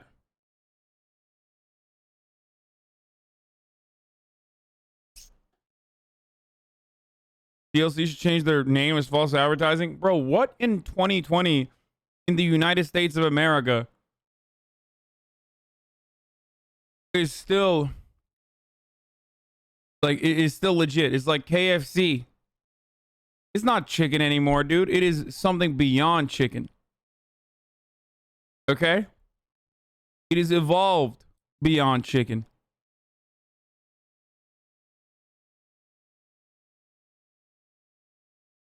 I borrowed a phone from my cousin, and I saw you were disrespecting the Amish.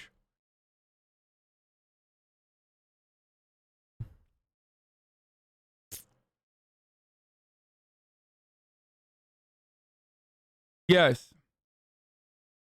TLC literally stands for the Learning Channel, dude.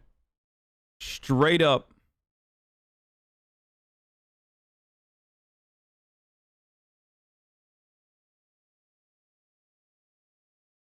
Breaking Amish, New York City. Damn, 2014. Like the Amish, have they been making content still? And try and make a life for us in the English world 7 months is if my sister agrees to take care of him while I'm gone. I think I'm Bro, this is some real Midsummer vibes, dude. gonna go to New York. Are you sure this is the right thing for Aaron? I want him to be able to do the things I wasn't able to. You know, the only way I can leave is if you're going to be there for him. I'd do anything for you, you know that.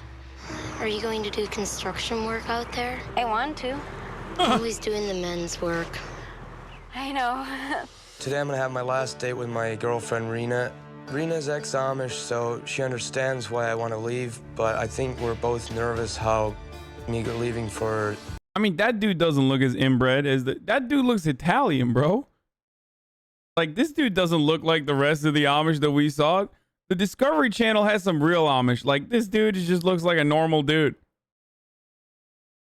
The big city is gonna affect our relationship. You better not be partying, because I know you do. Now you just got me in a corner.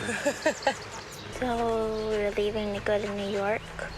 Yeah, got my bags packed. Courtney knows that I'm leaving for New York, but that's not gonna make goodbye any easier. Hopefully some distance will help Courtney and I fix our relationship.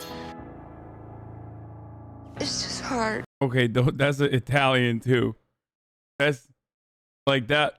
One of the, okay, maybe not Italian, maybe like Latino. What happened? Like one of the, I'm gonna tell you, I'm gonna keep it real right now. One of the Amish ladies, they were not inbreeding. Okay.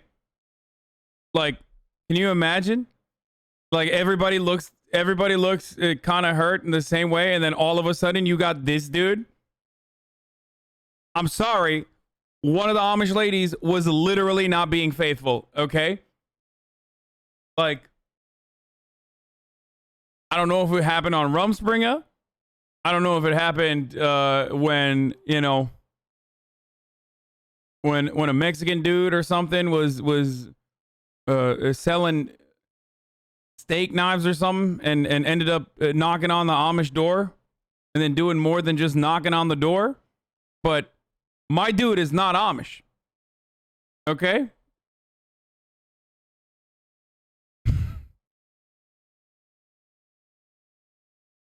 Witness protection program.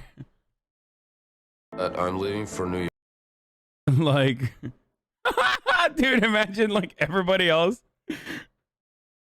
Like everybody else looks very distinct, okay? And then this guy's just New York, but that's not gonna make goodbye any easier. Hopefully some distance will help Courtney and I fix our relationship. Yeah, that's Hazeltown Amish, dude. Bro, literally. It's just hard. You know, I don't want to hurt them, but I'm not happy here. I just feel like the worst person right now. My cab will be here any minute. Yeah, you've got nothing to worry about. Me going to New York. I love you and Barbie? I'll come back for you. If going to New York does anything to ruin our relationship, I'll never forgive myself. What kind of Amish name is Barbie, dude? What are they, Nicki Minaj stands out there? Jag upp in det för oss med adoption papers. Jag vill med family finna med bror. Deine Papers haben. Oh, I was right. She gave me my, Oh, I was right. They adopted him. Okay. Like, no way. Yeah, of course he was adopted. Like, come on, bro. Yeah. my birth certificate from Bulgaria. Yeah, I'm really excited to see if I can find them. I'm gonna miss you so much. I just hope he understands that I'm not leaving. Damn, bro, my dude, like, he was so close. You know what I mean? He gets adopted out of Bulgaria, and you're like, oh fuck, like, you know, oh shit, you know, you could be like adopted into like an upper middle class family. Boom, Amish family adopts you. Fuck, are you gonna do, bro? You're like, you went from Bulgaria to Lancaster, dude. That sucks. Fucking downgrade, dude. My man, double RNG, like just bad rolls twice in a row, dude. Unlucky. Forever.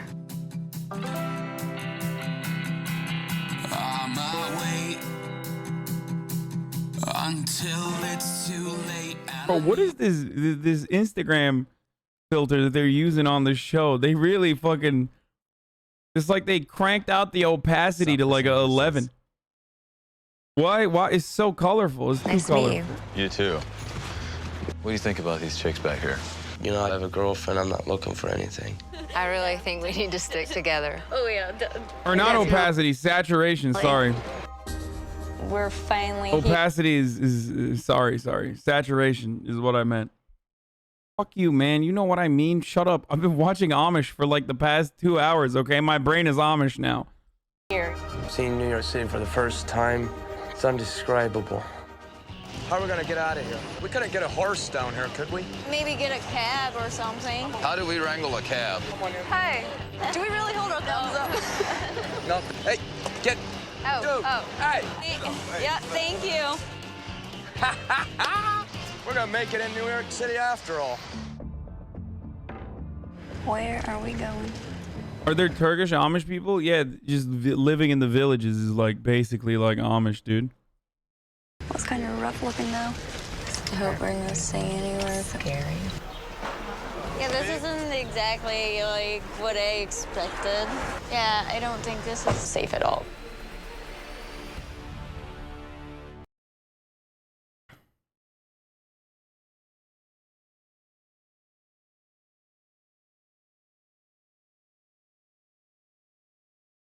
Involuntary Amish. Bizimkiler ermiş people. Ermiş. Oh my god, dude. TLC content. Amish people infiltrate an Orthodox Jewish community. And they live together. They swap out people from either community, and they get to live in the other community for a fucking month. Wife swap. God damn, dude. Fucking, yo, TLC, do not steal that, dude. Hey, that's my, I just came up with that. You got to give me the rights for it, okay? You can't just steal that, TLC. Wife swap. Just saying. This is TLC. You're hired.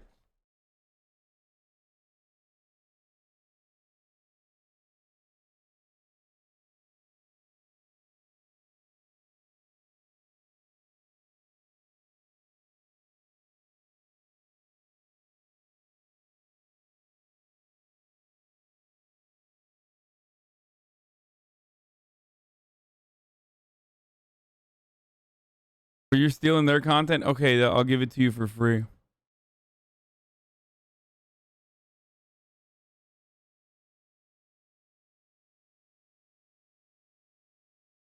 Bezos' idea now. First the Cash App sponsor, now TLC. Congrats.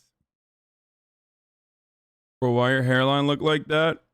Look like what? Oh, because it's fucking not... It's not fucking back, pushed back. That's why it looks like that. Okay, give me a fucking break.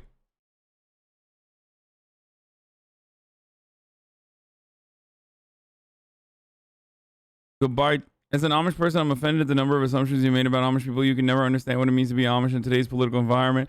On top of the insanely heavy workload of farming and praying nonstop, we can't even use the internet at the end of the day without getting whipped. As we speak, I'm being lacerated and bleeding heavily. Think about the sacrifice I made just to be on your stream. You can DM me your apology or send it via a buggy.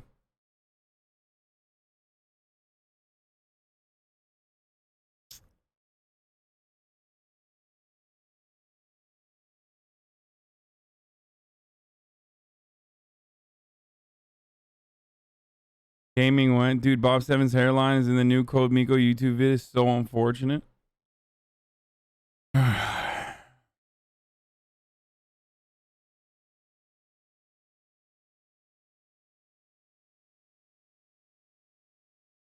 swing and a mish.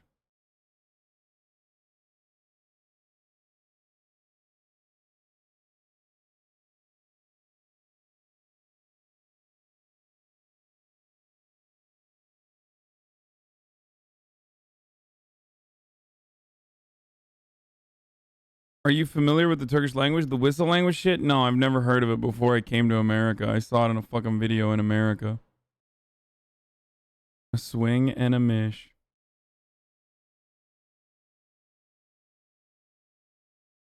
I want to be a gaming Andy again, but I don't know what to fucking start playing. This is the dead period in between where I like choose whatever the fuck to play. And I don't know. I said Resident Evil before, but I don't know if I want it to be Resident Evil. How do we feel about Witcher 3? Are we totally against Witcher 3? If it's too slow, I just won't do it.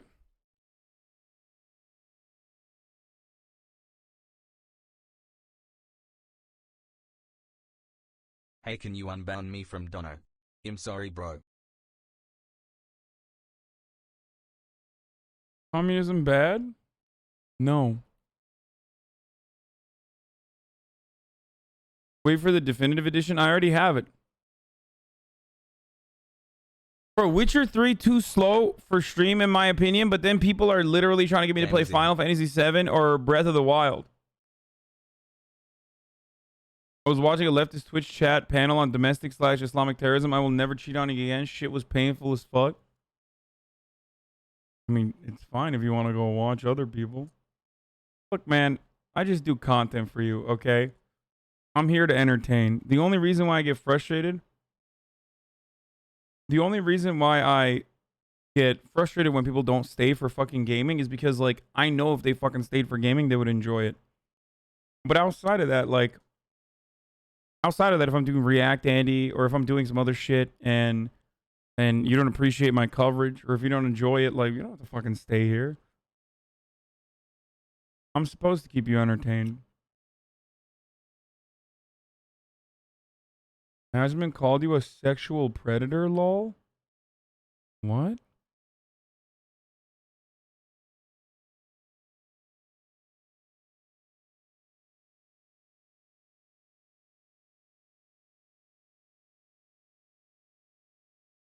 What?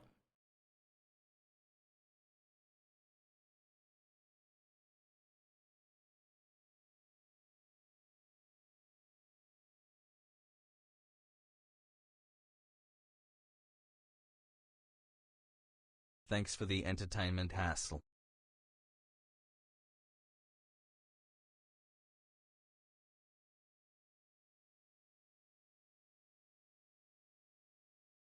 Got some more deets on that, or what's going on?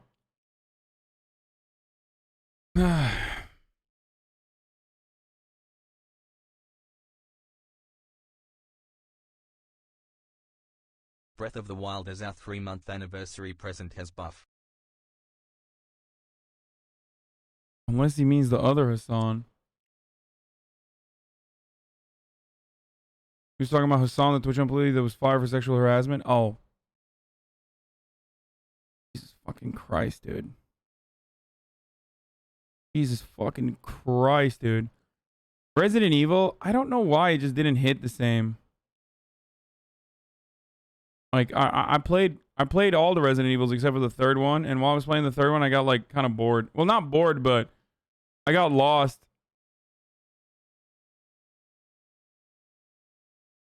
You only play like 5 minutes?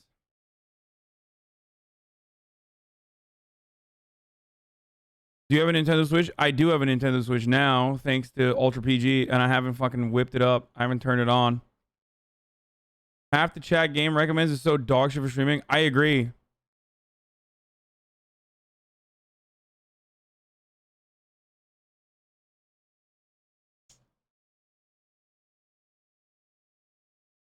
Resident Evil 2 isn't good. Play the second one. I did already. I played Resident Evil 2. I played all the Resident Evils. I played all the remastered Resident Evils.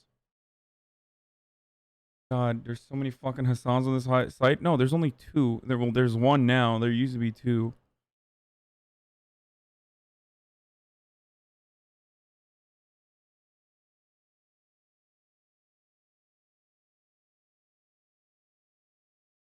You could Smash Bros? Dude, I've never played Smash Bros. I would get my ass cheeks clapped, dude, if I played Smash Bros.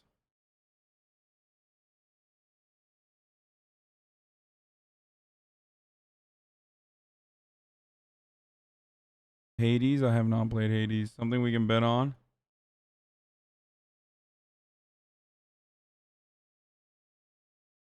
Alright. You know what? Fuck it. I'm gonna try Witcher 3. If it's fucking really slow, we'll skip it. Or I'll maybe play it on my own or something.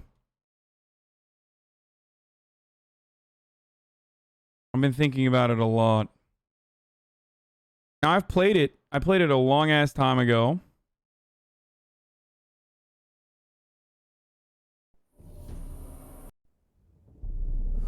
I see you gather before me. Hungry, terrified, clutching your babes to your breast. Emperor Emir has marched his legions into our lands, laid siege to every Have you played Resident fortress Evil from 7? here to the It's Blue different from all the other games. It's an actual horror game. I played Resident Evil 7 on stream. It was a lot of fun. You stand at the precipice. Your kings have failed you, so now 6 months, sir. Now open that damn casino. And yet you do not plead. I played Mafia 2. To dust your heads with ash.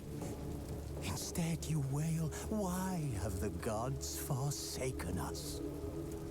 We must look into the trials we failed long ago.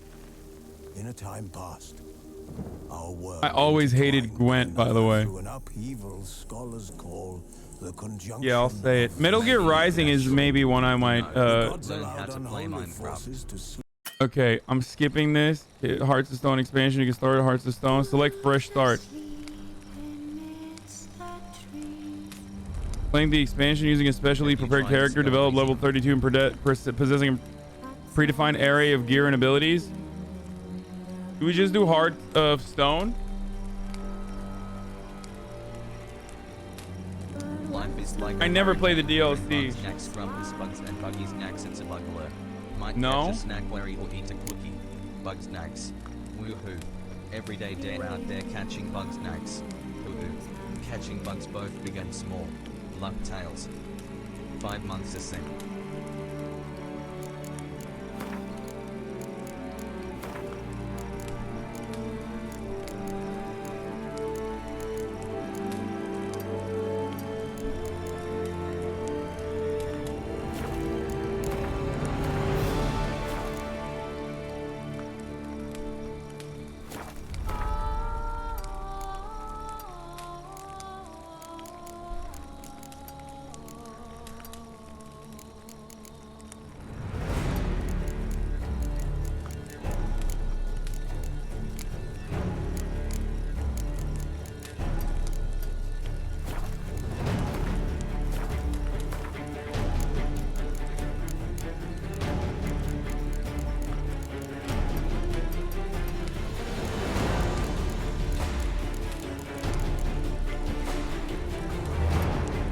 It's a hardware curse. Standard movement is really bad. Why is standard movement really bad?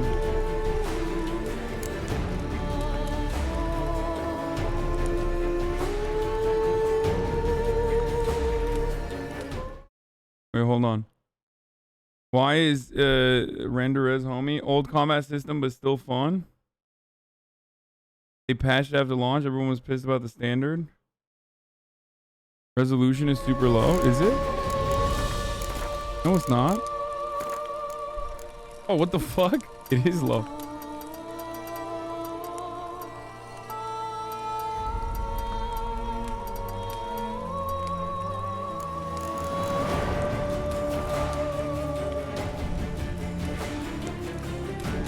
Wait, what?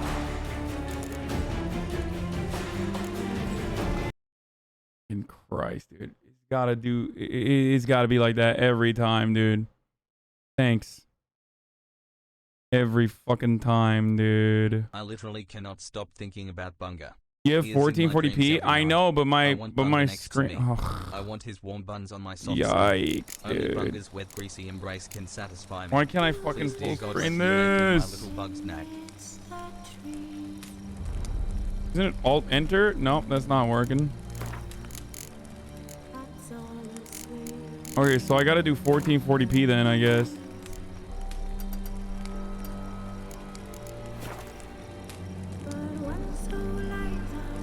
That didn't work either.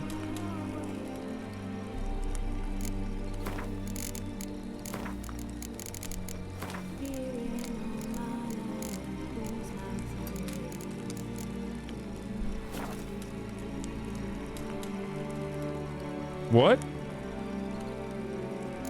Dude, why does this always happen, dude? I will just never understand.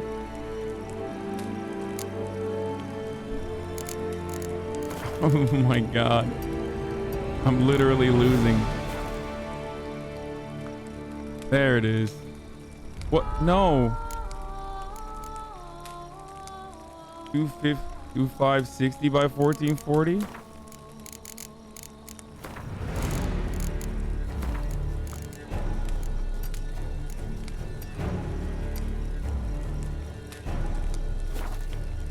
Please work. Oh. Oh, fuck you. That was it? Wait, what? Why did that just fucking move over here? That was weird.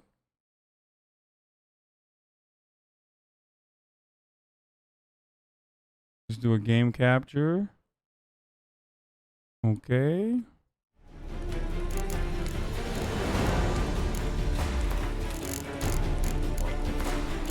And then I'm going to try one last thing. Hopefully it doesn't fuck up.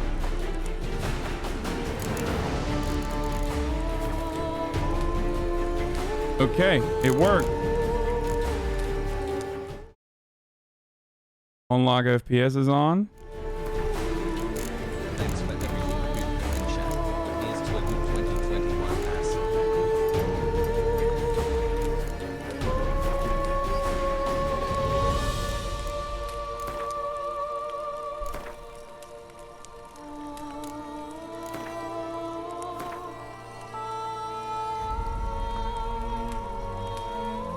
Standard is very clunky and slow.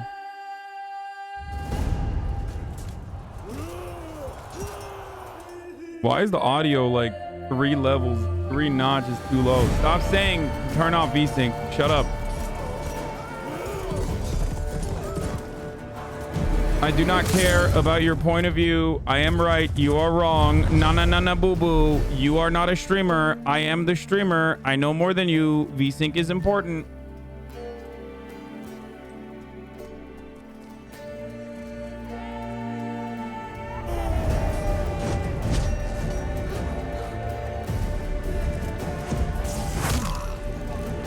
Holy shit. Dude, I literally don't remember anything about this game. This is gonna be awesome. It's like fucking playing for the first time ever.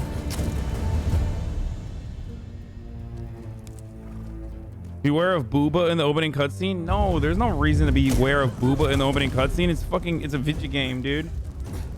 Yo, CD Projekt Red titties are fucking A-okay. 3 months. As long as it's not... Yeah, why don't you V-sync some bitches, dude?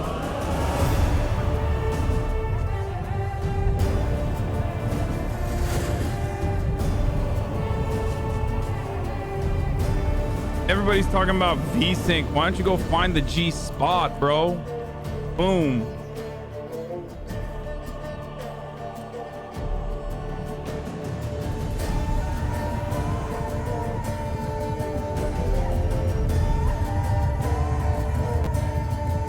I always find it strange that like most gameplay Andys, whenever I start a new game, are care way more about fucking the options. Like their settings Andys first and foremost. Like that's the most fun.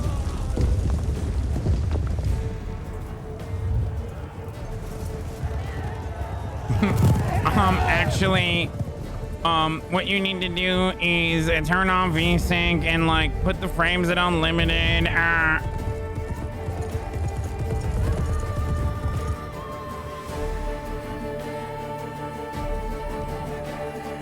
Yes, Tris Frog's out, Yen Frog's in, Ospa Gamers all the way.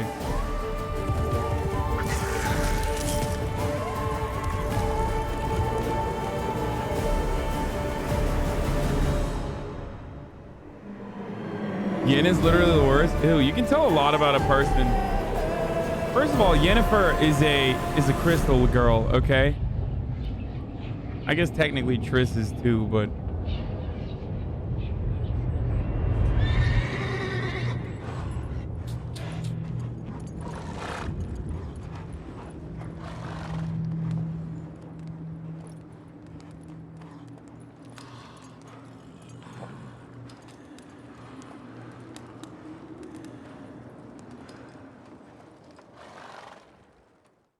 can you align the face with your chat?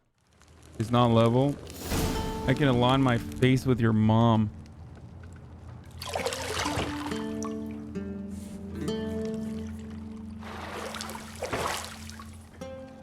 We got something for all kinds of coomers in here, dude. We got fucking booba. We got peepees. You got feet. That's what you're into, bro.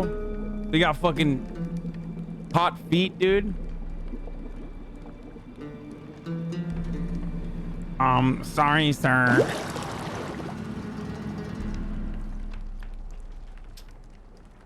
You know I don't find that amusing.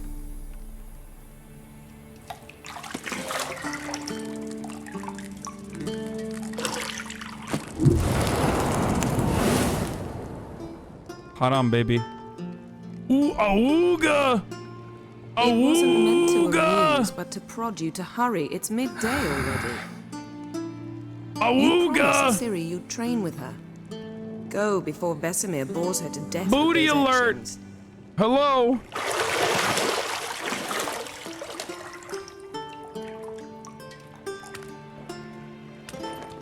Hummina. So, later then. See you later.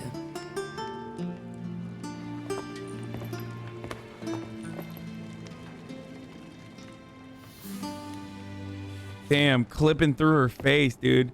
That's how you kiss, boys. When your face is literally clipping through half her fucking face. Yo, she is looking cheeked up, dude. I forgot about this. What Bugsnack was Damn, look at that. Look at that fucking beauty mark, dude. Look at that goddamn mole on the side of her face looking like Marilyn Monroe. Woo! Woo!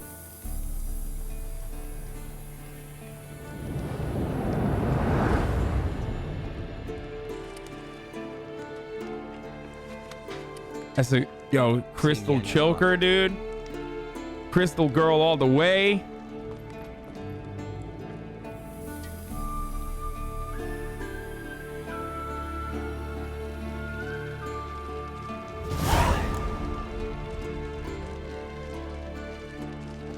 Yo, I need mini map upper right hand corner. Okay, cool.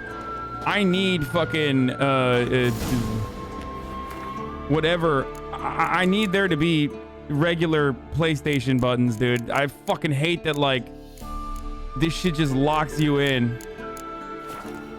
Bro, please give me PlayStation buttons, dude. Shit. mountain pass as beautiful as ever.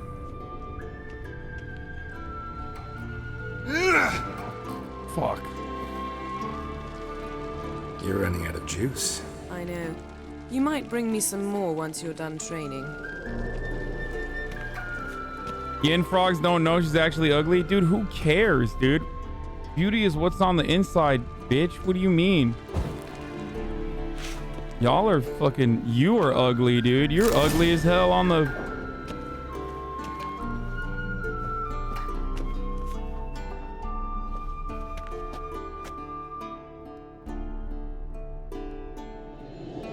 I don't know how to do it on Steam.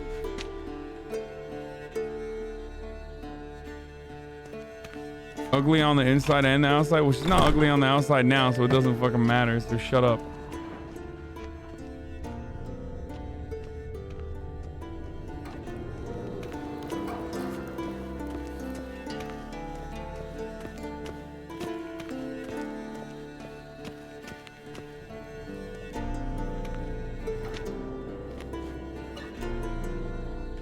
Old Witcher's fast asleep. Ciri's disappeared somewhere, of course.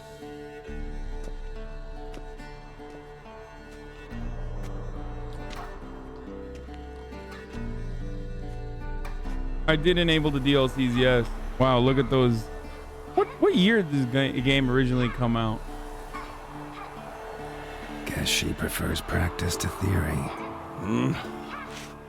What? Fuck, man. Time to wake up, Master. It's a 5-year-old game, These dude. lessons so boring they put you to sleep too? Damn it.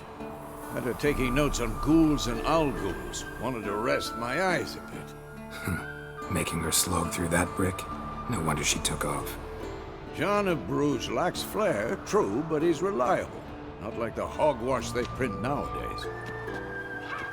She's tackling the pendulums, right?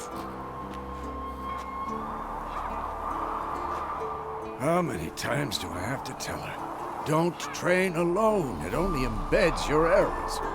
Bring our young damsel to the lower courtyard. She wants to practice, she'll get to practice. Don't get mad at her. Choices matter. Why the hell not? The whippersnapper refuses to do as she's told. You like that about her? Fine. I suppose I'm partly to blame, but this has...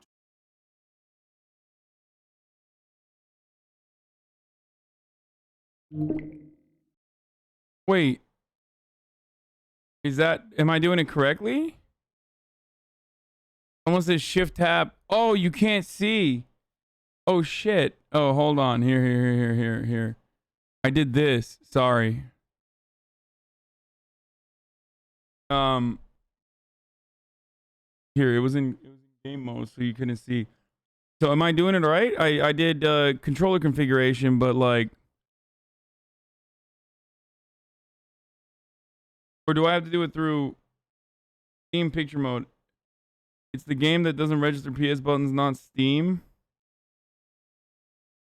So even if I go through like big picture mode, it doesn't change the buttons in the game. I gotta mod it, huh? It won't change the UI.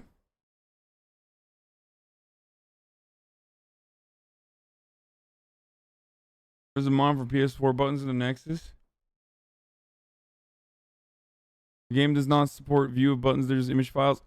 Dude, that shit sucks, dude. I mean, seriously, it's honestly fucking disgusting the way that they do that. Wait, how do I turn this fucking thing off? How do I turn the Steam thing off? Now. Oh, I got it. Killing monsters is not something to be taken lightly. Ciri must understand that, if she is to become one of us. I'll see you below.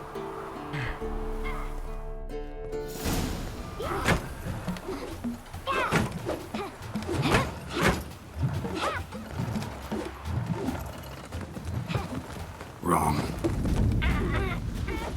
Now I see why you were so eager to practice. Strike.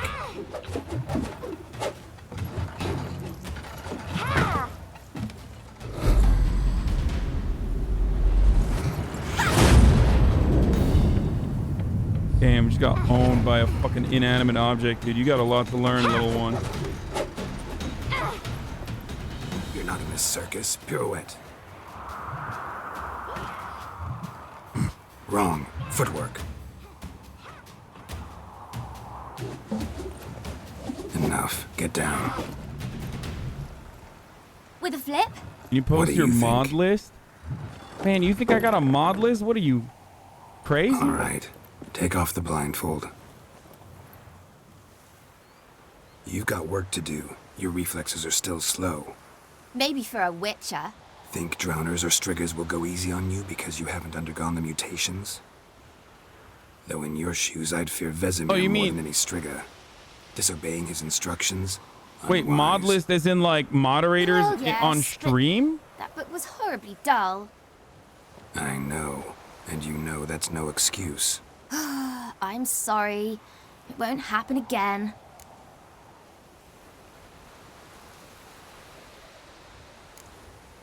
Better not. Vesemir said if it does, he'll make you eat a bowl of slugs covered in salt. You! Exactly. So you'd best behave. Come on. We'll practice with the others down below. Shall we run the walls? Of course. This a Witcher school or an elven bathhouse? To the bottom. Maybe if you fall. What? Get up there.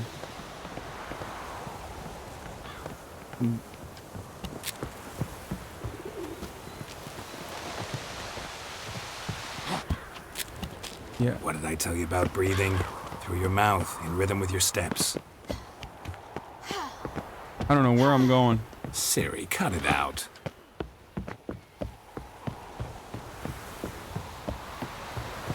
How do I run? I said you weren't allowed to do it. I don't know where I'm going.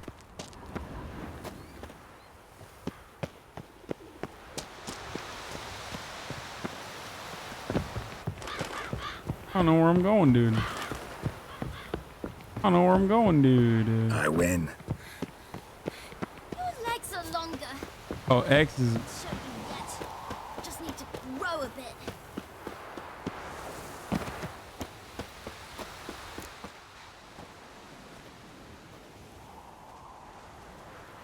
Why would I let her win? She needs to learn. I'm not gonna, you know, treat her like a baby, dude.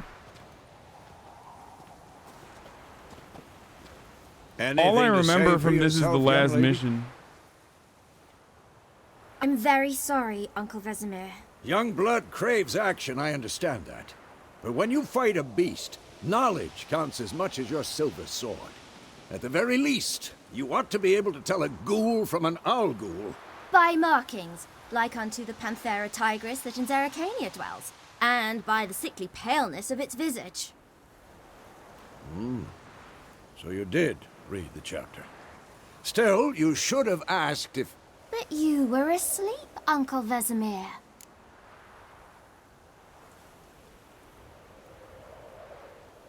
Don't try to weasel your way out of this. A witcher must know how to trick his opponent. You said so yourself. Weasley little liar. Might have. But don't use my words of wisdom on Vesemir, got it? That's playing with fire. Fine, we've talked enough. Geralt, you're with me, Lambert with Eskel, Ciri with the dummy. Geralt's the only hot witcher, dude. Stop groaning and grab a sword.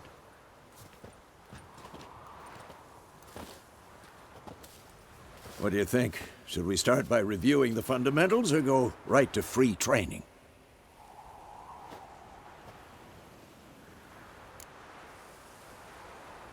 Should work on the basics. Even skilled masters need to hone the fundamentals, and Ciri's barely a novice. Are all the characters white? Is this game racist? Yeah. And transphobic. And homophobic. Draw your sword, and Geralt. heterophobic, too. Okay, witchers. 4 is their swords, signs, alchemy.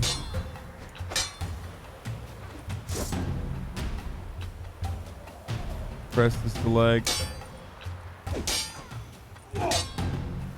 Quick cuts. 1, 2, 3. Strong strikes now.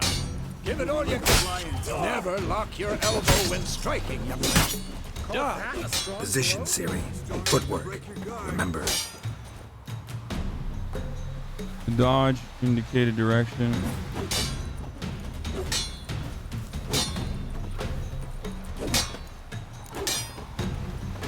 Wait, 12 Vez, let me out to attack.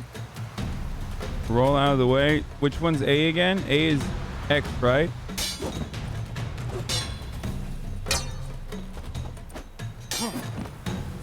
Training Siri. Harry.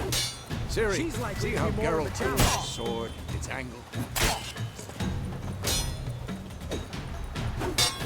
Come on! Pretend now, live later. Riposte! Strike! Counter-strike! LT before your opponent strikes to perform a counterattack. Okay, let's do it. Maybe a storm's coming.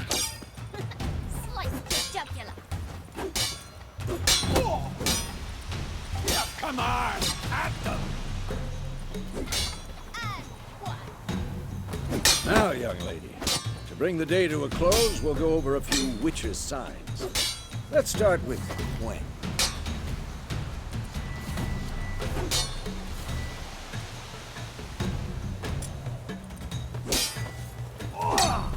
Siri, Gwen is sometimes called the Witcher's Shield. Now watch carefully to see why. Boom, owned.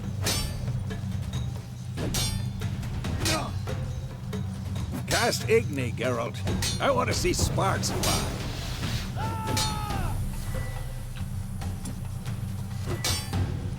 See? If not for the Gwen sign, I'd be aflame by now. Hard, Geralt. Come on!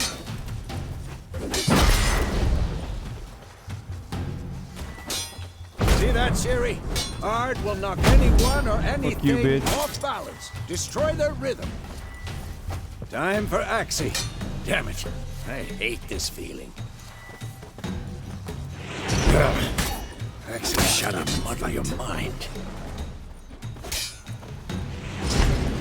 Erden now. Show her, girl.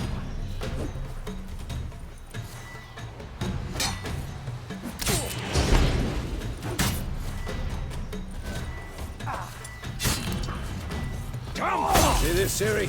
Couldn't move if I wanted to. Who's next?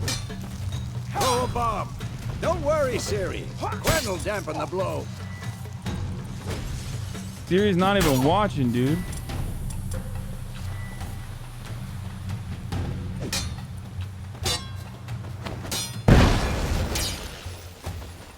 Had enough?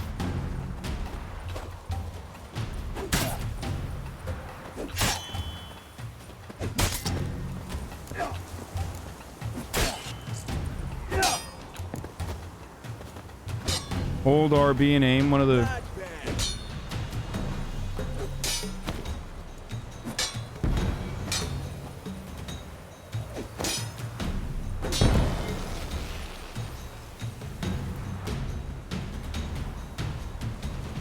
Fine. Enough. Continue training at will. Wait, what? Put my sword down, you old fuck. Just fuck me up, dude. Yo. I guess that's payback for me fucking him up a little bit before earlier. You really showed him, kid. Siri, get down here.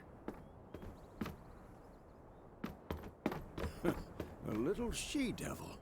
Soon as she's back, we'll set her to polishing all the swords at Kaer Morhen. Bro, this has got a little Christopher Nolan feel to it, the sound editing. Siri? I'll make sure to find every last blade for you. He's like super low at times, you know?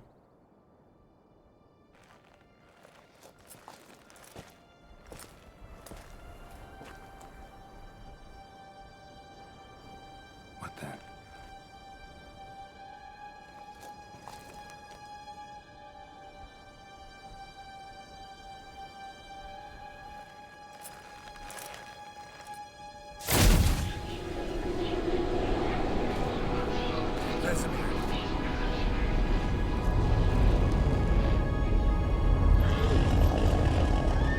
Uh-oh. What that? Adriana will take this and then White Wolf.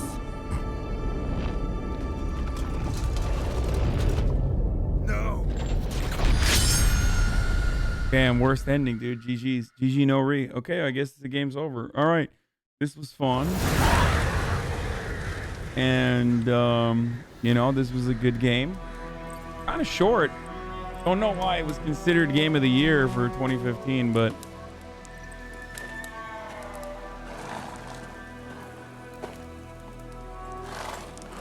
the PlayStation buttons open Steam. What? You all right? Had a nightmare. About? Take forever to explain. Yeah. Dawn, some way off. We've got time. Steam settings controller forced input. Steam apps common, Witcher 3 content 0 scripts. I don't know how to do that.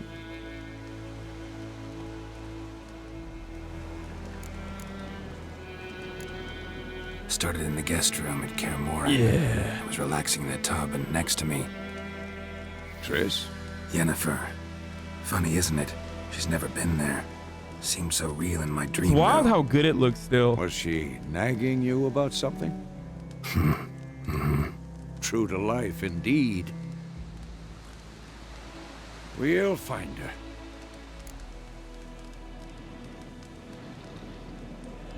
In the dream, I went and found Ciri.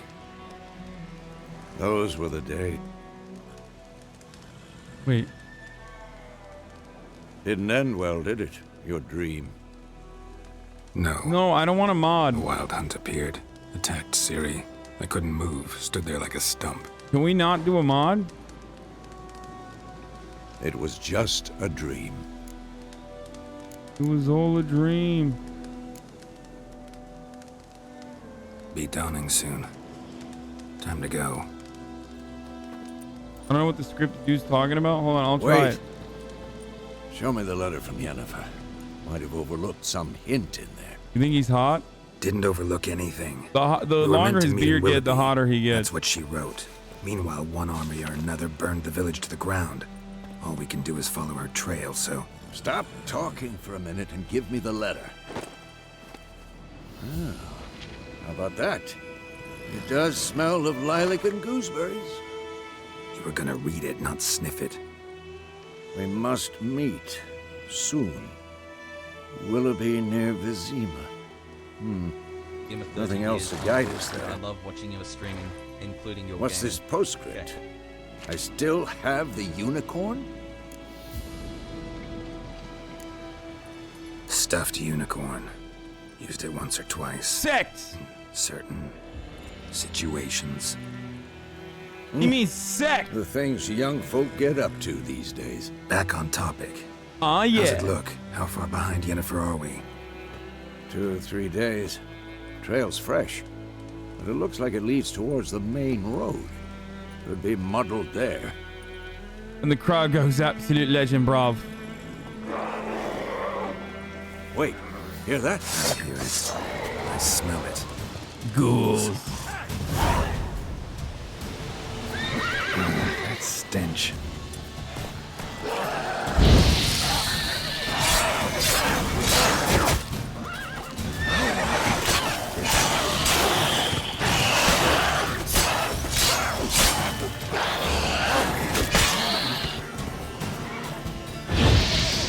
Oops. Oops. I am button mashing, dude.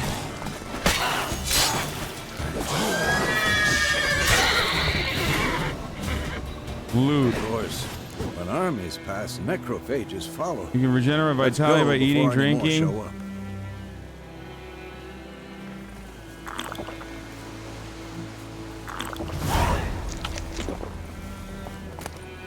Bird skull and black crystal. Why do I think this is Yen's? Cool as blood. Combat becomes super easy once you master the sidestep. Ever tell you about this sorcerer I knew? Couldn't stop talking about how useful they are as creatures. Because you can brew potions from their blood? No, because by eating rotting corpses, they prevent epidemics. Did he know they eat the living as well? No. Really upset him, too. His theory collapsed. War's not exactly going our way. We have a side. The Northern Realms. Radovid's realms, don't you mean? Temeria and Edirn are no more. Radovid's pledged to restore the old borders as soon as he wins the war. Believe that? Gotta believe something. It's what keeps us going. We got to pick up the Raven. We going? Help me! Help!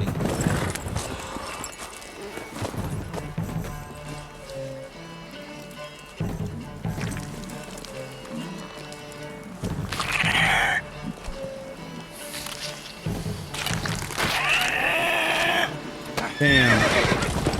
Ugly, dude.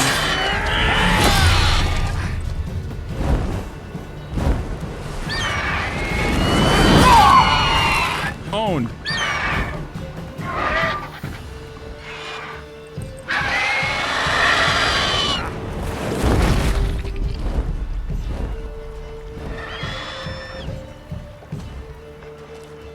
Toss a coin to your witcher.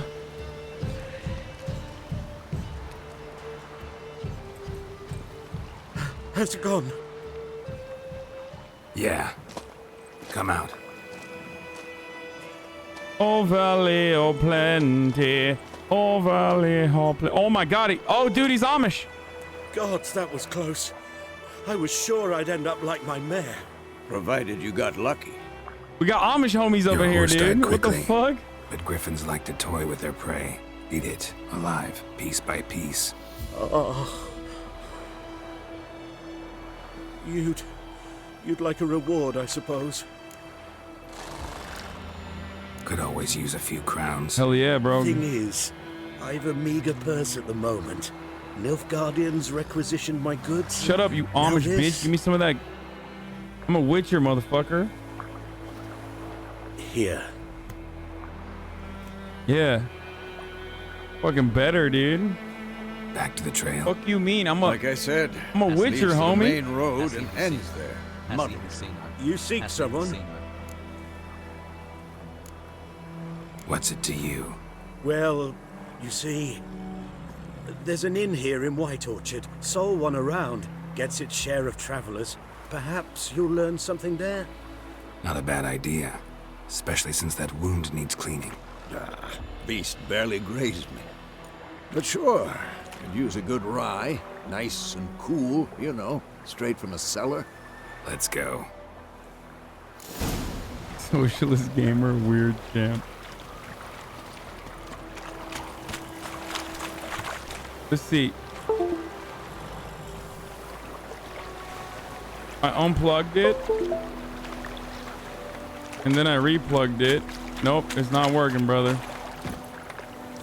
Come on.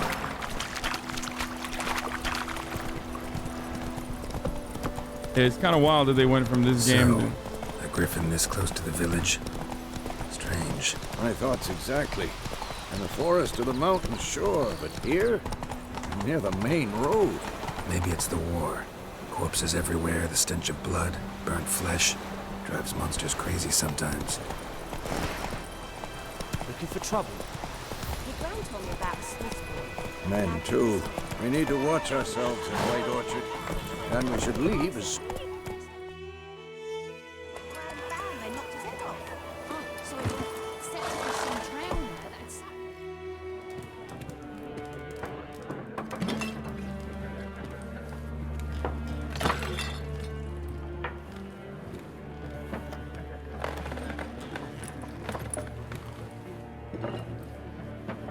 Game's broken and launched you. Oh, wait. Classic. What? Classic tavern Take scene. that down before there's trouble. That is a coat of arms, the Temerian lilies. They've a right to hang there. This ain't Temeria no more, old man. It's Nilfgaard now. My arse it is.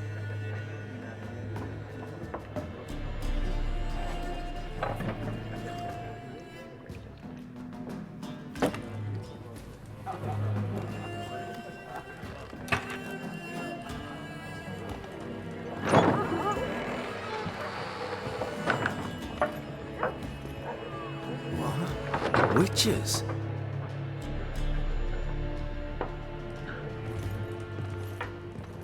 I'll not drink with Weaver-Lost freaks.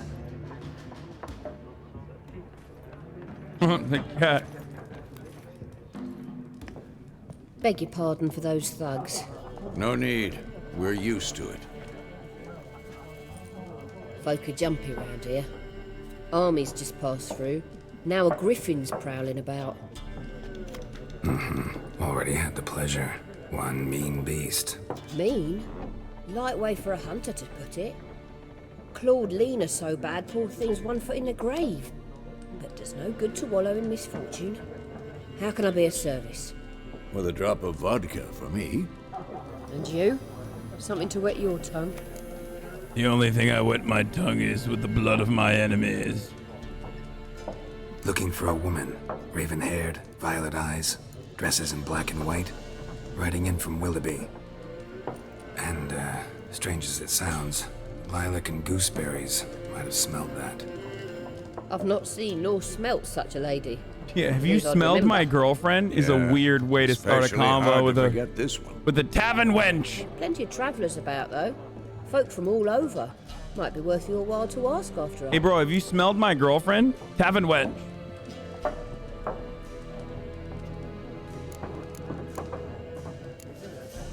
There a contract? Nay, not that it used to be. Soon as a beast had built a nest nearby, the alderman would start a collection, or go to the Lord for help. Now the aldermen don't use the privy without asking the Black One's permission first. And seems they hanged the Lord. So no contract. Shame. We might have done. Yep. Thanks for everything. Not free.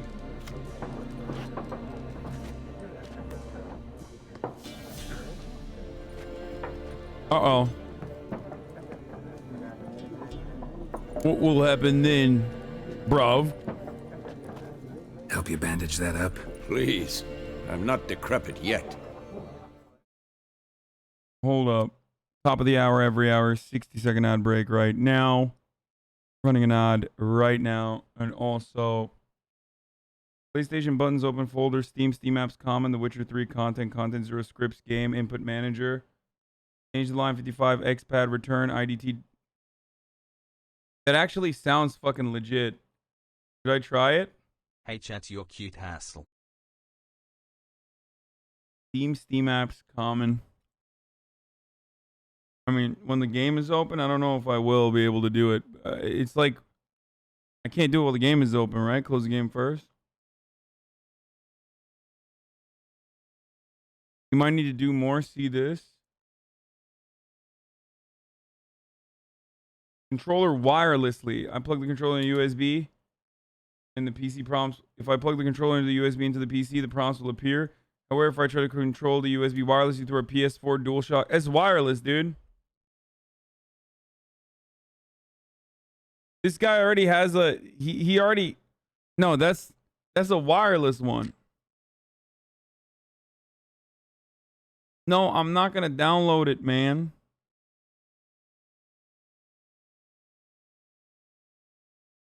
Close the game, get the PlayStation buttons open. I'm gonna do it. I'm gonna close the game. Then I'll ask about Yennefer. Mm-hmm. You're here. Wait, why not? It's been out measuring the field.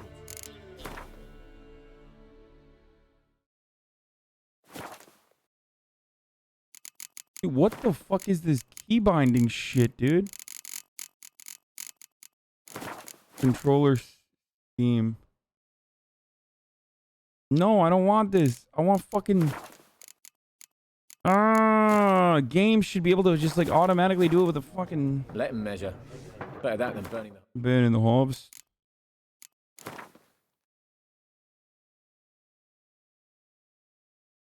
Close the game with the PlayStation buttons open folder. Okay, let's fucking do it then. Alright, open folder, Steam apps common. Open fucking folder. Open fucking folder. Alright. Alright, try to fucking do this then.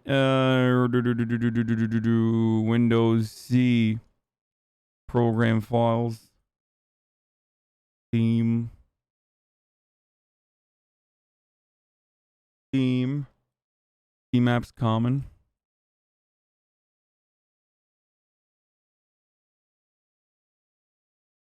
Common.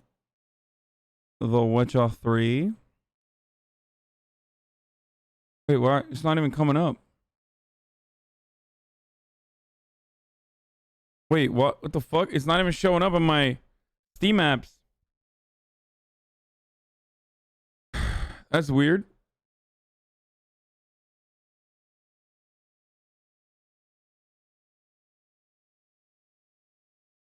Oh, what are you still doing here? I thought you left. Okay. I don't even have it, chat. I don't know what the fuck's going on there.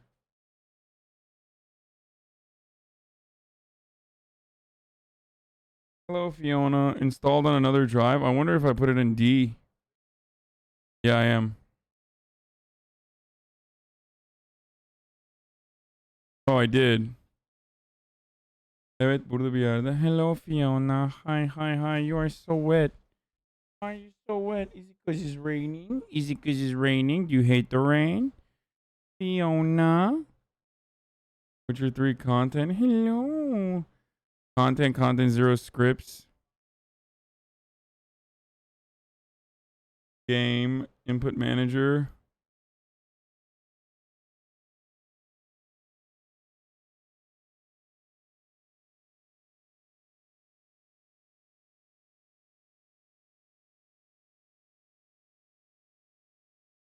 I love you.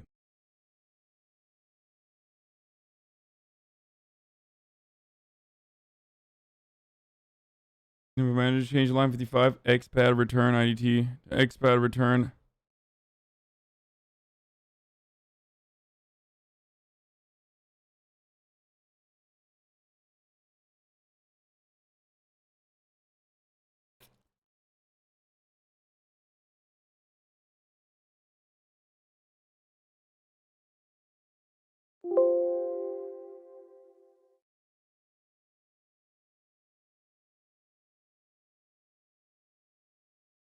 XPad return IV.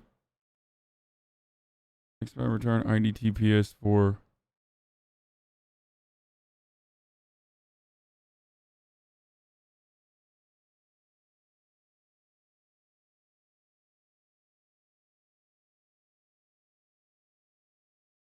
I wonder if I fucked it up.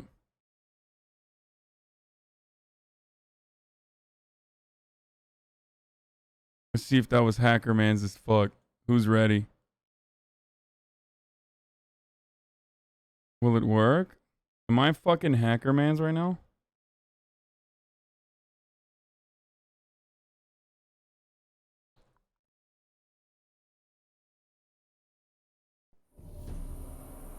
Nope, it's not working.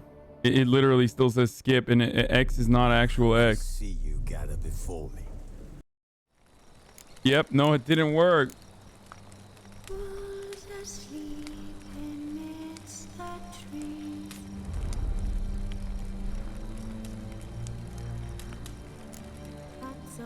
It did not work. Follow Pigeon's instructions. Force script compilation and Steam game launch options. Try Steam settings, controller, general controller settings.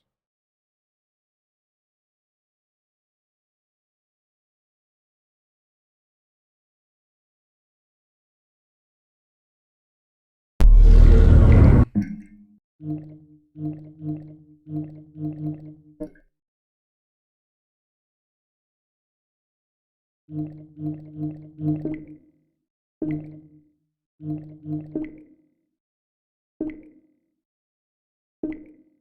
see if I can launch it through the fucking... Let's see if it launches through the game and it's easier. Nope, still not. Nope. I see you gotta be. Nope. Still there. Hmm.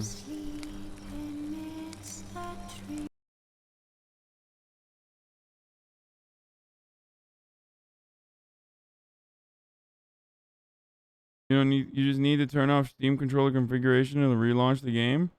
Right-click game, go to properties, disable Steam input.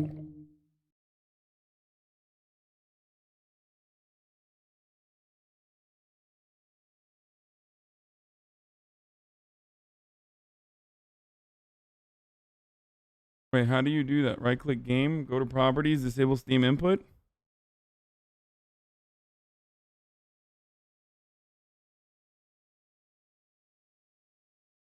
Right-click game, go to properties, disable Steam input. How do I do that?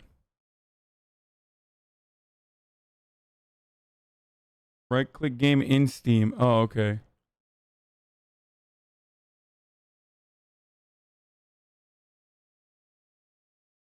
That's so strange that it does that, dude. Properties. Enable Steam overlay. Controller. PlayStation enabled in general setting, it says. I should just say disable Steam input.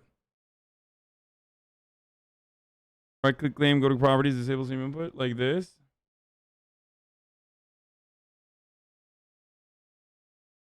Why? Like, why? Because automatically my default is this. But on default, it just does. That's so fucking weird.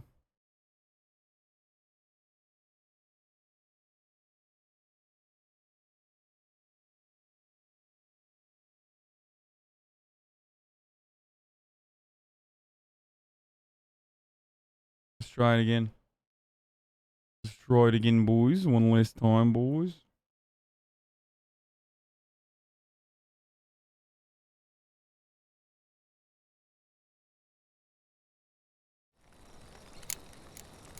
No.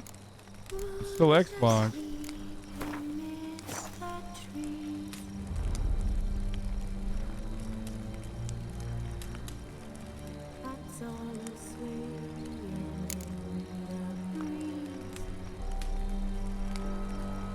Force script compilation and Steam game launch options. Right click game on Steam. Okay, dude. This is why I never play video games, by the way. What do I do? Right click game on Steam and put force script compilations in the Steam game launch options. You change the script that needs to recompile.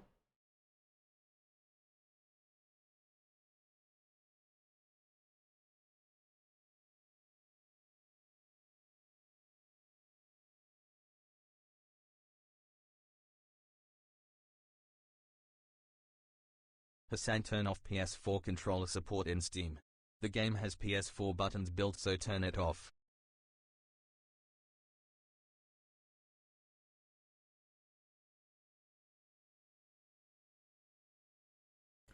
Okay, guess what I'm gonna do instead? Modding is literally less complicated than all this. But guess what I'm gonna do instead now? Okay, that's sorry, I'm starving the gaming frogs, but I'm just gonna end it right now. Okay, that's what I'm gonna do instead of doing anything else. I'm just gonna end it. I've already done 10 hours and 30 minutes of it. Okay, we'll figure it out. I'll figure it out later, and we'll have some fun later. But my family's here. I'm gonna go hang out with Murat. Okay, I love you all. But instead of anything else, I'm just gonna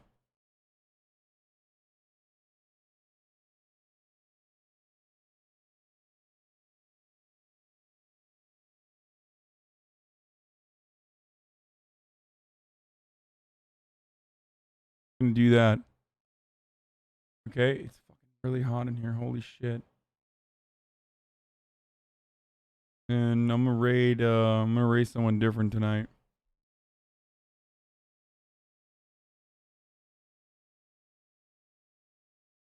All right. Have fun, everybody. See you tomorrow. We'll do more gaming. I beg you to right-click the game on Steam and insert force script compilation. You're almost there. You edited the script. There's no mod for this. I don't know how to do that. All right. But good night. I'll see you tomorrow, and I'll fix all this stuff. Okay? All right, bye.